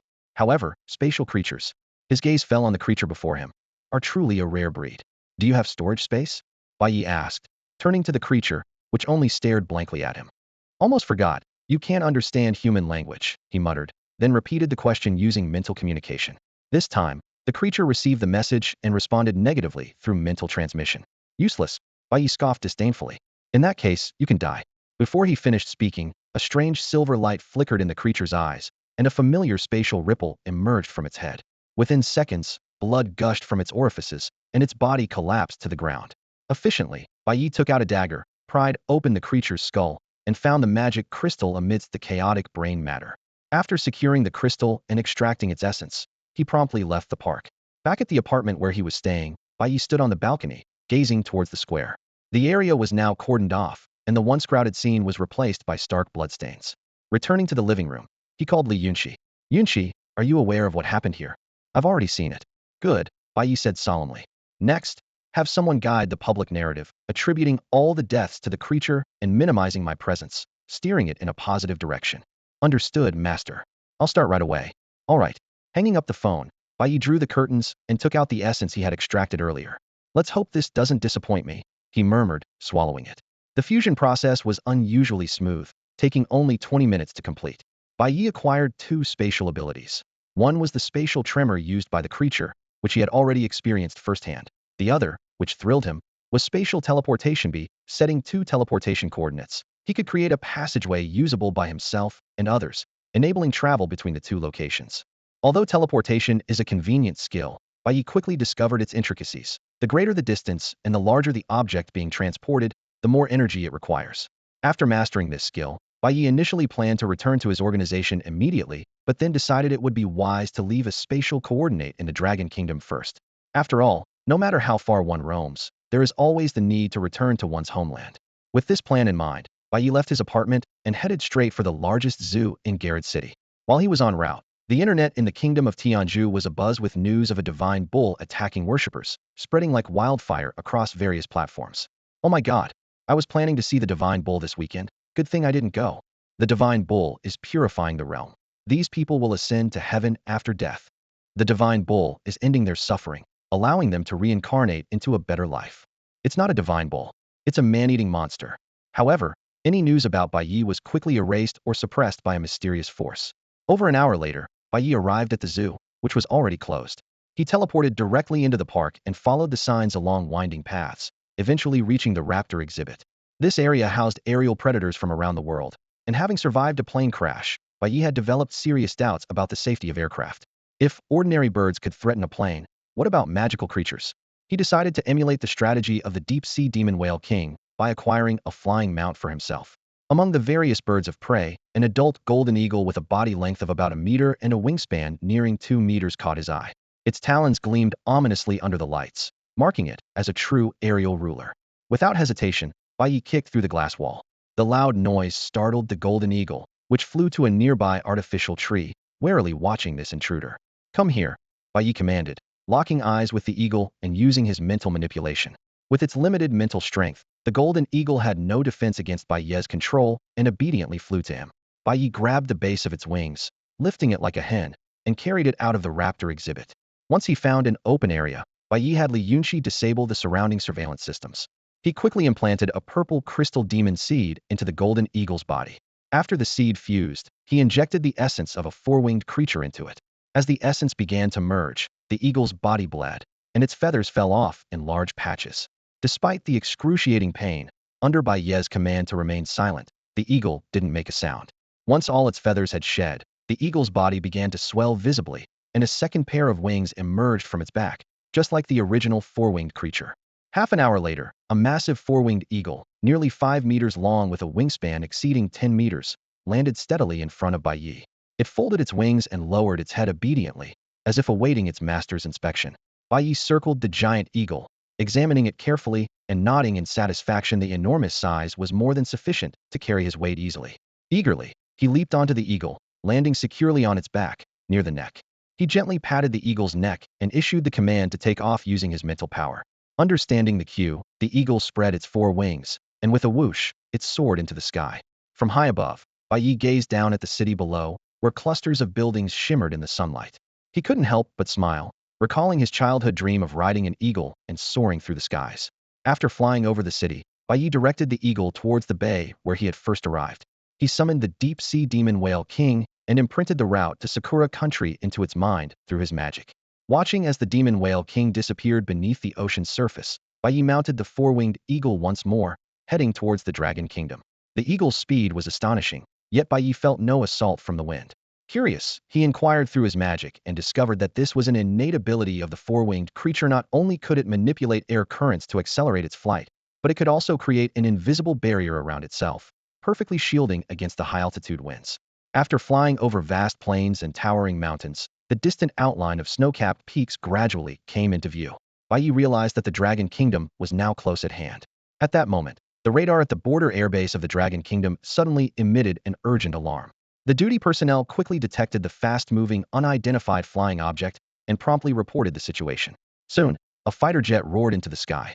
Immersed in the majestic landscapes of his homeland, Bai Ye suddenly felt a tightness in his chest, a sense of being targeted. He realized with a start. Radar? The Dragon Kingdom's borders were heavily guarded, and he was likely already exposed to surveillance. Damn, I was careless, he chuckled to himself, not worried. The fighter jets posed little threat, and the Dragon Kingdom's military wouldn't launch an attack recklessly. Sure enough, before long, a deafening roar approached. Bai Ye turned to see a fighter jet rapidly closing in. Headquarters, this is Falcon 7, do you read? This is headquarters, go ahead. I have located the target and am approaching. Roger that, maintain contact. The fighter jet quickly drew alongside Bai Ye. Resisting the urge to crush it, he turned to look at the jet. In the distance, a fighter jet was on a routine patrol mission.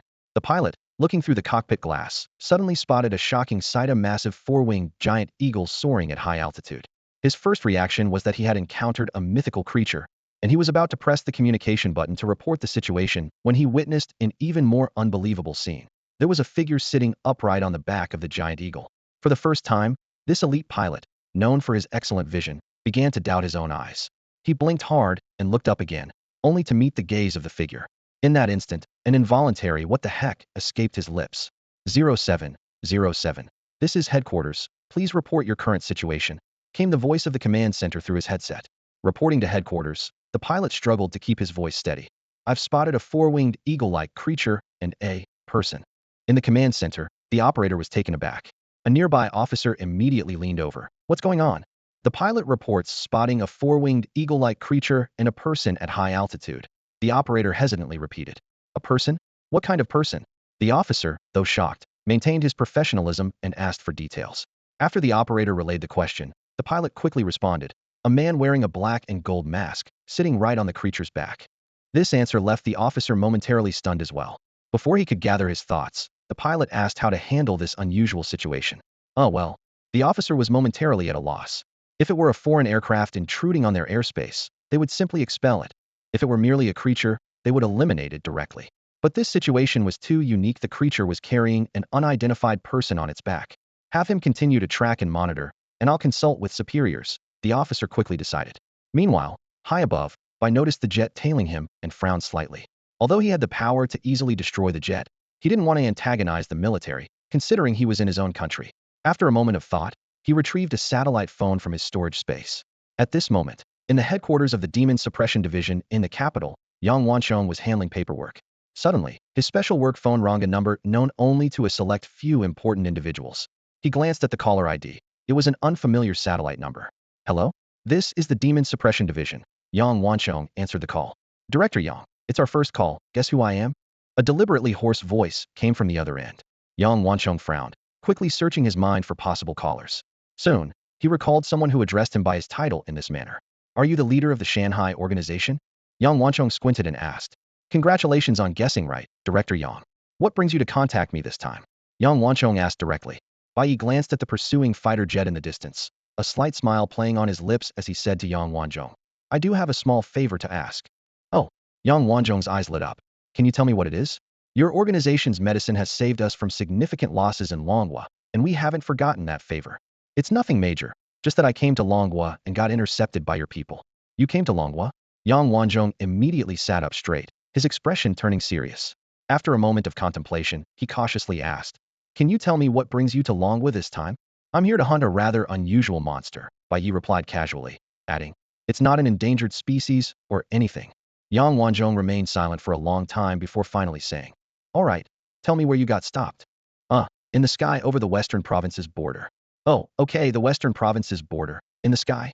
Yang Wanchong's voice suddenly rose in disbelief. Yeah, in the sky. Bai Ye glanced down at the four-winged giant eagle soaring beneath him, hesitating slightly as he said, There's a fighter jet tailing me right now. Did you come by plane? Well, sort of. Bai Ye's gaze stayed on the giant eagle, his tone tinged with uncertainty.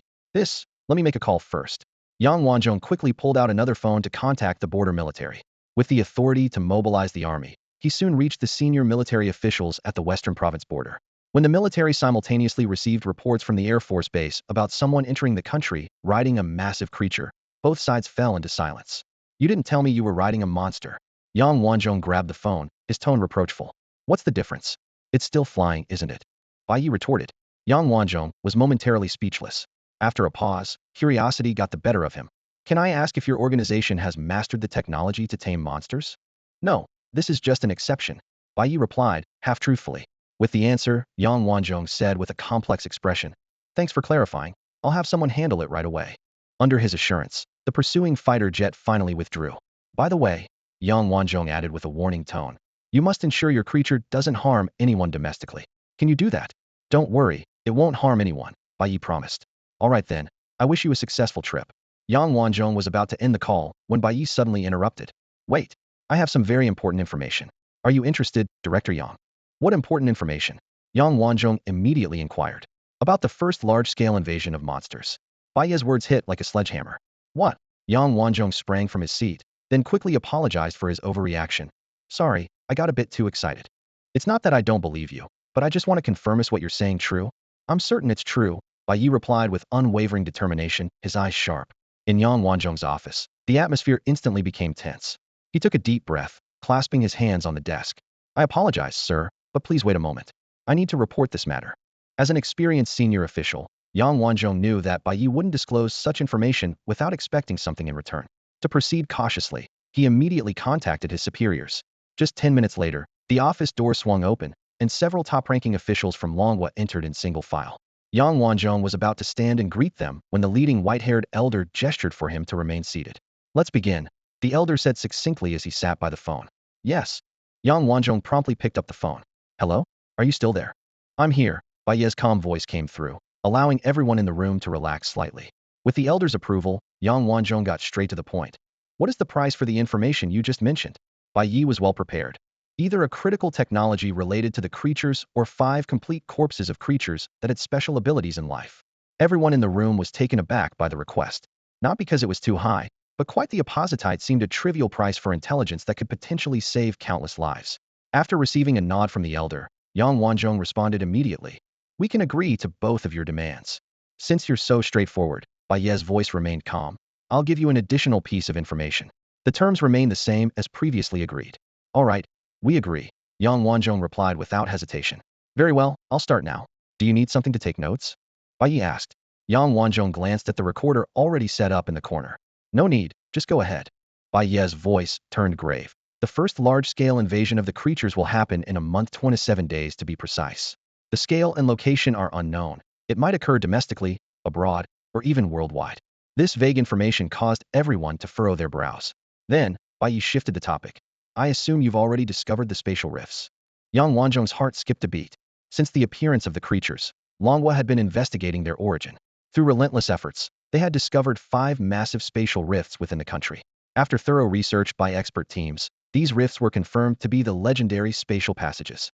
Are you saying those creatures will invade on a massive scale through the spatial rifts? Yang Wanzhong's face was grave, his brow furrowed as he quickly recalled the specific locations of the 5 spatial rifts. He calculated in his mind. 3 of the rift locations were relatively safe, one hidden deep in the mountains, and the other 2 scattered in remote, sparsely populated rural areas. The real concern was the remaining 2 rifts, one located in the city center of a 3rd-tier city, and the other on the outskirts of a 1st-tier city. Yang Wanzhong's fingers tapped the table unconsciously. If the main force of the creatures pours out from these 2 rifts, tens or hundreds of thousands of people will be in danger. Yes and no, Bai Ye's voice came from the other end of the phone. There are numerous spatial rifts worldwide, and the creatures can't deploy forces at every rift. They will only select specific rifts to emerge from. The larger the spatial rift, the wider and more stable the passage it forms, increasing the likelihood of the main force appearing through large rifts. This analysis was Bai Ye's hypothesis based on his understanding of spatial transmission. After hearing this, Yang Wanzhong immediately turned to his computer, his fingers flying over the keyboard to pull up detailed information on the 5 spatial rifts. Data quickly appeared on the screen, showing the largest rift was located in a remote rural area in the northwest. Yang Wanzhong's tense shoulders relaxed slightly as he let out a quiet sigh of relief. Ahem. The sudden cough from the elderly man beside him jolted Yang Wanzhong awake. Damn. He silently chastised himself for his lapse and quickly turned the computer screen toward the elder. The elder didn't reprimand him, just focused intently on the information displayed. After a moment, his tightly knit brows relaxed slightly, and he gestured for Yang Wanzhong to continue the conversation with Bai Ye. Thank you for the information. It's very important to us. Yang Wanzhong picked up the phone, his tone filled with sincere gratitude.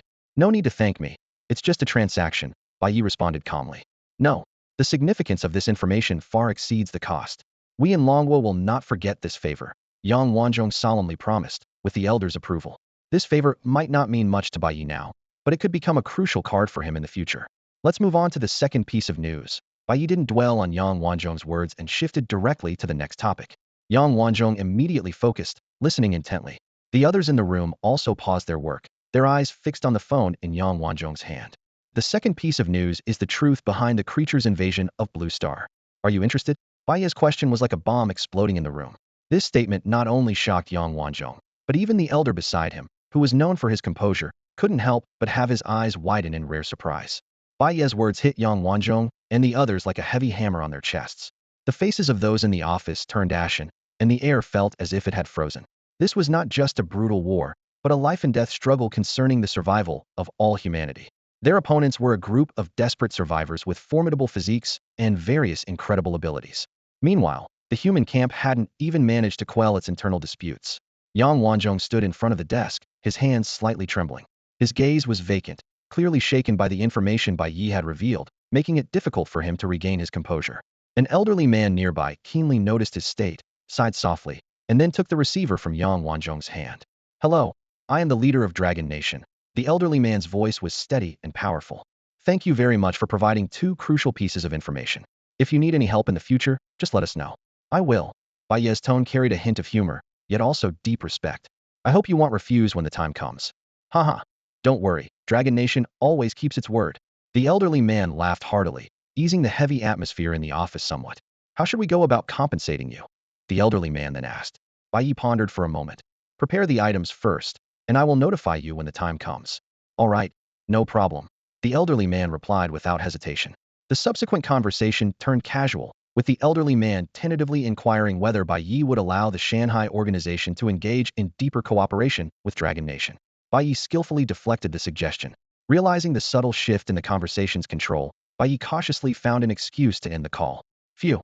It seems I'm still lacking when it comes to dealing with those people. Bai Ye exhaled heavily as he looked at the satellite phone in his hand.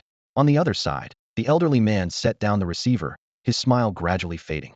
Although he hadn't extracted more information from Bai Ye, he had confirmed Bai Ye's attitude towards Dragon Nation.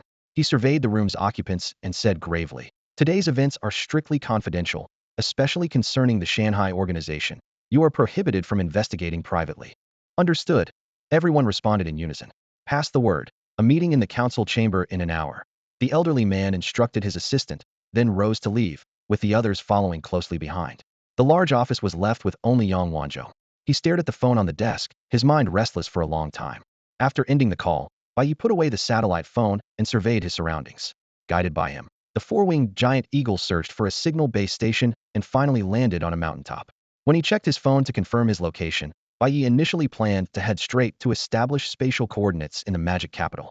However, a marked position on the map indicating a spatial-type magical creature in Yunnan province caught his attention.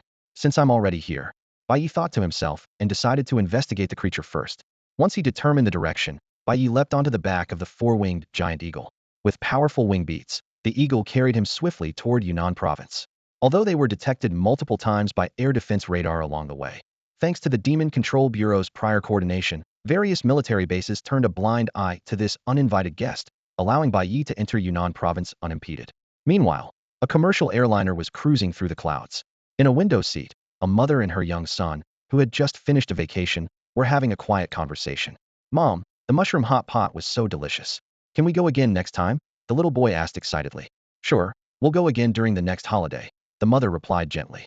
Suddenly, the boy's voice rose. "Mom, look, there's a person outside the plane." This startled the mother. Her first thought wasn't that there was someone outside, but rather concern that her son might be hallucinating. Images of the mushroom hot pot they had before boarding flashed through her mind. That's impossible. It was all cooked.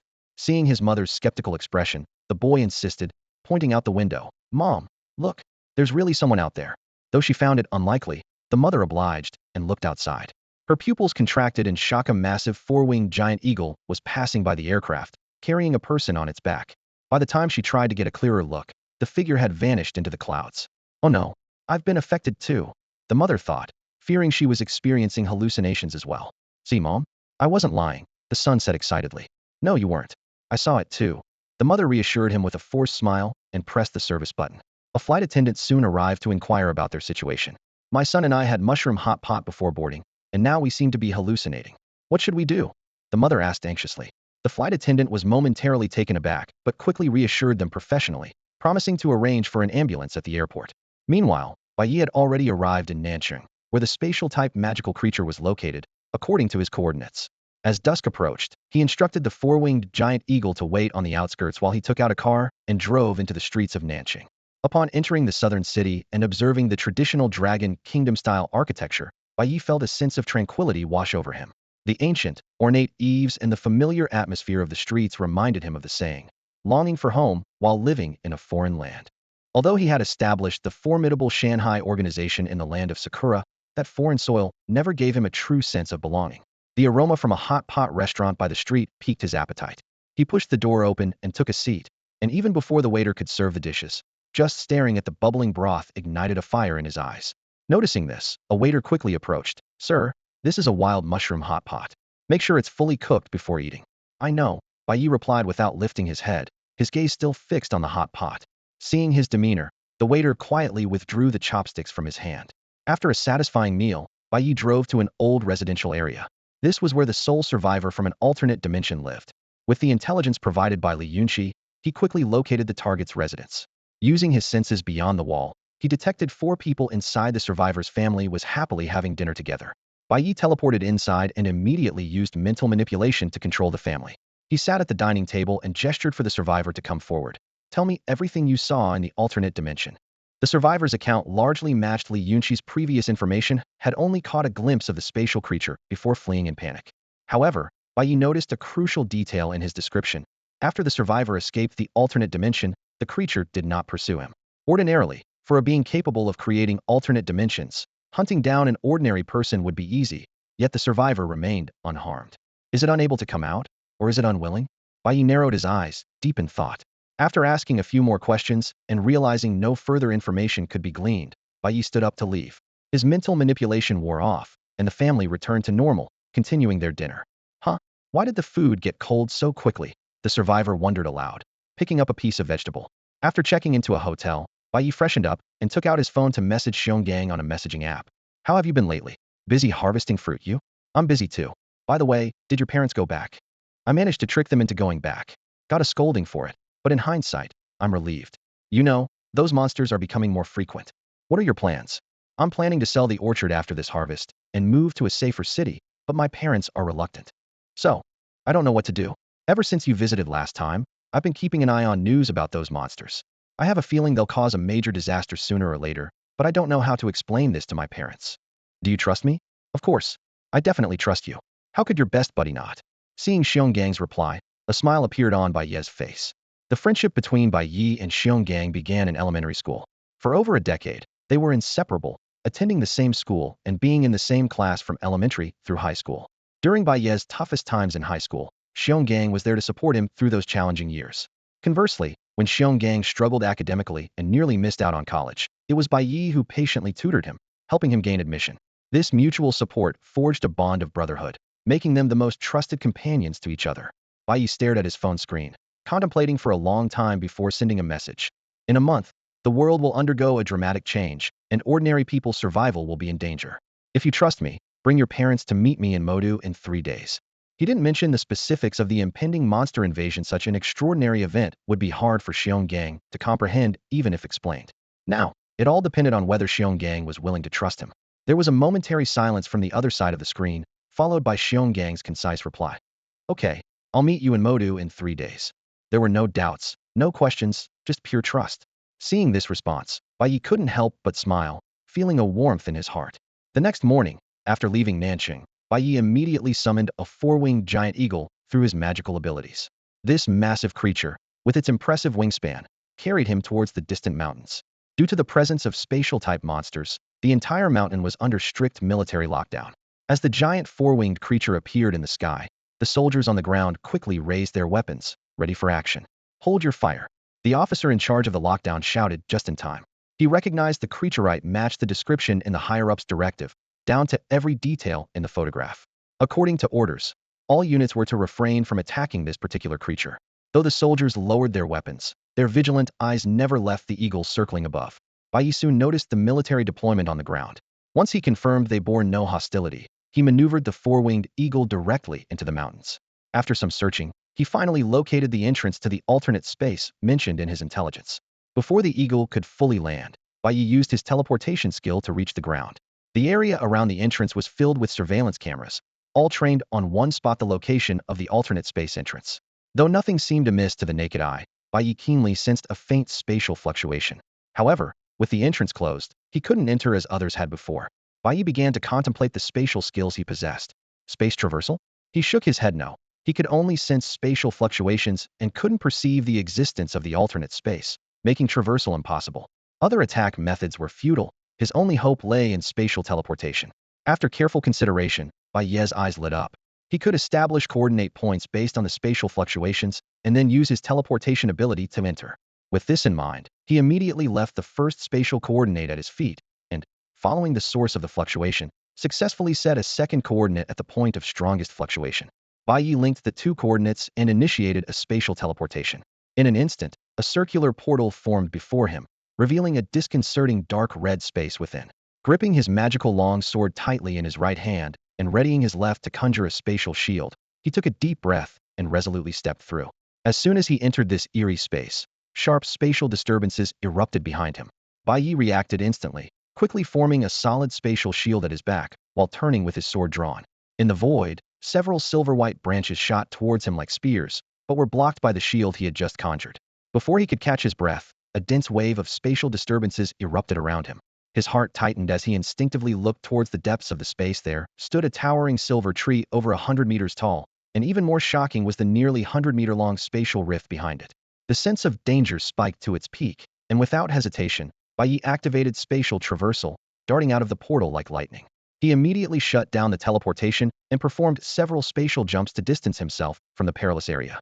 Only upon reaching a deserted spot did he collapse to the ground, gasping for air. After calming his breath, Bai Ye recalled the fleeting glimpse he caught. The aura of that silver tree undoubtedly surpassed the level of a 6-patterned magical creature. Had he been a moment slower, those branches might have shredded him. Furthermore, that enormous spatial rift solved a mystery. The silver tree was lingering in this alternate space to prepare for a demonic army's invasion scheduled for a month later, and that rift was surely one of the main passages. After pondering for a moment, Bai Ye quickly made a decision. Such crucial intelligence must be reported to the nation's high-ranking officials. Not only could it prevent significant losses for the Dragon Kingdom and save countless lives, but it might also secure some benefits for himself. He immediately retrieved his satellite phone and dialed Yang Wanzhong's number. Meanwhile, in the capital, an elderly man was engrossed in examining documents, his thoughts interrupted by the ringing phone on his desk. He set down the papers and picked up the phone. Hello. Hearing an unfamiliar voice, Bai Ye hesitated, instinctively checking if he had dialed the wrong number. The old man seemed to sense his uncertainty and gently explained, "You didn't dial incorrectly. I took over Director Yang's phone." "Oh, I see," Bai Ye realized. The old man asked kindly, "Calling so soon. Have you decided where you'd like to receive your reward?" "No," Bai Ye replied earnestly. "I've stumbled upon intelligence that's crucial for the Dragon Kingdom." The old man's smile froze instantly at Bai Ye's words, as a sense of foreboding welled up inside him. "Could you elaborate?" "This information is crucial for the Dragon Nation," the old man said, sitting up straighter and speaking with a newfound gravity. Bai Ye nodded slightly. "Yesterday, we discussed the invasion of the large demon army. At that time, I couldn't pinpoint their exact point of entry, but today I discovered a critical spatial rift. Based on my assessment, there's an 80% chance that a demon force will emerge from there." The old man's pupils contracted slightly. The Shanghai organization's capabilities in gathering demon intelligence had always been recognized by Number One, and after yesterday's probing, he had established a considerable degree of trust in Bai Ye. For the safety of the nation and its people, even a 30% chance would require him to go all out. "Where is this location?" the old man asked urgently. "In the southern part of Yun province," Bai Ye replied calmly. "On a mountain at the edge of the city, there's an alternate space that's already caused significant casualties. You should be able to find these records easily." The old man pressed a call button, and an assistant quickly entered the room. "Check the alternate space incident in the southern city of Yun province." The assistant swiftly pulled up the relevant data on a tablet and presented it to the old man. After carefully reviewing the information, the old man mused. "The spatial rift you mentioned is within that alternate space?" "That's correct," Bai Ye added.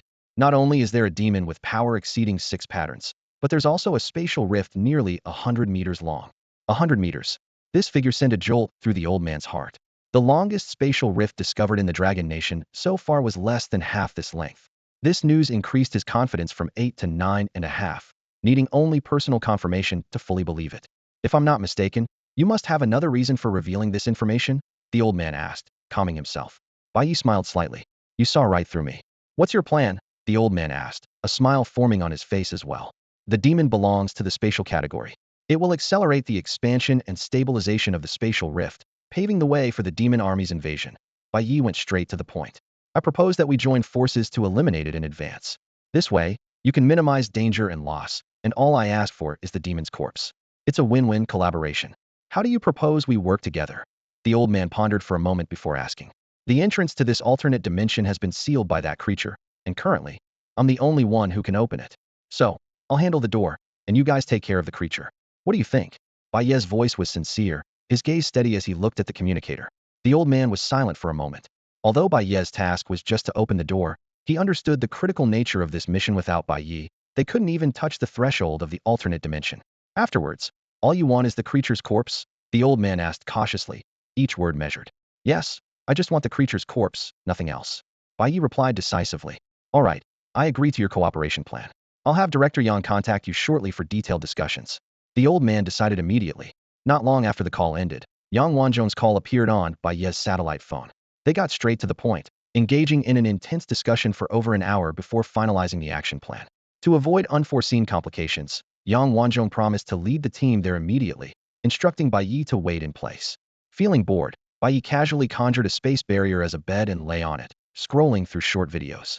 Suddenly, the roar of helicopter rotors shattered the mountain's tranquility. Bai Ye looked up to see several armed helicopters approaching the horizon, equipped with enough weaponry to flatten the entire mountaintop. Below the mountain, a steel flood of heavily armored tanks and rocket launchers surged forward. In the sky, Dragon Nation's most advanced fighter jets roared and circled, carving intimidating paths around the peaks.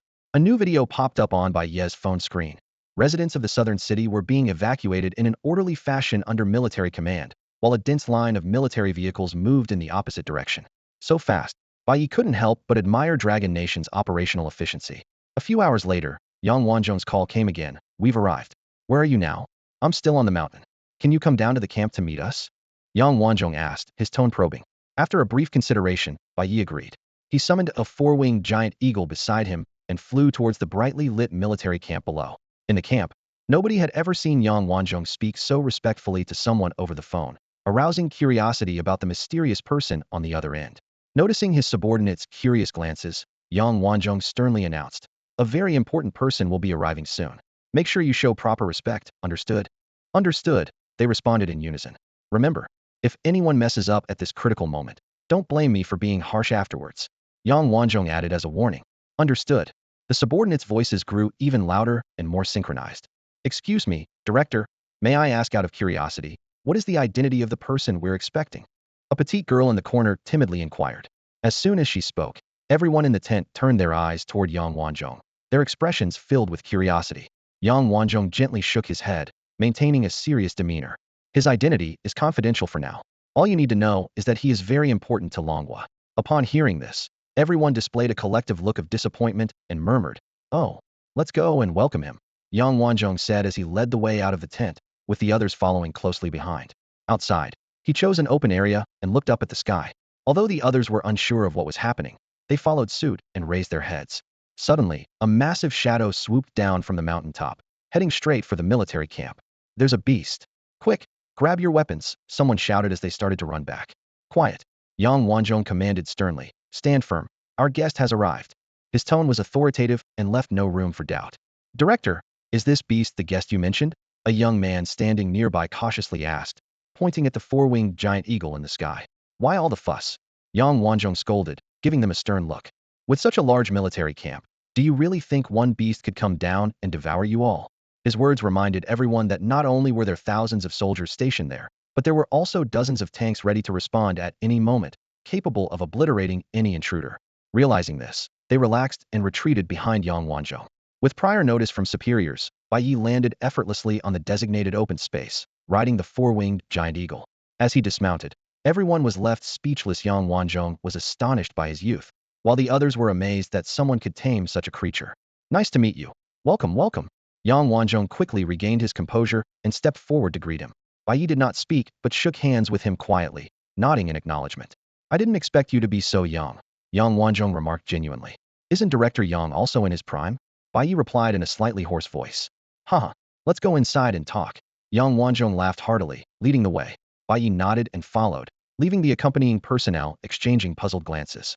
Inside the tent, despite noticing Bai Ye wore a mask, Yang Wanzhong courteously poured him a cup of tea. Bai Ye glanced at the steaming cup before getting straight to the point. "When do you plan to begin the operation?" "We're waiting for a big item to arrive. Once it's here, we'll start," Yang Wanzhong replied, sipping his tea. "Is its power sufficient?" Bai Ye asked with interest. "It's our last resort," Yang Wanzhong said gravely. Though he didn't spell it out, the implication was crystal clear. Bai quickly understood what Yang Wanzhong meant by the big one, and his tense nerves relaxed slightly. "Indeed, unless absolutely necessary, I wouldn't want to use it either." Yang Wanzhong's brows were furrowed, his expression solemn. Bai nodded in agreement. Although that thing had tremendous power, its consequences were equally severe, making it something they couldn't use lightly. Just then, as his gaze swept over the few people standing nearby, he suddenly felt a sense of discord. He discreetly released his mental energy, carefully examining their conditions. How strange. Bai sensed a fluctuation of magical energy within them, yet it was unlike the usual kind. Judging by their magical energy reserves, these individuals should have a strength of about 3 stripes, but their aura was noticeably weaker compared to members of the Shanghai organization of the same level. Noticing Bai's scrutiny, Yang Wanzhong immediately explained, "These are the pillars of my demon suppression division. They're here mainly to broaden their horizons. So far, apart from modern weaponry, we have no other effective means to deal with high-level demons." As he spoke, Yang Wanzhong suddenly recalled a video a recent release by the Shanghai organization. In it, a figure decapitated a massive demon with a single airborne strike. Experts believe that this was likely the founder of the Shanghai organization, the very person standing before him now. With this realization, Yang Wanzhong's gaze became fervent, eager to discern Bai's true strength. Feeling the intensity of the stare, Bai withdrew his mental energy and asked with a peculiar expression, "Director Yang, why are you looking at me like that?" Yang Wanzhong realized his faux pas and quickly apologized. "Oh, sorry. I just remembered something." "What is it?" Bai asked, puzzled. Instead of answering directly, Yang Wanzhong pulled out his phone, found the video, and pointed at the striking figure in the footage. "May I ask, is the person in this video you?" The others, who had been silent, were taken aback by the video. They had all seen it before, and although experts had verified its authenticity, the display of power was beyond their understanding. Even the demon warriors trained by Longhua couldn't match the level shown in the video. Hearing Yang Wanzhong's question, they held their breath, awaiting the answer. Bai glanced at the video. It was indeed the scene where he had slain the 5-stripe horned demon. He didn't hide the truth and simply nodded. "It's me."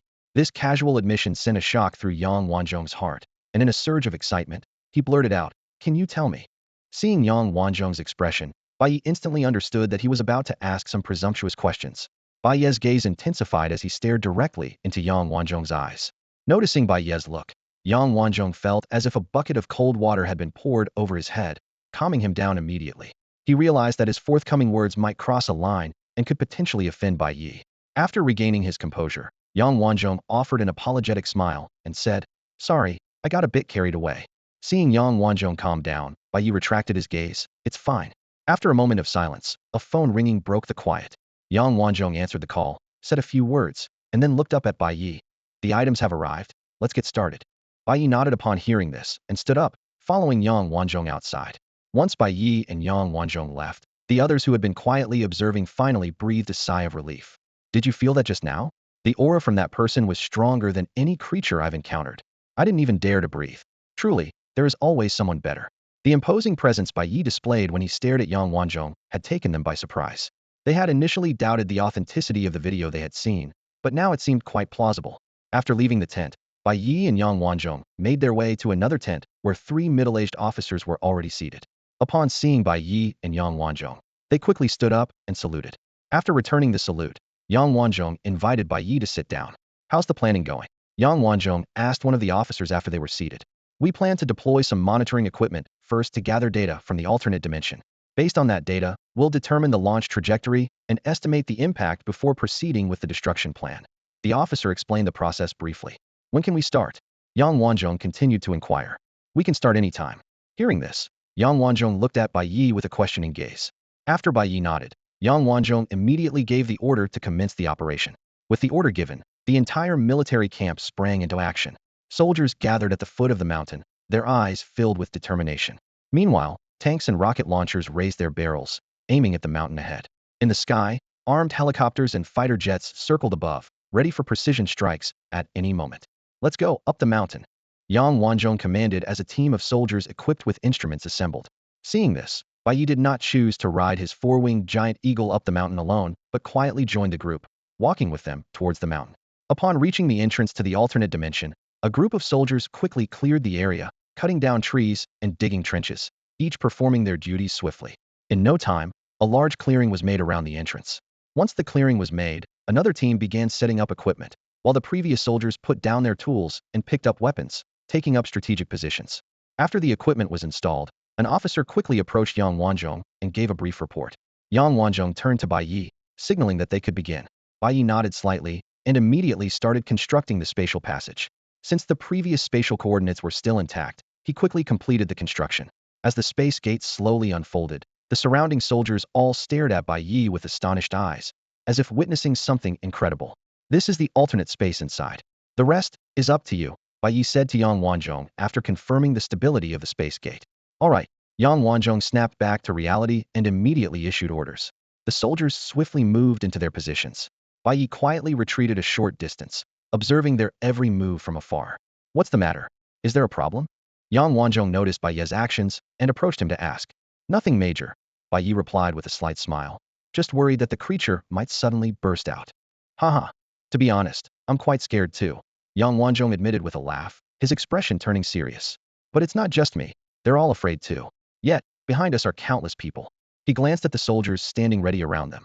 "Brave despite the fear," Bai Ye commented softly, looking at the reconnaissance personnel at the forefront. "Exactly." Yang Wanzhong was about to continue when they heard footsteps approaching. Several members of the Demon Suppression Department hurried up from the mountain. "Director, we're here. Why did you come up? Didn't I tell you to stay below on standby?" Yang Wanzhong's expression darkened. The young man in the lead stepped forward and stood tall. "Director, if there's punishment, punish me. It was my idea to come up, but I don't regret it. The country didn't train us to this level just to hide in the back." Yang Wanzhong opened his mouth to speak, but ultimately just sighed and waved his hand. "Fine, just be careful." "Thank you, Director." The group expressed their gratitude with joy. The young man then retrieved a long wooden box from his back, pulling out a demon-slaying saber to hand to Yang Wanzhong. "Director, I brought your saber." "You rascal." Yang Wanzhong chuckled, taking the saber. Bai Ye's attention was drawn to the saber, and he noticed that others also held cold weapons. A strange sense of familiarity washed over him. "Can I take a look at your saber?" Bai Ye asked. Yang Wanzhong nodded in agreement and handed it over. As Bai Ye took it, he immediately sensed a familiar magical energy. He attempted to infuse magic power, and sure enough, the saber's surface emitted a layer of silver light. "It's indeed a magical weapon," Bai Ye thought, impressed. Although this saber's quality was not on par with his own long sword, the technical level was almost on par with the Shanghai organization's magical weapons. Truly, the strength of the Dragon Nation is not to be underestimated. Yang Wanzhong and his companions couldn't help but gasp in shock at the scene before them. The moment Bai Ye wielded the large blade, the palpable sense of danger he exuded was not just the intimidation of an ordinary weapon, but a terrifying force capable of annihilating everything. Do you want one? I'll give you one when we get back, Yang Wanzhong offered generously, noticing Bai Ye's keen interest in the blade. However, Bai Ye's response was unexpected. He handed the large blade back to Yang Wanzhong without a word, saying calmly, "No need. I have one." As soon as he finished speaking, he waved his right hand, and a sleek, uniquely designed long sword appeared in his grasp. Instinctively, Yang Wanzhong glanced at his own plain ghost-slaying sword and swallowed his words. Suddenly, he widened his eyes in realization. "Wait, where did you pull that sword from? Do you want it?" Bai Ye asked with a smirk as he loosened his grip, causing the long sword to vanish into thin air. "I'll sell you one when we get back." "Yes, yes, yes." Yang Wanzhong nodded eagerly, his eyes sparkling. "Just so you know, it's not cheap. Price is not an issue," Yang Wanzhong assured with a confident pat on his chest. Bai Ye smiled mysteriously. "This treasure can't be bought with money." "Oh, can you tell me more?" Yang Wanzhong's expression turned serious as he pressed for details. Seeing Yang Wanzhong's interest piqued, Bai Ye took out his phone and sent over a photo of a space crystal. "If you want this treasure, you'll need to trade this for it." Yang Wanzhong quickly browsed through the photos on his phone, trying to recall if he had ever seen such an item. "All right, I'll have someone check the storeroom when I get back," he said, his tone betraying a hint of disappointment. "Fine, let me know once you find it," Bai Ye replied with a nod. "I have a feeling you're up to something," Yang Wanzhong said, eyeing Bai Ye's meaningful smile with suspicion. "It's just business. If you're not interested, we can drop it," Bai Ye said nonchalantly, waving his hand. "No, I am interested. Who said I'm not?" Yang Wanzhong hastily clarified. Nearby, members of the Demon Suppression Division watched the exchange with envy, their positions preventing them from joining in on the deal for the storage treasure. Soon, two soldiers arrived carrying a uniquely designed launcher and positioned themselves before the spatial gate. They aimed the launcher inside and decisively pulled the trigger. Boom, boom. Two cylindrical objects shot into the gate like missiles. "What are those?" Bai Ye asked curiously. Yang Wanzhong explained. "Those are special military detection devices. Once launched, they explode like missiles, dispersing numerous sensors. These sensors quickly gather surrounding data and transmit it in real time, allowing us to gain a faster understanding of the situation inside the alternate space." After the probe was launched, hundreds of fist-sized drones surged into the alternate dimension like a tide. This massive mechanical swarm carried an important mission to capture and transmit images from within the alternate space. Although Bai Ye had previously warned that the silver trees in the alternate space would immediately attack, the military was confident that their strategy of overwhelming numbers would ultimately succeed. Standing in the command area, Bai Ye watched the drones continuously enter the alternate space, roughly estimating that there were already 800 to 1,000 of them. He couldn't help but marvel at the scale of the military's operation. In the subsequent actions, the military deployed various advanced detection devices, finally revealing the complete picture of the alternate space. Soon, a detailed investigation report and a collection of high-definition photographs were delivered to Yang Wanzhong. As Bai Ye leaned in for a closer look, the true appearance of the silver trees and the spatial rift was vividly displayed. The rift was indeed 100 meters long. Yang Wanzhong stared at the photos, gasping in shock. His face was filled with fear if it weren't for Bai Ye's timely discovery. What kind of disaster would have befallen the surrounding cities when the demon army arrived a month later? How many innocent lives would have been lost? Is this the six-pattern demon? Yang Wanzhong took out a photo of the silver tree and asked Bai Ye for confirmation. "That's right, it's the one," Bai Ye nodded, then added. "However, the six patterns are just my preliminary assessment. Its true strength remains to be confirmed. Whether it's six patterns or seven." A glint of determination flashed in Yang Wanzhong's eyes. "As long as it threatens the Dragon Nation, we'll reduce it to ashes." Bai Ye glanced at Yang Wanzhong, intending to remind him not to destroy the source as well, but given the tense situation, he held his tongue. With the acquisition of detailed data, the destruction plan officially commenced. Amid the roar of helicopters, a super missile as thick as two people embracing slowly descended. "No way. Is that thing going to be launched here?" Bai Ye looked incredulously at the helicopter hovering above. "Relax," Yang Wanzhong said calmly, watching the missile descend. "The target is right in front of us. No need for long-range strikes. We just need to detonate it inside the alternate space." "Are you sure this won't be a problem?" Bai Ye cast a skeptical glance. "Absolutely foolproof," Yang Wanzhong replied confidently. "These are professionals. Besides, we have a total of 4 missiles approved. If this doesn't work, we have a final trump card. 3 more." Bai Ye looked at the nearby super missile, feeling his temples throbbing. "Yes, they should arrive soon." Yang Wanzhong nodded in agreement. Despite Yang Wanzhong's repeated assurances, Bai Ye, for his own safety, silently summoned the four-winged giant eagle through the magic seed. Moments later, the eagle appeared overhead. Hmm? What are you? Yang Wanzhong looked at Bai Ye in confusion. Bai Ye's eyes darted as he casually replied. It's a bit stuffy down here. I'll be up there for a while. What? Yang Wanzhong was momentarily speechless. Before Yang Wanzhong could say anything further, Bai Ye suddenly teleported onto the back of the four-winged giant eagle and disappeared. The next moment, he was standing steadily on the broad back of the eagle. He quickly patted the eagle's feathers and commanded in a low voice, "Ascend, quickly." The four-winged giant eagle let out a sharp cry and flapped its massive wings vigorously, quickly gaining altitude and distancing Bai Ye from the dangerous area on the ground. What? How did he get up there? Yang Wanzhong looked up at the rapidly shrinking figure in the sky, his eyes wide with shock. Director, can high-level magic warriors teleport? Several members of the Demon Suppression Division, having witnessed Bai Ye's sudden disappearance, turned to Yang Wanzhong in disbelief. How would I know? Yang Wanzhong replied irritably, giving the speaker a glare. I'm only one level higher than you. Hearing Yang Wanzhong's response, they exchanged confused glances and then all looked up, filled with envy at Bai Ye's figure high in the sky. It seems we've underestimated the Shanghai organization, Yang Wanzhong muttered to himself, watching Bai Ye's retreating figure with a complex expression. He wasn't particularly concerned about Bai Ye's departure, as it was only natural. Not only Bai Ye, but everyone present felt a sense of unease. Although Yang Wanzhong outwardly reassured them, he wasn't entirely confident himself. On the ground, military personnel efficiently worked on assembling the missile. The clattering of metal parts echoed as a missile, gleaming with cold light, was quickly set up, its barrel aimed directly at the spatial gate. At that moment, everyone present held their breath, pinning their hopes on the missile's immense power. Director Yang, should we arrange for others to retreat? A military officer approached Yang Wanzhong quickly, suggesting in a low voice. Yang Wanzhong looked around at the young soldiers with tense yet determined faces and nodded heavily. Everyone except the launch personnel, fall back 200 meters. Although the distance wasn't particularly far, it offered some psychological comfort. With the retreat order given, the crowd quickly moved back, leaving only a few launch personnel at the control console. Once the others had retreated, the launch personnel took a deep breath and decisively pressed the red button. In the next second, the missile's tail spewed a blinding, fiery plume, propelling it like an arrow toward the spatial gate, where it vanished into the otherworldly entrance.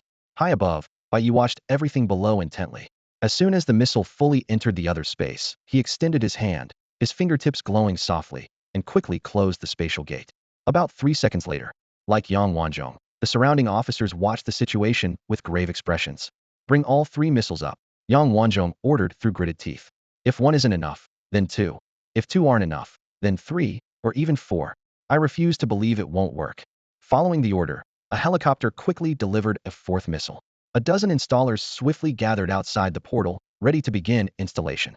In this critical moment, a silver, luminescent branch suddenly shot out from the portal. It traced a beautiful yet deadly arc in the air, instantly releasing an invisible spatial blade. Before anyone could react, the helicopter and the missiles below were cleanly sliced in half. This sudden event left everyone present in shock. Run! Get out of there! Yang Wanzhong was the first to react, shouting at the installers outside the portal. As the missiles plummeted from the sky, everyone's heart was in their throat should they accidentally explode. At least half of those present wouldn't have time to escape. In the nick of time, a figure appeared like lightning near the front of the missiles. Bai Ye accurately identified the explosive device located at the warhead and immediately used his ability to store the front half of the missile. However, the pilot on the helicopter wasn't as fortunate. The helicopter, now out of control, plummeted rapidly, crashing heavily into a tree. Simultaneously, the silver branch retracted swiftly after releasing the spatial blade, and the portal forcibly closed. Quick! Rescue them! Yang Wanzhong's body surged with magical energy, his form expanding instantly. He leaped 5 or 6 meters forward, reaching the crash site first. With a few swift moves, he tore open the cabin door and pulled out the unconscious pilot. Fortunately, the military helicopter's sturdy material prevented severe deformation despite the high-altitude fall. The pilot's head was bleeding profusely, and his breathing was weak. Where's the medic? Yang Wanzhong called urgently to the crowd rushing over, cradling the young soldier. The medic is in the military camp down the mountain, responded one of the leading officers hurriedly. Just as Yang Wanzhong was about to erupt in frustration, Bai Ye handed over a pale blue vial. Use this. Recognizing it as a healing potion, Yang Wanzhong immediately administered it to the pilot. The potion quickly took effect, stopping the bleeding, restoring color to the pilot's face, and stabilizing his breathing. Once assured that the pilot was no longer in life-threatening danger, Yang Wanzhong exhaled deeply and looked up at Bai Ye with gratitude. Thank you. It's nothing, really, Bai Ye replied calmly. By this time, others had arrived at the scene, anxiously observing the injured soldier in Yang Wanzhong's arms. The moment Yang Wanzhong announced that the driver was out of life-threatening danger, everyone present finally relaxed their tense nerves. All eyes turned to Bai Ye, who had witnessed firsthand how his potion saved the driver's life. Yang Wanzhong then arranged for 2 soldiers to carry the injured person down the mountain, while the rest of the team retreated along the original path, regrouping 100 meters outside the entrance to the alternate dimension.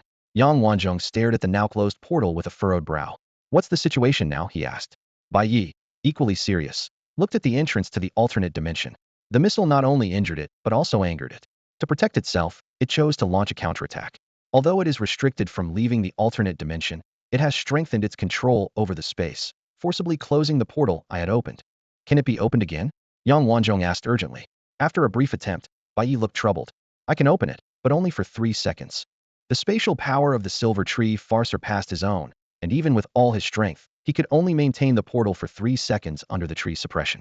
3 seconds? That's far from enough? Yang Wanzhong muttered to himself, feeling as if a heavy stone weighed on his chest, making it hard to breathe. Bai Ye turned to look at Yang Wanzhong. So, are you going to give up? For him, the essence of the silver tree wasn't essential. He could wait until he was stronger to try again. No, Yang Wanzhong replied firmly. I don't want to give up, and I can't give up.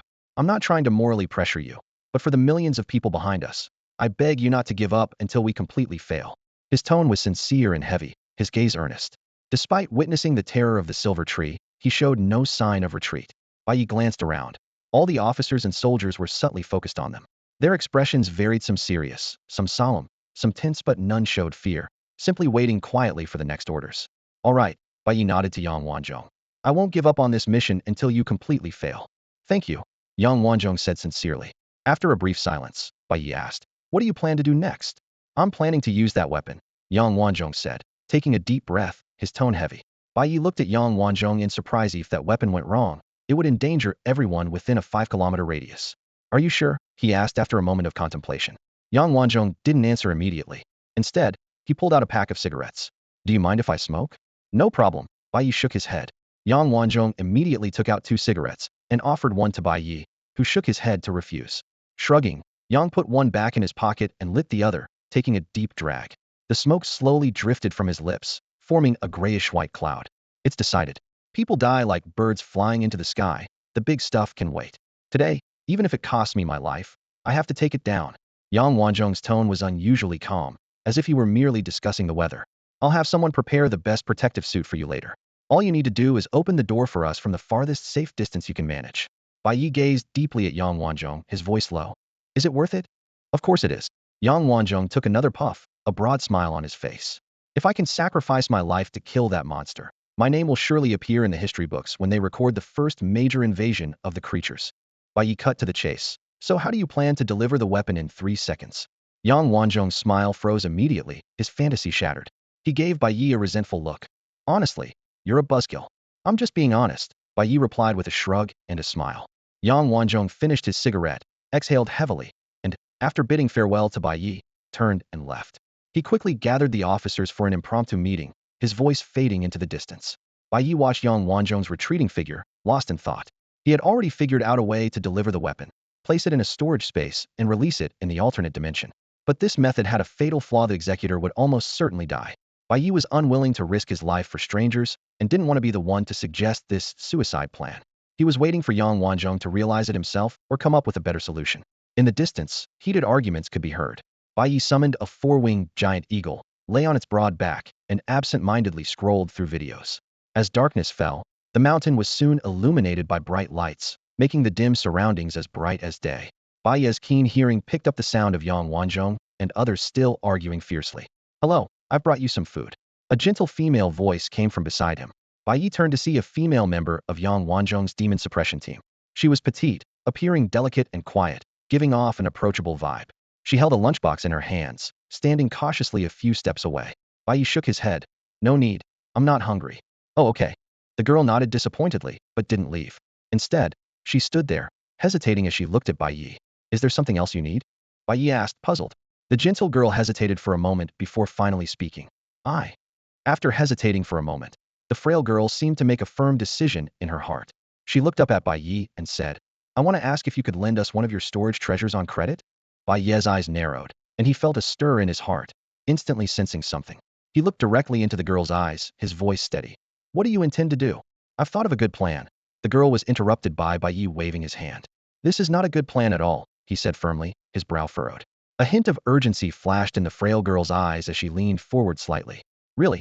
It just needs one person to. I know what you're going to say, Bai Ye interrupted her again, his gaze leaving no room for doubt. But leave the planning to your director and the others.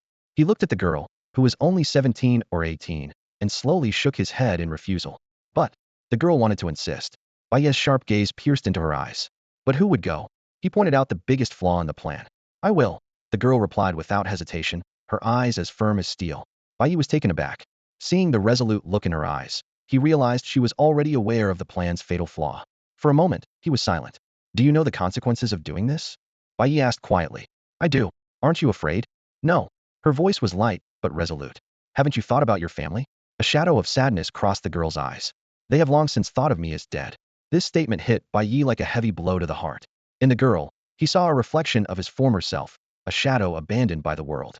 After a moment of silence, Bai Ye looked away from her and lay back on the four-winged giant eagle. Go find your director first.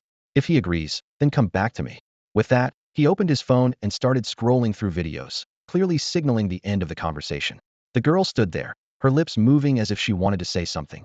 But in the end, she could only leave with her lunchbox, feeling dejected. Time passed, and night fell. Bai Ye put down his phone and gazed absent-mindedly at the starry night sky. The rustling sound of footsteps pulled his thoughts back to reality. Turning his head, he saw Yang Wanzhong approaching, fatigue and defeat etched on his face. Have you come up with a new plan? Bai Ye asked directly. Yang Wanzhong's face stiffened, but he forced a smile. Yes, we have a new plan. Noticing the unusual expression, Bai Ye swiftly appeared beside Yang Wanzhong. From your expression, it seems the plan isn't very good. His gaze shifted to a large tree in the distance, his tone calm. Ah. Yang Wanzhong exhaled heavily, looking ahead and nodding silently. 3 seconds is too short, Yang Wanzhong began explaining. We've considered many plans, but none passed. Finally, I thought of one way. Yang Wanzhong gazed at the stars and began to speak, explaining the conclusions of the higher-ups to Bai Ye. His voice sounded particularly steady in the night. I've reported the situation here. After research and discussion, the academicians believe that whether the weapon is detonated inside or outside the alternate space, the results are similar. If detonated within, it might kill the creature but could also lead to the collapse of the alternate space, affecting the entire mountain and several kilometers around it. Before he finished, Yang Wanzhong seemed to think of something and turned to Bai Ye, adding, We've prepared the highest-grade protective suit for you, and the weapon has a delayed detonation mechanism. Considering the creature's speed and the protection of the suit, you should be able to evacuate safely. Seeing Bai Ye's hesitation, he quickly added, Upon completing the mission, besides the original conditions promised, there will be a generous reward. Bai Ye was silent for a moment, his eyes flickering. Why not try it first? Maybe the alternate space won't collapse. Yang Wanzhong gave Bai Ye a deep look, a trace of hope appearing on his face. Have you decided when to act? Who will go? Bai Ye pressed. Yang Wanzhong shook his head. Not yet. We still don't know the limitations of that storage artifact of yours. There are limitations, Bai Ye said, looking at Yang Wanzhong with a complex expression. Only those with magic energy in their bodies, what you call magic power, can use it. You mean only magic warriors can use the storage artifact? Yang Wanzhong immediately grasped the implication.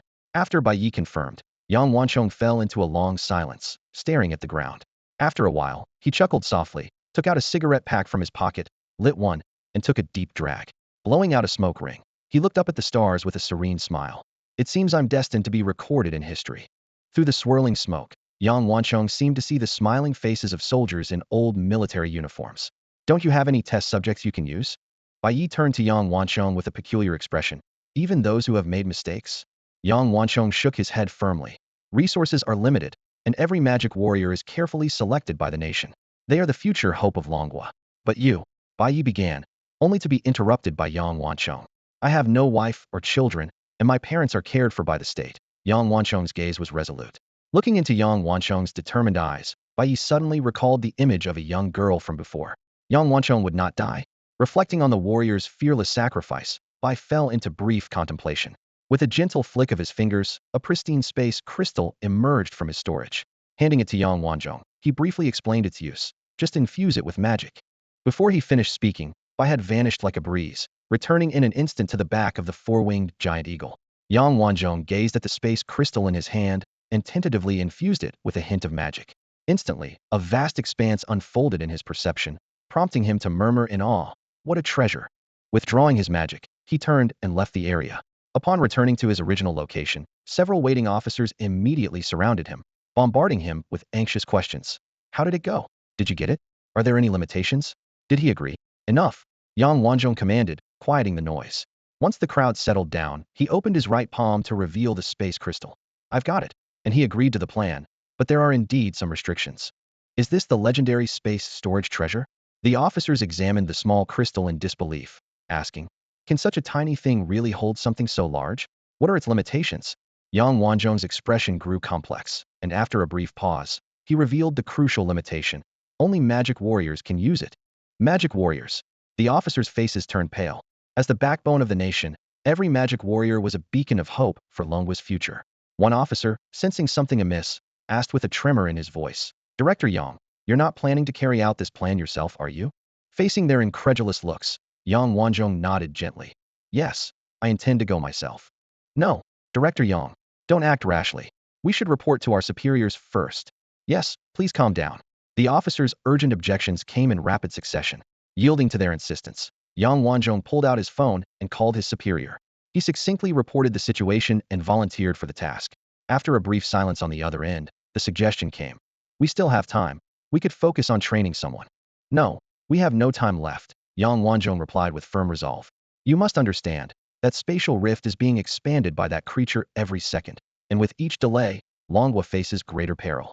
The line went silent for a long time before a voice, heavy with emotion, finally came through. Yang Wanzhong, you really didn't let me down, just like I expected from my soldier.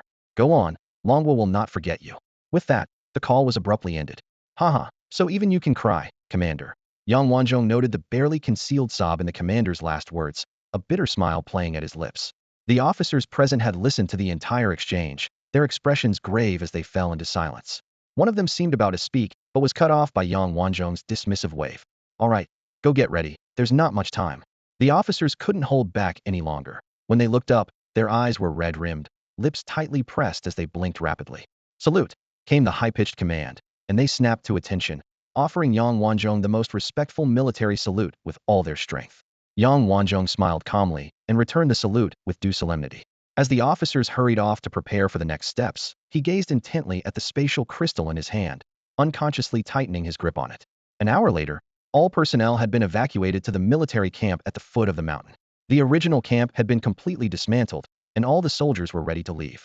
Yang Wanzhong alone stood on the open ground, his back to the towering mountain, silently watching everyone. Director Yang, we're ready to evacuate at any time, a military officer reported. All right, evacuate. Yang Wanzhong nodded calmly. The officer did not immediately turn to leave, but looked deeply at Yang Wanzhong. His myriad thoughts summed up in just 2 words. Director Yang, take care. Take care. Yang Wanzhong replied with a smile. After the officer left, several members of the Demon Suppression Bureau approached Yang Wanzhong. Director, why aren't you evacuating with us? Asked the leading young man, puzzled. There are still some matters to deal with. I'll handle them and then leave, Yang Wanzhong replied in a steady tone. Do you need our help? Another young man asked urgently. No, it won't take long. Yang Wanzhong shook his head, declining their offer. Then we'll go first? The leader asked tentatively. Yes, you go ahead, Yang Wanzhong nodded. The group turned to walk toward the convoy, but one young girl remained standing, trembling slightly. Director, she began, but Yang Wanzhong silenced her with a gentle finger pressed to his lips. Shoo. Yang Wanzhong shook his head, still wearing a gentle smile. The girl couldn't hold back any longer. She covered her mouth with both hands, crying silently, trying hard not to make a sound. Yang Wanzhong stepped forward, gently patting her head. Go on, continue to protect Longwa for me. The long convoy gradually withdrew from the area, leaving Yang Wanzhong standing at the foot of the mountain, watching as the vehicles disappeared into the horizon. He turned away, slowly making his way up the mountain path. Upon reaching the summit, Yang Wanzhong saw Bai Ye leaning against a 4-winged giant eagle, intently stargazing. Mind if I sit up there? He asked softly. Bai Ye shifted to make room without a word, prompting Yang Wanzhong to smile knowingly and lightly leap onto the eagle's back. Ah, this is quite nice, Yang Wanzhong remarked, stretching out comfortably on the eagle's warm feathers. When does it start? Bai Ye asked, looking down at him. Why? Are you that eager to see me die? Yang Wanzhong quipped, raising an eyebrow. But seeing Bai Ye's serious expression, he dropped the joke. In half an hour, it'll be midnight, another day lived. Not going to call your parents for the last time? Yang Wanzhong fell silent, eventually shaking his head gently. Better not, my dad might scold me. He left unsaid the part about fearing his mother's longing, letting memories flash through his mind. Didn't expect you'd be the one with me at the end, Yang Wanzhong said, turning to smile at Bai Ye. Should I leave then? Bai Ye glanced at him. Seriously, Bai Ye's tone turned earnest. Are you really not leaving anything for your parents? Even just a word? Nothing. It's just adding to the sadness, Yang Wanzhong replied, his tone serene. Time seemed to stretch, each second dragging on. Suddenly, the phone rang, shattering the silence. Director Yang, we've completed the evacuation. Okay, Yang Wanzhong replied curtly and hung up. Looks like it's time to say goodbye, he said, sitting up and turning to Bai Ye. I don't want to say goodbye to you. Bai Ye stood up, shaking his head. Yang Wanzhong paused, then understood. Sorry, I misspoke. I should say, take care. His expression was sincere. At the entrance to the alternate space, Bai Ye, now in protective gear, stood beside him. Can you grant me one last small wish? Yang Wanzhong suddenly asked. What wish? Can I see what you actually look like? Yang Wanzhong looked directly at Bai Ye's face, obscured by the protective visor. Bai Ye was silent for a moment. If you survive, I'll show you. Then you might as well wait until I'm dead and burn it for me to see. Yang Wanzhong couldn't help but retort. With only a minute left until midnight, Bai Ye waved a farewell to Yang Wanzhong, then mounted the four-winged giant eagle and soared into the sky. He flew to the farthest point where the space portal could be opened, focusing intently on the time ticking on his phone. In the forest, Yang Wanzhong looked up at the pitch-black night sky, his gaze sweeping over the surrounding mountain ranges. A hint of regretful smile appeared on his lips. What a pity, it wasn't Mount Fuji that was blown up. Time ticked away, second by second. 11 hours 59 minutes and 57 seconds. 11 hours 59 minutes and 58 seconds. 11 hours 59 minutes and 59 seconds. As the clock struck midnight, Bai Ye decisively took action. He forcibly breached the barrier of the silver tree, opening the glowing portal to another dimension. Yang Wanzhong, without hesitation, extended his right hand holding the space crystal into the rift, sending the weapon into the alternate space. The moment he sensed the weapon had successfully been transferred, an excited smile spread across Yang Wanzhong's face. However, just as he was about to withdraw his hand, a silver branch pierced his chest like a bolt of lightning. As his life force rapidly ebbed away, his expression shifted from excitement to acceptance. Without delay, the silver branch wrapped around his body and swiftly retracted into the alternate space. In the sky, Bai Ye, who had witnessed everything, immediately commanded the four-winged giant eagle to retreat at full speed. The eagle surged forward with the wind, shooting like an arrow into the distance. Moments later, an earth-shattering explosion echoed from behind. Determining they were at a safe distance, Bai Ye signaled the eagle to slow down. He retrieved a military-grade binocular from his storage space and looked toward the distant mountains. The mountain peak suddenly split open with a 100-meter-long rift, dark red earth cascading down like a waterfall from the void. The intense heat instantly ignited the trees on the mountain, and in no time, roaring flames engulfed the entire mountain. Bai Ye put down the binoculars and took out a photograph of himself, setting it alight in the direction of the mountain. He let the photo burn in his palm, indifferent to the trivial heat. I've sent the photo your way. Whether you can see it is your problem, he murmured, scattering the ashes into the wind. Meanwhile, on a winding mountain road, a long convoy of vehicles remained motionless. As the explosion resounded, all the vehicles honked their horns in unison. Inside one of the carriages, several members of the Demon Suppression Bureau gathered together. Apart from one, the others were puzzled by the sudden noise. What just happened? Why is it so noisy outside? What was that sound? Amidst their confusion, a girl in the corner suddenly burst into tears. Chingru, what's wrong? Chingru, why are you crying? Chingru, are you feeling unwell? Her companions asked anxiously, but the girl seemed detached from the world, continuing to sob quietly. Bonus scene. After being dragged back into the alternate space by the silver branch, Yang Wanzhong finally saw the true form of the silver tree. Knowing that such a powerful creature was about to be destroyed by his hand filled him with a sense of fulfilled purpose. Suddenly, a powerful energy wave erupted, causing the silver tree to tremble. As a blinding light flashed, the silver branch holding Yang Wanzhong flung his body into an adjacent space rift. In a hotel in Shanghai, sunlight streamed through the floor-to-ceiling windows into the room where Yang Suping sat upright on a cream-colored leather sofa, her gaze fixed intently on her son, Xiong Gang, who stood by the window. Son, what's the rush in bringing your dad and me to Shanghai? Tell us the truth. Yes, spill it. Xiong Ba, sitting nearby, echoed with a gruff, authoritative tone.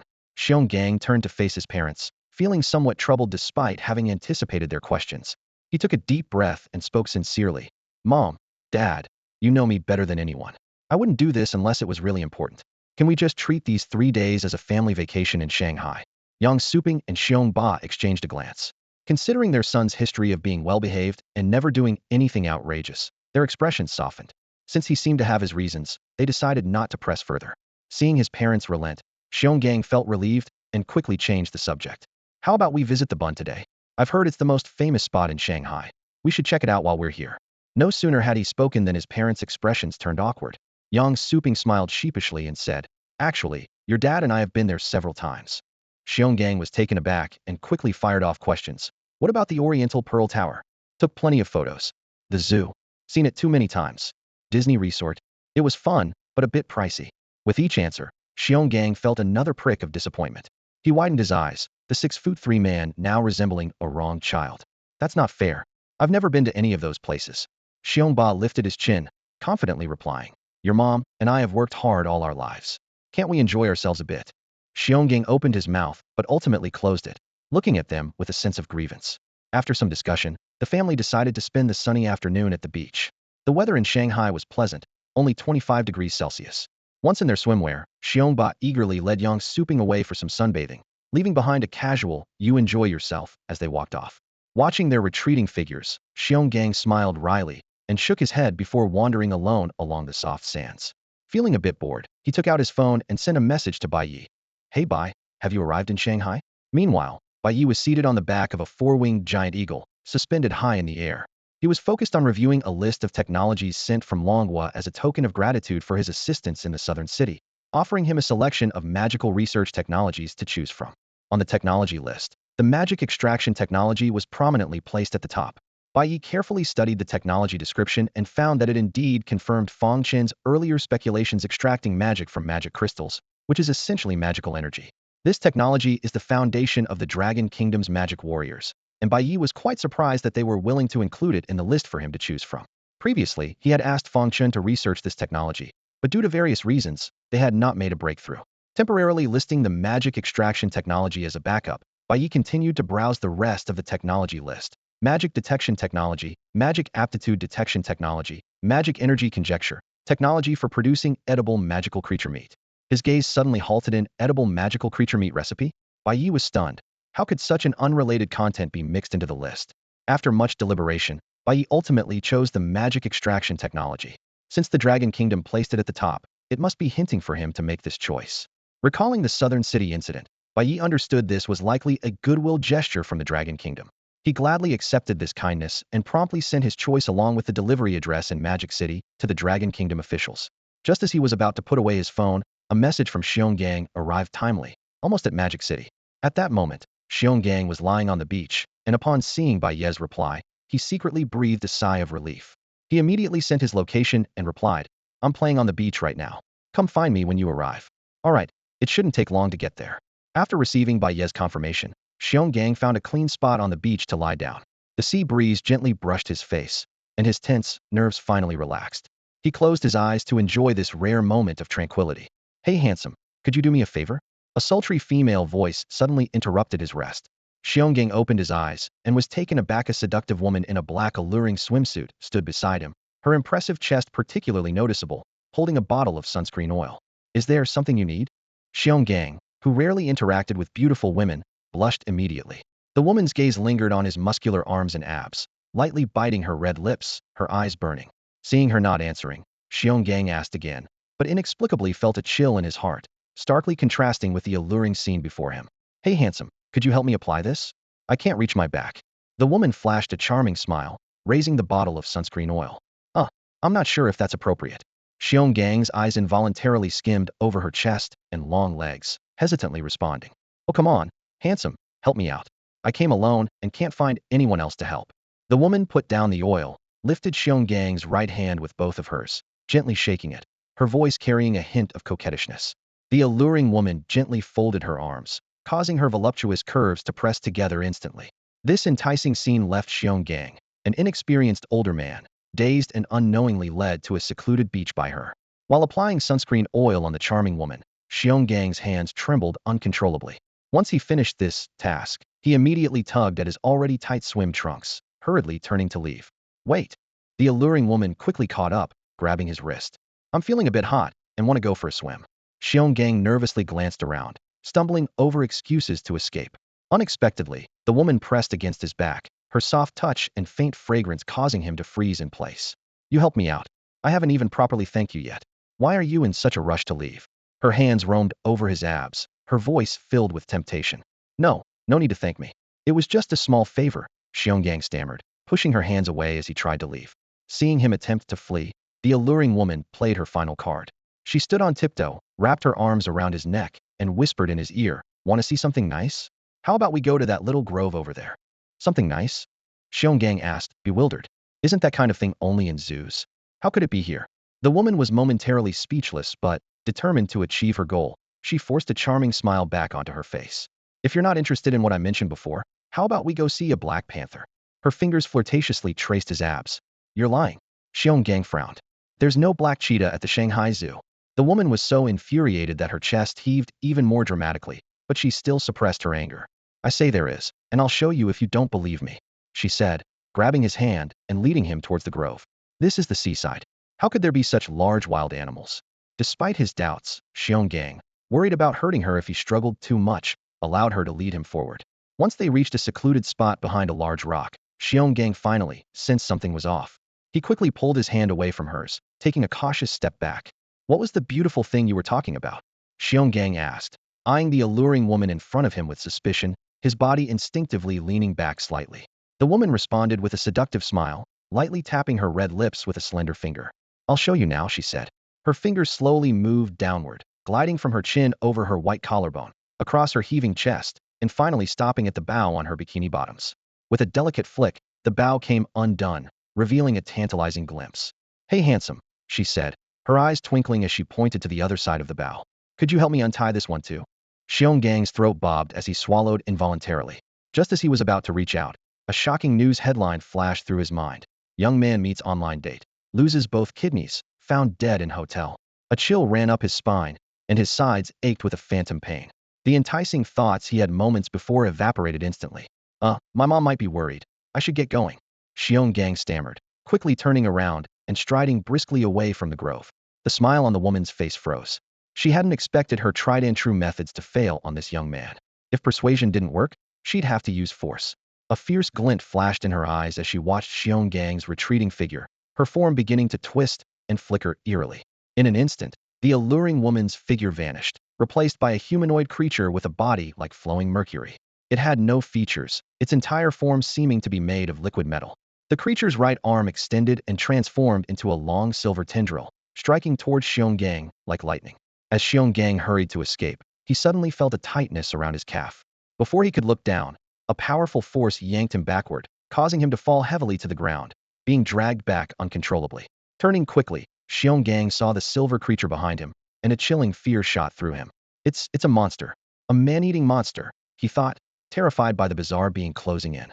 Fueled by adrenaline, he grabbed a rock from the ground and began to frantically smash it against the tendril wrapped around his leg. Hey handsome, didn't you want to see something beautiful? Why leave in such a hurry? The creature's face suddenly morphed back into the alluring woman's visage, speaking in a sickly sweet voice. But Xionggang was too panicked to care, mechanically pounding the tendril with the rock, though his efforts were futile against the creature. Don't like this face? How about another one?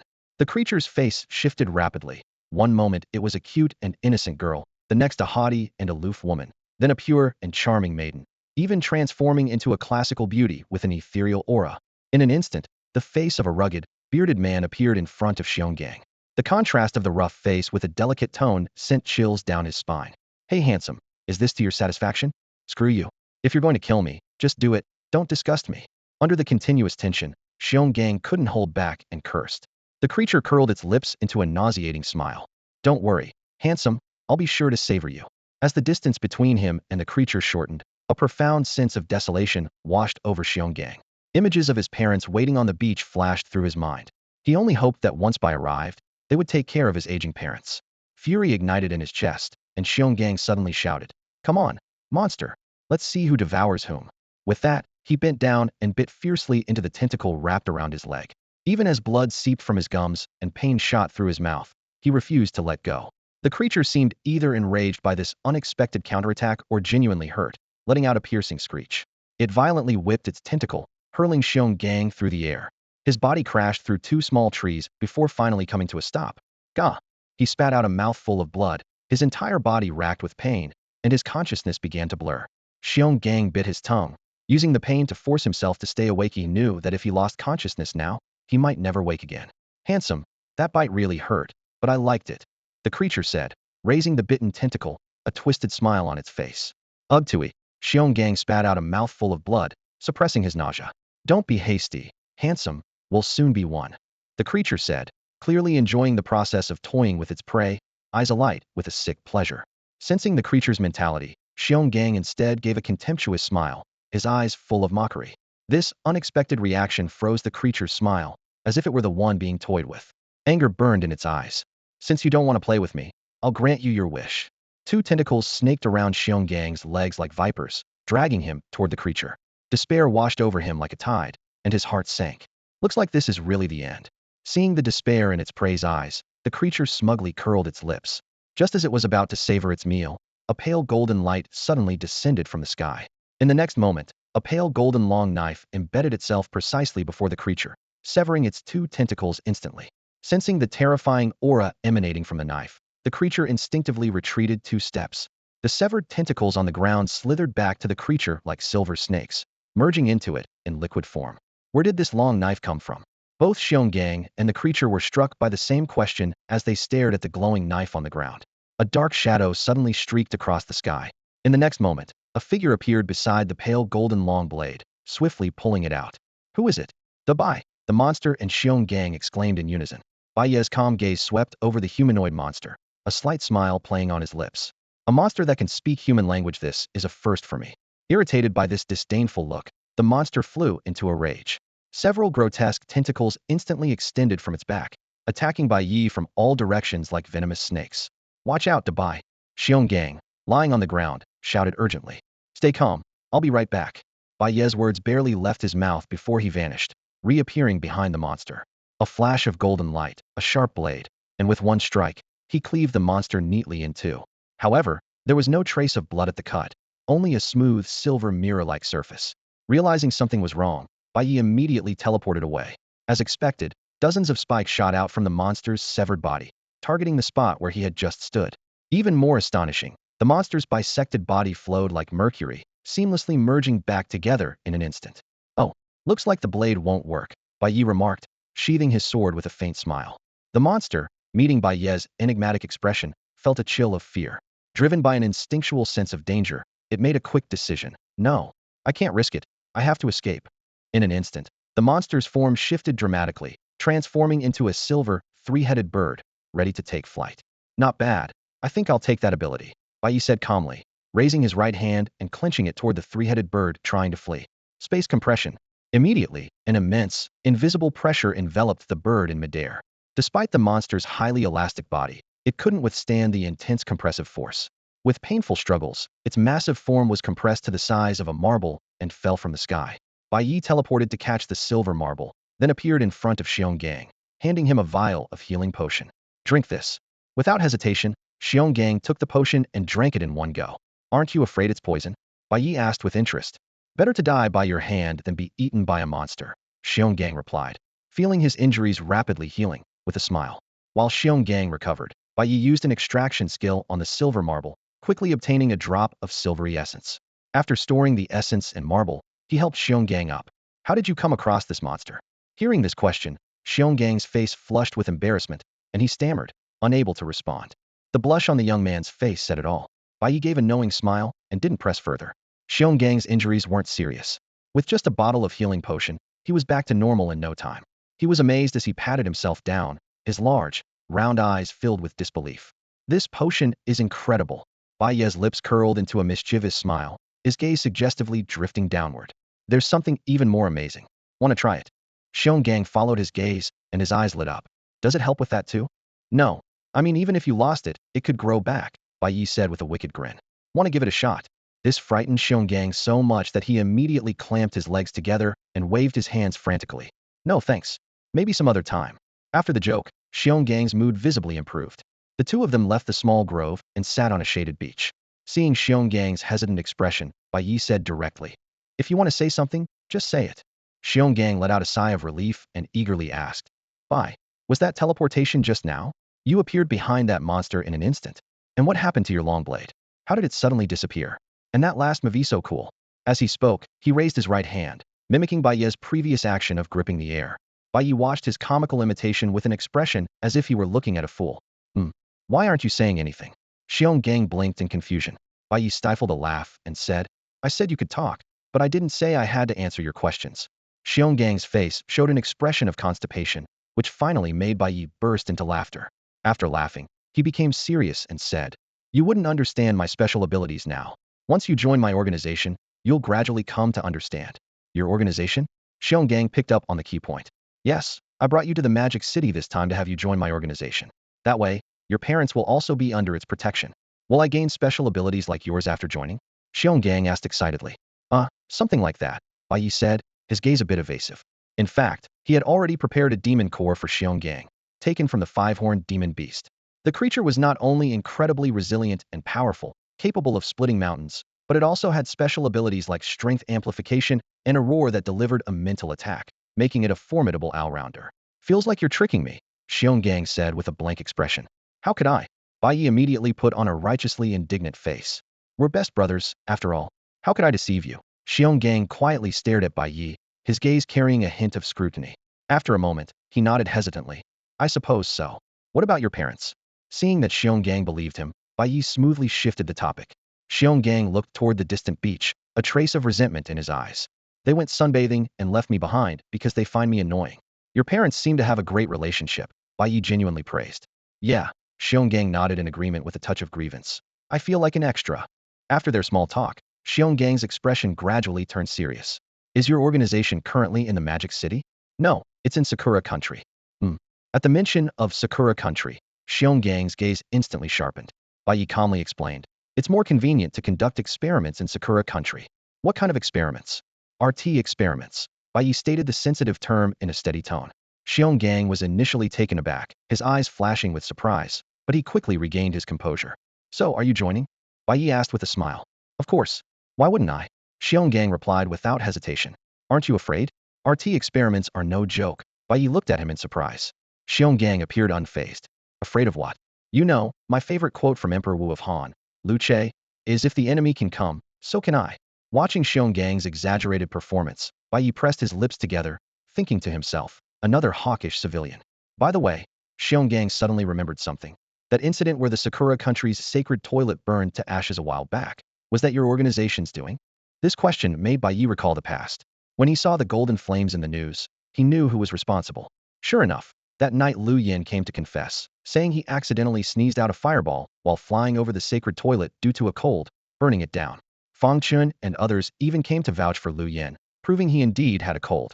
Although Bai Ye knew that after being strengthened by the source of demons, such minor illnesses were impossible, he had no choice but to accept their sincere explanation. It was an accident by one of our members, Bai Ye said helplessly. Yeah, I believe it was an accident too. Xionggang quickly nodded in agreement. When do we head to Sakura country? I still have some things to pick up. Once they arrive, we can leave. Bai Ye estimated the official speed, predicting they should arrive in the Magic City by that night. By the way, shouldn't you ask your parents for their opinion first? No need. Xionggang shook his head. I'll just tell them I'm going on a trip. All right then, suit yourself. Bai Ye said no more. After Yang Ruowei arranged for a private jet, Bai Ye and Xionggang temporarily parted ways. Following the map's guidance, he found a location closest to Kyushu Island in Sakura country, a secluded cliff. Standing at the edge of the cliff, Bai Ye carefully surveyed the surrounding terrain. Although the area was sparsely populated, simply establishing spatial coordinates in the wild was clearly not secure enough. His gaze fell on the cliff face before him, and he quickly formulated a plan. With a long knife in hand, he infused it with magic and began cutting into the cliff. Enhanced by spatial power, the hard rock yielded to him like tofu, easily sliced. Each piece of cut stone was meticulously stored in his storage space, leaving no trace behind. He carved inward along the cliff, gradually excavating a spacious cave about 50 square meters in area, extending roughly 10 meters into the cliff. In the center of the cave, Bai Ye established spatial coordinates. Surveying the simple stone chamber, he contemplated having the Xuanwu division come and renovate it in the future. After completing the setup, he exited the cave and carefully reinserted the collected stones back into place, seamlessly restoring the cliff to its original state. Satisfied with his work, he nodded approvingly. After leaving the cliff, Bai Ye found a nearby hotel to stay in. Sitting on the bed, he took out the silvery white magical essence he had previously acquired, eager to explore its properties.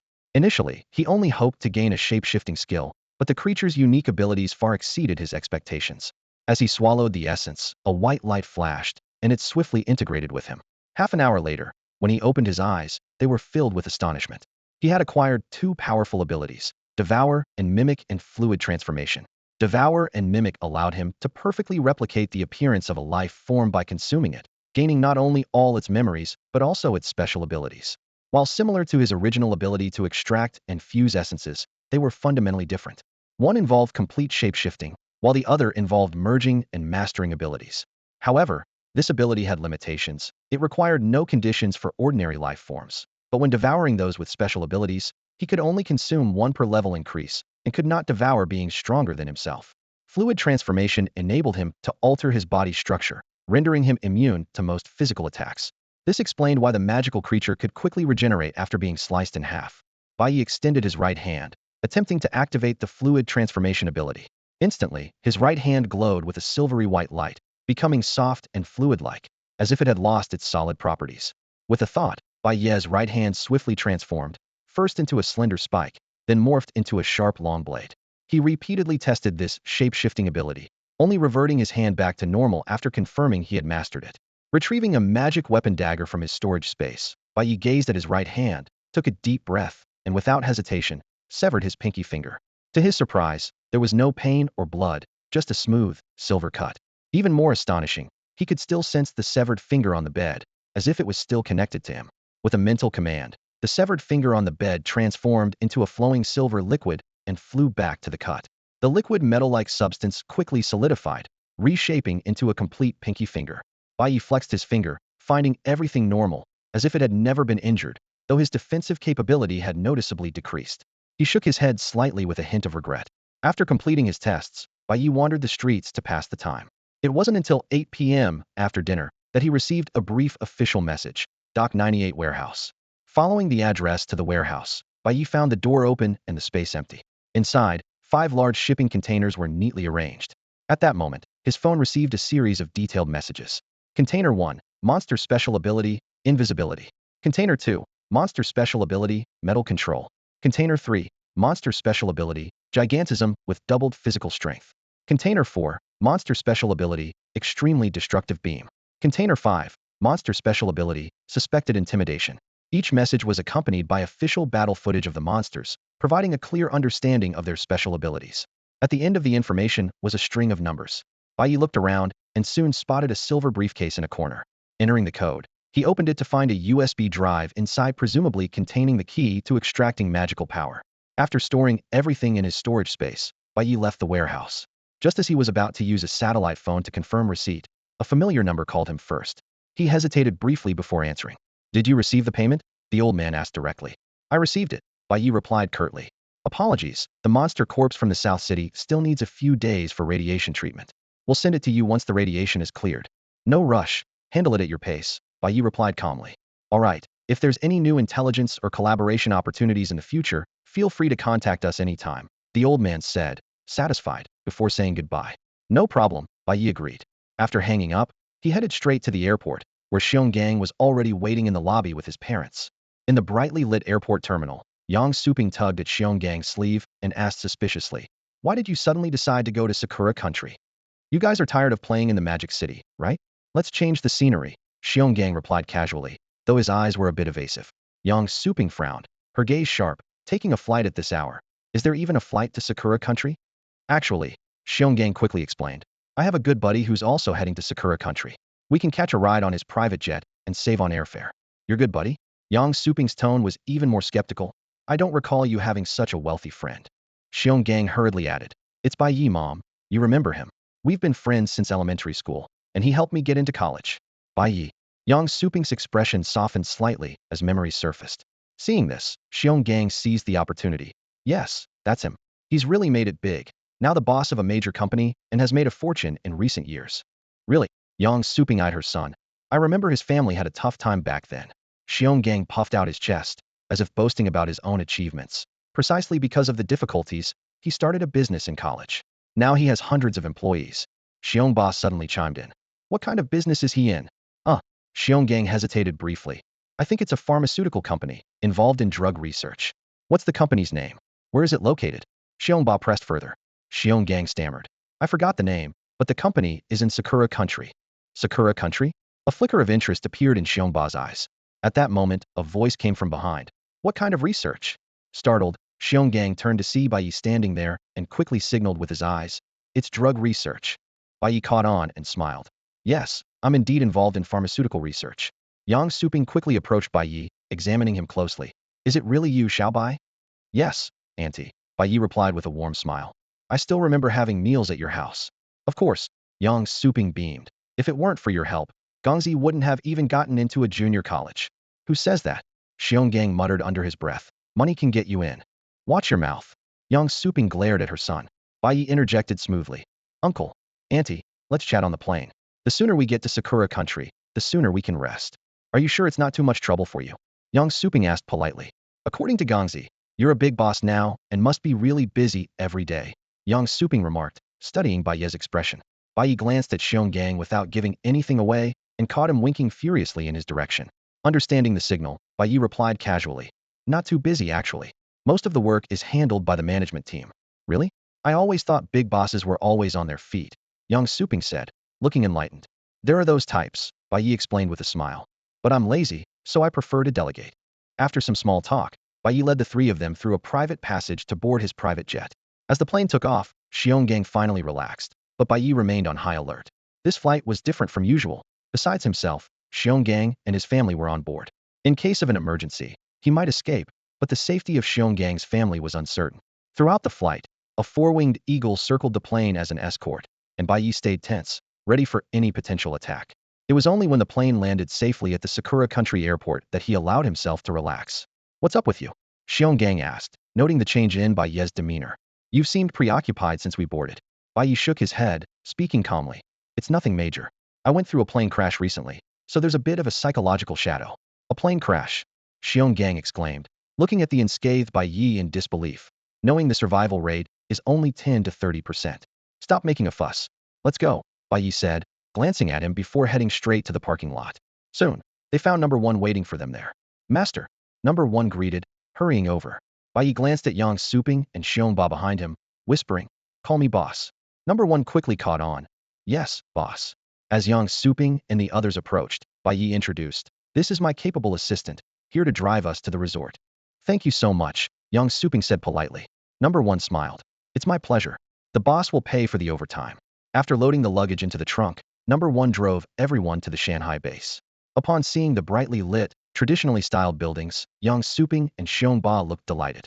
This place is amazing, Yang Suping admired. The architecture has such a rich Dragon Kingdom cultural vibe. Xionggang leaned over to Bai Ye, asking in a low voice, weren't we going straight to your organization's base? Why are we really at a resort? Bai Ye's lips curled into a mysterious smile. Who said this is a resort?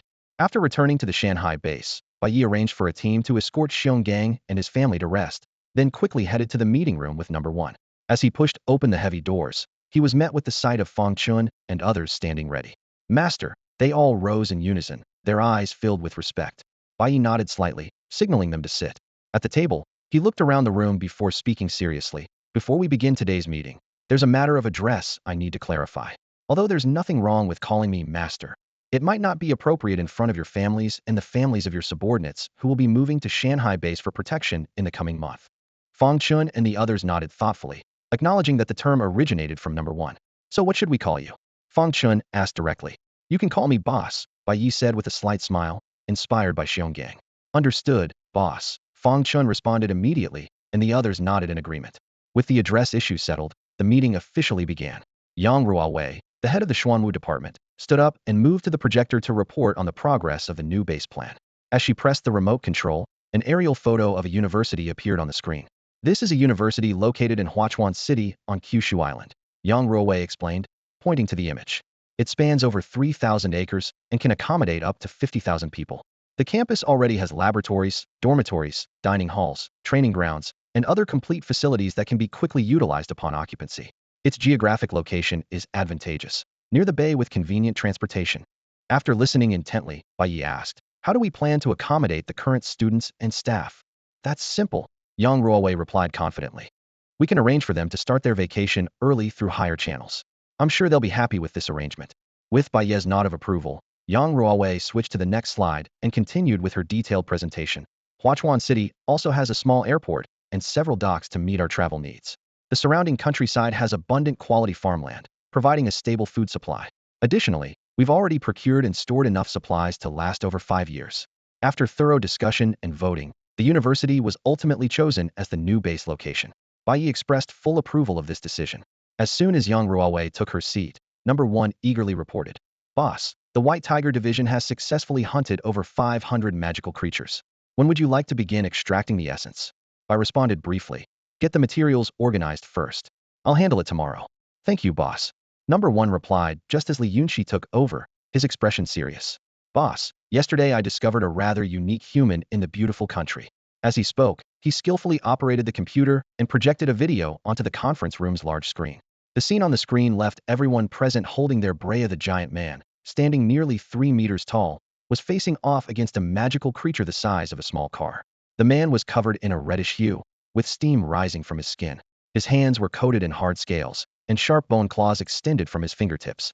I carefully observed the battle in the footage, assessing that both the man and the creature were around the 3rd level mark, but the mutated-looking man seemed oddly familiar to him. After the video ended, Li Yunxi continued with a detailed explanation. Upon investigation, this man is an active-duty Navy major from the beautiful country. He's part of a project called New Humans, a collaborative effort between several top biological research institutes and official forces in the beautiful country. He then displayed some photos of test subjects with magical creature traits, explaining, "They use genetic engineering to combine magical creature genes with human DNA. Although the success rate is low, they have indeed created such beings." Fong Chun then joined the conversation, providing additional analysis. "Based on Minister Li's information, I've conducted preliminary research. This gene fusion technology is somewhat similar to our magical creature essence fusion, but with clear limitations. The test subjects can only gain partial abilities of the creatures, and once fused, it cannot be reversed. As for other potential side effects, we can't determine them yet due to a lack of physical research." "Sounds like a low-grade version of magical creature essence," Number 1 mused. "That's one way to put it," Fong Chen agreed with a nod. Bai, staring at the photos on the screen, instructed Li Yunxi, "Keep a close eye on developments in this area, and report any anomalies to me immediately." "Yes, boss," Li Yunxi replied solemnly. After Li Yunxi's report concluded, Fong Chun took out a vial of pale purple liquid from his pocket and handed it to Bai. "Boss, do you remember when you asked me to research extracting magical energy from magic crystals?" Bai, taking the vial, looked surprised. "I remember. What did you succeed?" He thought to himself that if Fong Chun had indeed succeeded, the magical energy extraction technology he acquired might have been in vain. To his surprise, Fong Chun shook his head. "No, I didn't." "Then what is this?" Bai asked, intrigued by the mysterious purple liquid in his hand. Fong Chun explained, "Although the magical energy extraction failed, during the research process, we accidentally developed a new type of potion." "What kind of potion? What does it do?" Bai asked, curiously examining the mysterious purple liquid. "Magic blood elixir." Fong Chun straightened his posture, his eyes gleaming with intensity. Although his voice was calm, there was an excited spark in his eyes. "This is a special potion extracted from the blood of magical creatures. The user can temporarily gain some of the creature's abilities. For instance, using the blood of a defensive creature can greatly enhance one's defense. Using the blood from a strength-type creature can significantly boost the user's strength." He paused and emphasized, "Most importantly, it allows ordinary people to wield magic energy for a short time." Bai Ye furrowed his brows thoughtfully, as if he had grasped an important clue, yet it remained elusive. "What's the use of this? Don't we already have the essence of magical creatures?" Number 1 asked, puzzled. "You're missing the point." Fong Chen shot Number 1 an exasperated look. "Think carefully about what I just said. This elixir not only grants ordinary people the power of magical creatures, but also enables them to use magic energy. And since the raw material is just the blood of magical creatures, the cost is extremely low. Are you suggesting we could sell it to ordinary people?" Yang Ruowei interjected excitedly, her eyes sparkling. "Minister Yang, could you stop always thinking about making money?" Fong Chen shook his head helplessly. "Every part of the organization needs funding, and your Qinglong division is the biggest spender." Yang Ruowei retorted sharply, fixing Fong Chen with a piercing gaze. Fong Chen avoided her gaze, momentarily at a loss for words. At this moment, Bai Ye's eyes lit up. "I get it, we can use the magic blood elixir to develop subordinate forces, having ordinary people hunt magical creatures for us?" "Exactly. As expected of the boss, you grasped the key point immediately. Fong Chun nodded enthusiastically. The others in the room exchanged looks of realization. Fong Chun continued to explain. Although our organization is growing rapidly, the boss's insistence on strict member selection has slowed down our expansion. Developing subordinate forces doesn't need to be as stringent. As long as we set clear rules and mission requirements, they can help us solve many issues. Not only can we harvest magical resources globally, but we can also manage affairs we cannot directly involve ourselves in. Furthermore, Number 1 added, we can observe their performance and select outstanding individuals to join our organization. Li Yunxi nodded in agreement. In the upcoming large-scale invasion of magical creatures, ordinary people are almost certain to perish. The magic blood elixir could offer them a fighting chance. As the discussion deepened, the value of the magic blood elixir became increasingly clear.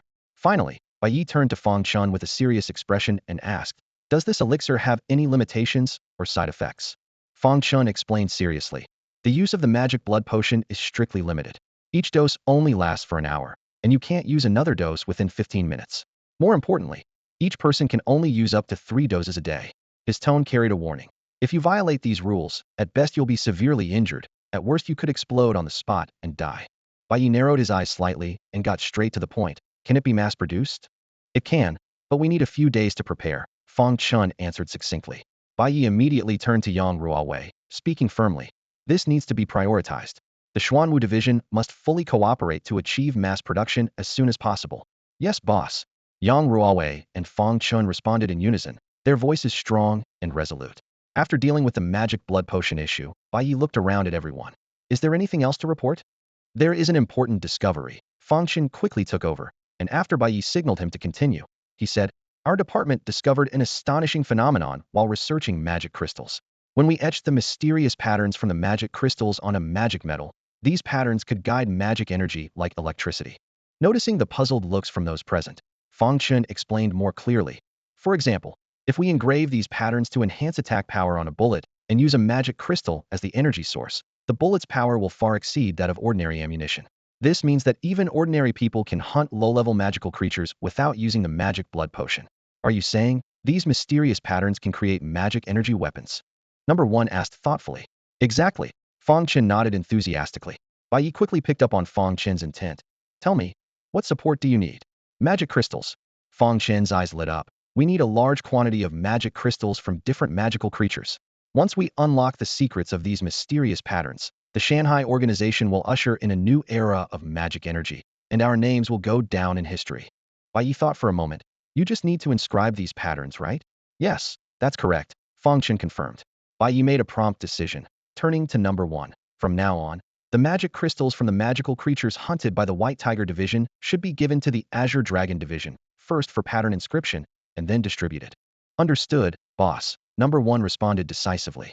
Hearing this, Fong Chun finally showed a satisfied smile. Then, Bai Ye took out a USB drive from his storage space and handed it to Fong Chun. This contains the Dragon Nation's magic extraction technology, which is the method of extracting magic energy from magic crystals. Give it to the Azure Dragon Division and implement it as soon as possible. Fong Chun took the USB drive, paused for a moment, and hesitantly asked, Boss, did you rob the Dragon Nation? The Zhuke Division has never obtained any information about this technology, and the Qinglong Division has repeatedly encountered obstacles with it. This highlights the technology's significant importance to the Dragon Kingdom. What are you talking about? This is just a normal trade with the Dragon Kingdom, Bai Ye frowned, glaring at Fong Chun with irritation. Fong Chun chuckled, quickly tucking the USB drive carefully into his pocket. He clearly understood that Bai Ye wouldn't do such a thing. Bai Ye gathered his thoughts and explained. 100-meter-long spatial rift appeared in the Dragon Kingdom. I helped them solve a major problem, and in exchange, besides this technology, I also asked for 6 monster corpses. 100-meter-long spatial rift. Number 1 suddenly stood up, urgently asking, where is it? His voice was filled with undisguised concern. Everyone present was aware of the impending large-scale invasion of monsters, and this rift was likely one of their entry points. Bai Ye noticed their tense expressions and straightforwardly replied, near Nanqing in Yun Province. Upon hearing this location, Number 1 and the others visibly relaxed, but soon fell into contemplation. They realized they needed to quickly arrange for their families to relocate. Bai Ye silently observed their reactions, understanding their concerns. In the meeting that followed, they discussed the new base plans in detail. At the end of the meeting, Bai Ye took a silver-white marble from his pocket and handed it to Fong Chun. What is this? Fong Chun asked as he accepted the marble, surprised to find that this small object weighed over 100 pounds. It's so heavy. This is a monster's corpse, compressed into this form. Bai Ye explained, detailing the monster's abilities. The monster's body has excellent extensibility and elasticity. I hope the Qinglong division can develop a new material with strong extensibility. You know, the people from the Baihu division always complain about their clothes tearing when they transform. Fong Chun immediately understood Bai Ye's intention and nodded repeatedly. Don't worry, boss, we'll solve this problem as soon as possible. With that, he hurriedly left. Watching Fong Chen's hurried figure, Bai Ye pondered. Perhaps it's time to gather some sources of vibrant energy so the Qinglong division can develop energy potions, allowing them to maintain high energy levels for research. Early the next morning, Bai Ye arrived at Xiongang's family residence. As he knocked on the door, he saw the family preparing to go out. Xiao Bai, you're just in time. Yang Suping warmly took Bai Ye's hand. Do you know where the restaurant in this resort is? I do. Let me take you there, Bai Ye nodded, leading Xiongang's family to the dining hall. Along the way, members of the Shanghai organization hurried by, clearly a sign of the organization's rapid development yet shortage of manpower. In the early morning, the corridors of the resort were bustling with people moving briskly. When Bai Ye appeared, these suit-clad professionals paused and greeted him respectfully. Good morning, boss. Bai Ye nodded slightly and responded to each greeting. Following behind Bai Ye, Yang Suping and Xiong Ba noticed something unusual. Looking around, the attire of these people was excessively formal, and their hurried steps lacked any sense of vacation leisure. The closer they got to the cafeteria, the stronger this sense of incongruity grew. Once the three of them had their meals and were seated, Yang Suping couldn't hold back any longer and turned to Bai Ye, asking, Xiao Bai, where exactly are we? It doesn't feel like a resort at all. Bai Ye didn't answer directly but turned to Xionggang. Didn't you explain it to them? Xionggang scratched his head sheepishly. I was so tired last night that I fell asleep as soon as I hit the bed. I forgot. What are you talking about? Yang Suping asked, bewildered. Bai Ye gave Xionggang a look, signaling him to explain. As Xionggang began to narrate, the expressions on Yang Suping and Xiongba's faces gradually grew serious. Mom, Dad, you can scold me all you want, but please trust me and stay, okay? Xionggang pleaded, his eyes brimming with tears. After a moment of silence, Yang Suping stood and gently embraced her son's head. You did it for our good, we understand. But next time, you need to discuss it with us. Your father and I aren't stuck in the past. At least give us a chance to adjust. Her tone was gentle, without a hint of blame. Mom, Xionggang choked up, about to speak. Smack. A loud slap interrupted the tender moment. Crying like a girl. Show some manliness. Yang Suping suddenly changed her demeanor, her expression stern. Mom. Xionggang held his stinging cheek, looking incredulous.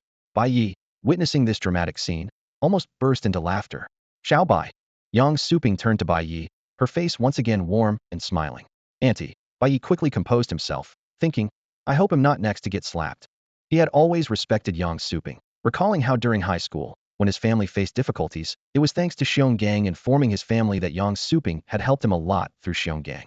Xiao Bai, I'm just wondering if there are any suitable job arrangements for me and your uncle? Yang Suping smiled and said, we can't just freeload here with you. Even if you don't mind, your uncle and I can't accept that. Bai Ye simply nodded in agreement to Yang Suping's request. After breakfast, he casually called over a subordinate and arranged for them to escort Yang Suping and Xiong Ba to the Xuanwu division. He had already informed Yang Ruowei about this, and everything was set. Once they left, Bai Ye led Xionggang into a training room. The room was well lit, and as they sat opposite each other, Bai Ye got straight to the point. You've always been curious about my abilities, haven't you? Let me tell you about their origins now. He then proceeded to explain the existence of magical creatures, the principles of their essence, and everything involved behind the scenes. Xionggang listened in stunned silence. The concepts of magical creatures, spatial rifts, and the battle for racial survival hit him like a sledgehammer. Bai Ye noticed his dazed expression and quietly waited for him to process the information. After a while, Xionggang exhaled deeply, his voice slightly hoarse. Bai Ye, thank you. Through Bai Ye's explanation, he finally understood the precarious edge he and his family had been teetering on. No need to thank me. The organization is in need of people right now, Bai Ye replied calmly. No, if it weren't for you, I wouldn't even have the chance to come into contact with such an organization. Xionggang knew well that, aside from his robust physique, he had little else to offer. Without Bai Ye's introduction, such an extraordinary organization would likely remain a mystery to him for life. Not wanting to dwell on the topic, Bai Ye switched to introducing the structure of the Shanghai organization. Enough about that. Let me tell you about the Shanghai organization. He succinctly explained the roles of the 4 divisions and then asked, besides the Qinglong division, which of the other 3 would you like to join? The Baihu division. Xionggang blurted out without hesitation. Bai Ye raised an eyebrow. The Baihu division is the most dangerous of the 4. Are you sure about this? I've thought it through. Xionggang nodded firmly. Seeing his determination, Bai Ye didn't press further. He retrieved a pre-prepared essence of a magical creature from his storage space. This is for you. Taken from a 5-patterned magical creature. He handed it to Xionggang. Xionggang examined the small vial of liquid in disbelief at the power it contained. Drink it directly, he asked. Bai Ye nodded slightly. Without hesitation, Xionggang drank it in one gulp. Seeing this, Bai Ye immediately stood up and stepped back, expertly taking out a pair of earplugs from his storage space and putting them on. As expected, the next moment, Xionggang collapsed to the ground in agony, letting out an ear-splitting scream. As the essence of the monster merged with him, Xiongang's body began to expand at an astonishing rate. In just a few minutes, his size increased to over 3 meters, with muscles bulging like mountain ranges, resembling a living titan. Atop his head, a pair of pitch-black demon horns slowly emerged, adding a final touch to his menacing appearance. Once his breathing stabilized, Bai Ye removed the earplugs he had prepared in advance and casually handed over a healing potion. The effects were swift, and Xionggang quickly regained his strength and stood up from the ground. He examined his newly transformed body with curiosity, eyes gleaming with excitement. How do you feel? Bai Ye asked, looking up at him. I feel like I could punch a bull to death with one hit. Xionggang exclaimed, swinging his massive fists with excitement. Suddenly he paused. Huh? Why did you get shorter? Instinctively, he looked around but couldn't see Bai Ye. Looking down, he realized Bai Ye only reached up to his chest. A few lines of exasperation appeared on Bai Ye's forehead. Why don't you take a look around? Only then did Xionggang glance around. And from this new perspective, he finally understood that Bai Ye hadn't shrunk. He had grown significantly taller. Oh wow, merging with the monster's essence makes you taller too, he shouted excitedly. Suddenly, as if recalling something, Xionggang quickly pulled at the waistband of his tight shorts and peeked inside. For a moment, his eyes widened, and he struggled to suppress a grin. Watching this scene, Bai Ye couldn't help but feel both amused and exasperated by Xiongang's train of thought. Once Xionggang calmed down, Bai Ye asked, Tell me about your special abilities. Apart from my increased size and strength, I've gained 2 special abilities, Battle Cry and Battle Frenzy. Xionggang then detailed the effects of these abilities. After listening, Bai Ye showed an expression of understanding it was exactly what he had observed in the horned demon before. Bai Ye then guided Xionggang in channeling magical energy to help him revert to his human form. Looking at his restored body, Xionggang hesitated for a moment before asking, After merging with the monster's essence, am I still considered a normal human? Can I still marry and have children normally? Of course you can, Bai Ye replied with a smile.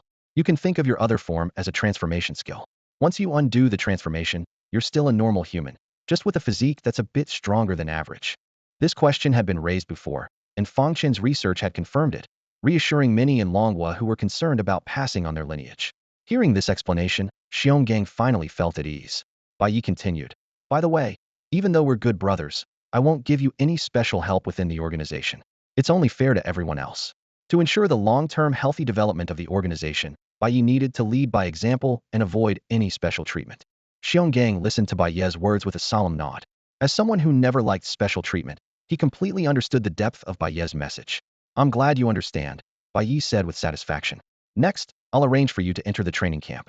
Once you pass the assessment, you'll become a squad leader. From there, your advancement will depend on your own abilities.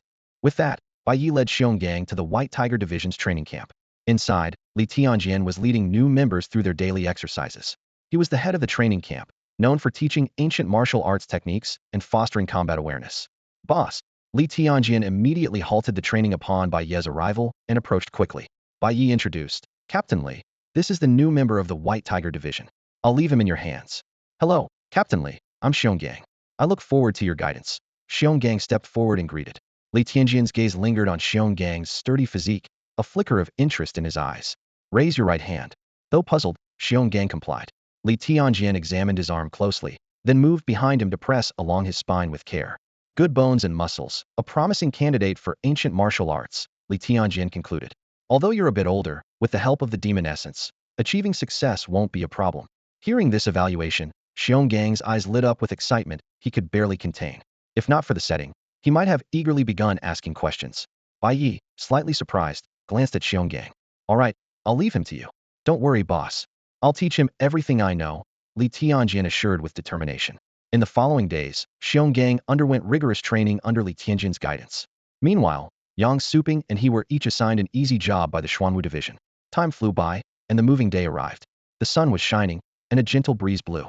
Early in the morning, the members of the Shanghai organization had packed all the base's facilities into spatial crystals.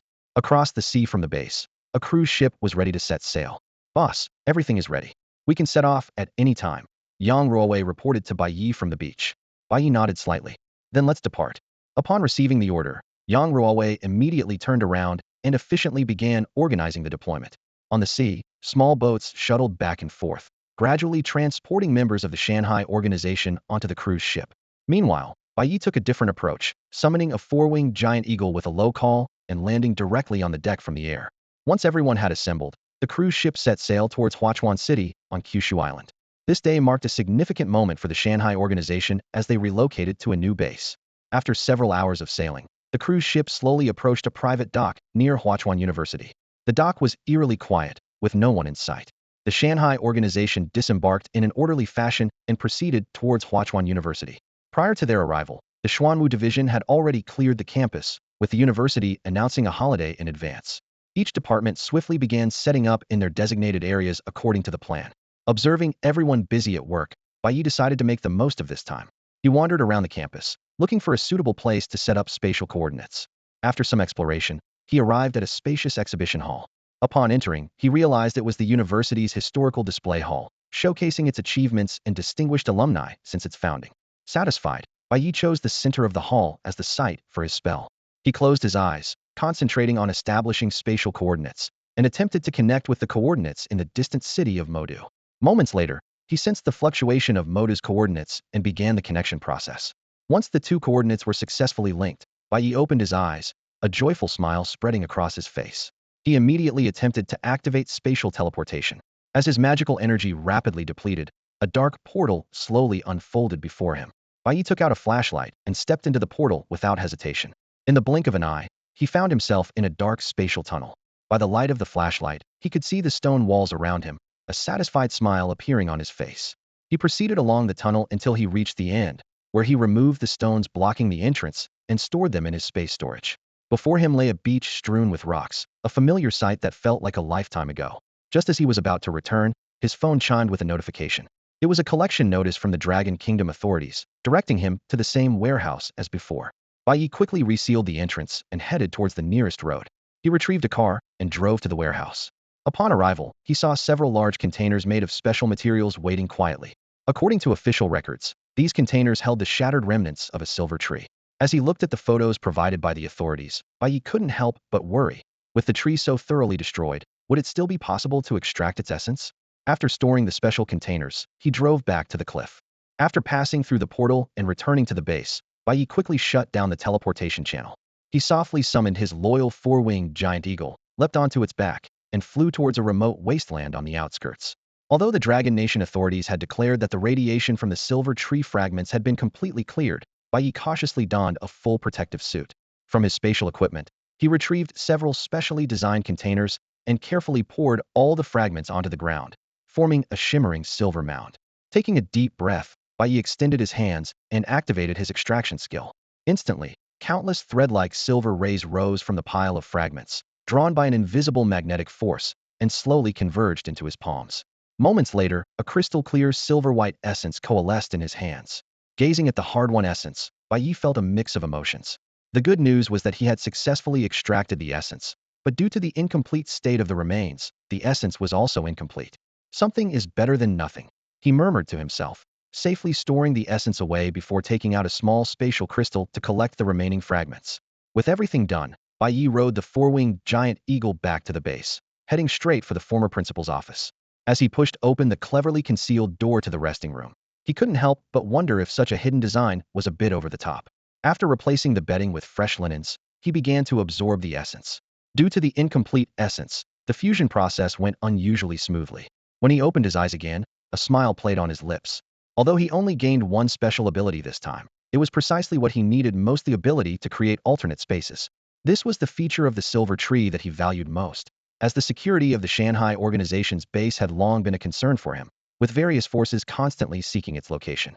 The essence of this ability was more akin to capturing space, first refining the target space to separate it from the surrounding area, then concealing it within a spatial crevice.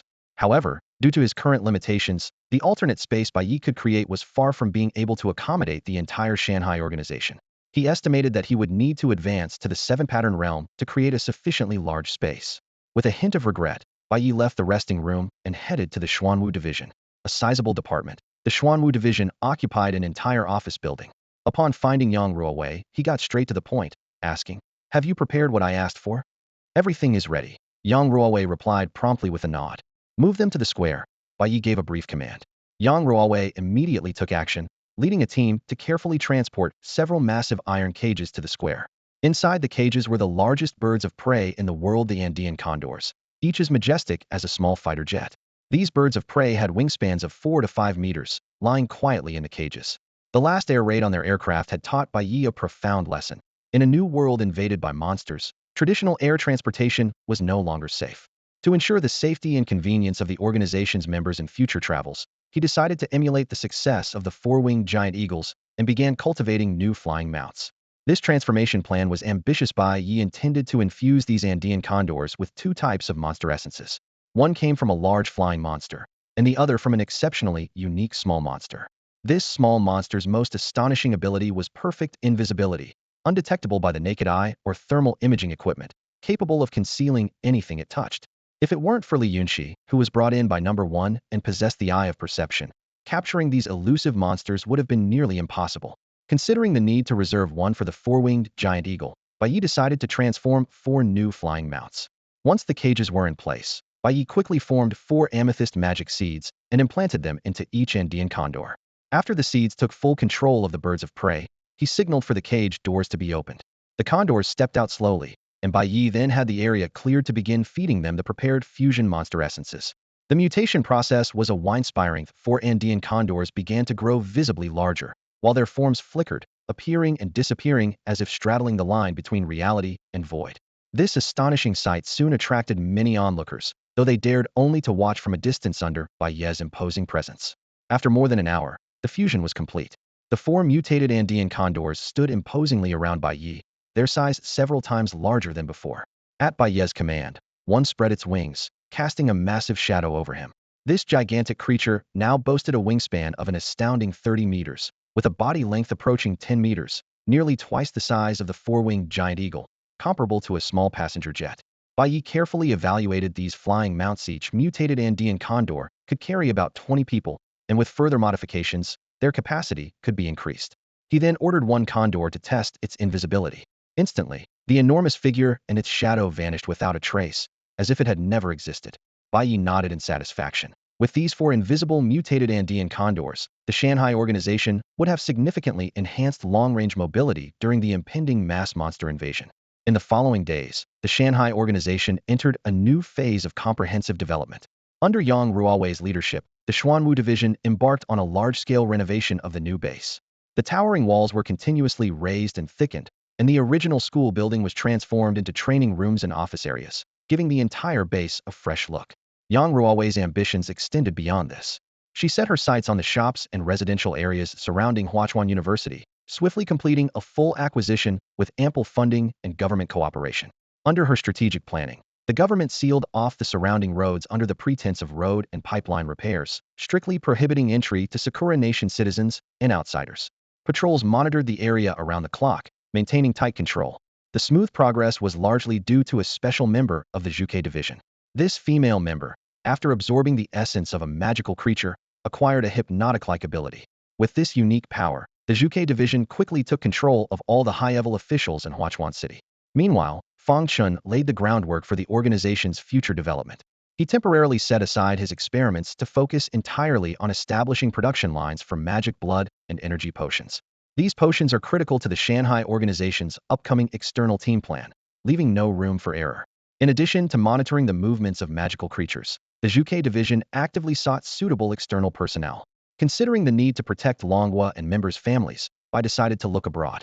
They mainly targeted retired soldiers and reputable mercenaries from major countries, especially those from Beautiful Country.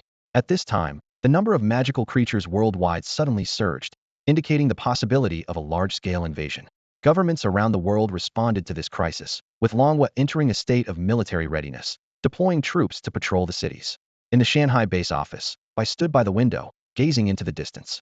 His phone screen displayed that there were only 10 days left until the massive invasion of magical creatures, prompting a deep sigh. Just then, there was a knock on the office door. "Come in," Bai said without turning around. Yang Ruowei entered and approached him. Boss, is there something you need? Bai asked with a slight nod. The dormitories at the base and the houses in the surrounding area have all been renovated, Yang Ruowei reported. When shall we start implementing the shelter plan? This plan aimed to accommodate the immediate family members of organization members at the base for refuge. But due to limited accommodations, the quotas were strictly controlled. Bai did not immediately answer but instead asked, how are the preparations going on Longwa's side? The special planes and vehicles are ready and can be deployed at any time, Yang Ruowei replied decisively. Bai Ye pondered for a moment, his gaze sweeping over everyone present, and then he spoke slowly. Let's start today. We'll divide into two groups. The first group will be led by the White Tiger and Azure Dragon departments, with the Black Tortoise and Vermilion Bird departments providing full support from the rear. Once the first group is done, it will be the turn of the Black Tortoise and Vermilion Bird. Yang Ruowei nodded seriously, showing no objections to this arrangement. Bai Ye's expression suddenly turned serious, and his voice carried a hint of coldness. Remember, each group has only 2 days. Regardless of whether you've succeeded in persuading your families, you must return by the deadline. If anyone fails to return without a valid emergency, they will be considered deserters. He paused, emphasizing. Also, no one is allowed to bully others or misuse the organization's name for misconduct. Violators will face the death penalty. Leakage of organizational secrets will be severely punished. Yang Ruowei meticulously noted every requirement and solemnly promised, rest assured, boss, I will clearly convey everything to everyone. Go ahead, Bai Ye waved his hand. Half an hour later, the teleportation hall was bustling with people. However, all members stood in orderly lines, their eyes shining with anticipation. As soon as Bai Ye appeared, a synchronized greeting of boss echoed throughout the hall. Are all the instructions clear? Bai Ye asked, scanning the crowd. Understood, came the unified and resolute response. Bai Ye nodded in satisfaction, then raised his right hand. Instantly, a space gate over 3 meters in diameter slowly unfolded before them. He stepped through first, arriving in a modified cave. The Black Tortoise department had expanded it to 3 times its original size, and the simple yet practical decor made the space bright and open. The organization members followed in succession. Bai Ye indicated they could proceed, and everyone immediately headed towards the nearby highway, where a fleet of ready buses awaited. Bai Ye did not depart with the group, but turned to look at the sea, his gaze revealing a complex mix of emotions. Isn't the boss coming? Number 1 asked softly. You go ahead. Bai Ye shook his head and suddenly asked, you have 2 brothers, right? Yes. Are you planning to bring them back? Number 1 shook his head without hesitation. The age gap between the 3 of us is significant, and we've never been close. Moreover, according to the Vermilion Bird Department's investigation, they have always shirked the responsibility of caring for our parents, leaving them in the old house. So, I don't intend to bring them back. All right, I was just asking, Bai Ye said after a moment of silence, waving his hand. After a brief conversation, Number 1 turned and left, leaving Bai Ye standing alone by the sea. The salty sea breeze brushed against his face, and waves crashed rhythmically against the shore, sending up sprays of water. As he gazed at the restless sea, Bai Ye's thoughts drifted back to the past. Before high school, his life was supposed to be peaceful and fulfilling. Although not wealthy, his family was free from want. However, fate took a turn the moment he walked through the high school gates. His father became infatuated with the stock market, ultimately losing the family's savings and disappearing to avoid creditors. Soon after, his mother reconnected with an old flame, divorced his father without hesitation, and left with the man for a distant place. Overnight, Bai Ye became a boy with both parents alive, yet living like an orphan. Fortunately, the creditors showed some mercy and did not demand that he repay his father's debts. The money he had saved from New Year's gifts barely supported him through high school.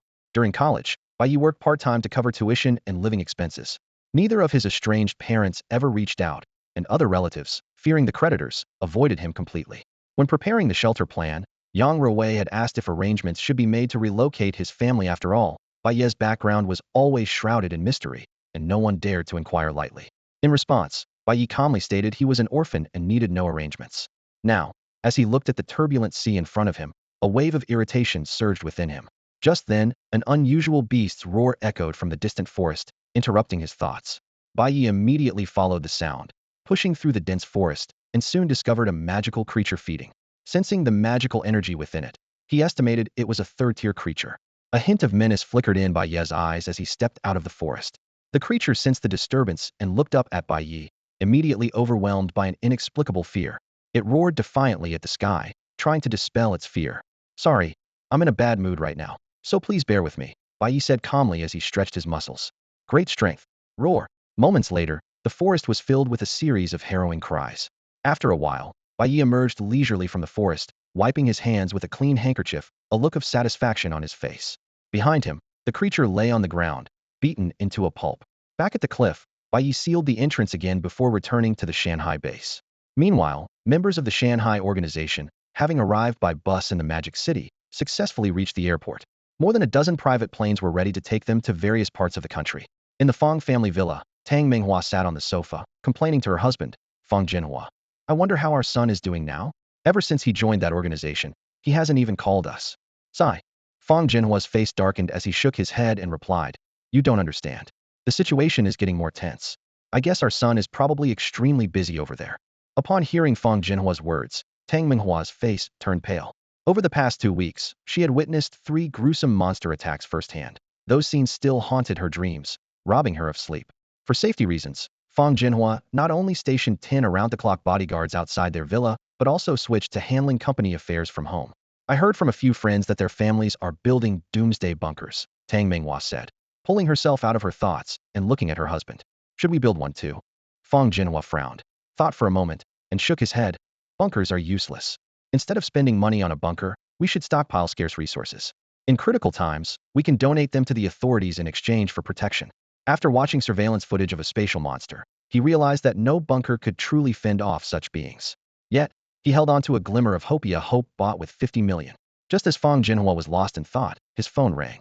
It was a call from the head of his security team. Mr. Fong, there's a young man outside claiming to be your son, Fong Chun. We need you to confirm. Fong Chun. Fong Jinhua sprang to his feet. Hearing her son's name, Tang Minghua also got up excitedly. Is our son back? She asked urgently. Let's go see. Fong Jinhua quickly headed to the door, with Tang Minghua following closely behind. When they reached the entrance, they saw several bodyguards vigilantly watching a young man. As soon as Fong Jinhua recognized the face, a smile spread across his own. Son. Tang Minghua recognized Fong Chun and rushed over joyfully. The bodyguards immediately opened the gate to welcome the young master inside. Tang Minghua embraced her son tightly. Fong Jinhua also stepped forward, examining his son carefully and patting his shoulder. Let's go inside and talk. Yes, it's dangerous outside. Let's go in, Tang Minghua said, pulling Fong Chun toward the villa. Once inside the living room, Tang Minghua had Fong Chun sit on the couch, studying him closely. Noticing that he seemed more robust than before, she almost said, You've lost weight, but swallowed the words instead. Mom, Dad, I'm sorry to have worried you, Fong Chun said, standing up to hug both parents. You rascal, Fong Jinhua teased with a smile. Settling back onto the couch, Fong Chun looked directly at his parents and said bluntly, I didn't come back just to see you. I'm here to take you away. Take us away? Where to? Tang Minghua asked with a frown, her eyes filled with confusion. Beside her, Fong Jinhua remained silent, but focused intently on Fong Chun, waiting for an answer. Fong Chun looked serious as he met his parents' eyes. To our organization's base, to seek their protection. Protection? Tang Minghua's frown deepened. Are we in danger? Before Fong Chun could elaborate, Fong Jinhua spoke up, a hint of tension in his voice. Is it because of those so-called monsters? Fong Chun nodded in confirmation. Yes, it's because of the monsters. Tang Minghua instinctively clenched her hands. But I feel like as long as we stay indoors, there's no real danger. Her tone revealed a reluctance to leave their current life behind. Fong Chun shook his head, his expression growing more grave. That's just the situation for now. In 10 days, those monsters outside will invade Blue Star on a large scale. At that point, countless monsters will flood in, slaughtering humans indiscriminately. Staying at home, or even in a military base, might not be safe. His words hit Tang Minghua and Fong Jinhua like a heavy blow, leaving them breathless. They had thought their current situation was already dangerous, not realizing it was only the beginning. Tang Minghua regained her composure, a hint of reluctance in her eyes. But if we leave, what about your father's company? We have so many assets that we can't take with us in a short time. Mom and Dad, Fong Chun said calmly. I'm not exaggerating, but your assets aren't much. You might as well convert them to cash or supplies. This was not an empty boast. Fong Jinhua's assets, worth billions, were not even enough to buy a few evergreen elixirs. Each evergreen elixir was a hot commodity on the market, with the most expensive one selling for $1 billion. Although the evergreen elixirs belonged to the Shanghai organization, as one of the researchers, Fong Chen's bonuses had already made him wealthier than his father. A hint of defiance flashed in Fong Jinhua's eyes. As a prominent figure in Yueqing, he was reluctant to accept that his wealth was so insignificant in his son's eyes. Noticing his father's expression, Fong Chun took out his phone and showed his account balance. At first, Fong Jinhua thought the string of numbers was a phone number. Once he realized what it actually was, he fell silent. Seeing his father's astonished expression, Fong Chun felt a sense of satisfaction. He put away his phone and turned to his mother. Mom, I know you're reluctant to leave the place you've lived in for so long, but soon, not just Long Country, but the whole world will be in crisis. This is a war for humanity's survival. Our organization may not be very powerful, but it can keep us safe. He paused before adding, Mom, you don't want to miss the chance to see your future grandchildren, do you? Tang Menghua's eyes lit up. You have a girlfriend. No. Fong Chun gently shook his head, indicating that he didn't have any news. Tang Menghua's smile froze instantly, a hint of disappointment flashing in her eyes. I got excited for nothing, she murmured. In times like these, who can afford to think about such things? Fong Jinhua snapped out of his thoughts, sighed, and then turned to Fong Chun with a serious expression, asking, Son, are you sure about the news you mentioned? The authorities in Longhua have known about this for a while, Fong Chun replied indirectly, offering evidence from another angle. This answer seemed to convince Fong Zhenhui, since even the Longhua officials confirmed it. The news was likely true. After pondering for a moment, Fong Jinhua made up his mind. All right, I'll follow your lead and sell off my assets in the next couple of days to convert them into supplies. In chaotic times, money loses value, but supplies are crucial. Once chaos hits, major industrial systems will be affected, and the value of supplies will skyrocket. We don't have much time, Fong Chen interrupted immediately. We have only 2 days to prepare. We must return to the base after that, or the consequences will be severe. 2 days. Fong Jinhua's brow furrowed, clearly realizing the urgency. You could hire an agent to manage things remotely, Fong Chen suggested timely. This idea brightened Fong Jinhua's eyes. Although hiring an agent might incur some losses, compared to his son's safety, such losses seemed trivial. His expression relaxed considerably. All right, we'll do as you say. Fong Chun turned his gaze to Tang Menghua, but before he could speak, she looked at Fong Jinhua affectionately and said, Why are you looking at me? Wherever your father goes, I'll go too. Fong Jinhua responded with a doting smile. Fong Chun was at a loss for words. Meanwhile, in a small town under a county, Number 1 was retracing his steps to find the old house. As the distance shortened, the surroundings became more familiar, and his steps grew heavier. To avoid being recognized, he wore a baseball cap and mask, concealing his face completely. Despite the passage of time, he decided to keep a low profile just in case. Walking through the dim, damp alleyways, Number 1 arrived at an old residential building. Looking up at the familiar windowsill, his heart wavered involuntarily. Just then, footsteps echoed in the stairwell. Number 1 quickly ducked around a corner. Moments later, a young woman emerged from the stairwell, holding the hand of a little girl. Mom, I got 100 on my test today. The little girl exclaimed excitedly. My daughter is amazing. So smart, the woman replied with a smile. I'll buy you some ribs later and make your favorite braised ribs. Thank you, Mom. You're the best. Huh, I know you too well. With such sweet talk, you must want something else too. Hee hee, I also want chicken wings. You little foodie. Around the corner, Number 1 watched the mother and daughter walk away. Unable to pull himself away, his eyes filled with a sense of loneliness. At the entrance of an old apartment building, Yihao stood for a long time. As dusk settled, he finally mustered the courage to enter the hallway. Under the dim yellow light, the walls were plastered with countless small advertisements, each detail stirring a long-lost sense of familiarity within him. He climbed the stairs, floor by floor, second, third, fourth, until he stopped in front of a door on the 5th floor. A crooked Fu character was taped to the door. Yihao's hand hovered in the air, hesitating. He was uncertain how to face the family members inside. After a moment of indecision, he retrieved a carton of milk and a bag of fresh fruit from his storage space, resembling a visiting guest. After tidying his clothes, he took a deep breath and knocked on the door. Knock, knock, knock. Who is it? Came a familiar voice from inside. The sound tightened Yihao's heart. With his enhanced hearing, he could clearly catch the approaching footsteps inside. Though he had faced man-eating monsters without fear, he now felt a twinge of trepidation. With a click, the door opened inward. An elderly woman with gray hair and a face full of wrinkles appeared. She was about to ask who it was, but froze the moment she recognized the silhouette. Everything had changed.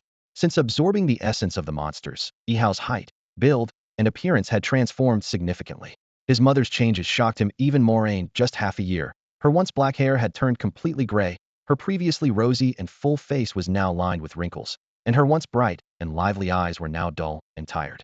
Recognition between mother and son was instant. Even with his hat and mask, Lu Guoxiang immediately recognized her long-lost youngest son, Pingan. Lu Guoxiang's voice trembled as she reached out with disbelief, wanting to touch her son's face.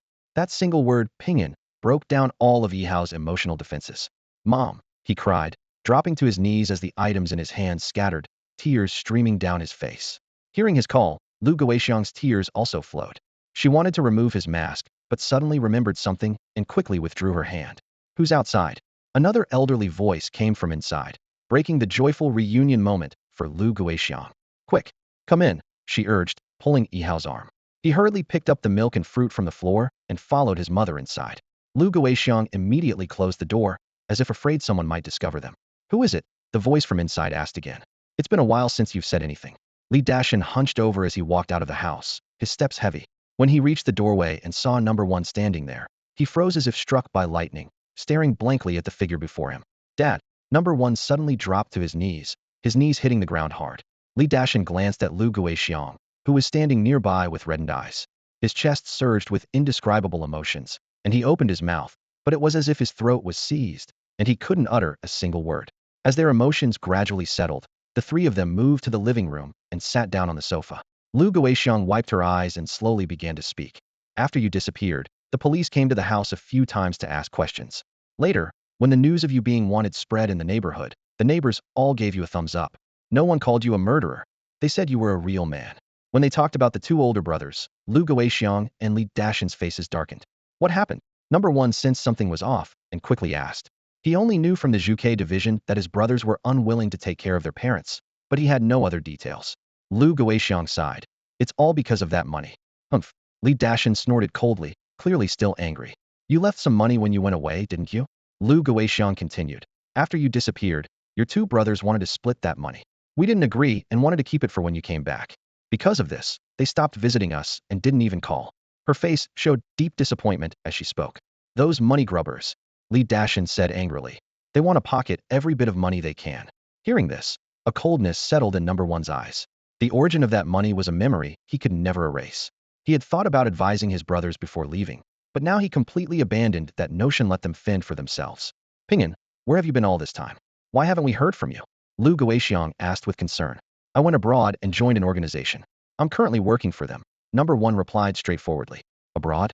An organization? Lu Guixiang and Li Dashan exchanged glances, immediately thinking of words like foreign scams and smuggling. It's no wonder, given how prevalent such warnings are, that their minds would automatically go there. The brief flash of hostility on Yihao's face was keenly noticed by Lu Guixiang and Li Dashan. Initially, they thought it was just the child being upset, but when Yihao mentioned joining an overseas organization, the couple's expressions turned serious. Son, Lu Guixiang's voice trembled, her hands twisting nervously. No matter what, we can't get involved in anything immoral. Li Pingan, Li Dashan's eyes widened as he slammed his hand on the table. If you do anything like that, I won't acknowledge you as my son. Seeing his parents' intense reactions, Yihao quickly realized their concern and waved his hands to explain. Dad, Mom, don't worry. The organization I'm joining is mostly made up of our own people. We're not doing anything bad. That's not necessarily true, Li Dashan immediately countered, frowning deeply. I've heard that many scam organizations are run by people from long countries scamming their own. Hearing this, Yihao clenched his fists, wishing he could immediately crush those scam organizations abroad.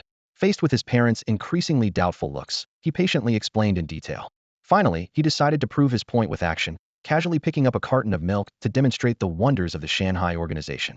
Before their eyes, the carton of milk vanished without a trace. Lu Guixiang and Li Dashan were dumbfounded and speechless. Once they gathered their wits, Lu Guixiang began searching under the table and around the sofa, but the milk was nowhere to be found. Yihao hadn't moved from his spot, so it couldn't have been a trick. Realizing this was a genuine supernatural event, the couple exchanged glances and finally started to believe their son's words. Yihao, seeing their change, waved his hand again to retrieve the milk carton from thin air, placing it firmly before them. Eagerly, Lu Guixiang tore open the packaging, took out a bottle of milk, and felt its texture carefully. She leaned in, speaking in a hushed, secretive tone. Pingan, be honest with me. Have you joined a legendary immortal sect? Nonsense, Li Dashan immediately retorted. This is clearly a Taoist technique of sleeve universe. As an enthusiast of Taoist culture, he was quite familiar with such abilities. Yihao was momentarily speechless at his parents' increasingly fantastical speculations. He couldn't help but think that the Shanghai organization did bear some resemblance to the legendary immortal sects, with their cultivation, longevity, and various miraculous medicines and equipment. But he quickly dismissed these thoughts, inwardly chuckling at how he almost joined in the wild imaginings. Sigh. It's hard to explain it all right now, Yihao sighed, getting straight to the point. Mom, Dad, I'm back to take you away from here, to offer you protection where I'm based. Why do we have to leave? Lu Guixiang asked, sitting on the worn-out fabric sofa with a frown. We've lived here for decades, and there's nothing wrong with it. Number 1 looked at the confusion on his mother's face and carefully chose his words. Because soon there will be a war, and it will become very dangerous here. He decided not to mention the specifics about the monsters, as it would be too unbelievable for the elderly couple. A war? Really? Lu Guoxiang and Li Dashan's eyes widened in shock. Yes, number one leaned forward slightly. You must have heard about those man-eating creatures, right? The couple exchanged a glance, and Lu Guoxiang nodded. We often see it on TV. Li Dashan chimed in. I also hear about it during chats with people. Seizing the moment, number one continued to explain. In a few days, these creatures will be everywhere. For your safety, I want to take you to the organization I'm part of for protection. Oh no, how could this happen? Lu Guoxiang exclaimed, instinctively gripping the sofa's armrest. This time, having learned from past experiences, the elderly couple did not question their son's words. However, leaving the home they had lived in for most of their lives for an unfamiliar place made them hesitate. Seeing his parents' hesitation, number one suddenly stood up from the sofa and knelt before them. Mom, Dad, I'm begging you. All right. We'll listen to you and go with you. Lu Guoxiang was so startled by her son's sudden action that she quickly agreed. Li Dashan was silent for a moment before slowly nodding as well. Number one smiled with relief and, at his mother's urging, sat back down on the sofa. The organization has only given me 2 days. We must reach Shanghai within that time. Lu Guoxiang looked at the old house, filled with decades of memories, with a heavy heart. Li Dashan noticed his son's concern and reassured him. Don't worry, we won't go back on our word. It's just hard to leave. Only then did number one feel slightly at ease. After a moment, Lu Guoxiang hesitated and looked at her son. Pingan, I was thinking. She trailed off, but number one immediately understood her thoughts. Mom, I know what you want to say, number one said gently. How about this? Call them now and say you miss them and want them to come home for a meal. If they agree without hesitation, I'll tell them this news. If not, then I can't be blamed for being heartless. Lu Guoxiang and Li Dashan paused, then nodded in agreement. After all, both brothers lived in the nearby county, and it would only take half an hour to drive back. If they truly cared, this distance was nothing. Lu Guoxiang and Li Dashan took out their phones, a flicker of hope in their eyes. After all, these were the children they had raised from birth, and no matter what, the bond of blood was hard to sever. With trembling fingers, Lu Guoxiang quickly found her eldest son's number in the phone book and pressed the call button. It took a full 10 seconds of silence before there was an answer on the other end. Hello. The middle-aged man's voice was noticeably cold. Lu Guoxiang seemed accustomed to such a tone and softly said, It's Sunday today. Why don't you bring Lily and the kids home for a meal? Your dad has been talking about wanting to see his grandson. Let's not. The voice on the other end replied without hesitation. Xiao, Jia hasn't finished his homework, and he has school tomorrow. He also has to work late tonight. Lu Guoxiang opened her mouth, but was at a loss for words. Li Dashan couldn't help but interject, his voice tinged with anger. Can't you come back by yourself? I can't, Dad. The eldest son's voice was slightly dismissive. I'm fishing at the reservoir. I've paid the fee, and I've already set up my spot. I really can't leave. You. Li Dashan was so angry his face turned red, but before he could say more, there was a sudden shout from the other end. Gotta go, Dad. I've got a bite. Followed by a busy tone. That ungrateful son. Is fishing really that important? Li Dashan fumed. Lu Guoxiang, however, just stared blankly at the phone screen, lost in thought. After a while, Li Dashan's anger subsided a bit, and he said to Lu Guoxiang with a somber expression, Call the second son, see what he says. Lu Guoxiang snapped out of her daze, and, feeling a bit disheartened, dialed her second son's number. This time, the call was quickly answered, and the sound of a television could be heard clearly in the background. Hey Mom. The second son's tone was a bit more polite. Second son, what are you up to? Learning from earlier, Lu Guoxiang cautiously asked. Just watching TV at home. The second son replied lazily. Do you have time tonight? Bring Xiao and the kids home for a meal. It's been a while since the family gathered. Mom. You know, the second son sighed. Xiao's mom is in the hospital, and we're still short on surgery funds. We really can't think about having dinner right now. Hearing this, Lu Guoxiang fell silent. Xiao was the second son's wife, and her mother had been hospitalized after the eldest and second sons had a relentless dispute over money. Initially, Lu Guoxiang and Li Dashan believed the story without question, until they suggested visiting the in-law, and the second son made countless excuses to avoid it. Only then did they understand everything, but they never confronted the issue. This time, Li Dashan didn't even bother to speak, merely letting out a cold snort and turning his head away. Lu Guoxiang glanced at Li Dashan, a hint of hesitation flashing in her eyes. After a moment of silence, she spoke. Xiao doesn't have time. Can't you bring Xiaohua back for a visit? No, Mom. The second son replied stiffly. My car is quite old and has been having constant problems. It's still in the repair shop. He refused his mother's suggestion without hesitation. Lu Guoxiang caught the hint in his words, her expression darkening as she fell silent. The second son, sensing the futility of further conversation, casually ended the call. Number one observed his mother's disappointed expression, feeling a mix of emotions but knowing he couldn't afford to be soft-hearted. Mom, it's been ages since I had your braised pork ribs, he said, trying to shift her focus.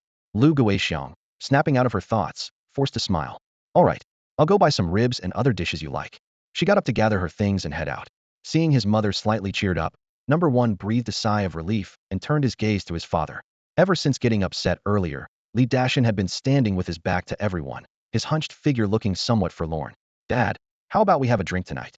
Number 1 suggested softly. Li Dashan's body trembled slightly. He nodded, standing up. I'll go to Uncle Yang's to get some wine. He has some good stuff stored there. He lost a game of chess to me last time and still owes me a bottle. With that, he headed towards the door. Once his parents had left, Number 1 stood alone in the living room, having achieved his aim of giving them space to relax and shake off their negative emotions. He looked up at the cross-stitch on the wall that read, "Harmony in the family leads to prosperity," his expression turning cold. "Since it's your own choice, don't blame me." Meanwhile, at the Shanghai base, Li Yunqi was quickly searching for Bai Ye with a tablet in hand. "Boss, there's an unexpected situation." Bai Ye emerged from his meditative state and looked up. "What's the situation?"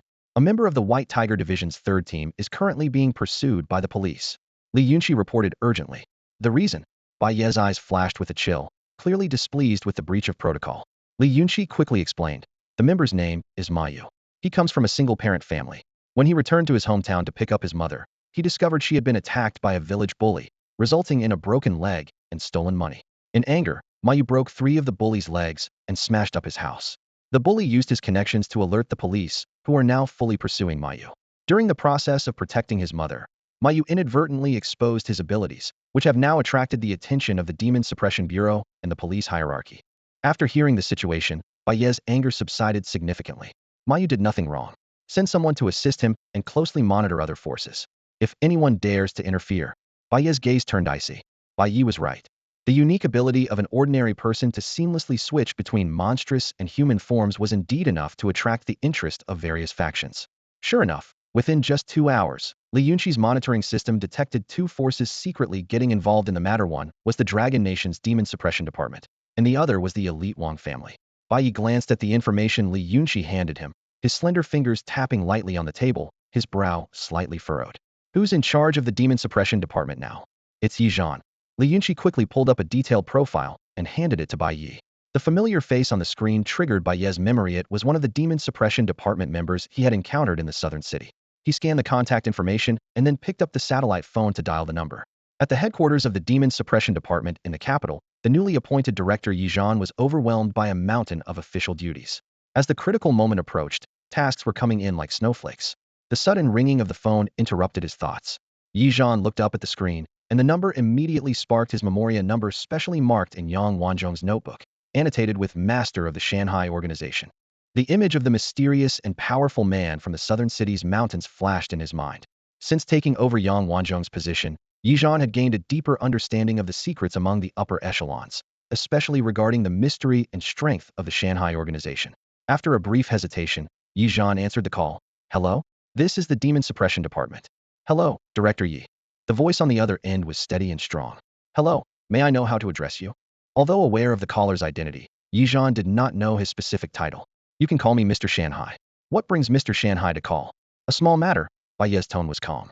"One of my organization's members returned home to visit his mother and, after teaching a village bully a lesson for oppressing her, is now being pursued by the police. I'd appreciate your help." Yi Zhan immediately realized the situation was not as straightforward as it seemed. "Please hold on while I look into the specifics." "His name is Mayu, and his hometown is in Lingchuan City," Bai Ye added. With this information, Yi Zhan quickly found the relevant video footage of Mayu transforming and confronting the police, along with a report of the Demon Suppression Department's involvement in his capture. Weighing the pros and cons, Yi Zhan swiftly made a decision. Although Mayu's displayed abilities were indeed on par with a magic warrior, offending the Shanghai Organization, a powerful force favorable to the Dragon Nation, was clearly unwise. "Sorry to keep you waiting." Yi Zhan picked up the phone again, speaking sincerely. "I've reviewed the situation, and it indeed wasn't his fault. I'll handle this matter promptly." "Thank you, Director Yi." Bai Ye's voice came through the phone. Just before hanging up, he added, "Also, please inform others that Mayu is part of my Shanghai organization, so they don't mistakenly harm him." "Others?" Yi Zhan frowned slightly, his fingers instinctively tapping on the desk. After a moment, he quickly picked up his phone and called his subordinate. "Check who's interfering in Mayu's affairs." Soon, a message flashed on Yi Zhan's phone screen. As he read the content, His pupils contracted sharply. Wang family. Although the Yi family and Wang family are both top-tier families, the Wang family is not only more powerful, but also notoriously domineering, making them a formidable opponent. Yizhan rubbed his temples and made a decision. He picked up the red hotline phone on his desk and dialed that special number. A gentle yet authoritative voice quickly came through. Hello, Xiao Yi, what's the matter? Chief, there's something I need to report to you. Yizhan detailed Ma Yu's situation and the Wang family's involvement. Xiao Yi, you've done well on this matter. You don't need to worry about the Wang family. Instruct your people to stand down. Understood, Chief. A relieved smile appeared on Yizhan's face. He immediately ordered the cessation of actions against Ma Yu and pressured the local police to halt their pursuit. Meanwhile, at the Shanghai base, Bai Ye was monitoring the situation through a screen. This call was not only to resolve Ma Yu's predicament, but also to test the Dragon Nation's attitude towards the Shanghai organization's special abilities. If the other side couldn't resist the temptation, he would need to re-evaluate the relationship with the Dragon Nation's authorities. Before long, Li Yunqi walked in briskly to report. The police and the Demon Suppression Department have backed off. Although the Wang family hasn't made any new moves, they're still observing. Bai Ye's gaze fell on the Wang family's information on the screen. Have the people to pick up Ma Yu arrived? About half an hour more. Li Yunqi glanced at her watch. Once they pick him up, they should leave immediately. Keep a close eye on the Wang family's movements. Understood, boss. Meanwhile, in an abandoned factory in Lingchuan City, Ma Yu looked at the message from the Vermilion Bird Division on his phone, finally relaxing his tense nerves. The factory was filled with old machines and wooden planks, and in the dim light, Ma Ruhua sat on a plank, looking at her son with guilt. Xiao Yu, why don't you leave me here and run by yourself? Even if they catch me, nothing will happen to me. Mom, don't worry. Ma Yu put away his phone and crouched down to hold his mother's calloused hands. The organization I'm with has resolved this issue. The police won't be after us anymore. Really? Ma Ruhua's hands tightened around her son's, her eyes sparkling with joy. Ma Yu smiled warmly. Really? In a little while, my organization's companions will come to get us, and then we can leave here. That's all for today. Thank you so much for watching. I hope you guys enjoyed. If you wish to have another part of this recap, please give us at least 1,000 likes. Please don't forget to comment and subscribe to our channel for more content like this. Until next time.